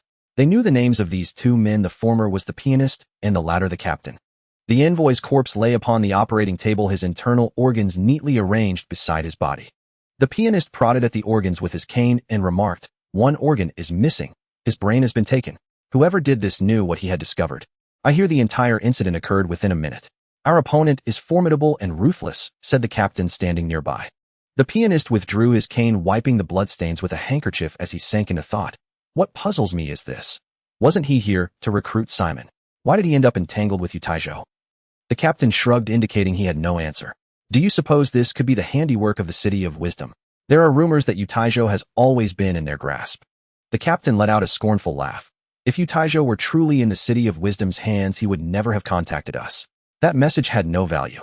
True enough, the pianist sighed, gazing at the corpse with a flicker of pity in his eyes. So what now? How shall we handle this? The captain pressed his temple for a moment before replying. Let's pretend that letter never existed and focus on dealing with Simon. If this truly involves an early-stage transcendent, even all the transcendents of the philosopher's house combined would stand no chance. Just then a noise came from the side room. The pianist raised his cane, and with a bang the door flew off, its hinges crashing heavily into the room. Only then did they see Lily inside, crouching in a daze. One of her eyes was hollow and empty, and a large hole gaped in her forehead, an eerily grotesque sight. The pianist, visibly unsettled, turned to the servants and asked, "Who is she?" "She was brought back by the gentleman yesterday afternoon. She appears to be Mr. Simon's agent," the butler replied with a bow. They were all assigned by the philosopher's house and were expected to respect every member. The captain walked over, took her hand, and examined her eye. She still has consciousness, but the optimal window for rescue has passed. He then touched her forehead and frowned slightly. "She's been linked. When was this surgery performed?" "Yesterday at noon, sir." It seems the gentleman was attacked shortly after completing the operation, the butler answered. The pianist and the captain exchanged a glance, both realizing that the clues regarding Yu Taizhou might very well be hidden within this creature's brain. What should we do? Asked the pianist. The captain's expression shifted between uncertainty and resolve before he finally said, first send her back to Simon. Let's wait and see. Once Simon finishes his mission, we'll find an excuse to bring her to the philosopher's house. This thing makes me uneasy. Could we just take her brain? I can extract her brain and nerves intact. It won't affect functionality and will be easier to transport. That would be inhumane, the captain said. Heaven and earth are not benevolent, Captain. Neither is philosophy. We'll decide when the time comes. This was Xiao Lin's third day here, or the fourth day since the story began. It was the most uneventful day, for Lily would not return. Yet it was also the busiest day for Xiao Lin, as he had gradually become the backbone of Satellite Town. At 10 o'clock in the morning, Xiao Lin was handing over work to Lin Yinyan, while Yin Shi paced around nearby. After about 10 minutes of pacing, he suddenly stood rigidly before Xiao Lin for a dozen seconds, then said, What you did last night. That was impressive. Xiao Lin glanced at him. Seems like you're so used to being the boss that you've forgotten how to express gratitude. Yin Shi was momentarily embarrassed, but the truth was undeniable. His personality had always been strong-willed, trusting his own judgment, and rarely bowing to others. But you were impressive too. You performed quite well last night. Yin Kai's face flushed slightly. Lin Yinyan stared blankly at the two men, her small eyes brimming with immense shock. What on earth had happened between these two men last night? But then Yin Shi turned serious again. Those bastards in the enforcement squad won't listen. I have something to discuss with you. I'm part of the enforcement squad too, you know, Lin Yinyan said, waving her pen. Xiao Lin pushed her head aside. Go on, what is it? Yin Kai's expression grew grave. It's about resource transport. Yesterday Yin Jie and I were supposed to move supplies, but we were ambushed by the Tumor clan. So I suspect, no, I'm certain, that all our supply points are under their surveillance. They've made the commercial street their lair. About that, Lin Yinyan started to speak, but Yin Shi raised a hand to stop her. Let me state my opinion first, then you can talk. Xiao Lin nodded for him to continue.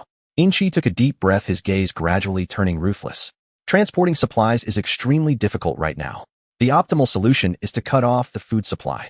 Cut off the food. Lin Yinyan was startled. Exactly. Simon's script only lasts 7 days, and today is the third day. We prioritize food for combat personnel and give the bare minimum to ordinary civilians, Yin Shi said with a cold, rational tone. Xiao Lin asked him, and what about you? I'm an ordinary civilian too, Yin Shi replied without hesitation. This man was indeed ruthless, both to others and to himself. Xiao Lin flipped through the documents in his hand and said, Actually, there's no need for that. I've already sent the enforcement squad to retrieve the supplies. Yin Shi was taken aback, anger flashing across his face at what seemed like a reckless mistake from Xiao Lin. But then he quickly calmed down. Xiao Lin was not like him. He was a transcendent. Do you have a way to secure the supplies safely? Yin Shi asked with a frown. They've already set out. They should be back soon, Lin Yinyan said mysteriously, then suddenly pointed out the window. Look, they're back. A 15-meter-long deep space, I glided silently over the rooftops, coming into their view. Beneath the satellite hung a massive basket. A battered pickup truck secured by steel cables and hooks carrying several enforcement squad members and a large pile of supplies. Yin Shi was stunned. Was this how a satellite was meant to be used? Yin Shi was stunned. Was this how a satellite was meant to be used? Yin Shi understood what the aerial cargo route meant for the satellite town now. With this cargo route, they could minimize contact with the heterogeneous Tumor clan, and the enemy's ambushes would no longer threaten them. They could retrieve supplies and leave before the heterogeneous Tumor clan even reacted. Moreover, the transport capacity far exceeded manual labor. For the next few days, they would no longer have to worry about supplies. Is there anything else? Xiao Lin asked Yin Shi.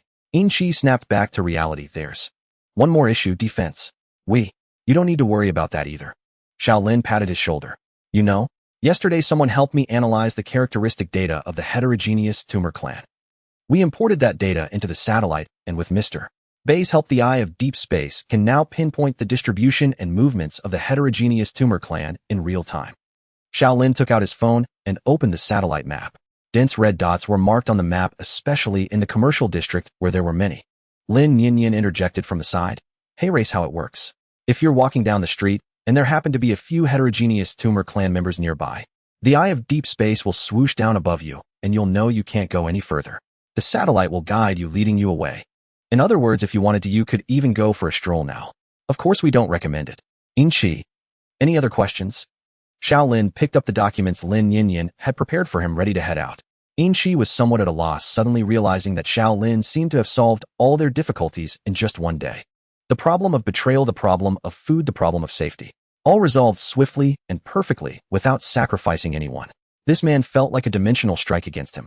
He hesitated for a long moment before saying no. No more questions.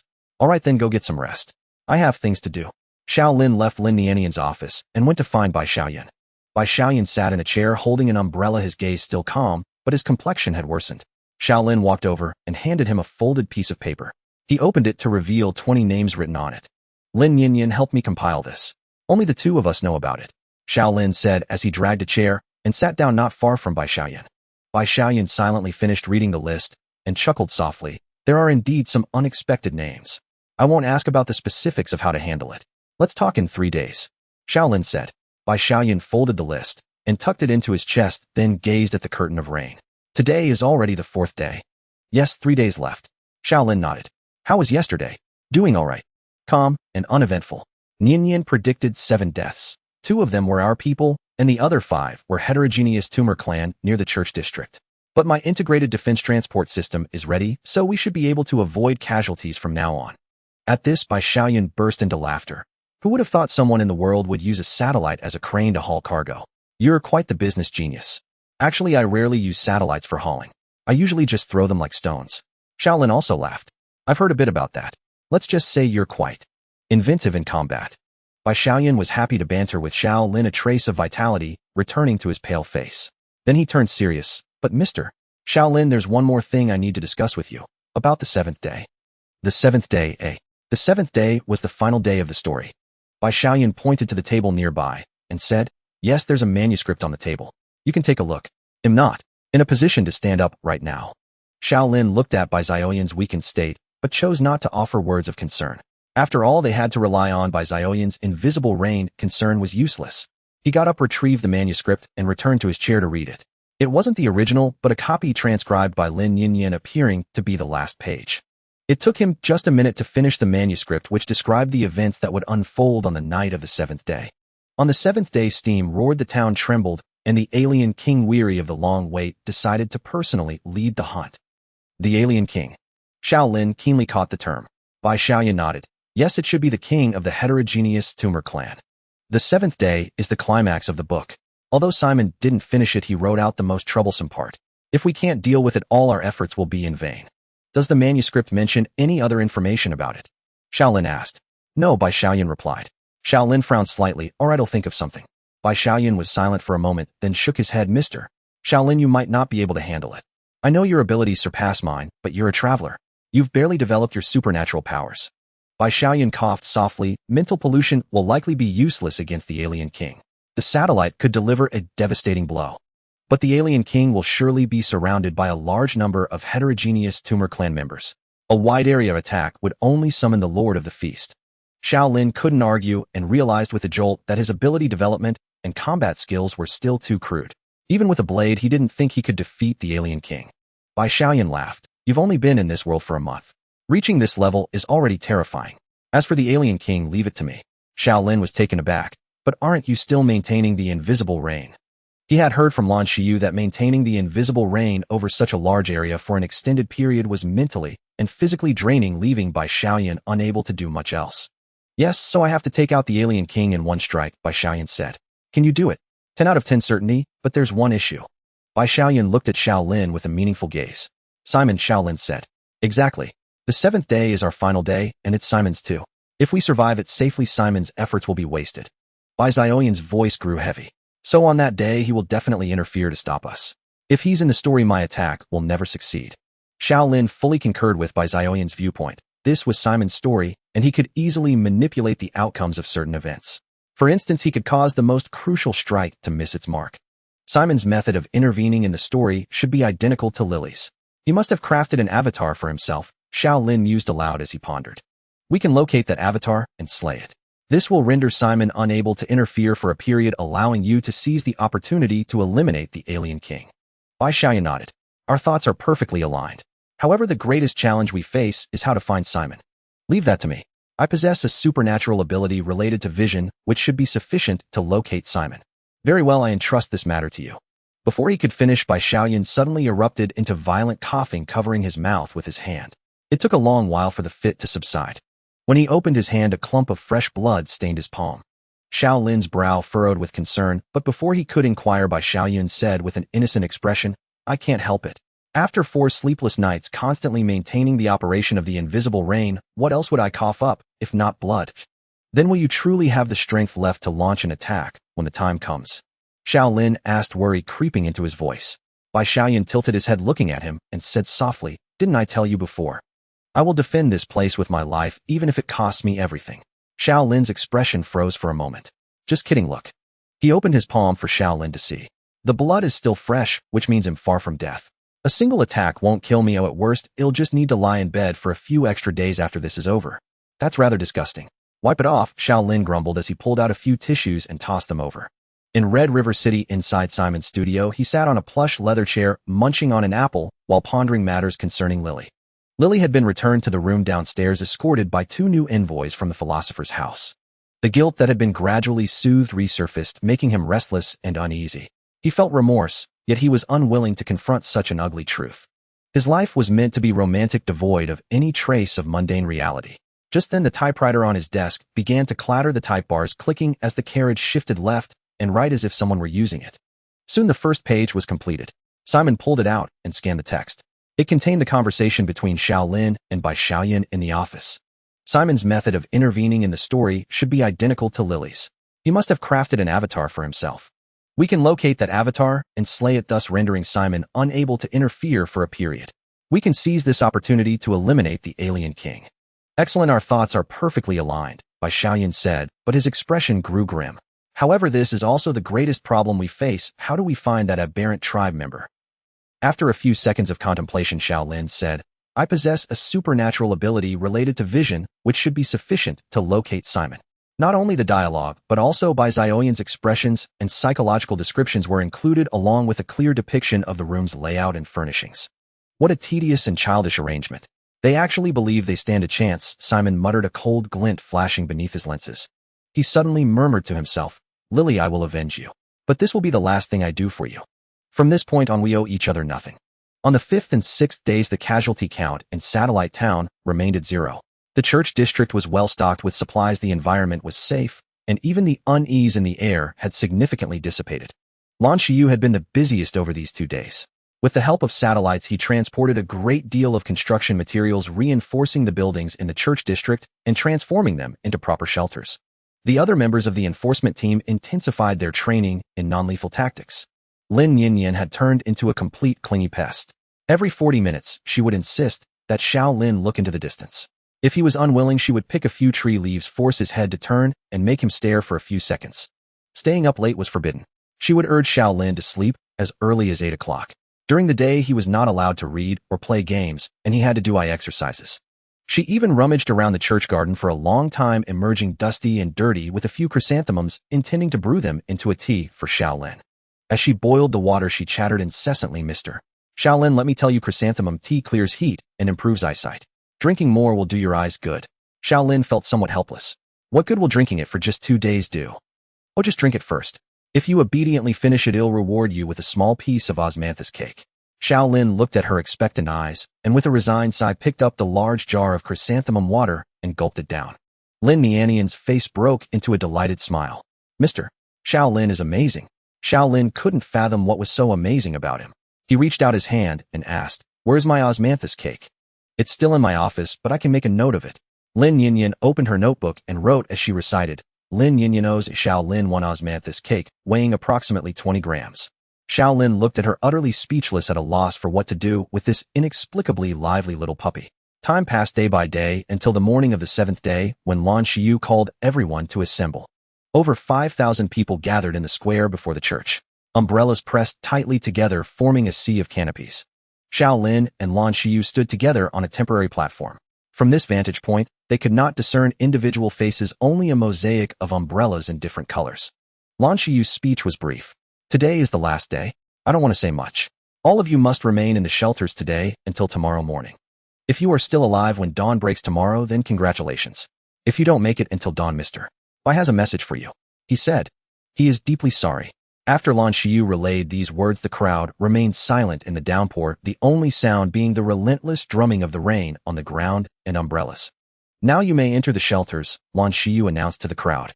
The crowd began to move, splitting into streams guided by the enforcement team towards the three large buildings: the church, the school, and the library. Lan Xiu and Xiao Lin remained on the platform until the square was completely empty. All right, let's go back and prepare, Xiao Lin said. Lan Xiu nodded. In Xiao Lin's temporary office, Lan Xiu, Lin Ninian, Su Guang, and Qi Jianyuan were all present. Xiao Lin retrieved 4 phones from the drawer and distributed them. These were items he had taken from the research institute through his dreams. As long as these objects truly existed in the real-world research institute, he could bring them out through his dreams. When Xiao Lin fell asleep again, they would vanish and return to the institute. 1 for each of you and 1 for Mr. Bai as well. These have satellite maps and satellite-based communication functions, so we can talk in real time. The battle plan is simple. The Alien King will most likely head straight here. You and the Enforcer team will provide a diversion. He'll find Simon's avatar once I kill it. Mr. Bai will step in to end the fight. Lin Yinyan picked up a stack of folders and handed each person their operational brief. The briefs detailed the combat positions, targets, and specific precautions. While everyone reviewed the briefs, Xiao Lin continued, remember, do not engage the Alien King in direct combat during the fight, and do not use any lethal weapons. What about the infection issue? Su Guang asked. Don't worry about the infection. It takes 8 to 10 hours to become severe. By then Simon's story will be over or well be dead, Xiao Lin said.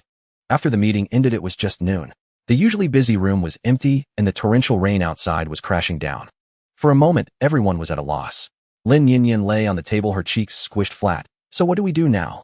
Xiao Lin took out his phone and said seriously, let's play a game. Lin Yinyan. I'm serious. This is the most efficient way to simulate collaborative training, Xiao Lin said with conviction. On one hand, it helps you get used to the communication function quickly. On the other, it familiarizes everyone with each other's voices and code names, so there won't be any mistakes later. Especially you, Lin Yinyan. As our rear commander, you must be familiar with everyone's voice. Lin Yinyan shrank her head and muttered, well, all right, let's play. The entire town scene then became surreal.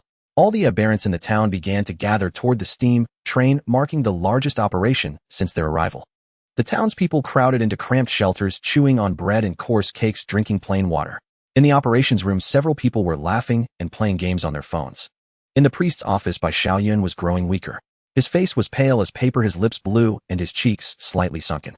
He leaned back in his chair, holding his phone, listening to them chatting, and playing, a faint smile appearing on his face. Bai Xiaoyun gazed at the rain outside the window and thought they would survive all of them. Several hours later, a red light exploded on Xiao Lin's phone screen, followed by the large word defeat displayed on it. Xiao Lin raised his eyes and scanned the people present. After a long pause, he said, a group of superpowered individuals, and you can't beat ordinary bots. The superpowered individuals shrank their necks. Finally, Su Guang muttered, but Mr. Xiao Lin, your score was 09. Xiao Lin remained silent. I'm 19. Am I a little better than Mr. Xiao Lin? Lin Yinyan asked enthusiastically. Wasn't that kill stolen from me? Xiao Lin glared. That's my skill, my quick eyes and fast hands. Xiao Lin gritted his teeth, but then a sudden daze came over him. For a moment, he felt as if he were in a college dorm on a free afternoon. No superpowers, no catastrophe, no Simon. They were trapped in a rainstorm, but it would soon pass. Just then, Bai Xiaoyun's voice came through the phone with a hint of a smile. All right, stop playing for today. The aberrants have assembled. It's time for you to go. Xiao Lin snapped back to reality. He stood up, picked up his white tang saber from the corner, and the others rose as well. Xiao Lin walked in front. He pushed the door open with a bang, and the torrential rain poured in, bringing with it a heavy chill. At 5:30 p.m., the sky had gradually darkened. By the abandoned railroad tracks near the town, next to the old steam train stained with years of blood and adorned with 50 corpses, all the aberrants of the town had gathered, numbering about 600. At that moment, they were all prostrate on the ground, emitting strange low murmurs, their back tumors writhing continuously. Xiao Lin stood on the rooftop, silently looking down at them. From his vantage point, the tumors on their bodies looked like neatly arranged eggs. They writhed with each breath, appearing utterly bizarre. At that moment, Lan Xiu, Qi Jianyuan, and Su Guang each led a squad of enforcers, splitting into 3 groups to engage the enemy hidden at various intersections. Through the curtain of rain, Xiao Lin could vaguely see them. Have you found the Alien King? Qi Jianyuan's voice came through the phone. No, Lan Xiu said. Don't worry about the Alien King. Even if it appears, don't engage it directly. Just hold it off. Bai Xiaoyun's voice grew deeper. Then he asked Xiao Lin, Mr. Xiao Lin, how is it on your end? Have you found Simon? Still looking, Xiao Lin replied. His pupils split into 7 tightly clustered like a compound insect eye. Over the past few days, Shaolin had been familiarizing himself with the wisdom demon's vision, growing more adept at this ability. His pupils rotated in different directions, revealing the trajectory of the rain, the color of the wind, and the state of the aberrants, all presented before his eyes.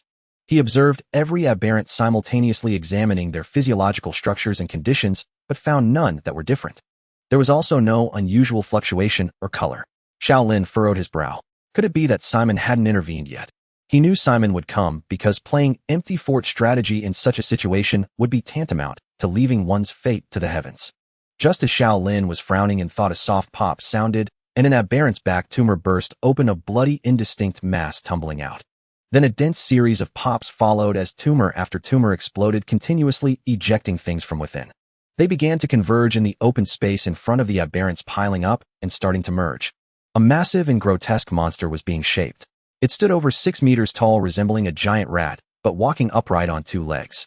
Its abdomen was bloated, its head cracked and malformed, and its enormous mouth nearly split the skull into upper and lower halves. Its body was covered with huge tumors that constantly ruptured and regenerated. Red-black liquid and gray gas continuously discharged from those tumors like slowly boiling porridge. This thing, it's disgusting. Su Guang's voice came through the phone. Focus, Lan Xiu said. Their brief exchange had just concluded when the colossal creature slowly lifted its head, its gaze fixed upon the direction of the cathedral district. Its massive body began to shift, yet its eyes never wavered from the cathedral district, a sight both eerie and unsettling. The invisible rain can't fool it after all. Prepare to intercept. Lan Xiu's tone grew stern. Mister. Why, Mister? Shaolin, the critical task falls to you. Shaolin did not reply. The anticipated special entity still eluded his sight. Was Simon still refraining from interference? The army of the aberrant tumor clan marched on through the torrential rain, soon reaching the enforcers' defensive line. Lan Xiu, the first to step forward, raised a hand. Behind him, the enforcers aimed their rifles at the aberrant tumor clan's legs, resolved to halt their advance without delivering a fatal blow. Raindrops drummed against the gun barrels, producing a rhythmic patter. Open fire, Lan Xiu commanded. A volley of gunfire erupted, bullets streaking through the air. The salvo proved devastatingly effective. These fragile, sluggish monsters offered no resistance to the bullets, collapsing in layers, their fallen bodies blocking those behind. But in the next instant, Lin Nianian's voice rang out from the phone. Town Chief, cease fire immediately. Something's wrong. The mortality rate is too high. Shaolin pulled out his phone and saw over a dozen red dots vanish from the screen, meaning nearly all the aberrant tumor clan under attack had perished. The enforcers trained in marksmanship couldn't possibly be this inaccurate, or rather this accurate. What's going on? Su Guang asked, baffled. Without a word, Lan Xiu charged toward the aberrant tumor ranks. With a sliding tackle, he swung his axe in a horizontal arc. A flash of cold light severed the legs of several aberrants. In that very moment, the alien king detected him. It lunged forward, jaws agape, aiming to devour him. Lan Xiu reacted swiftly, leaping back to evade the alien king's attack with ease. Yet the massive maw in the next instant crushed several aberrants, blood and flesh oozing through its teeth. He dared not charge recklessly again, but he sensed something amiss, as if a malevolent force were at work, relentlessly driving the aberrants toward death. Mister. Shaolin, he said over the channel. Indeed, it must be Simon. He's already here, Shaolin replied, his brow furrowed.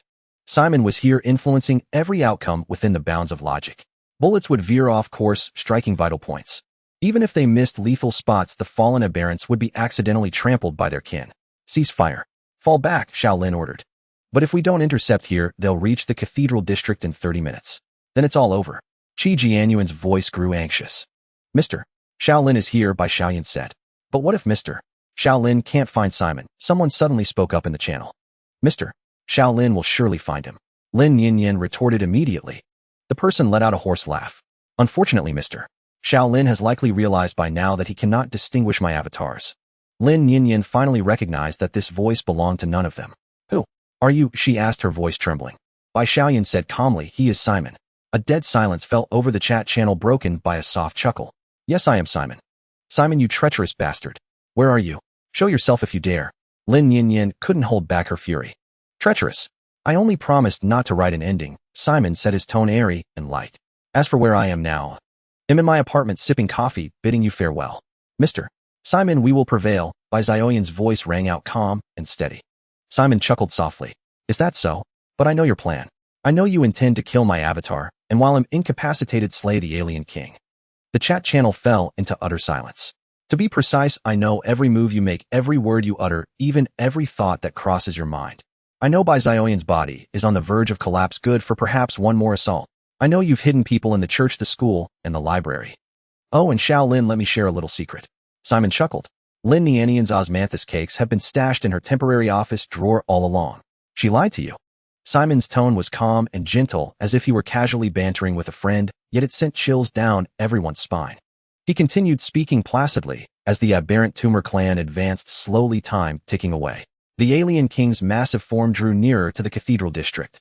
Simon said softly, "You've already made the story quite thrilling. There's no need to chase a perfect ending. So embrace death gracefully, and let me at least sing your praises in my work." Shaolin remained silent. Simon was right. He couldn't directly identify Simon's avatar. But fortunately, when he proposed this plan, he had anticipated this problem and prepared more than one approach. He closed his eyes, letting his memories rewind, tracing back to his first encounter with Simon. It was in the virtual cyberspace. Simon stood on the second-floor corridor of the villa speaking to them, then turned and walked back into his room. Yes, those few seconds. The image in his mind froze on that scene, replaying Simon's entry into the room over and over. His gait, his stride length, the swing of his arms, the tilt of his body, his shoulders, knees, and head. The analytical boost from the wisdom demon was working at full capacity, converting every detail into data. Then Shaolin opened his eyes. His vision encompassed all the aberrant tumor clan, comparing their movements in real time with the gait of Simon in his memory. Even if Simon had transformed into an aberrant, even if he deliberately altered some habits, there were subtle nuances he himself couldn't change. Every movement detail of the aberrant tumor clan was etched into Shaolin's mind in an instant. His brain raced continuously, comparing the action signatures of each aberrant. He sifted through the data of every aberrant round after round. First round, second round, third round. The screening progressed, eliminating more and more, leaving fewer that matched the profile. Never before had he operated the wisdom demon's vision at such speed and intensity. In that moment, he felt himself growing ever closer to that aberration. Finally, only 3 remained. Shaolin began his move. He leaped from the rooftop and landed amidst the dense ranks of the aberrant tumor tribe, their malformed limbs instantly filling his field of vision. Yet his gaze remained precise and steady, methodical. The trajectories of all things unfolded before his eyes, and his mind plotted the optimal path for him. "Mr. Shaolin has found him," said Lan Shiyu. The next instant, Shaolin brought his blade down with both hands, effortlessly severing the limbs and weapons of the aberrant tumor tribe, blocking his way, cleaving open the skull of one in a single stroke. "Wrong," Simon's voice crackled through the channel. Without a moment's hesitation, Shaolin sprang off a bone spear of an aberrant tumor, stepping across their heads and shoulders as he charged toward the second target. Swish! The Tang sword pierced downward, black blood splattering. The high-entropy ceramic blade easily penetrated the skull of the aberrant tumor. "Still wrong," Simon said. "That left only one." Shaolin looked up. The aberrant tumor stood less than 5 steps away, calmly locking eyes with him amidst its kin. It was over. Shaolin abruptly drew the pistol from his waist, his focus narrowing until the world held only him and that aberrant tumor. "This time it's correct, but it's too late," Simon said. A rancid wind rose, accompanied by a viscous roar from behind Shaolin. He turned to see the king of the aberrants' enormous malformed maw already before him. Shaolin's consciousness reacted, but his body could not. 2 rows of massive jagged teeth closed over his frame, a blackened tongue scraping his skin. Then the mouth snapped shut with a clang and darkness consumed his vision. Shaolin vanished. The king of the aberrants tilted its head back and slowly swallowed him down. In that moment, the entire communication channel fell into a deathly silence. An ominous premonition exploded in Lin Nianian's heart. She cried out anxiously, "What's wrong? What happened?" After a few seconds, Su Guang's trembling voice came through the phone. "Mr. Shaolin was devoured by the king of the aberrants." "What did you say?" Lin Nianian was stunned. She collapsed into her chair, her mind in chaos. Bai Shaoyan sat in his office, staring fixedly at the torrential rain, his gaze dimming. No one believed that this was enough to kill Shaolin, but only Shaolin could identify Simon's avatar. With Shaolin trapped, they had lost their last chance. In less than 20 minutes, the aberrant tumor tribe's army would unleash slaughter in the cathedral district. "I told you I knew what you were thinking." "I knew at the moment he tried to find me using the comparison method." Simon's voice remained calm and indifferent. "And I also know you plan to have Lan Shiyu rescue Shaolin at any cost, don't you?" Bai Shaoyan raised his eyes slightly. "Shiyu at all costs." No sooner had he spoken than Lan Shiyu charged toward the king of the aberrants. He used his towering frame like a tank, smashing through countless aberrant tumors. Then his figure vanished, reappearing before the king of the aberrants. He leaped high, raising his axe to strike down at the king's abdomen. But before his attack landed, the tumors covering the king's body suddenly burst open, unleashing a torrent of countless tentacles that blasted Lan Shiyu away. Lan Shiyu adjusted his stance as he landed and activated murder again. His form disappeared, rematerializing before the king of the aberrants as he swung his great axe with all his might. Yet this powerful blow only shaved off a layer of the king's hide. His attack slid off due to an angle deviation. Simon was influencing him. The next instant, the king of the aberrants stomped down heavily. Lan Shiyu vanished and retreated a distance, only to find a dense wall of aberrant tumors between himself and the king. They formed an impenetrable barrier, advancing slowly. How? How do I attack? Lan Shiyu thought frantically. Lin Yinyin was also searching for a solution. Sitting in her pitch-black room, she rapidly analyzed satellite maps, examining every possibility from a macro perspective. Town chief, listen, I've discovered. Before she could finish, the chaotic static rain sounds of battle and breathing in her phone suddenly ceased. Lin Yinyin froze for a moment, then jerked her head up. She saw something utterly terrifying. The deep space eye was falling.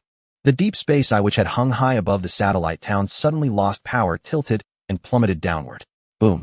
It crashed into a building, its solar panels shattering into flying debris. After the thunderous crash, no sound remained. Lin Yinyin sat alone in the operations command room, surrounded by utter silence.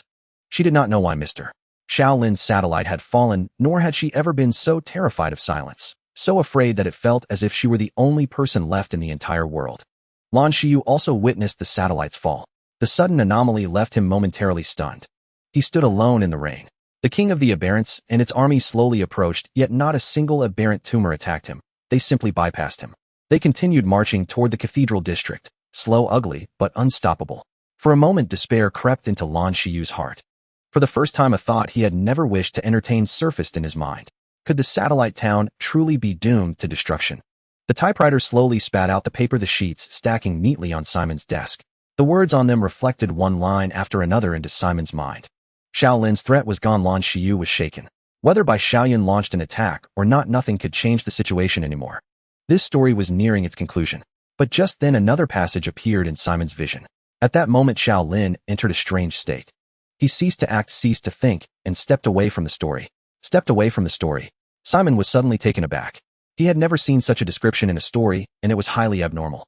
The town was the stage for all stories. For a character to leave the town meant breaking the narrative boundary, an impossibility. Moreover, according to his perception, Shaolin was still trapped in the king of the aberrant's stomach. He was right there, not gone. What was happening? New content continued to generate and transmit into his mind. The content mentioned every member of the enforcement team Lin Yinyin and by Xiaoyun, including all their psychological descriptions. But Shaolin was never mentioned again. How could a key character do nothing and think of nothing in the story? For some reason, Simon began to feel uneasy. In Simon's room, a cup of coffee sat on the table, while the typewriter clattered incessantly, spewing out sheets covered in words. He was constantly reading through those papers. As a transcendent, he was far more powerful than Lily, capable of splitting his consciousness in two. The bulk of his mind was focused on Satellite Town, manipulating his avatar and steering the narrative's progression. The remaining fragment of his consciousness read the endless stream of novel content being churned out, allowing him to keep abreast of the story's developments at all times. But at this moment, Simon was growing agitated. He kept pulling sheets from the typewriter, scanning them frantically. Still, there was nothing. Not a single word about Shaolin. That fellow seemed to have vanished into thin air, as if he had simply stepped out of the story. How did he manage it? And what exactly did he intend to do? Just then the door to his room slowly creaked open. Simon looked up to see who had entered. It was Lily. She was still as grotesque and hideous as ever, her eyes vacant, her steps unsteady, muttering incessantly, "Mr. Simon, save me." Simon shuddered. For some reason, those words filled him with a sense of dread. "Get out," Simon said with disgust. But Lily kept muttering as she slowly shuffled toward him. "I said get out," Simon roared, rising to his feet in a burst of anger. Yet as soon as he shouted, he realized that Lily had likely lost all human reason long ago. The words she repeated were nothing but mechanical reflexes. For a moment, a tumult of emotions churned within him. He was about to call a servant to take her away. Suddenly, Lily lifted her head, her eyes blazing like torches, and began to repeat frantically, "I saw him, I saw him, I saw him, I saw him." In the next instant, a blood-red eye suddenly emerged from the bloody hole in Lily's forehead. Before Simon could react, a pair of withered hands shot out, gripping his head tightly. Then an utterly bizarre entity hauled its upper body out of that bloody cavity. It was a humanoid form, its head a massive blood-red book. The book burst open, revealing countless eyes covering its inner pages. This was a corruption. Why had a corruption suddenly attacked him at this moment? Even more terrifying was its gaze. Calm yet laced with a hint of frost, exuding an eerily familiar feeling. Yes, it was Shaolin. The last time he had said Simon lacked the talent to be a writer, his eyes held that exact same look. Whoosh. As if a fierce gale had erupted, black words and symbols surged forth violently, cascading down upon Simon's head. "Aunt!" Simon screamed in agony. He tried to flee, but Lily seized his arms. As a martial artist, her strength was astonishing. Pain, excruciating pain, seethed within Simon's brain as though a fire was blazing inside his skull. "Aunt!" He bellowed at the top of his lungs, the transcendent power within him surging outward like a tidal wave in all directions. In the next instant, Lily was sent flying, slamming heavily into the wall. The same happened to Shaolin, who was playing the role of the wisdom demon. Over a dozen eyes on his inner pages bled their whites, turning murky. But this was all within his expectations. Even with the wisdom demon's abilities, harming Simon was an almost impossible feat. "He'll kill you. He'll kill you." Simon shed all pretense of gentility. He abruptly raised his right hand, and the wisdom demon's body levitated, then began to convulse and twist violently. But suddenly he realized something. He had returned. To fend off this corruption's assault, he had recalled all of his consciousness. His control over Satellite Town had lapsed. At the same time, in Satellite Town, the army of aberrant tumors began to enter the cathedral district. The sounds of their footsteps and whispers echoed through the curtain of rain, sending chills down one's spine. "Town Chief, are we really just going to watch?" Su Guang's voice was bitter, his stance resolute. "If we act, we'll soon attract the Lord of the Feast." Lan Shiyu's tone was calm. "But I'd rather die fighting." "Yes, we can't just watch them slaughter the townspeople," someone shouted in agreement. "That's right, even if we die, we'll die fighting." "Mr. Lan," Qi Jinyuan called out, his voice equally somber and resolute. "We can't wait any longer." Lan Shiyu took a deep breath, watching the aberrant tumors draw closer to the refuge zone. He slowly tightened his grip on the axe in his hand and said, "Kill." But just then Lin Yinyin stumbled through the rain, rushing over as she shouted frantically, "I'm here to deliver Mr. Bai's orders." Lan Shiyu quickly steadied her. "What does Mr. Bai say?"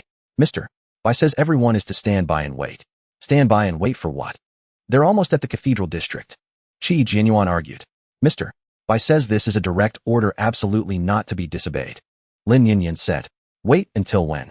"Until the aberrant tumors breach the shelter. Until we hear back from Mr. Shaolin." "But the deep space eye has already crashed. We don't even know if Shaolin is alive or dead," Qi Jinyuan shouted in desperation. Lin Yinyin met his gaze. "Mr. Bai says to wait." The two stood in silent confrontation in the rain as time ticked by. Just then a faint blurry light flickered deep within the pitch-black curtain of rain. Lin Yinyin was the first to notice. She knew what that place was, the site where the deep space eye had fallen. Those lights too were emanating from the deep space eye.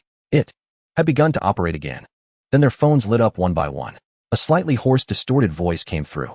It was Shaolin's voice, his message brief, only 5 words, "Mr. Bai attack." In the office, Bai Shaoyan closed his eyes and tilted his head back slightly. The veins on his arms bulged, and the blood vessels hidden beneath his skin began to glow with a bright blue light. A fierce gale swept through the entire satellite town. The clouds began to churn, and the clouds above the alien king's head converged into a massive vortex. A dull drum-like thunder rumbled from beneath the clouds. Commanding the clouds and rain, riding the wind, and controlling thunder. This was Bai Xiaoyan's full-powered strike. In the next instant, an extraordinarily bright lightning bolt shot from the heavens to the earth, striking the alien king with pinpoint accuracy. Its colossal form shuddered violently, then began to crumble. At this moment, the over 6-foot turtle giant's body contained not a single drop of moisture. Amidst the tumbling chunks of flesh, Shaolin slowly stood up. He gazed up at the sky, letting the torrential rain fall upon him. "Mr. Simon, we have one." Shaolin looked at one of the aberrant beings, knowing it was Simon's avatar. When Simon realized he had been outwitted, he immediately re-entered the story. But swift as he was still a step too late. By the time he arrived, he could only witness the thunderbolt piercing the alien king. It was Bai Xiaoyan's full-force strike, and no logic could rewrite that fact. He looked at Shaolin, then at the law enforcement members gathering around, standing in the rain and staring at him coldly. He could hardly describe his feelings at that moment, whether it was admiration or loathing. After a long pause, Simon finally spoke. "You win." The story still had a few hours to go, but he could think of no way to destroy Satellite Town. The alien king was dead, and the aberrant beings without unified command could do little in the remaining time. He could no longer change the situation. "I hope you will keep your promise," Shaolin said calmly. Simon was stunned for a moment before replying, "I will." Shaolin raised his gun, aiming at Simon's head. Then, "Mr. Simon, we part ways here. Good night." Bang! The gunshot rang out. The bullet pierced Simon's avatar's head, and his body fell crashing into the puddles, never to stir again. Shaolin turned to the law enforcement members, slowly raising his gun hand. Suddenly, a surge of anger erupted from his heart. Bang, bang, bang. He fired 3 shots into the sky, then shouted, "We won." Lin Yinyin was the first to rush over and hug him, jumping up and down excitedly. Then the others swarmed in, embracing each other, crying and laughing, cheering loudly. Surrounded by the crowd, Shaolin felt a bit like a kindergarten leader. In the office by Xiaoyun was almost collapsing from exhaustion in his chair, but a faint, uncontrollable smile crept across his face. Suddenly, he started coughing violently. He covered his mouth, trying to suppress the sound so no one else would hear.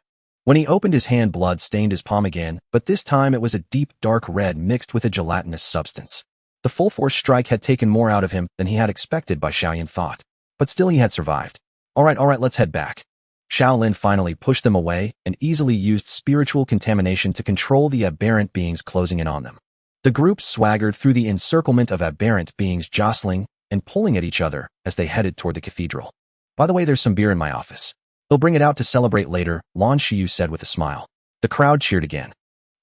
Mayor, I think I've grown a tumor, Su Guang said, pointing to his cheek, where a lump was bulging near his eye, distorting his handsome face. Bear with it. I'll be fine by tomorrow, Lan Shiyu said, patting his shoulder. Just then Lin Yinyin suddenly pinched Qi Jinyuan hard, making him yelp. What are you doing? You just yelled at me. Lin Yinyin said, hands on her hips, turning away. When did I yell at you? Just now, and you glared at me. Watching the group banter, Shaolin couldn't help but laugh. These guys were all such children. In Simon's quarters, the room was dead silent. The strange creature that had teleported in was long gone, leaving only Lily curled up alone in the corner of the room, repeatedly banging her head against the wall. Thud, thud, thud, thud, thud. The monotonous sound echoed, endlessly grating on the nerves. The typewriter continued to churn out new manuscripts. In the manuscript, the survivors were drinking beer in the room, playing games, and welcoming the dawn of a new day. When dawn came again, the story would reach its conclusion. Simon sat in his chair, his forehead pressed against the edge of the desk, his hands tearing at his hair, his eyes bloodshot. He had lost. He was one of the most powerful transcendents in the Red Realm, feared and revered by countless. His name was known to all, and his targets never survived. But now he had lost. An unprecedented shame boiled in his heart, his chest heaving violently. Then he let out a soft laugh, leaning back in his chair. Lost is lost, he murmured as if trying to convince himself. Thud, thud, thud, thud, thud. The room was still filled with that monotonous sound. For some reason, a surge of irritation made Simon furious. Enough. Stop it.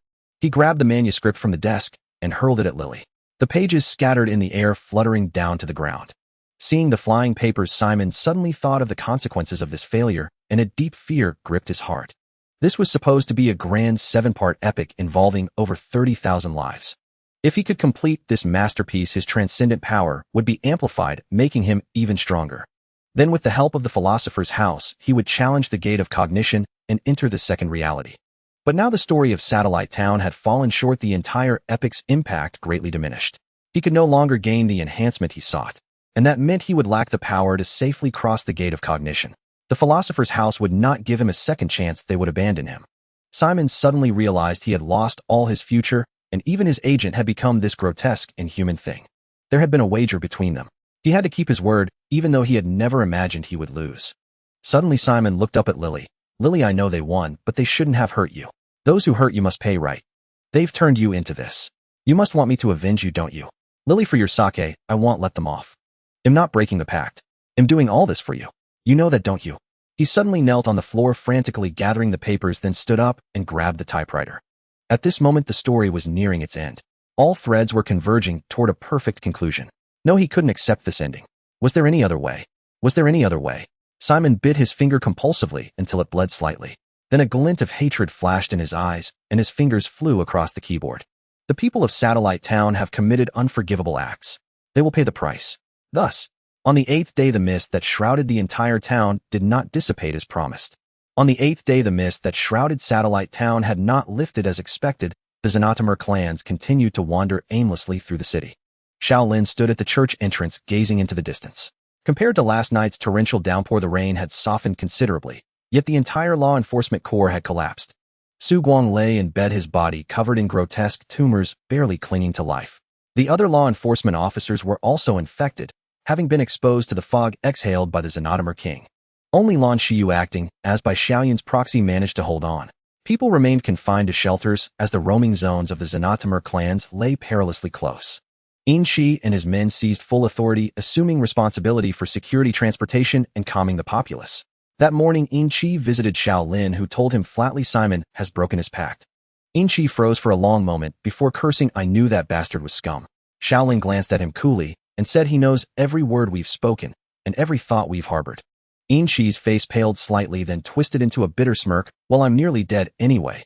What harm is there in cursing him?" Yet moments later, he plunged back into frantic activity. Though he privately deemed it all meaningless, he forced himself to stay relentlessly occupied. Shaolin watched them hustle until footsteps echoed behind him. He turned to see Lin Ninyan approaching, hollow-eyed and disoriented, her dark circles stark against her pallor. Her voice was hoarse. "I tried again and again, but I can't reach Simon." "Of course you can't. He never intended to save us. He meant to let us wither here, to break his pact." Shaolin gently ruffled her hair, his expression tender. "Is there truly no way out?" Lin Ninyan sniffled, her breath trembling. He wiped away her tears with his thumb and murmured, "There will always be a way. But the mayor, all the law enforcement officers, they're dying. Even Mr. Bai." She struggled to steady herself, yet tears spilled over. "Ninyan, have you read Anna Karenina?" She blinked, startled by the sudden shift in topic, and nodded silently through her tears. Legend has it Tolstoy once contemplated sparing Anna's life, but ultimately abandoned the idea, realizing she had to die. Why? Because writers do not dictate fate, characters do. Simon wields the power of an author, yet presumes to be destiny itself. That is his fatal flaw. Lin Yin stared, uncertain, half comprehending, half lost. In truth, Simon isn't an author at all. He is nothing, and he fears others seeing that. Just then Lan Shiyu approached from behind, his face deathly pale, lips pressed into a tight, bloodless line. "Mr. Shaolin, Mr. Bai wishes to see you." His voice trembled faintly. "All right, stay with Yin for a while," Shaolin replied, nodding before turning toward Bai Xiaoyun's room. He pushed open the door and entered, stopping a few paces from Bai Xiaoyun's chair, positioned before the window, its occupant seated with his back to Shaolin. Shaolin watched him, counting silently. How many days had it been since they met? 10. Yes, it must be the 10th. Bai Xiaoyun spoke slowly, his breath ragged and labored. "Simon has broken his pact." "Yes," Shaolin answered. Bai Xiaoyun gave a soft, hollow laugh. "I never imagined Simon would betray us. Not because I trusted him, but because imagining it changed nothing. We possess no means to bind him. Mr. Shaolin, behold the essence of this world, filthy, chaotic, ruled by brute strength. No one respects us. Even if we are crushed into dust, people will applaud Simon." A silence stretched between them. "That is why I hate this world. I built Satellite Town to change even a fraction of it. Yet now even that seems impossible." Shaolin remained silent, listening quietly. Then Bai Xiaoyun laughed again. "Gentle, rueful, forgive me. I keep promising gratitude, yet the more you do for us, the less I fulfill my vow." "It's all right. How can it be all right? In truth, I have a gift for you." Shaolin paused, then said softly, "All right." He already knew what it was. Lan Shiyu had told him that morning. Bai Xiaoyun gazed fixedly out the window, then murmured after a pause, "Mr. Shaolin, I am tired. I wish to rest. Shall I step outside?" "Stay. Just sit with me a while," Bai Xiaoyun replied. And so Shaolin remained standing motionless. He watched as Bai Xiaoyun's head tilted slowly to one side, his breathing growing lighter, slower, his body slackening, as if sinking into sleep. The umbrella he had held tightly in his hand drifted silently from his grasp and fell to the floor. Outside, the rain dwindled further, diminishing from a deluge to a gentle patter, while light brightened steadily, spilling across Bai Xiaoyun's ashen, bloodless form. Or rather, his corpse. He had died, quietly, unobtrusively, right where he sat. The rain ceased entirely.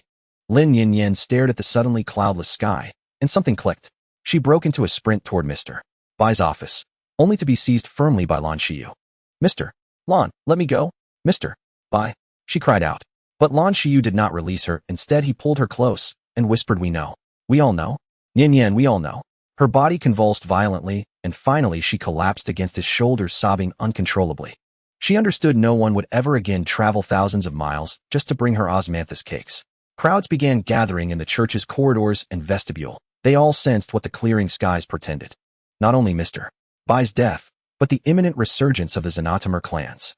Simon's avatar stood within Satellite Town. Upon sensing Bai Xiaoyun's death, he erupted in ecstatic triumph, eyes wide, fists clenched tight.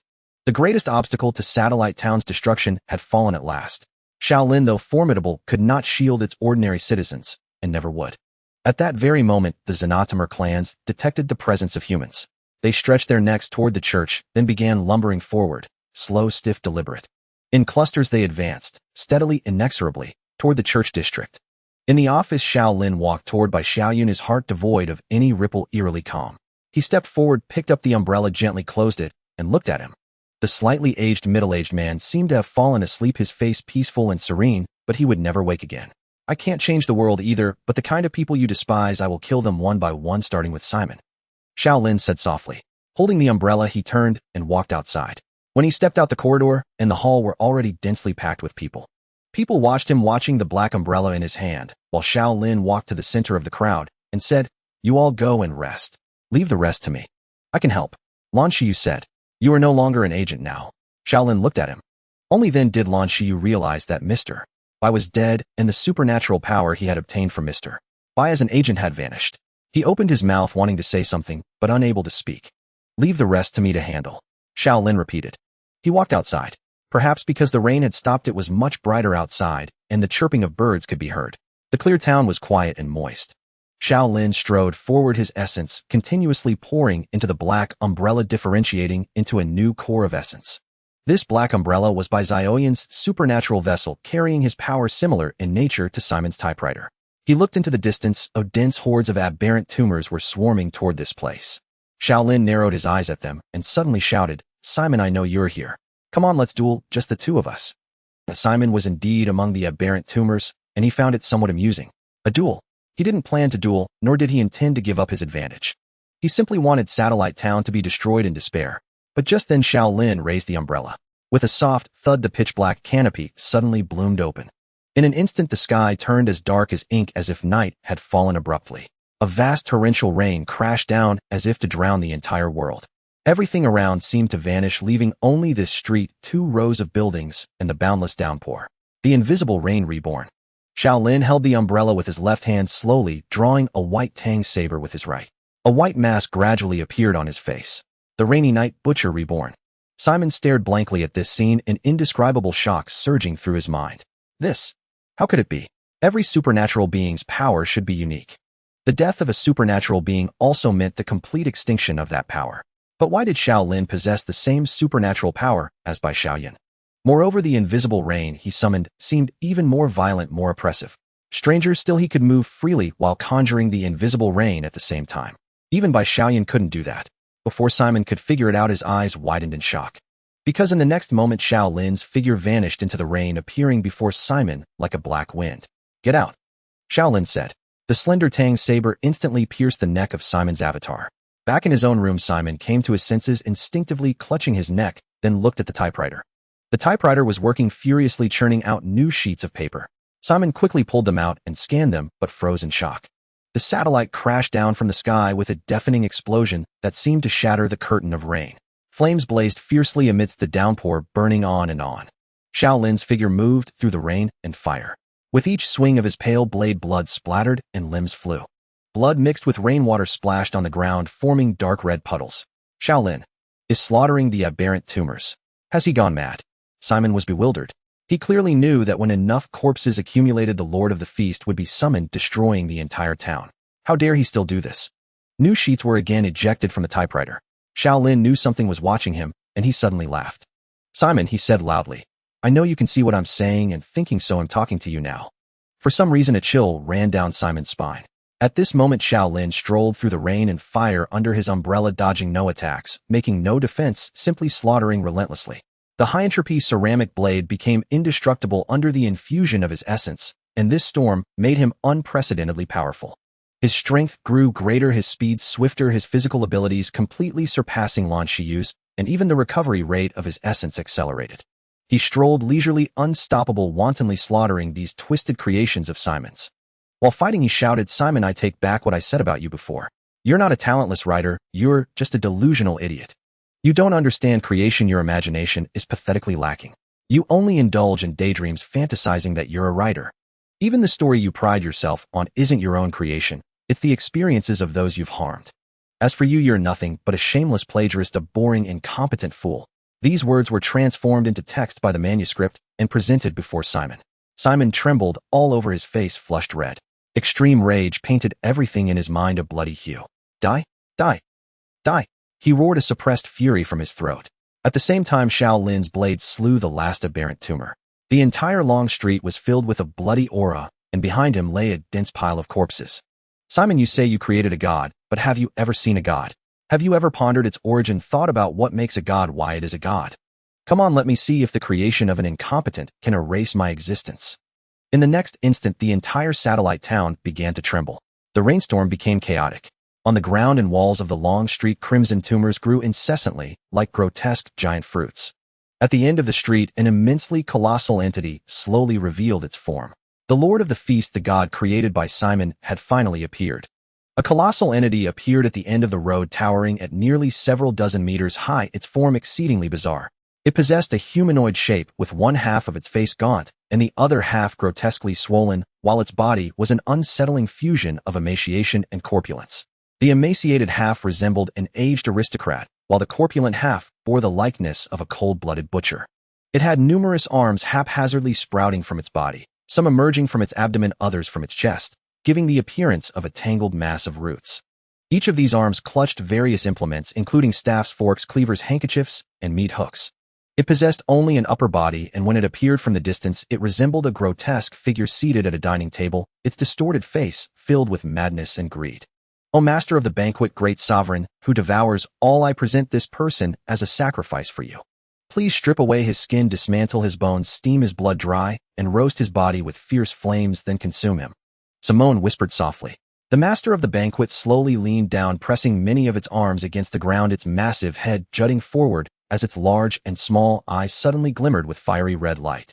Those who are washed by the divine must bear the authority of the divine. The space around Shaolin began to twist, slightly a sign that the power of the master of the banquet was beginning to take effect. In Simone's design, once the master of the banquet appeared, destruction would become inevitable, and everyone in the city would instantly turn into skinless, boneless, charred remains. However, at that moment, new text appeared in Simone's manuscript. Shaolin stood there with his head bowed, silently feeling the unparalleled divine power emanating from the master of the banquet. Then he slightly raised his umbrella, revealing a face tinged with mockery. So what, Simone? Did your childish fantasies bear any fruit? Simone's heart skipped a beat, instinctively throwing the paper away, a chill running down his spine. Useless? How could it be useless? Why would it be useless? That was clearly the authority of the divine, the master of the banquet, a deity. How could it be ineffective? His pupils trembled wildly, unable to quell the fear within. As the long street stretched out, the master of the banquet finally realized that this being before him was unaffected by his authority. It suddenly raised its massive arm holding the fork and brought it crashing down, yet Shaolin did not evade. Instead, he met it head on. In the instant that the giant arm descended, his figure vanished into the curtain of rain. Boom! The enormous arm crashed into the ground, the fork piercing the earth, the road shattering, even the surrounding walls trembling as a result. In the next moment, Shaolin's figure reappeared within the rain, then horizontally slashed with his blade. Whoosh! A torrent of blood gushed forth, leaving the arm behind on the ground. The colossal entity emitted a painful wail, its body beginning to lean backward. He could injure a deity. Simone was in utter disbelief, who from the onset of the narrative's design, the master of the banquet had been set as an ultimate existence that could not be harmed, nor could it be attacked.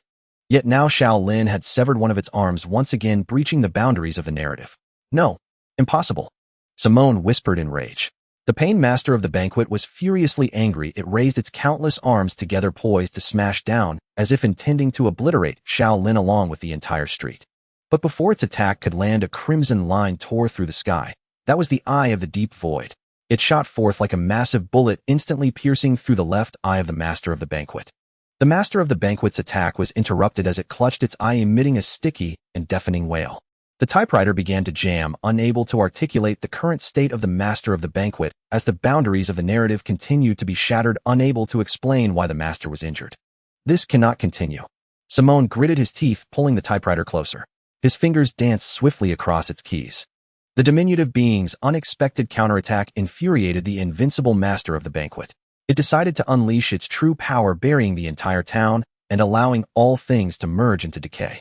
The wailing of the master of the banquet ceased. It slowly tilted its head back, its abdomen beginning to writhe continuously, emitting a tremendous rumbling sound. This was the most formidable and ultimate skill bestowed upon the master by Simone, the flow of entombment. The master of the banquet would regurgitate everything within its stomach, allowing decayed matter and digestive fluid to inundate the entire town, turning it into a vast heap of rotting filth. Every being within the town would likewise rot away, leaving no one unscathed.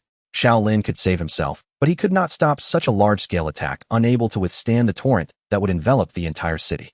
As long as the town was destroyed, it would still be considered his victory.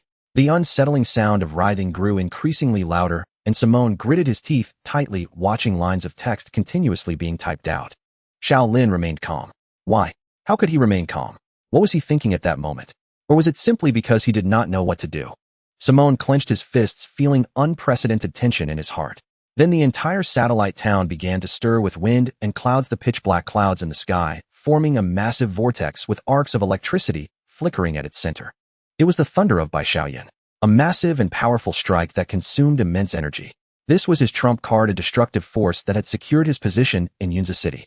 Bai Xiaoyan seldom used this strike, but whenever it was unleashed, it had never missed, even effortlessly slaying the king of his own creations, the alien race. Never did he expect Shaolin could reproduce such a move. What was his ability? In the next instant, a blinding white thunder fell from the sky like a giant tree, fiercely penetrating the massive body of the master of the banquet. The master of the banquet's enormous body suddenly stiffened, the sound of writhing ceased, and a pungent burnt odor filled the air, its exterior completely charred. The entire town was left with only the sounds of wind and rain. But seconds later, the sound of writhing echoed once more. If the master of the banquet was still alive, and Bai Xiaoyan's thunder had not killed it, the entombment was still in preparation. It's over, Simone trembled with excitement. Bai Xiaoyan's thunder had not killed the master of the banquet. That was Shaolin's last trump card, and he had lost this duel. Crack! The second bolt of thunder fell once more, illuminating the entire satellite town as if the world itself was roaring. Simone suddenly froze, all his exhilaration frozen on his face. Shaolin unleashed thunder again. How could this be possible? The consumption of thunder was enough to drain Bai Xiaoyan's power. Why could Shaolin use it twice? Furious winds began to surge throughout the entire town, a colossal tornado rising into the sky, arcs of electricity crawling across the darkened heavens. At this moment, satellite town resembled an apocalyptic realm.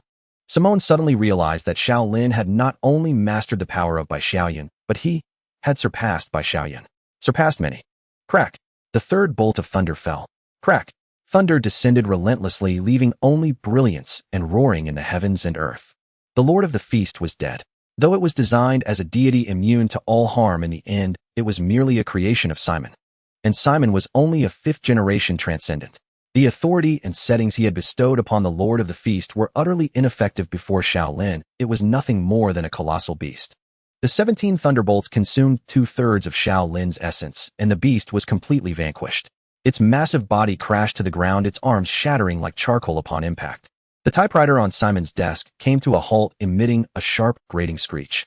The roller moved back and forth incessantly, yet no characters were imprinted on the paper. The story could no longer continue. The Lord of the Feast was originally the narrative's full stop, the ultimate arbiter of Satellite Town, invincible and unstoppable. But now it was dead. This meant the boundaries of the story had been shattered, its logic had collapsed, and both were the very lifeblood of the narrative. Thus the story itself ceased to exist. On the completed manuscript's lines of text began to vanish one by one. Simultaneously, the massive tumors that had sprouted on the streets also disappeared without a trace. Next came the corpses of the aberrant tumor clan, the arm of the Lord of the Feast, and its immense charred body. In mere tens of seconds, the street became empty and desolate, leaving only shattered ground and ruins. Shaolin stood within the curtain of rain, feeling neither joy nor sorrow for this inevitable victory. He silently closed the umbrella in his hand. With a soft click, the torrential rain ceased, the dark clouds dispersed, and the surrounding darkness faded away. A pale wan sunlight once again shone upon the town, making the damp roof tiles glisten faintly. Shaolin turned and walked toward the church. The townspeople had gathered at the church entrance. When they saw his figure emerge in the sunlight, though no one cheered, their eyes were bright and filled with elation. Shaolin gazed at the silent crowd. After Mr. Bai's funeral, he'll go to Red River City and kill Simon. At that very moment, Simon was curled up in a corner of his room, clutching his head tightly in his hands, his body trembling violently, his face etched with terror. He couldn't believe this outcome, nor could he accept it at all. He had always thought he lost the bet because he adhered too strictly to the rules and hadn't gone all out, thus giving Shaolin and the others a chance. But this time he had given his all, employing the most insane and despicable methods, yet he still lost. What did this mean? It meant Shaolin was stronger than him. How could this be? How was this possible? He was one of the most powerful transcendents in the entire Crimson Domain, an author who wielded fate. How could Shaolin possibly be stronger than him? It must be a fluke, a coincidence. Just then a clicking sound echoed once more, and the last sheet of paper which had been stuck in the typewriter was ejected. The paper drifted slowly before Simon. After a long stretch of blank space, a single sentence was written on it. Shaolin gazed at the silent crowd. After Mr. Bay's funeral, he'll go to Red River City and kill Simon. An unprecedented terror instantly pierced Simon's heart. He stared blankly at the paper, his breathing becoming labored and difficult. He finally realized the enormity of what he had done. He had failed to avenge Lily, failed to complete his magnum opus, and the philosopher's house would no longer accept him. And now Shaolin would not spare him either. The room fell into a dead silence, as if everything around him was receding, leaving only his own heavy breaths and heartbeat. 3 days later, in Satellite Town, by Xiaoyun and the other fallen were laid to rest in the Church District Cemetery. The funeral was presided over by Lan Xiyu, who remained composed and restrained. Almost the entire town had gathered, forming a vast circle to bid farewell to the man who had protected Satellite Town with his life. Shaolin stood in the innermost circle, silently watching as Bai Xiaoyun's body lay in the coffin. The lid was closed, and then members of the enforcement team lowered it into the grave. He had considered taking Bai Xiaoyun's body back to the research institute, but after some thought, he ultimately abandoned the idea. This man had given everything for the land he loved. He deserved to rest here in peace, to be remembered by the people who lived on. After the funeral, Lin Yinyan approached Shaolin and asked hesitantly, Mr. Shaolin, roughly when will you be leaving? In 2 or 3 days, once this matter is completely wrapped up. Why do you ask? Shaolin countered. Lin Yinyan stood there, her face slowly reddening. After a long pause, she finally said, Can I go to your place and sleep? Shaolin, he'll pay. Lin Yinyan fished 2 silver coins from her pocket and pressed them into Shaolin's hand. Shaolin looked at the 2 silver coins and couldn't help but find it amusing. Letting you sleep over is no big deal, but why do you insist on sleeping at my place? Lin Yinyan gestured with her hands. This involves a colossal secret, so I can't tell you. Shaolin remained silent. He had never been interested in Lin Yanyan's colossal secrets, but he still pocketed the silver coins, tacitly agreeing. However, that night, he checked the doors and windows 3 times to ensure they were locked, making sure neither mosquitoes nor Lin Yinyan could get in before he finally settled down to sleep. The Research Institute had many staff dormitories, and Lin Yinyan slept in one of them. Before sleeping, she dressed neatly, took 2 sleeping pills, and then lay stiffly on the bed like a corpse. After an unknown amount of time, she abruptly opened her eyes, hearing a faint hubbub outside the door. She couldn't help but feel excited. It had worked again. She had successfully entered that dream. She quickly left the room and headed straight for the water bar. When she arrived, the place was empty, with only Zhao Ningyue present. Zhao Ningyue rested her chin on her hand, watching Lin Yinyan with keen interest. Didn't I tell you not to come here anymore? I was just about to kill you a moment ago. Lin Yinyan timidly shrank her neck. Well, Sister Ningyue, I came to see you. Zhao Ninji's expression turned curious. All right, would you like some coffee? Lin Yinyan nodded and sat down at the counter. She noticed that a glass bottle had appeared on Zhao Ninji's counter, and inside the bottle was a brain. Indeed, in both appearance and size, it looked remarkably like a human brain. That's a trendy punk decoration, a dark style, very cheap toy, Zhao Ningyue said while brewing coffee. So tell me, why are you looking for me? Lin Yinyan shrank her head again. Do you know about what's been happening recently in Satellite Town? I know. A person who is very, very, very important to me has died. Zhao Ninji's eyes dimmed slightly. Such things happen in life, but they will pass. I've been through it too. Lin Yinyan shrank her head again. Do you know about what's been happening recently in Satellite Town? I know. A person who is very, very, very important to me has died. Zhao Ninji's eyes dimmed slightly.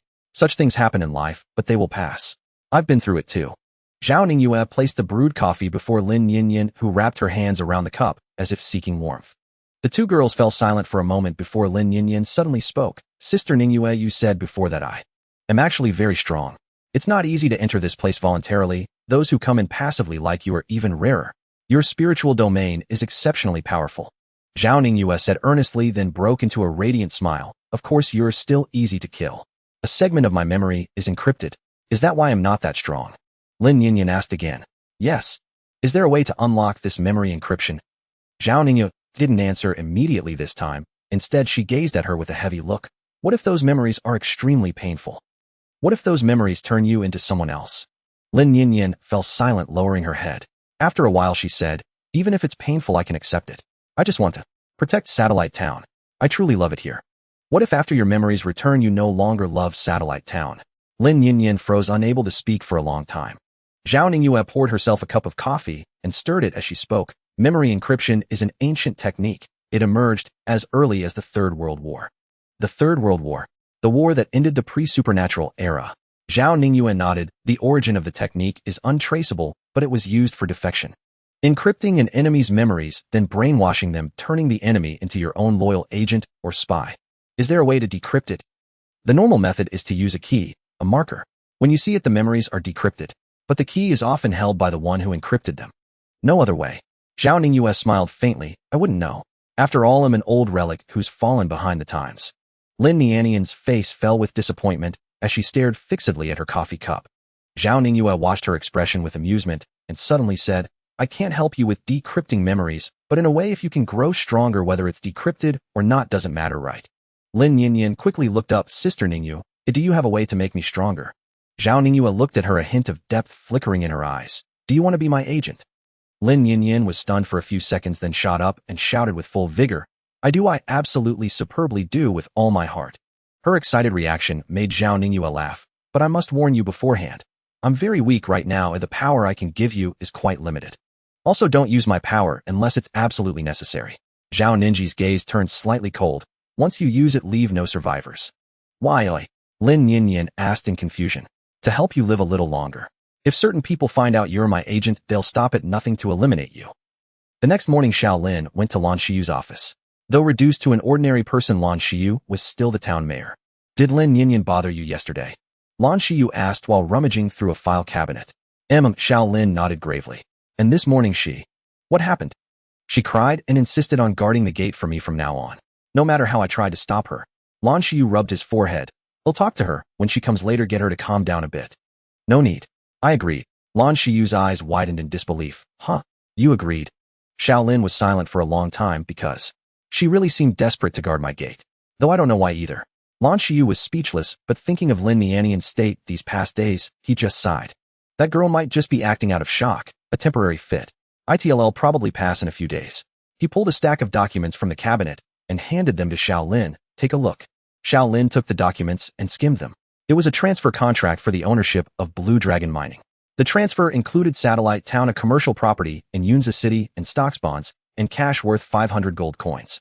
Once you sign this, the Yunzi City Administrative Center will recognize your legal ownership of Blue Dragon Mining, Lan Shiyu said. Xiao Lin picked up a pen and wrote his name. Inheriting these assets was Bai Zioyan's last wish.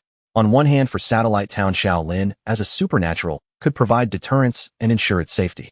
On the other hand, the identity and wealth of Blue Dragon Mining's president would allow Xiao Lin to quickly establish a foothold and build his advantages in Yunzi City. It was a mutually beneficial arrangement. They'll say this up front.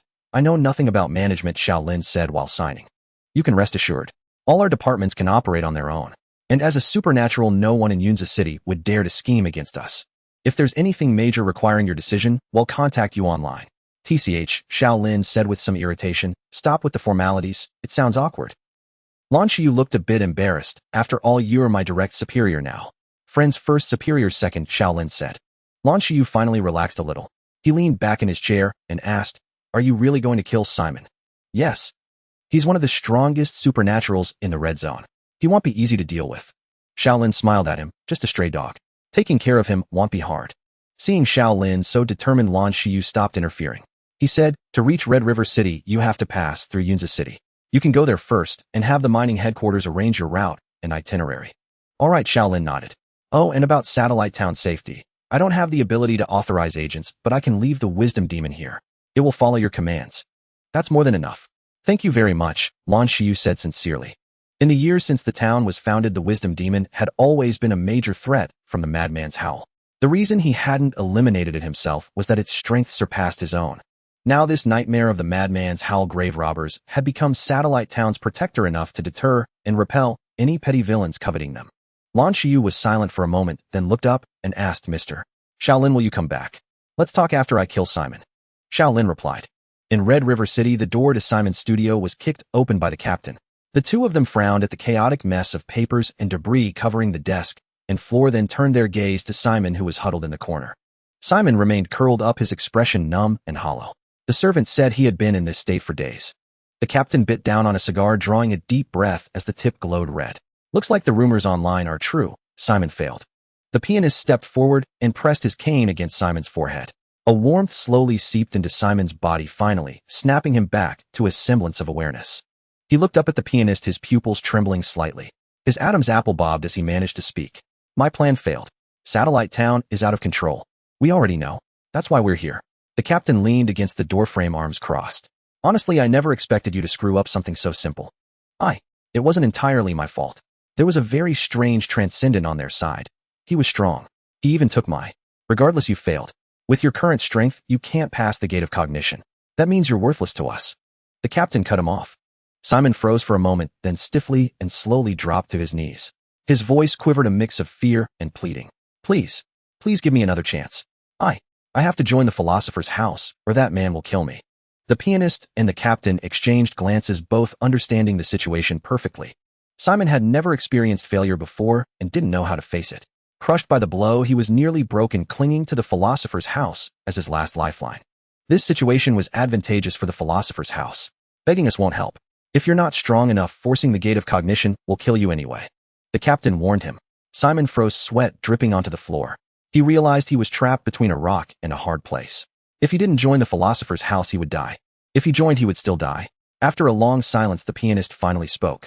Considering the uniqueness of your abilities, we can give you one more chance. It's up to you whether you take it. He gestured to the captain, who tossed a large leather case over to the pianist.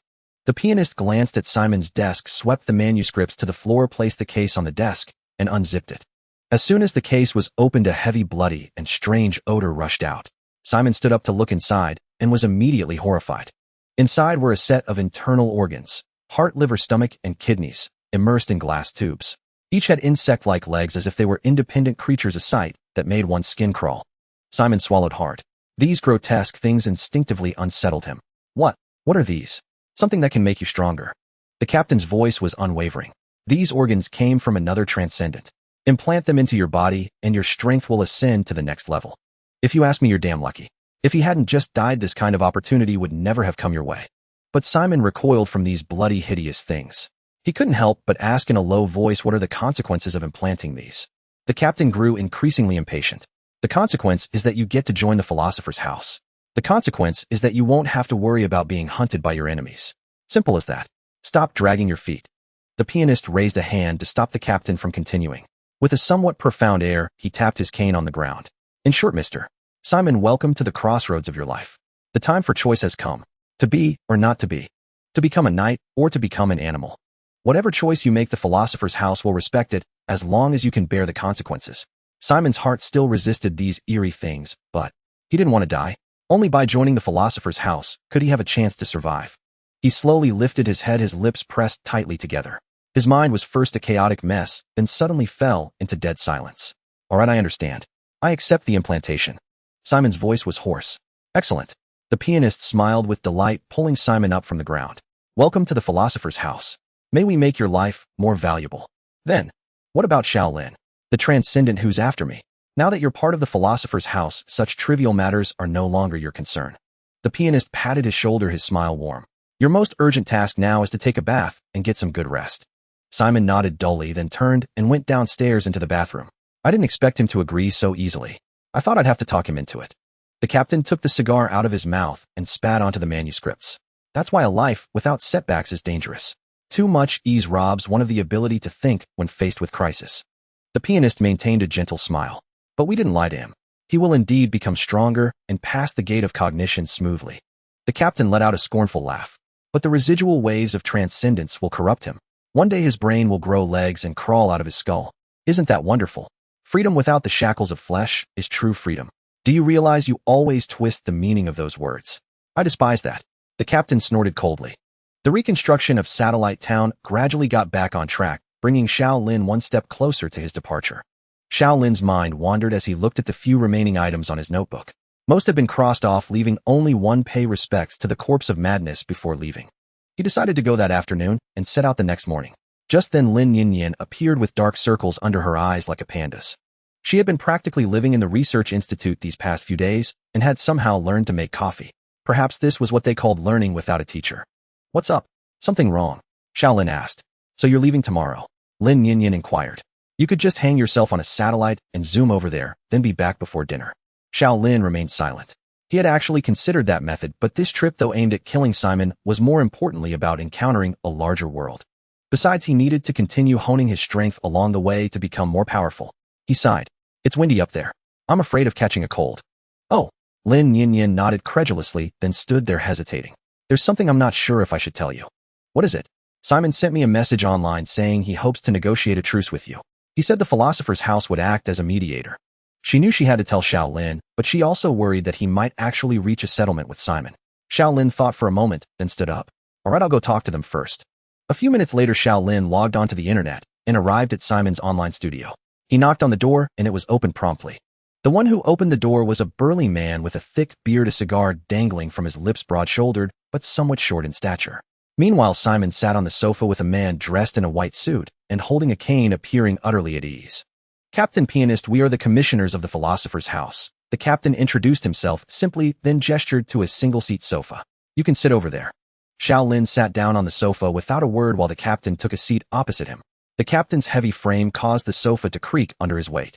The captain spoke first. We've heard about what happened in Satellite Town. This matter was indeed Simon's fault. He violated the bet and caused you considerable trouble. We invited you here today to offer our apologies. He glanced at Simon, who immediately rose to his feet. Mr. Shaolin, I apologize for my breach of contract. I hope you can be magnanimous and forgive my mistake. The pianist chuckled softly. Rest assured, Mr. Shaolin is not an unreasonable man. I believe he will forgive you. Shaolin shot him a glance and said, so is this enough? Of course not, the pianist replied in a gentle, elegant tone. From now on, he will no longer kill. Instead, he will write stories that benefit others. This shall serve as his atonement. Shaolin lifted his gaze slightly, his eyes dark and deep. I don't need his atonement. I only need him dead. The smile on the pianist's face faded a little. He will become a hero who saves many lives in the future. Killing him would mean killing those who need saving. He has no future. The pianist sighed softly. I have a proposal. Perhaps you'd like to hear it. He paused. If you are willing to let this matter rest, I can recommend you for an opportunity to join the philosopher's house. Not needed. For a moment, the room fell into a tense silence. Just then, the captain suddenly snorted. As far as I know, Satellite Town wasn't destroyed, and you didn't suffer any losses. Isn't being so aggressive a bit too much? I lost a friend. That's a part of my life, Shaolin said calmly. So you're determined to make an enemy of the philosopher's house. You are the ones making an enemy of me. If you don't interfere with my killing of Simon, then we won't be enemies. Another silence ensued. The captain spread his hands and then laughed. I see now. This guy never intended to negotiate with us. Yes, from the very beginning, I never planned to negotiate with you, Shaolin admitted openly. At that moment, Simon, who had remained silent throughout, finally raised his head. He looked calmly at Shaolin and said, Mr. Shaolin, I regret your friend's death. However, I also lost an agent, so I don't actually owe you anything. Let me make it clear, you are not capable of killing me. With the help of the philosopher's house, my strength has increased significantly. Moreover, I am about to step through the gate of perception. Once I enter the second layer of reality, my power will be far beyond your reach. He looked at Shaolin, a flicker of anger rising in his eyes. So if it weren't for these two gentlemen from the philosopher's house wanting me to sever this karmic tie, I would never have apologized to you. If you insist on killing me, you'll be digging your own grave. Shaolin listened silently to his words, then turned his gaze to the two commissioners of the philosopher's house. Their expressions were indifferent and weary, clearly unwilling to continue the discussion. Only the captain seemed to make one more attempt. Since you came to this peace talk, I'll give you one last chance. Accept our compensation and let this matter go. Shaolin leaned back. Why don't you guess why I came to this meeting? Simon stared at Shaolin, a chill gathering in his eyes, but he said nothing. Aren't you a horror novel writer? You should know that a sense of despair is a key element in horror stories, Shaolin said with a faint smile. The feeling that no matter how hard you struggle, no matter what you do, no matter who you call for help, in the end, death is inescapable. I want you to experience that feeling. Shaolin's gaze gradually turned cold, and the smile faded from his face. In the coming days, you can do anything, take any self-rescue measures you can think of. But on April 15th, you will die in a torrential rainstorm. For some reason, the chill in his eyes seeped a cold dread deep into Simon's heart. He had seen Shaolin's terrifying appearance as he fought in the rainy night, holding an umbrella, wielding a blade, wearing that pale, death-like mask like a murderous maniac from a novel. A shiver ran down his spine. The negotiation had completely collapsed. After a stifling silence, the captain clapped his hands. All right, since the talks have broken down, let's each make our preparations. No point wasting time here. Shaolin said nothing more. He cast a glance at them, then left the room directly and logged off. When he opened his eyes in the real world, Lin Yin was standing before him, her face tense with worry. Seeing Shaolin return, she forced a faint smile and asked, did the talk end? Shaolin nodded. Yes, it's over. Lin Yan's expression grew anxious. Actually, I know about the philosopher's house. They're a true supernatural force. Not only do they have several supernaturals, but they also control the gate of perception. So, So if you decide not to kill Simon, we can all accept it. After all, a gentleman's revenge is never too late, and Simon will get his comeuppance sooner or later. Watching the girl chatter on, Xiao Lin stood up and ruffled her hair. Silly girl. With that, he turned and walked out. Lin Yin called after him, Mr. Xiao Lin, I'm going to eat. After that, I'll pay respects to the corpse of the madman and set off tomorrow morning. Lin Yin watched Xiao Lin's retreating figure, a nameless sorrow welling up in her heart. Xiao Lin was about to leave their small place for a wider world. Though she knew this day would come, now that it was here, it still pained her. She called out, can't you really just hang from a satellite to get there? Come back in the afternoon. Xiao Lin shot her a look and walked out. After finishing his meal, Xiao Lin picked up the bouquet he had prepared earlier, intending to pay his respects at the corpse of the madman. This was his final task before leaving Satellite Town. As he traversed the stone avenue, passers-by paused to gaze at him or offer salutes, and Xiao Lin reciprocated with a friendly nod. He had once felt uneasy under such scrutiny, but now he had grown accustomed to it. Crossing the commercial street, Xiao Lin encountered Yin Jie, who was chatting with Yin Qi alongside members of the enforcer team. Leaning against a pillar and smoking, the group seemed to share a congenial atmosphere. Spotting Xiao Lin, they greeted him warmly. Xiao Lin inquired, what are you discussing? We're talking about compensation for Mr. Yin Qi, Yin Jie replied with a solemn tone. During the war, he donated a great deal of supplies without charge, and we need to reimburse him now. Yin Jie answered with a straight face. Though not fully recovered, with bandages still wrapped around parts of his body, he appeared to be in decent spirits. Noticing the flowers in Xiao Lin's hand, he asked, Mr. Xiao Lin, who are those for? No one in particular. I'm leaving tomorrow, so today, I'll pay homage at the corpse of the madman and seek his blessing, Xiao Lin replied. Yin Jie was momentarily stunned, evidently surprised that Xiao Lin believed in such things. He asked hesitantly, does he really grant blessings? For others, perhaps not.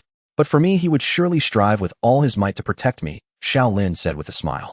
Yin Jie looked perplexed, then seemed to recall something. Oh, by the way, Mayor Lan should be there now. You might run into him if you go. Good. I won't keep you from your business then. Xiao Lin waved farewell to the group and continued toward the resting place of the corpse of the madman. It was a relatively secluded area avoided by the townsfolk, who neither lived nearby nor frequented it, as no one wished to linger too close to a wonder. Passing through a desolate and abandoned street, the low wall where the corpse of the madman lay finally came into view. Lan Xiyu was already there, standing and conversing with another figure from afar. As he approached, he heard Lan Xiyu casually ask the other person, don't you usually come to pay respects in the latter half of the year? Why so early this time? I have an important matter to attend to, and it happened to be on my way, so I came. The voice replied, calm yet tinged with weariness. I heard you were attacked a few days ago. How severe were the losses? A formidable friend came to our aid, so our losses were minimal, Lan Xiyu said. That's good. I've grown quite fond of this place, the man nodded. Xiao Lin studied the man, paused briefly, then continued walking forward. Hearing footsteps, Lan Xiyu looked up and smiled. Mr. Xiao Lin, you've arrived. Let me introduce you. This is Mr. Li. He's a traveling merchant who comes every year to worship the corpse of the madman. We've become friends over time. Turning to Mr. Li, he added, this is Mr. Xiao. Thanks to him, Satellite Town was saved from destruction. Xiao Lin and Mr. Li exchanged glances, both remaining silent for a long moment. Finally, Xiao Lin asked, you haven't told him your true identity? No. I'm just here to pay respects, so I don't want to make a fuss, Mr. Li replied with a faint smile. Sensing something amiss, Lan Xiyu looked between them in surprise. Mr. Xiao Lin, do you two know each other? But how could Xiao Lin, who came from 200 years ago, have acquaintances in this era? Yet Xiao Lin nodded. He is Yang Qi, or rather the Lord of Justice City. The Lord of Justice City. Lan Xiyu froze, his first instinct disbelief. Yang Qi, Lord of Justice City, a second-generation transcendent, and one of the world's paramount powerhouses. Why would he be here venerating a nameless corpse? Seeing Lan Xiyu's astonishment, Yang Qi chuckled. He's not lying, but you probably don't know his true identity either. Mr. Xiao Lin's true identity. Indeed. Yang Qi gazed at Xiao Lin. The first-generation transcendent, the first transcendent in human history, the pioneer of the transcendent era, the source of transcendence. Without him, this era would not exist. Lan Xiyu stood rooted to the spot, a tidal wave of shock crashing over him. The Lord of Justice City. The first transcendent in history. His mind struggled to process this information as he stared blankly at the deformed corpse, a chill creeping into his heart. If all this was true, then who was this person they called the corpse of the madman? Xiao Lin looked at Yang Qi. He appeared exactly as he had 2 centuries ago, save for the loss of his youthful enthusiasm and impatience, replaced by a calm weariness. For some reason, gazing upon this old acquaintance, Xiao Lin could muster no anger. Even now, the killing of Professor Yu Taizhou felt like a hollow legend to him. In his memory, Yang Qi remained the fervent youth who worked part-time at a restaurant dreaming of saving the world. Shaolin, I haven't forgotten my promise to treat you to a meal when you returned. I remember too, Shaolin smiled. You said you'd treat me to roast whole lamb. Yang Qi laughed as well. I was originally thinking of taking you to that fancy restaurant at the school gate Moonview Tower. Oh, that place. Before I left for Yinzhou, I offered to treat you there, but you said it was too expensive, so we ended up having skewers instead. Yang Qi's eyes turned complex as he looked at Shaolin. After a moment, he said, Shaolin, welcome back. Today I'll host a feast in your honor. A thunderous roar echoed from the sky, parting the dark crimson clouds. Massive rhomboid patches of light materialized in the heavens, converging into a vast expanse. In the next instant, the light vanished, and what stood amidst the clouds was a city. A city forged entirely of steel, its monolithic metal structures and pipelines densely packed atop a foundation of iron. Beneath the city lay an unparalleled engine spewing blazing blue flames. Hundreds of aerial carriers and fighter jets swarmed around the steel metropolis like a school of fish. At the city's heart stood a colossal giant clad in platinum-white armor, a massive sword planted into the ground, its head a blazing sun. Lan Xiyu stood frozen in unprecedented shock, like lightning piercing his heart. This was Justice City, the invincible Justice City, and that giant was the true form of its lord. But Shaolin smiled calmly and said, Looks like you've done quite well for yourself in these 200 years. It only appears so. A shuttlecraft descended slowly from the sky, hovering less than a meter above the ground. Mr. Shaolin. Lan Xiyu looked at him with concern. It's fine. Go back. Shaolin waved him off, then boarded the aircraft. Shaolin's impression of Justice City could be summed up in 2 words: grim and scorching, like a steel smelting machine in operation, every part working in tight coordination. The shuttle glided past towering steel buildings before finally landing on the lawn in front of a mansion. All right, this is it, my temporary residence. Yang Qi jumped off the shuttle and said. Shaolin surveyed the building. It was spacious, but not extravagant, and aside from the two of them, there was no one else. Yang Qi led him into the dining room, which was modest in size and plain in decor.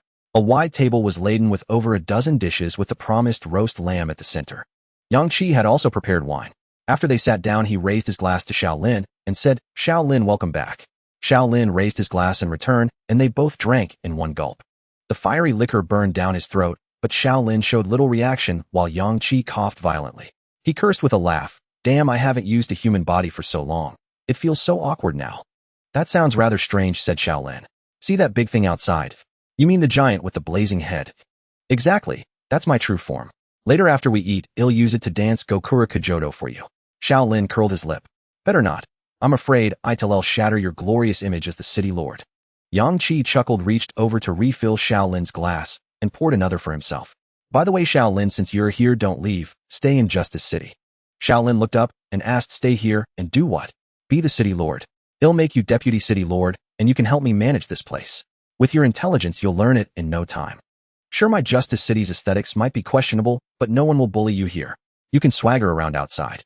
You do the showing off, I'll do the face slapping. Yang Qi seemed hearty and warm, as if he had reverted to the boy he once was. But Shaolin looked at him calmly and said, No thanks. I have other things to do. The smile on Yang Qi's face slowly faded. He lowered his head and drank another glass. After a long pause, he looked up with a wry smile. Shaolin, you already know, don't you, that I killed Professor Yu Taizhou? Shaolin nodded without denial. Yes, I know. Do you hate me for it? For killing the mentor who changed your life? Yang Qi asked again. If I said I hated you, would you kill me, eh? Shaolin, you're my friend. My only friend. Yang Qi tightened his grip on the glass, a flash of irritation in his eyes. Shaolin shook his head. I don't really feel it, but we're no longer friends. Yu Taizhou was still with him, as were the others from the institute. Besides, you had told him not to seek revenge. Moreover, he truly couldn't bring himself to hate Yang Qi. Yang Qi seemed pained. His eyes flickered, his face flushed. I revered him. Truly, he was the person I respected most in this world, but I don't regret killing him. He suddenly looked up at Shaolin, his gaze unfocused. After you went missing, the professor found me and said he wanted me to join the rescue operation for you. He was the man I admired most, and you were my best friend, so I agreed without hesitation. But the rescue failed. No one could get through that damn door again. Attempt after attempt, failure after failure. Everyone thought we should give up, but Professor, you refused. Then the war broke out. World War III. At that point, Yang Qi seemed lost in thought. World War III. Shaolin had tried searching for information about it online, but the war that reshaped the world left behind remarkably few records. It seemed no one wanted to speak of it. Yang Qi continued, the spark of World War III was a superhuman called war. He believed nations controlled superhumans, treating them like machines, so he wanted to liberate them and destroy all state power. That madman was incredibly strong, bloodthirsty, and ruthless. At the time, only one force could stop him. Guess who? Yang Qi suddenly leaned and staring at Xiao Lin with a fierce expression. It was the Tianyin Institute. We were the most powerful superhuman organization, the origin of superhumans. But Yu Taizhou wouldn't let us intervene in the war. He said the war didn't matter. What mattered was saving the world. I believed him. I really did. There were many hawks in the institute back then, but I always believed he was right. Yang Qi clenched his fists. Then one day my hometown was destroyed. My parents and my little sister, all dead. I went to collect their bodies myself, but they weren't bodies. They were just fragments. I searched and searched, pieced and pieced, but I couldn't assemble a single complete corpse.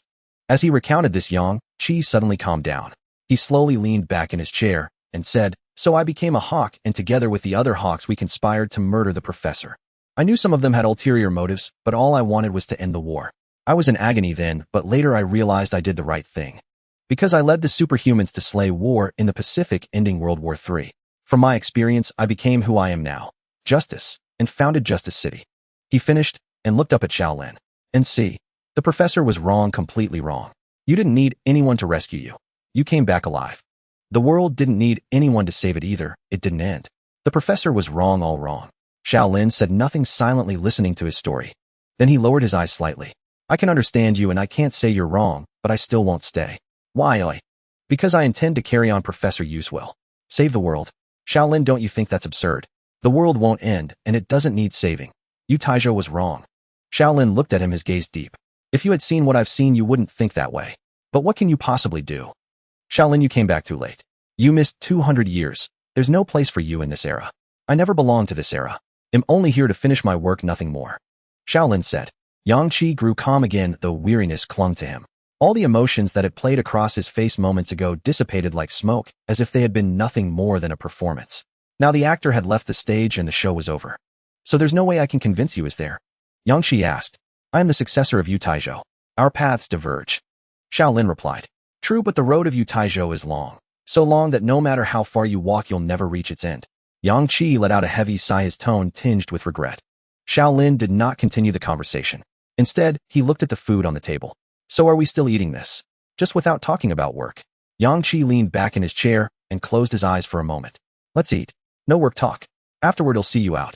They resumed their meal, chatting idly. This time their conversation drifted to their college days. Then they spoke of Yu Taizhou. Yang Qi recounted how, when he found Yu Taizhou, the latter was still studying modern occultism.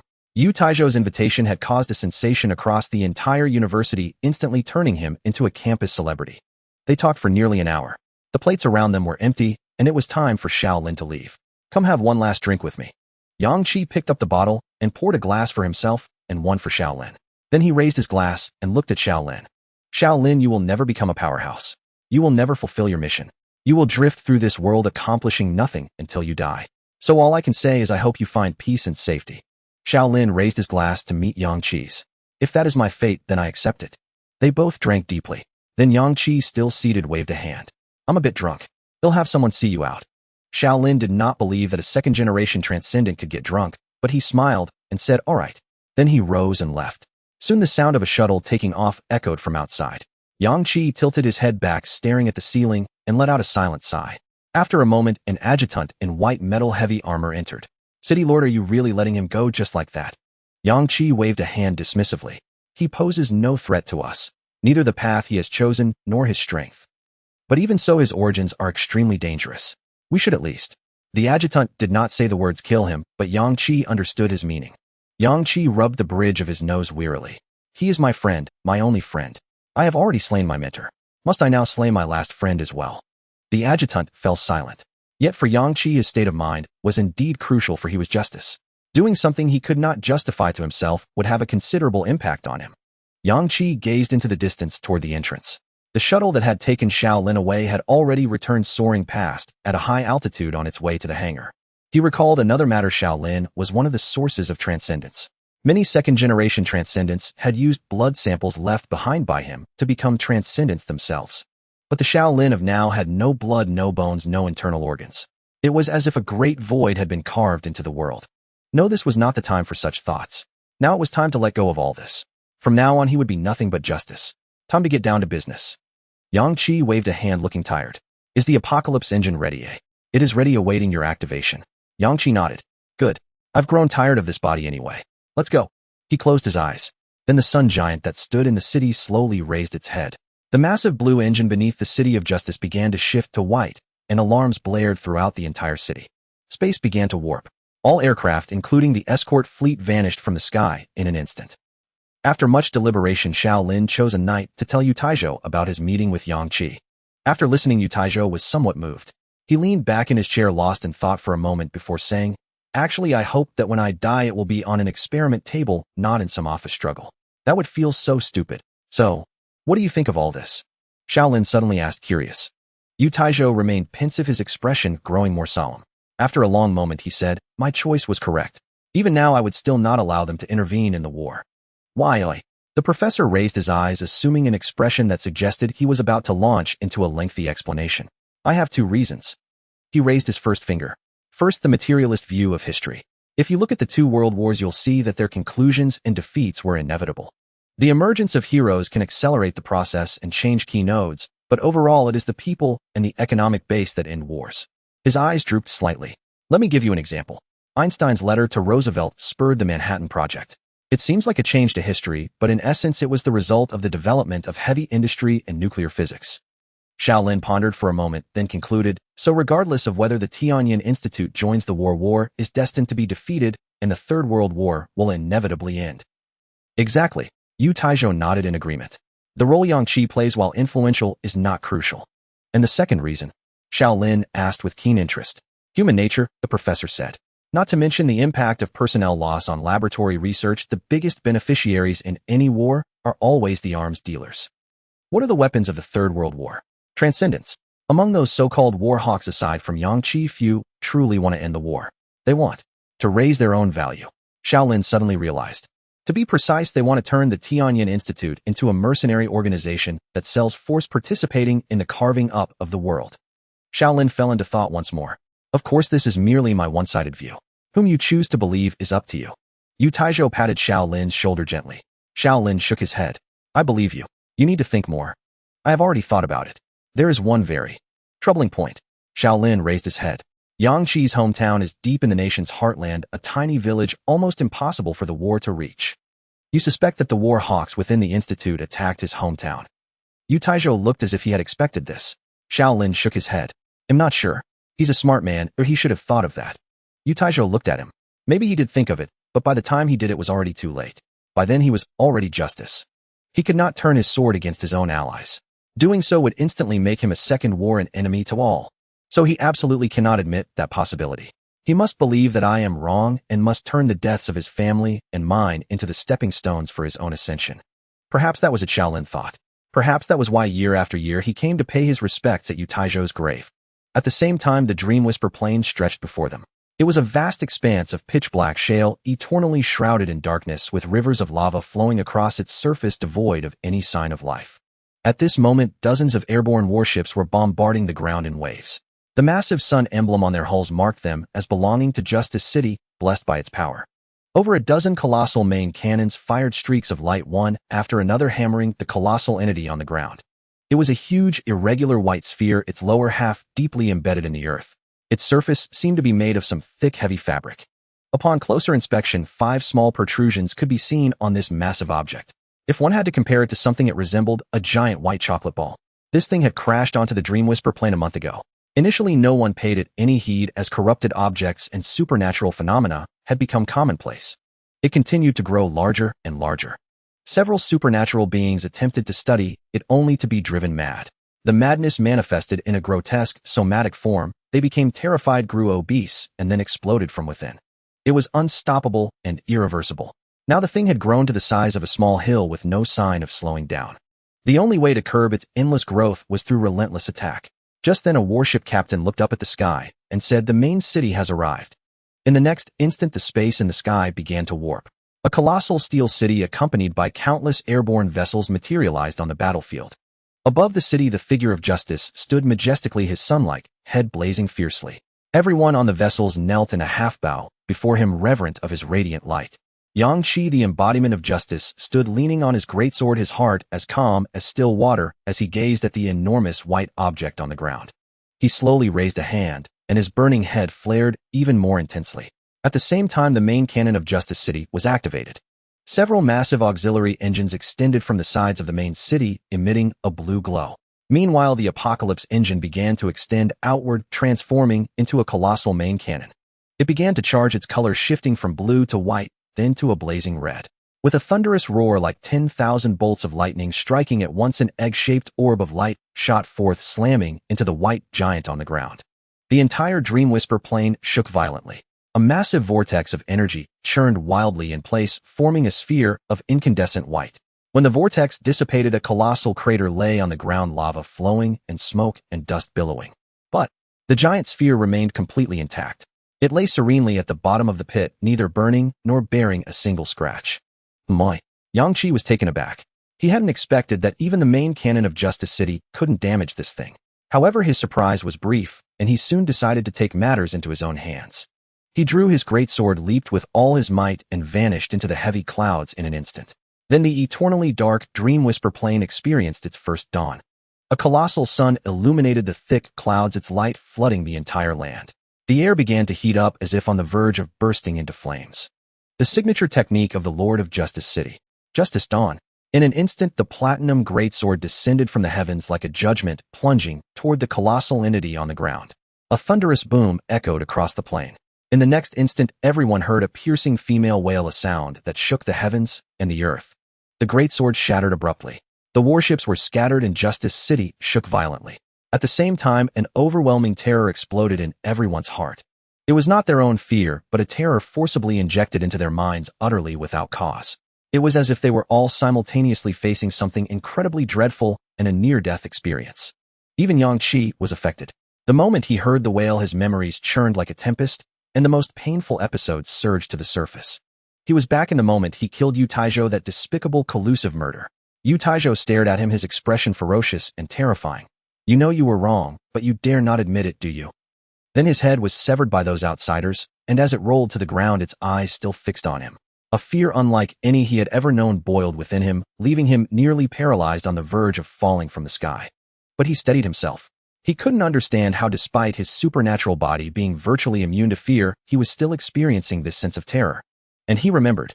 On the day Yu Taizhou died, there were no last words. He had only looked at him with calm despair, saying nothing. Yang Qi cut off his external perception, forcing himself to calm down, and finally shook off this illusory fear. Then through the thick clouds, he cast his gaze down upon the massive object on the ground, which was gradually ceasing its wailing. It remained unscathed without even a single scratch. What is this, eh? Yang Qi murmured to himself. He was a standout among the second-generation supernatural beings. Though not the most powerful in overall combat, his supernatural body was renowned as the most offensively potent. Why couldn't his full-strength strike leave a mark on this thing? And yet its mere wail could so easily affect him. What exactly was this thing? Yang Qi did not press the attack. Charging in recklessly under these circumstances was unwise. At the very least, he needed to figure out its origin and weakness. He descended back to Justice City, where several adjutants were already waiting for him. Issue the order. The 2nd, 3rd, and 7th fleets are to conduct wave after wave of bombardment without any pause. Yang Qi gave the command coldly. Yes, sir. The adjutant replied respectfully and left. The scattered fleet in the sky began to regroup, quickly filling the brief lull in the attack. This time there was no further wailing. The giant chocolate ball simply endured the baptism of cannon fire in silence. Yang Qi stared at the massive sphere and gave another order. Also contact my old friends. Tell them I'm no fool.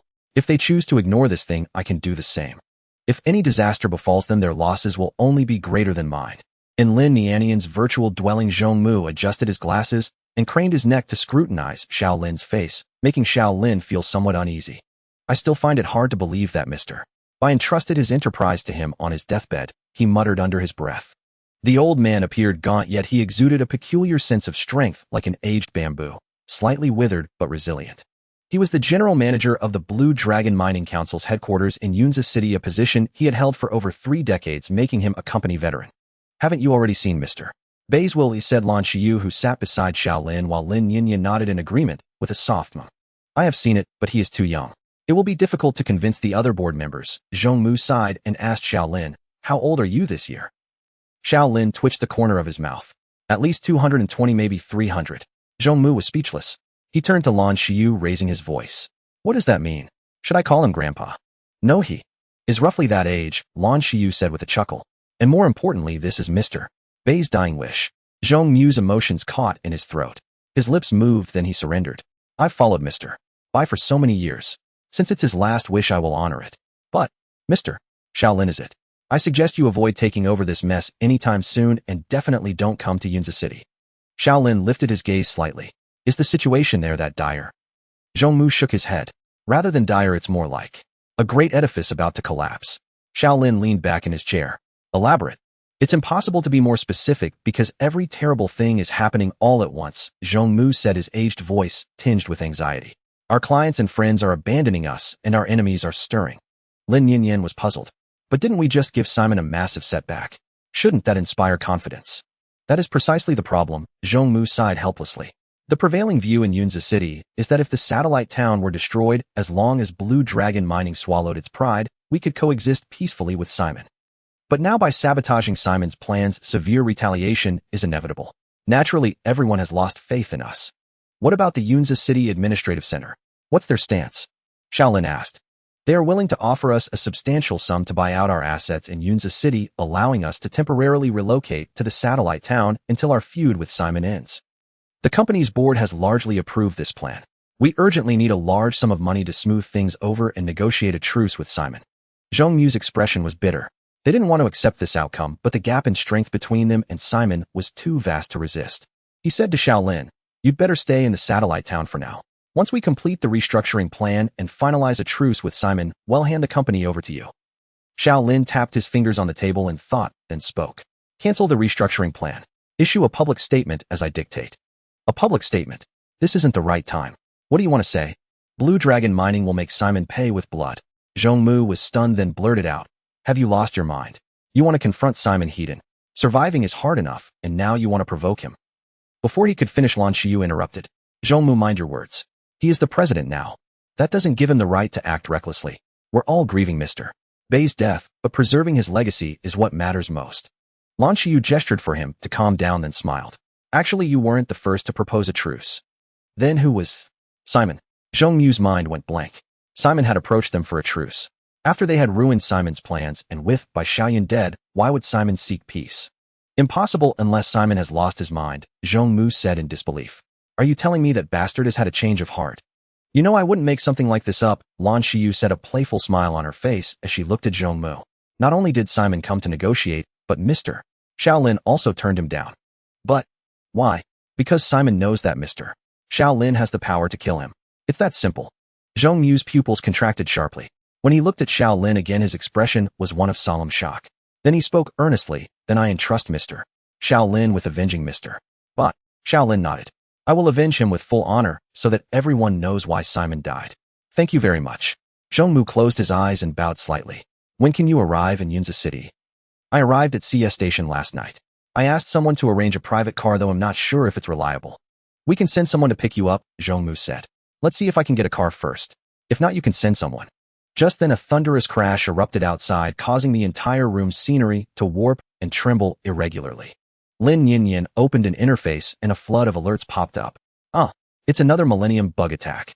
Lately it's been like a fly drawn to filth, crashing into us every now and then. So annoying. Shaolin's expression shifted slightly, and he felt an urge to punch the girl.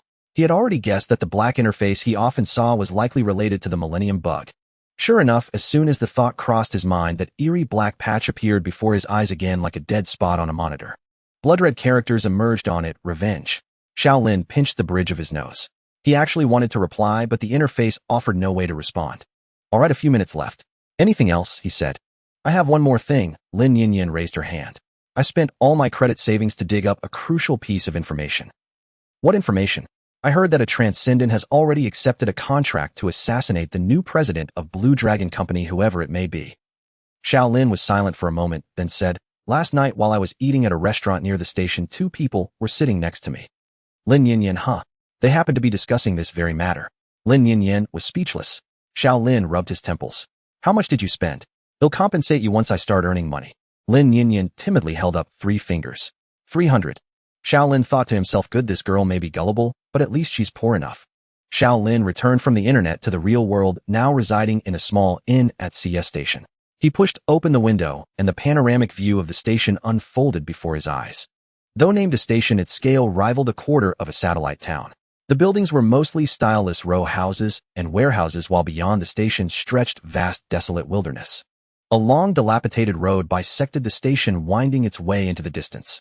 This was the road leading to Yunza City. Grave robbers would transport their gathered resources here to Yunza City, converting them into wealth. It was early morning, and the air still carried the chill of dawn mist, yet the parking lot was already crowded with people. A knock sounded at the door. Shaolin turned and said, "Come in." The innkeeper pushed the door open. "I've arranged the car for you. My friend, a mercenary, reliable. He's planning to head to Yunza City to make some money and can give you a ride." He tossed a dog tag to Shaolin and continued, "Go to the parking lot yourself and find a brown off-road vehicle with a wolf head pattern on it." Though he had paid for it, Shaolin nodded out of habit and said, "All right, thank you." The other man gave a stiff nod before turning to leave. Shaolin also checked his belongings and headed to the parking lot. The parking lot now held about a dozen vehicles, including large cargo trucks and passenger vans. Small crowds had gathered around each passenger van, seemingly haggling over prices. Shaolin spotted the brown off-road vehicle the innkeeper had mentioned at a glance. A man in a jacket with a gun holstered and a baseball cap on leaned against the car door chewing gum. Seeing Shaolin approach, his hand instinctively moved to his gun as he asked, "Something wrong?" Shaolin tossed the dog tag to him. He caught it, glanced at it, and said, "Oh, so you're the guest he mentioned." He looked Shaolin up and down, taking in his phone, backpack, umbrella, camera, and a Tang saber. "What do you do?" "I'm in research and adjunct." "I'm Red Wolf, a mercenary. We've got time before departure. Wait in the car." He opened the rear door, briefly tidied the items piled on the seat, and cleared a spot. "When do we leave?" Shaolin asked. "Not sure. We go when the convoy is assembled. If luck's bad, we might wait 2 or 3 days." "Convoy?" Red Wolf glanced at him, seeming puzzled by the question. "First time on this route." Shaolin nodded. "The reason there's a big station here is that it's a dangerous zone ahead. If you don't want trouble, you need a convoy." "How long will it take to get there?" "Even harder to say. With luck, 6 hours. Bad luck. I've been stuck on the road for half a month, but that's extreme." Shaolin didn't ask further. For him, arriving safely was all that mattered. He sat in the car, closed his eyes, and began attempting to further master the power of the black umbrella. When he came to, it was already 2 in the afternoon. Red Wolf was outside chatting with someone, handed over a few silver coins, and then walked back toward the vehicle. "Hey, awake." Red Wolf opened the door and got in. "The convoy is ready. We leave in 20 minutes. We're in luck this time. We've got a big shot with us." "A big shot?" Red Wolf jerked his chin outward. Shaolin followed his gaze and saw 2 armored vehicles painted dark red with an SUV parked between them. Their gear was top-notch. Everyone was fully equipped with military weapons, and the machine guns on the armored vehicles looked brand new. "Who are they?" Shaolin asked. Red Wolf pulled the car out of the lot as he replied, "The Crimson Legion, the most powerful mercenary group around here. But the key is whoever's in that SUV." "You know them?" "No, but it's likely the Transcendent behind the Crimson Legion." "Transcendent? Why is he going to Yunza City?" "What else?" "To intercept the new CEO of Blue Dragon Mining. I hear quite a few Transcendents in the Red Waste have taken this contract. The reward is sky high. Besides, the Crimson Legion has always had it out for Yunza City. They won't let this chance slip." Shaolin looked at that vehicle, wondering if he should strike first and take out the unfamiliar Transcendent. But then he thought, what if Red Wolf was just guessing? It would be awkward if he took the man out for nothing. "What about you? What are you going to Yunza City for?" "Same thing. Intercept the new CEO of Blue Dragon Mining. But I'm just here to pick up scraps, see if I can lend a hand to the big shots, and earn some pocket money." "Great. He might as well take this guy out first," Shaolin mused silently. But then again, he was his hired driver. The car soon merged onto the winding road, falling into line with the convoy. The convoy consisted of 9 vehicles in total. Besides the Crimson Legion's 3 and Shaolin's, there were 2 trucks and 3 passenger vans numbering over 50 people. They rumbled along the highway, flanked by withered barren plains that stretched endlessly as if to the edge of the world. The few sights to be seen were only decaying grass, sparse trees, and enormous skeletons. Skeletons about 10 meters tall, clustered together silently, lying on the barren land like a vast graveyard. All of this was shrouded under a dark red, gloomy sky, appearing both magnificent and oppressive. Shaolin took out his camera and snapped a few photos, then heard Red Wolf ask, "So, what's a researcher doing going to Yunza City?" "Handling some assets. A friend's bequest," Shaolin said. Red Wolf immediately showed a knowing expression. "You're pretty generous. It looks like you've got a lot of assets." "Yeah, quite a bit. Bond stocks and some real estate." Red Wolf clicked his tongue, his tone turning somber. Let me tell you from my experience that kind of property isn't usually easy to claim, especially if there are other heirs. You'd better hire a bodyguard to protect yourself. How about considering me? I can give you a discount. Xiao Lin twitched the corner of his mouth. Aren't you going to pick up scraps? Red Wolf waved his hand dismissively. The two jobs don't conflict. And chances are I won't get the scraps anyway. That boss only has one head, and there's a crowd after it. So how do you usually charge for inheritance disputes? Xiao Lin grew curious. Depends on the asset size and trouble level. If it's just for show 0, 5. If it involves killing 5. That's pretty steep. That's the market rate. They chatted idly as the car cruised smoothly along the road. Just then, for some reason, Xiao Lin kept hearing the sound of a piano. It was playing a piece he knew well, Debussy's Clair de Lune. But it was played slowly, languidly, with a hint of unsettling depth. Are you playing music?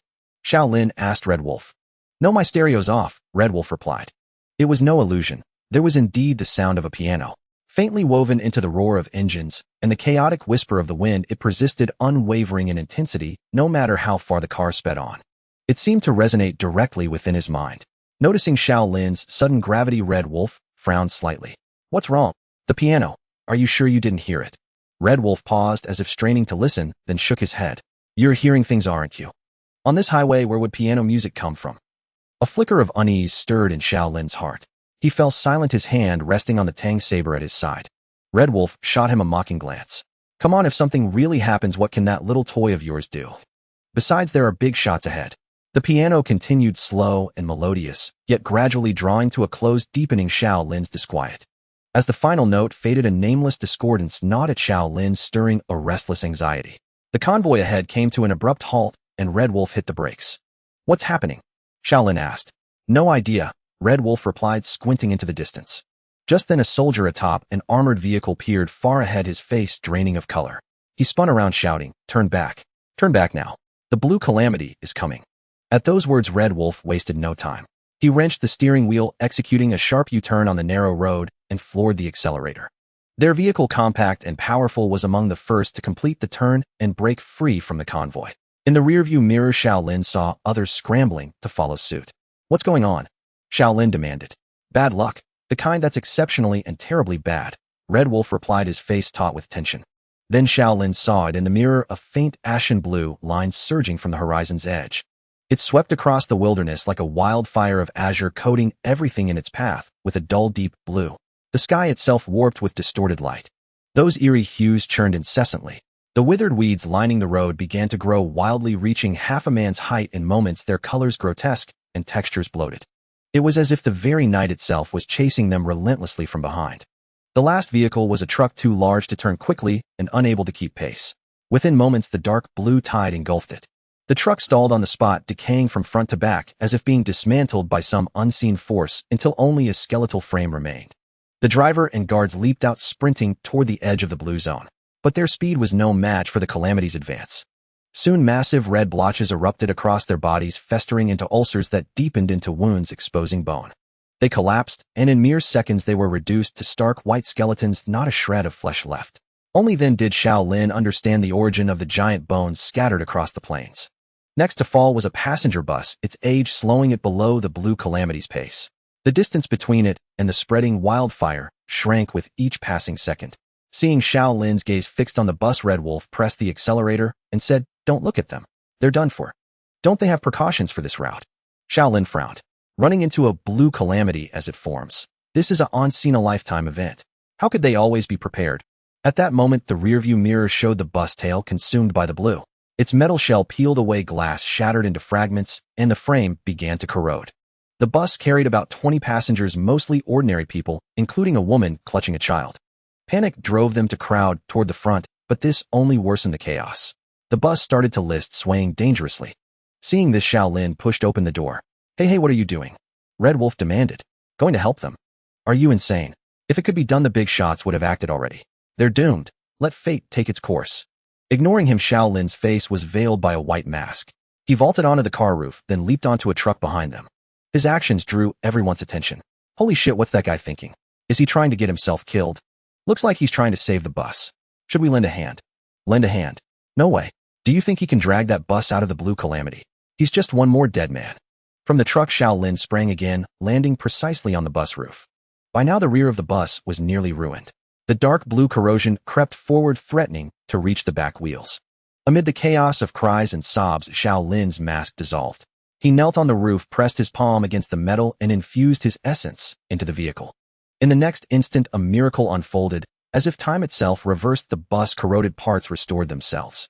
The blue advance halted, then receded. The driver, flooring the accelerator in desperation, froze in shock momentarily, forgetting he was driving. Yet the bus didn't slow. Instead, it surged forward faster. With a grinding of metal and roaring engine, the aging bus seemed pushed to its limits. In mere seconds, it burst free from the blue calamity's grasp. The driver marveled, realizing the vehicle sped on without his control. No steering, no throttle needed. He knew instantly that the figure on the roof was aiding them through some mysterious means. Trembling with emotion, he found himself speechless. Just seconds ago, he had been certain they would be devoured by the calamity, reduced to bones. At that moment, the window of the leading SUV slid down slowly. A stern-faced, middle-aged man sat in the back, his gaze cold and unreadable as it settled on Xiao Lin. After a moment, he averted his eyes, and the window rose silently. The escape lasted for about 20 minutes, finally coming to an end only when the blue calamity ceased its spread. The convoy was scattered haphazardly across the highway, and the survivors, having narrowly escaped death, collectively breathed a sigh of relief. Xiao Lin leaped down from the roof of the vehicle and looked back toward the direction of the blue calamity. He saw heaven and earth submerged in a dark blue hue, as if day and night had been severed at this very spot. On one side lay the bright, withered wilderness, silent and still. On the other side stood the shadowy, frenzied thicket of tall grass, rustling and twisting with an eerie life of its own. He gazed in a daze at this bizarre and uncanny scene. The passengers gradually descended from the bus and gathered around him. Xiao Lin looked at them. Everyone appeared shaken and terrified, and some still had tear stains on their faces. The driver grabbed Xiao Lin's arm, nearly kneeling to the ground. "Sir, I truly thought we were done for. I don't know how to repay you for saving our lives. It's just something I happen to be good at," Xiao Lin said, reaching out to support him. "No need for repayment. After all, you don't have what I want." "So what exactly are you good at?" "Car repair." Red Wolf's voice rang out. He stood aside with his arms crossed, a faint, ambiguous smile curling at the corner of his mouth. "Mr. Xiao Lin, you said you're a researcher. You're not messing with me, are you?" "My main profession is research, but I have other sidelines." Xiao Lin shrugged with an innocent look. "What sidelines?" "Car repair." Red Wolf slapped his palm against his forehead with a sharp crack, closing his eyes as if trying to calm himself down. "Fine, considering you did risk yourself to save others, I can forgive you this time. But don't let it happen again." Xiao Lin remained silent. He had indeed saved people, but he hadn't risked himself at all. After all, given the destructive power of the blue calamity, it was far from being a threat to him. Red Wolf crossed his arms over his chest, staring at the dark blue expanse of sky and earth. His tone grew irritable. "Damn it, what rotten luck. The blue calamity has cut right across the border." "So what exactly is this thing?" Xiao Lin asked him. "It's the blue calamity, a natural disaster of the wilderness. But the wilderness is vast. It's rare for it to appear directly on a highway. To encounter the calamity as it forms is like hitting the jackpot. How long do we have to wait here?" "I don't know. With such a large range, it'll take at least 5 or 6 days to recede, maybe as long as half a month." Xiao Lin furrowed his brow, slightly involuntarily thinking of the piano piece he had just heard. The moment the piano music ended, the blue calamity occurred. It was hard not to think that this disaster was not targeting him. If he remembered correctly, during the peace talks a few days ago, there was a transcendent from the House of Philosophers known as the Pianist. Moreover, the commission to assassinate the new president of Blue Dragon Mining was likely proposed by them. Otherwise, no one could have rallied so many transcendents in the Red Border region. But why didn't they act themselves? And why didn't they come in person? That was rather strange. Xiao Lin pondered for a moment, then walked straight toward the edge of the blue calamity. This action startled Red Wolf. "Hey you, what are you doing?" "I'm going to test the power of this thing," Xiao Lin said. "Don't touch it. I'm telling you, whatever touches it is gone without a trace," Red Wolf quickly warned. Xiao Lin glanced back at him, then took a large stride into the blue calamity zone. "Holy crap, are you crazy? Holy crap. Wait, what?" Red Wolf's anger turned to confusion, then to shock, and finally, he rubbed his eyes in disbelief. The others standing nearby were equally dumbfounded, their jaws nearly hitting the ground. Because Xiao Lin was standing silently within the blue calamity, not only was his flesh and blood intact, even his clothes were undamaged. Withstanding the blue calamity with his bare body. Was this reasonable? Was this something a researcher could do? Meanwhile, Xiao Lin was quietly sensing the feeling on his body. It was an extremely mild sting, as if something was gnawing at his skin, but the sensation was not intense. "So what exactly is this thing?" Xiao Lin asked Red Wolf. "How should I know? You're the researcher, you tell me." The moment he finished speaking, a cold and resonant voice rang out. You can understand this thing as a kind of large-scale curse. Following that came a series of crisp footsteps. Shaolin followed the sound and saw soldiers from the Crimson Legion parting the crowd and approaching. And at the center of the Crimson Legion was the stern-faced, middle-aged man he had seen in the SUV earlier. The man squinted at Shaolin standing in the Blue Calamity. So you have a way to be immune to the Blue Calamity. Shaolin looked at him. At least introduce yourself first. Chun Zongshan, war advisor of the Crimson Legion. Are you also going to assassinate the new president of Blue Dragon Mining? Shaolin raised an eyebrow slightly. A flicker of hostility passed through Chun Zongshan's eyes, but he finally nodded and said yes. Do you know anything about this so-called Blue Calamity? I have commanded wars in the Great Wilderness and once considered using the Blue Calamity, Chun Zongshan said calmly. As I said, it's a large-scale curse. The core of the curse is over there. Chun Zongshan raised his hand and pointed in a direction. Shaolin looked over, but saw nothing. Only when he activated his demon wisdom vision and his pupils began to differentiate did he finally see the object Chun Zongshan was pointing at. It was a colossal, blood-red pillar standing like a towering pagoda deep in the wilderness, appearing as if it were built from countless piled bones. It is said that this wilderness, from the perspective of the second reality, is not a wilderness but an ancient battlefield. These totem poles are influences brought by the second reality. They appear randomly in the wilderness and radiate the Blue Calamity outward. If we destroy that thing, will the Blue Calamity disappear? Shaolin asked. It's not that simple. The range of the Blue Calamity is vast, and there is more than one totem pole. You won't have the chance to find them all. Shaolin frowned, slightly lost in thought. Chun Zongshan glanced at him. Now that your questions are answered, let's talk about my matter. I want to make a deal with you. What deal? I have a certain resistance to the Blue Calamity lasting about 2 hours. But without a vehicle, I can't get out of the Calamity's range in 2 hours. He paused. You happen to be immune to the Blue Calamity and can also protect the vehicle. So I'll offer 10 gold coins and commission you to escort me through the Blue Calamity. Shaolin lowered his head and thought for a moment. Aren't you afraid I'll abandon you halfway? Chun Zongshan's expression remained unchanged. No, I'm not afraid. I am a transcendent. If you truly betray the deal, I'll drag you down with me. That's only fair, isn't it? That is indeed fair, Shaolin said with a smile and a nod. But actually, if you want to cross the Blue Calamity, I have another way. What way? Shaolin looked toward the colossal totem pole standing in the far distance. A beam of red light flashed across the sky as if a giant bullet had fallen from the heavens, instantly piercing through the totem pole. Blazing flames surged upward. The massive pillar, which had been quite far from them, suddenly collapsed and crumbled before their eyes. Chun Zongshan stood frozen in place. Chun Zongshan stared at the totem pillar collapsing in the flames, unable to snap out of it for a long time. The straight-line distance from here to the totem pillar was about 7 kilometers. But Shaolin's attack was devastatingly powerful, incredibly precise, and utterly without warning. This stirred an inexplicable panic in Chun Zongshan's heart. He realized that the man before him was likely also a supernatural. However, there were not many supernaturals in the Crimson Zone, and he had never seen this one before. Impressive technique, but destroying just one means little. The remaining pillars are farther away and harder to locate. Chun Zongshan said, suppressing the turmoil within him and feigning calm. Don't rush. This is only the beginning, Shaolin said with an air of nonchalance. He closed his eyes, and in an instant his consciousness shifted to the abyssal eye. The colossal entity shot into the sky.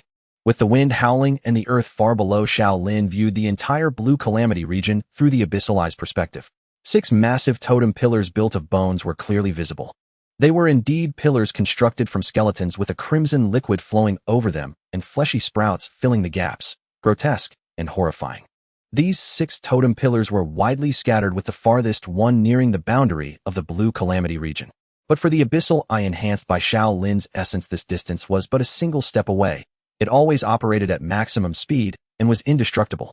Like a bullet fired from the heavens, the clouds parted and the abyssal eye once again struck down from the sky. From Chun Zongshan's perspective, all he could see was the red beam that had pierced the first totem pillar, soaring back into the sky, pausing briefly before descending again onto a more distant location. Boom! Another distant explosion, like a muffled thunderclap, though faint, made Chun Zongshan's heart jolt violently. Judging by the sound, this attack was at least 15 kilometers away. 15 kilometers completely out of sight, yet still able to launch an attack. What happened next was beyond his knowledge, as the projectile had already left the limits of his sight and hearing. But Chun Zongshan's hand involuntarily clenched as he silently stared at the dark Blue Calamity. He hoped that soon this supernatural would say, I failed. However, about 2 minutes later, Shaolin opened his eyes and said, all right, it's done. All destroyed. Chun Zongshan's voice carried a barely perceptible hoarseness. Yes, there were 6 in total, all dealt with. Shaolin nodded. Chen Zongshan could hardly believe it, but then the overwhelming eerie blue began to recede, and the thick, strange grass slowly withered, turning back to a withered yellow. A storm surged within his heart, and his expression nearly slipped out of control. Until Shaolin spoke. That'll be 10 gold coins. Care to settle the bill now? Chen Zongshan snapped back. What? You said I'd help you through the blue calamity. Now that I've quelled it, I've completed the task, haven't I? Chen Zongshan glanced back, and immediately someone handed a small box to Shaolin. Shaolin opened it and scanned it briefly. Good. It's a pleasure doing business with you. He turned to the dumbfounded Red Wolf and said, come on, we should get going. Just then Chen Zongshan suddenly spoke. Would you like a ride? I have another proposal you might find interesting. Shaolin knew he was likely trying to recruit him for the assassination of Blue Dragon Mining's new president. Sorry, I'm not interested. And I have one piece of advice for you. Advice? Shaolin's expression turned serious. The conflict between the Crimson Legion and Blue Dragon Mining has a long history. I understand you want to seize the chance to crush Blue Dragon. But believe me, the nature of this conflict is entirely different from what you imagine. This time it's a blood feud, so you'd better not get involved. Chen Zongshan seemed about to say something, but stopped, a thoughtful look on his face. Shaolin turned and walked toward the off-road vehicle, and Red Wolf quickly followed. A few minutes later, the convoy set off again, heading toward Yunzi City. While driving, Red Wolf kept glancing at the gold coin box in Shaolin's hand and swallowed. Bro, you made more in a few minutes than I do in half a year of hard work. Shaolin glanced at him and said, so auto repair is good. You should learn it. Red Wolf rolled his eyes. Cut the act. Don't underestimate my amazing judgment and deduction. I've already figured out who you are. Oh really? You're the new president of Blue Dragon Mining, aren't you? Shaolin didn't think his judgment was particularly amazing, considering he had said from the start that he was going to Yunzi City to inherit a friend's business, and had just openly spoken up for Blue Dragon Mining. If Red Wolf hadn't figured it out, that would have meant something was missing in his head. A mischievous impulse struck Shaolin, and he tossed the gold coin box onto the dashboard. This is yours. Red Wolf was stunned, then burst into excitement. Bro, for real? I didn't know you were so generous and chivalrous. Awesome, bro. Didn't you just say you were a decent mercenary? Be my bodyguard, and this money is the down payment. Red Wolf's face quickly turned from red to white. He grabbed the box and shoved it back at Shaolin. Bro, don't mess with me. I'm just a mercenary. You want me to go against the entire supernatural world of the Crimson Zone? So the entire supernatural world of the Crimson Zone wants me dead. Anyway, they say the behind the scenes force is incredibly powerful, hiring out most of the supernaturals in the Crimson Zone, including the top tier ones. Shaolin thought to himself that the only thing with such a strong allure for supernaturals was likely the Gate of Cognition, and the Philosopher's House must have used that as leverage. Shaolin, I'm telling you, they're not targeting you personally, but the position. You'd better not go to Yunzi City. It's a death trap. It's fine. They'll talk to them when the time comes. Talk. You think they'll listen to reason? Shaolin remained silent, leaning against the car door with his eyes closed, while Red Wolf let out a dejected sigh, glanced at the box in Shaolin's hand, and said no more.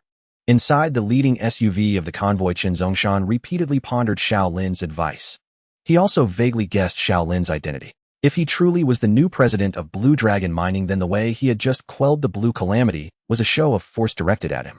Chen Zongshan clenched his fist, rage burning within him, but it gradually subsided. The Crimson Legion had failed to gain an advantage in Yunzi City over the years, all because Bai Xiaoyan guarded the city. And this new president had just displayed destructive power on par with Bai Xiaoyan. Besides, he was right. There was no substantive hostile conflict between himself and Blue Dragon Mining. It was more a matter of employer and stance. Perhaps he really shouldn't wade into this troubled water. In Honghe City, a white piano was placed beside the fireplace in the living room, with sheet music for Moonlight resting on the stand. The pianist, dressed in a white suit, sat before the piano, eyes closed in meditation. However, the intermittent, heart-wrenching screams from upstairs were beginning to irritate him. Just as he was about to lose his patience, the door to the upstairs room opened, and the captain emerged. He wore a white coat and blue rubber gloves which were stained with blood. Can you please stop the howling? It's driving me mad.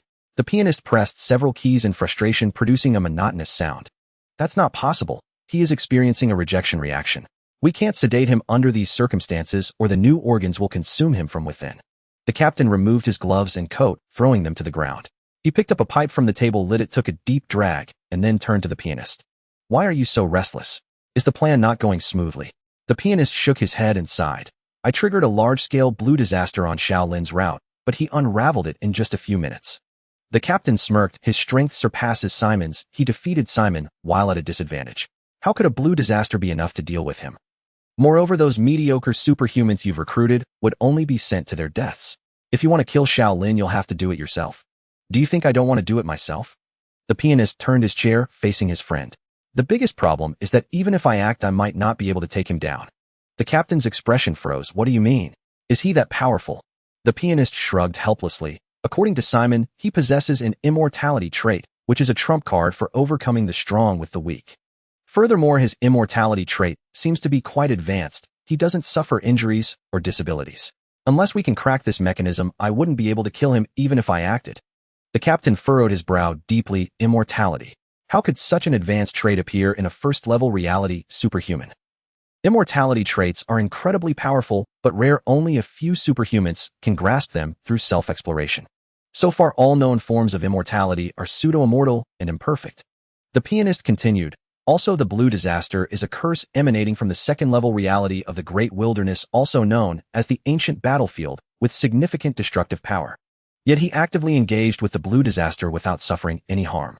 This is truly peculiar. Could it be a self-repair mechanism? Perhaps it just works at an incredibly fast speed. After all, despite the blue disaster's destructive nature, it only destroys the flesh, and many superhumans in the red zone can resist it for a short time. The captain speculated. That's basically impossible. When Simon fought him, he used moves with guaranteed lethal effects against him. If it were self-repair, those lethal moves would have broken through. The pianist shook his head. The captain fell into deep thought again and murmured, could it be a mythological form of immortality? Like Achilles' heel or Baldur, where the weakness is only in a small area or can only be harmed by specific things. The pianist scoffed, who knows? But mythological immortality definitely wouldn't manifest in such a character. He looked up at the ceiling. I originally wanted to use the blue disaster to figure out his immortality mechanism, but it completely failed. Now it's up to those expendable hires I've contracted. Hopefully their crude lives can provide me with some insight into the secret. The captain grew somewhat agitated. He ran a hand through his disheveled hair and said, forget it, discussing this is pointless. Our goal is to help Simon ascend. Whether Shaolin lives or dies is irrelevant. All right, then let's not talk about that. The pianist stood up, stretched, and flopped back onto the living room sofa. How is it going with Simon? How much longer? The captain replied. Once he gets through this rejection phase, he can basically go through the gates of cognition. As long as he passes the gates, Shaolin won't be able to kill him. The captain hesitated for a moment and then said, actually, we could just take Simon away directly. That's the most secure method. The pianist shook his head. The upper echelon disagrees. One reason we selected Simon is due to his abilities and his influence in the red zone. The ultimate practice of philosophy must unfold in the red zone, relying on Simon's influence and deterrence. If people knew Simon was under threat and fled in panic, the effect wouldn't be as good. After all, you know, our plan is tied to the entire red zone. The captain suddenly recalled the arrangements of the philosopher's house for the red zone and became somewhat distracted. What do you think will happen if the upper echelon's plan really succeeds? The pianist suddenly became excited. Of course, it would become an excellent trial ground for practicing philosophy, a perfect utopia of order and freedom where everyone in the red zone would find happiness. Utopias and hell on earth are sometimes not that different. The captain took a deep drag from his pipe. All right, why think so much about it? After all, it's all for the greater good of humanity. The pianist stood up. Let's go out to eat. Time 8 p.m. The convoy finally arrived at Yunza City, which was brilliantly lit and bustling with tall buildings under the night sky. As Blue Shiyu said, there was no trace of apocalypse in sight in this city. Their convoy stopped at the checkpoint outside the city for inspection by the government troops. They would also part ways here. Shaolin got out of the SUV, tossing a gold coin to Red Wolf, saying, hey, race the fare for the other part. Red Wolf accepted the gold coin, satisfied, and prepared to turn back. What are you doing? Are you leaving already? Shaolin asked in surprise. Red Wolf scoffed. Isn't that obvious? I can't provoke superhumans, neither can you. We'd better make a run for it. Aren't you going to pick up some scraps? No scraps to pick, my life is more important. Red Wolf started the car. Let's go. If I stay here for another minute, I feel like you'll be killed. After saying that, he stepped on the gas and sped away. Shaolin found it somewhat amusing. He turned around and saw Chen Zongshan sitting in the car looking at him. He hesitated about whether to bid farewell when suddenly 2 honks sounded. A black luxury car, seemingly expensive, slowly approached and stopped beside Shaolin. Zhongmu got out and bent down to open the car door for Shaolin, saying, Mr. Shaolin, welcome to Yunza City. The vehicle glided smoothly along the broad flat road winding between towering buildings flanked by a continuous stretch of shops, most shuttered, lending the scene a desolate air. The car's interior was exquisitely adorned, featuring a table and red wine. Zhongmu drove while reporting work to Shaolin. Shaolin swirled his glass, his mind wandering in thought. So this is what it feels like to be a tycoon. Then he heard Zhongmu's voice tinged with irritation. Mr. Xiao, are you listening? Yes, yes. Xiao Lin quickly nodded, feeling that he wasn't quite the imperious boss after all. Zhong Mu shook his head with a sigh. Mr. Xiao, I urge you to take this seriously. The situation is dire. The administrative center informed me that nearly all supernaturals from the Red Border region have gathered in Yunzhi City, likely targeting you. Xiao Lin nodded. Did you send the statement I asked for? Not yet. Why not? I have a more prudent approach to defuse this siege, and I'd like to discuss it with you. Xiao Lin raised an eyebrow, signaling Zhong Mu to continue. Our goal is just Simon, isn't it? So I've contacted a death row inmate to be installed as the new CEO tomorrow. Once he's killed, the contract for assassinate the new CEO of Blue Dragon Mining will be fulfilled. Then we'll secretly escort you to Red River City in a private car, where you can take out Simon. Xiao Lin propped his chin on his hand, gazing out at the street scene as the lamplight's shadows flickered across his face.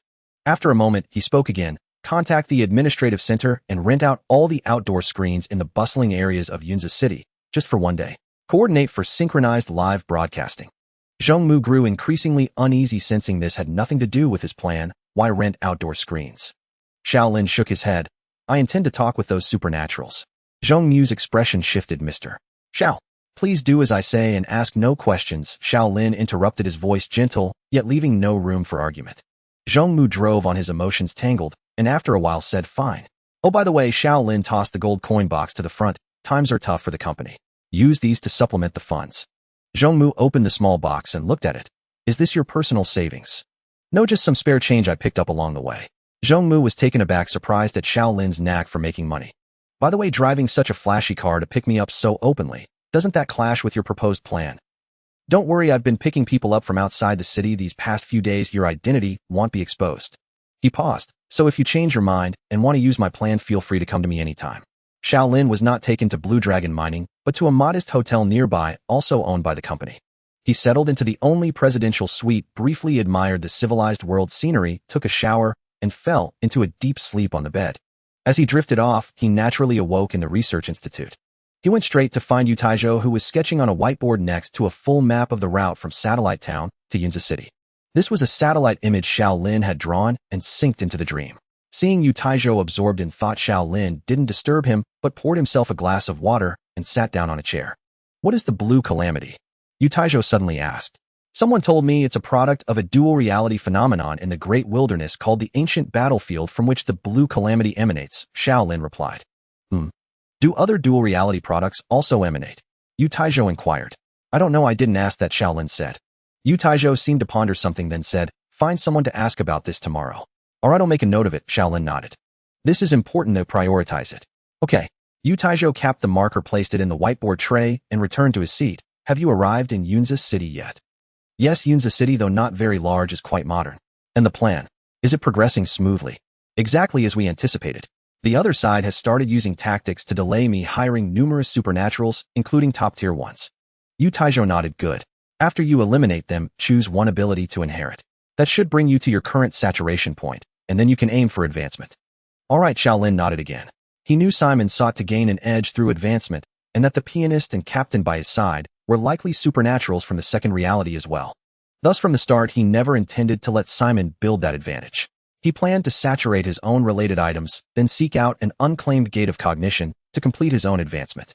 He had heard from Lan Xiyu that safe gates of cognition were controlled by supernatural factions, while those too dangerous to be of value were left unguarded. The next morning, Xiao Lin went directly to Chun Zongshan's residence. He found it because since their parting yesterday, the deep space I had been monitoring his movements. Seeing Xiao Lin at his door, Chun Zongshan was bewildered. Why are you here? Xiao Lin raised the 2 cartons of milk and a box of herbal tea in his hands, just dropping by for a visit. Chun Zongshan's heart was filled with suspicion and unease.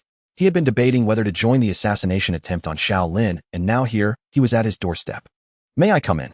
Xiao Lin asked politely, with a hint of hesitation that struck Chun Zongshan as absurd. He opened the door and let Xiao Lin in, telling his attendant, go make some tea. No need to be so formal. I just want to chat for a bit, then I'll be off. Xiao Lin placed the milk and herbal tea beside the coffee table and sat down on a sofa. This fellow must be here to persuade me not to get involved in this mess, Chun Zongshan thought.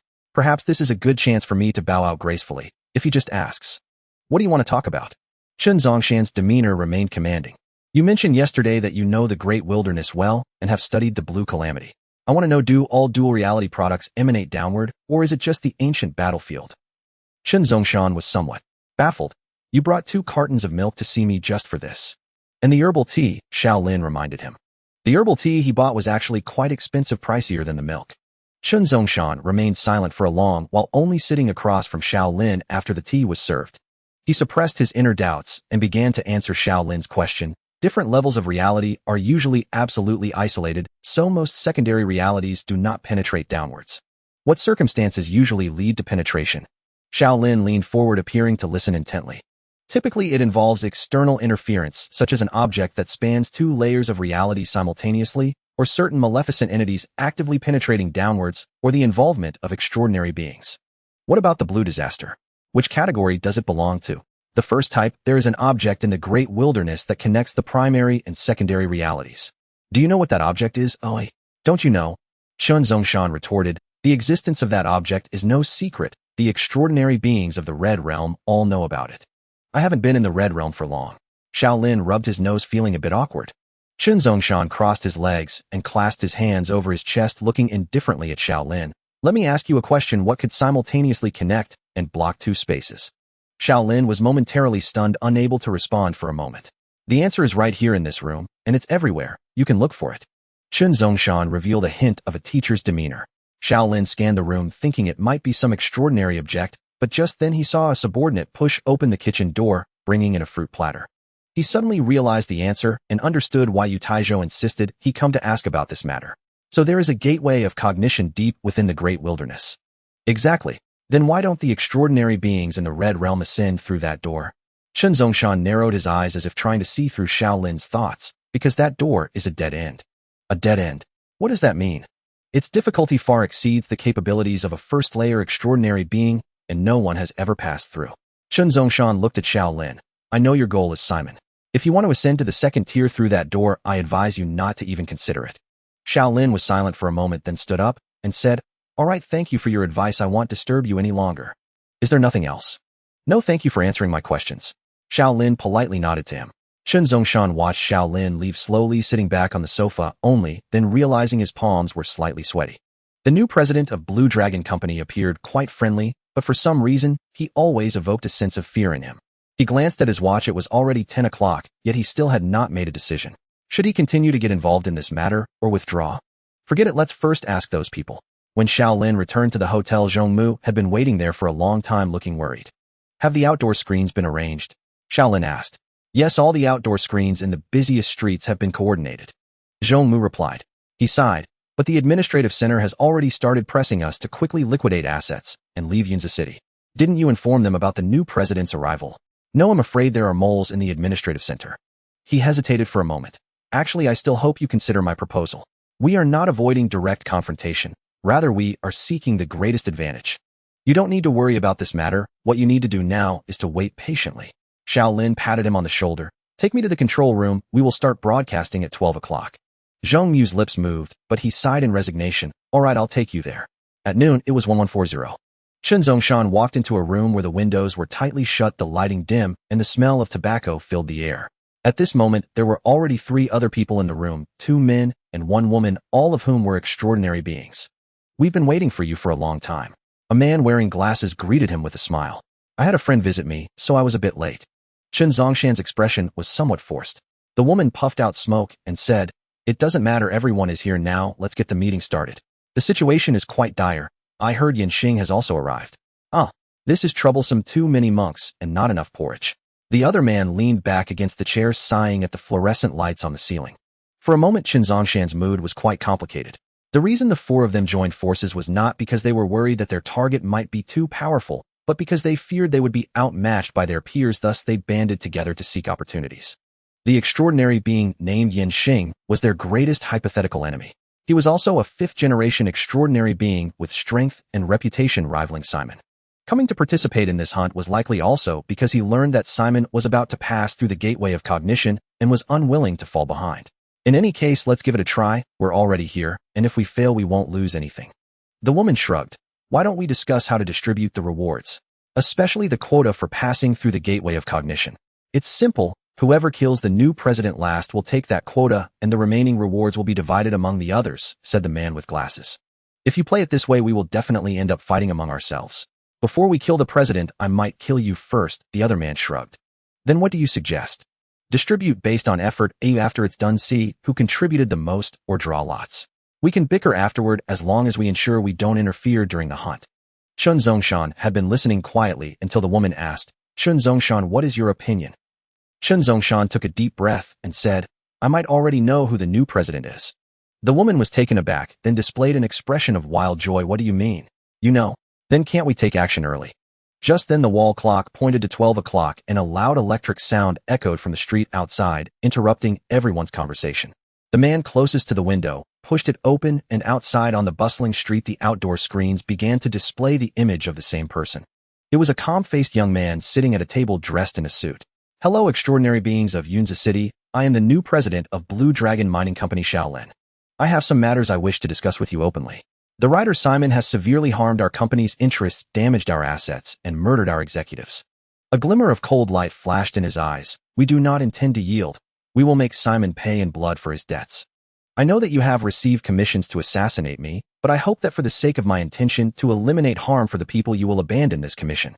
Of course, some of you may be unwilling to give it up. Tomorrow night at 7 o'clock, I will hold an inauguration ceremony at Bylon Square. At that time, those who are unwilling to back down, I will leave none alive. Finally, I hope you all have a pleasant time. Shaolin's speech lasted only 30 seconds, yet in those fleeting moments the entire city seemed to fall silent, with every gaze fixed upon the young man on the screen. As the address concluded, the screen faded to black before reverting to an advertisement, as if all had returned to normal. In Chun Zongshan's room, the man who had opened the window closed it again and turned to his companions. What do you make of this? What game is Blue Dragon Mining playing? Never seen him, don't know him. Probably just a scapegoat, said the smoking woman, indifferently exhaling a plume of smoke. Blue Dragon wouldn't dare pull such a stunt unless they've grown tired of living. But before he could finish, Chun Zongshan cut them off. It's him. The other three in the room were taken aback, turning their gazes toward him. Chun Zongshan continued, he's the new president of Blue Dragon Mining. A heavy silence fell upon the group as they struggled to comprehend the situation. Was Blue Dragon Mining truly this reckless, daring to declare war on all the transcendents of the Crimson Realm? Was it sheer overconfidence, or were there deeper reasons? Chu Xian, Su Ning Qinyi. Chun Zongshan's gaze swept across the three before him.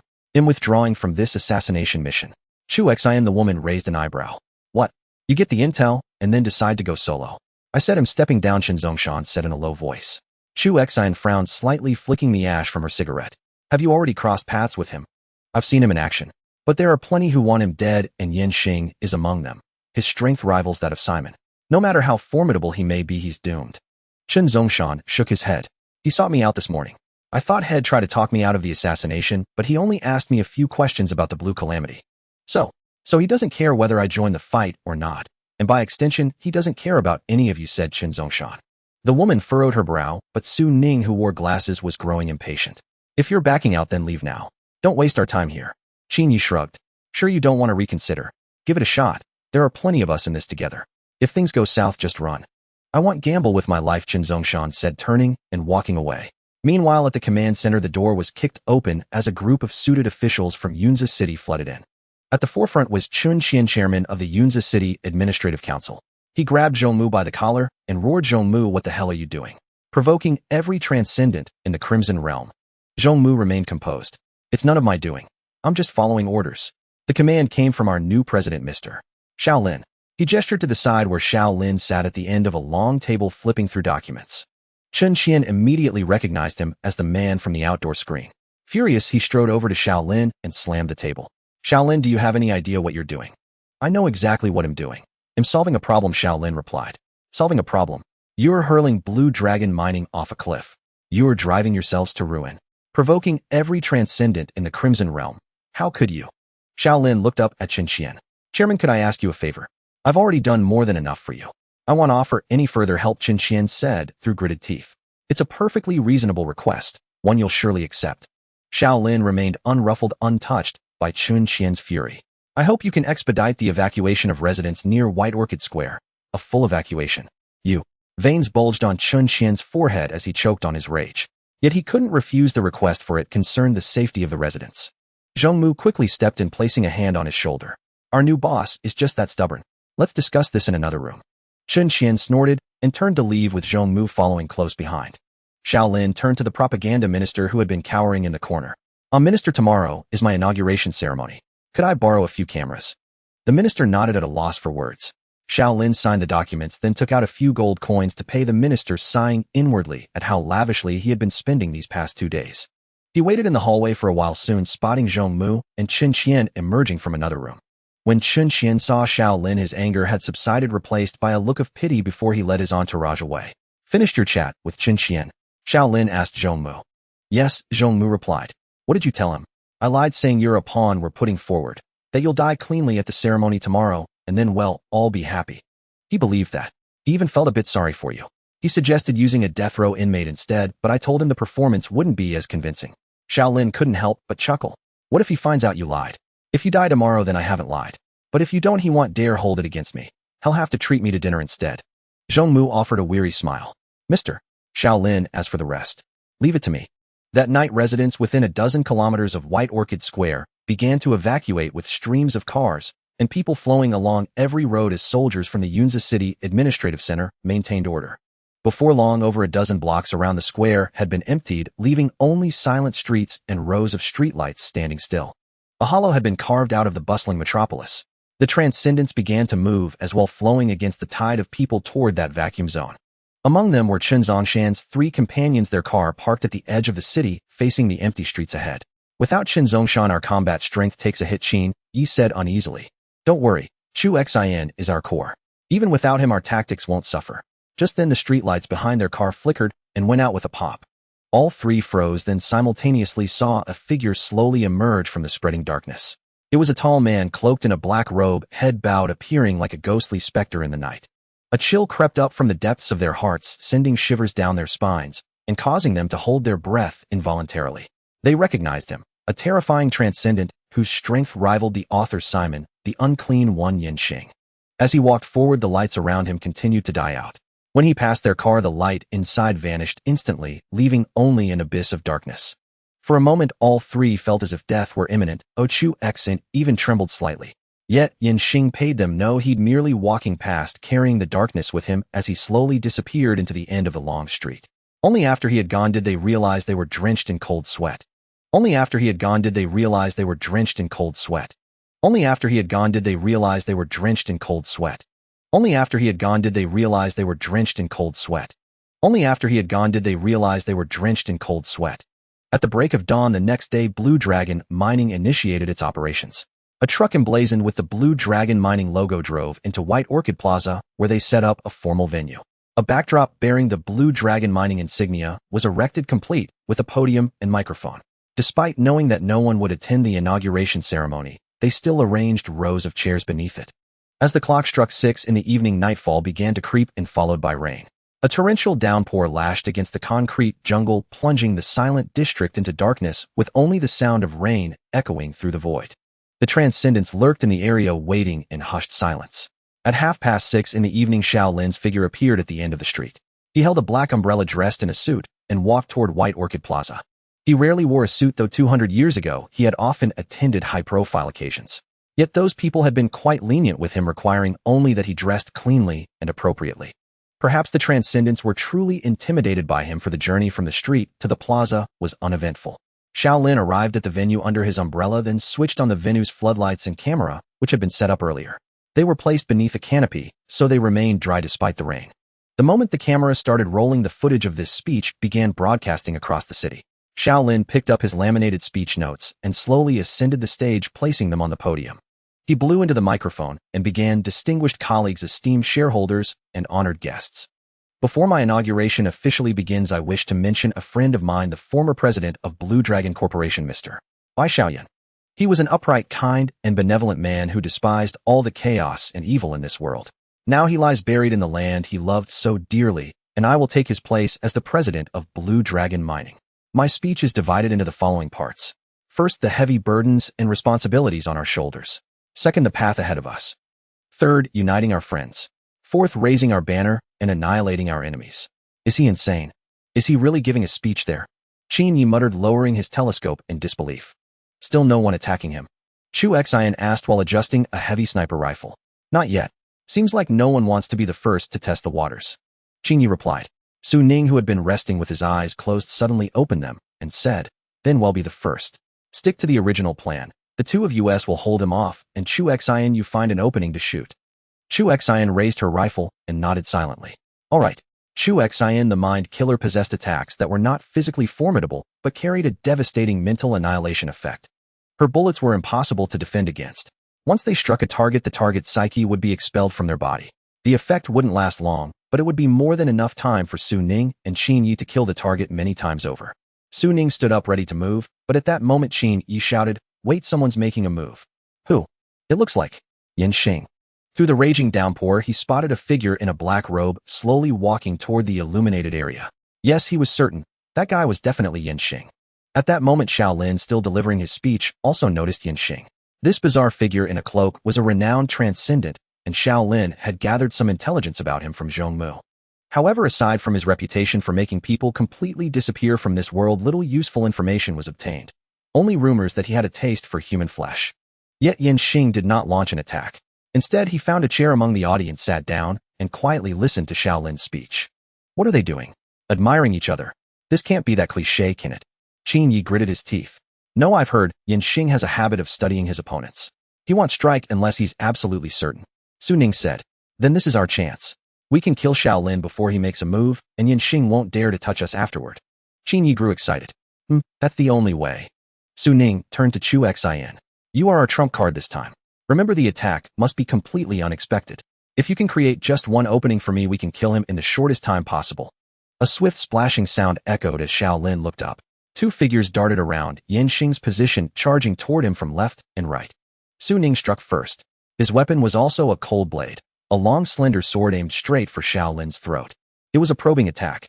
Shaolin's pupils instantly split into 7 facets, a white mask covering his face, as the tang sword leaning against the table was drawn in a flash.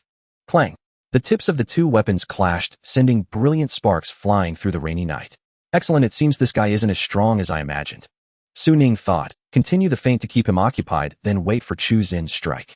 But then, Shaolin suddenly looked up, his gaze fixed on the building where Chu Xian was hiding. Wait, how did he know where Chu Xian was? At that very moment, Chu Xian was still waiting for an opening in Shaolin's defense. Suddenly, an overwhelming sense of oppression erupted from the depths of her heart, and a ringing noise filled her ears. She looked up only to see a colossal entity instantly appear before her eyes. She had no time to react. Boom! The building where Chu Xian was hiding was suddenly pierced through by the abyssal eye. Under the swift and violent impact, the entire structure snapped in half and collapsed toward the ground. This sight left Su Ning stunned, his mind going blank. He hadn't expected that within mere seconds of the battle's start, their key player would be dead. But Qin Yi did not freeze. Seizing the opportunity, he instantly circled behind Shaolin and plunged his military spike straight through Shaolin's heart. For most transcendents who had not shed their human form, fatal attacks were still something to fear. This was precisely why transcendents constantly sought more perfect bodies.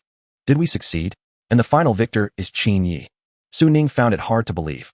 In the next instant, Shaolin turned and struck with a single effortless slash. Qin Yi, never expecting his target to survive a pierced heart, was completely off guard. A line of blood appeared on his neck and his head tumbled to the ground. Overwhelming terror robbed Su Ning of his reason. He no longer wanted to try. He would die. He would definitely die. He dropped his weapon and fled, but after only 2 steps, he was engulfed in darkness. He could see nothing, only hear the furious rain footsteps and the sound of a blade dragging across the ground. Fear gripped his heart tightly, leaving him no escape. The next moment, the blade pierced through his back and out his chest. Su Ning felt his blood slowly growing cold. These 3 transcendents, without even having a chance to use their extraordinary powers, were all killed. Shaolin did not look at the corpses. He picked up his speech notes and continued reading. Yin Xing still hadn't moved. Only his body, hidden beneath the cloak, writhed slightly before he resumed listening to the speech. The demise of 3 transcendents ushered in a fleeting lull in the hunt against Shaolin. The transcendents concealed among the buildings began to realize that hiding and ambushing were futile in this battle. Shaolin was aware of each of their positions, and he would not be easily assassinated. Victory did not hinge on tactics, but solely on strength. Yet Shaolin's heart remained tranquil as he earnestly recited the words on the script. Third part: unite with friends. We shall befriend those who share our ideals, transcending the corporate system to form a greater force. This mightier power will better enable us to influence the world and vanquish our foes. As he spoke, he slightly raised his eyes to glance downward, where Yin Xing still sat in silence. The garments he wore seemed to be artifacts imbued with transcendent power, His omniscient vision could glean no information from him. But so be it. If he needed absolute preparation to defeat Yanxing, then he would be unworthy of seeking out Simon. The rain continued to pour relentlessly, and the plaza's drainage system seemed to falter. Rainwater pooled on the flat ground, forming a thin, water mirror that reflected the gloomy sky, only to be shattered by the falling drops, inducing a sense of dizziness. Roar!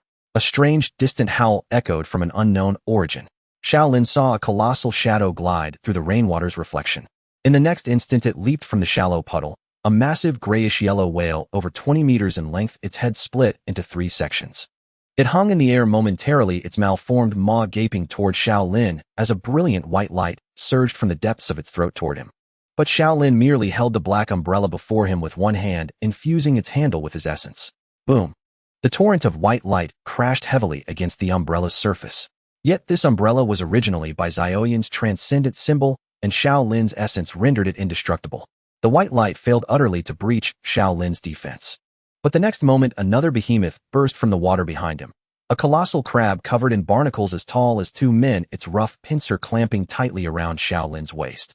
Shaolin reversed his tang blade and stabbed it fiercely into the crab's carapace. Black blood trickled down the pure white edge. Yet this strike was insufficient to kill the creature. Instead it dragged Shaolin abruptly into the thin layer of water. Splash! The sound of splashing water erupted. Shaolin felt as though he had plunged into a bottomless lake. He saw the transcendent standing on the inner surface of the lake, walking, as if on solid ground, like a solitary reflection. He stood there silently watching Shaolin being dragged into the abyss. The lake's master, Yi Tan. Shaolin severed the crab's pincer with a single stroke, and then drove the tang blade into the center of its head, finally ending the beast's life.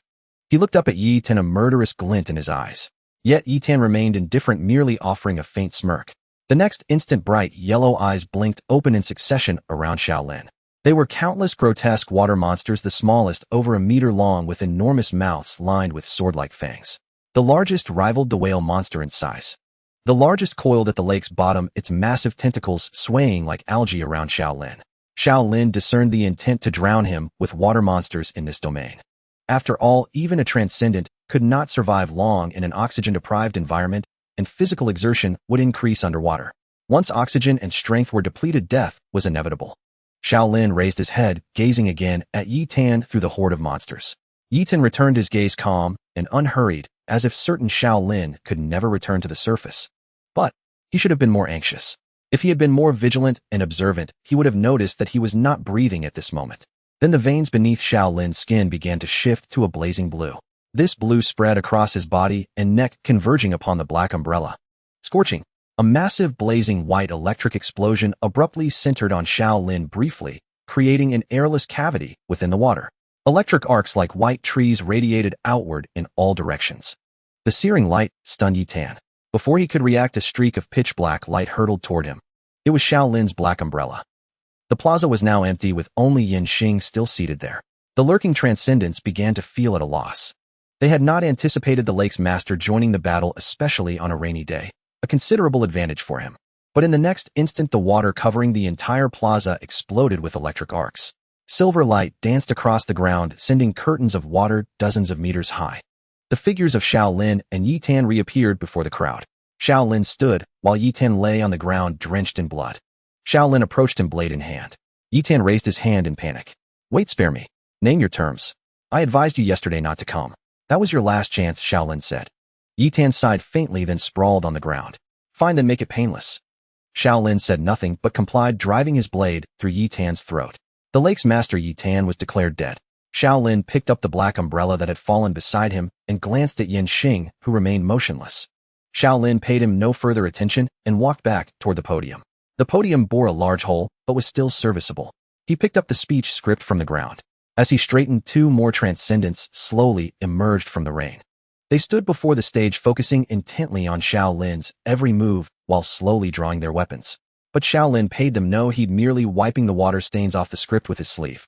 The next moment, pitch-black tubular tentacles instantly pierced their chests. Both transcendents froze, turning back in disbelief to look at Yanxing. It was Yanxing who had acted. They tried to counterattack, but their strength was rapidly draining, and a numbing sensation spread swiftly from their extremities to their hearts. Then their bodies withered rapidly until they became desiccated corpses. The two tentacles slowly retracted, shrinking back into Yanxing's body. Yanxing slowly rose from his seat. All right, now I am confident I can kill you.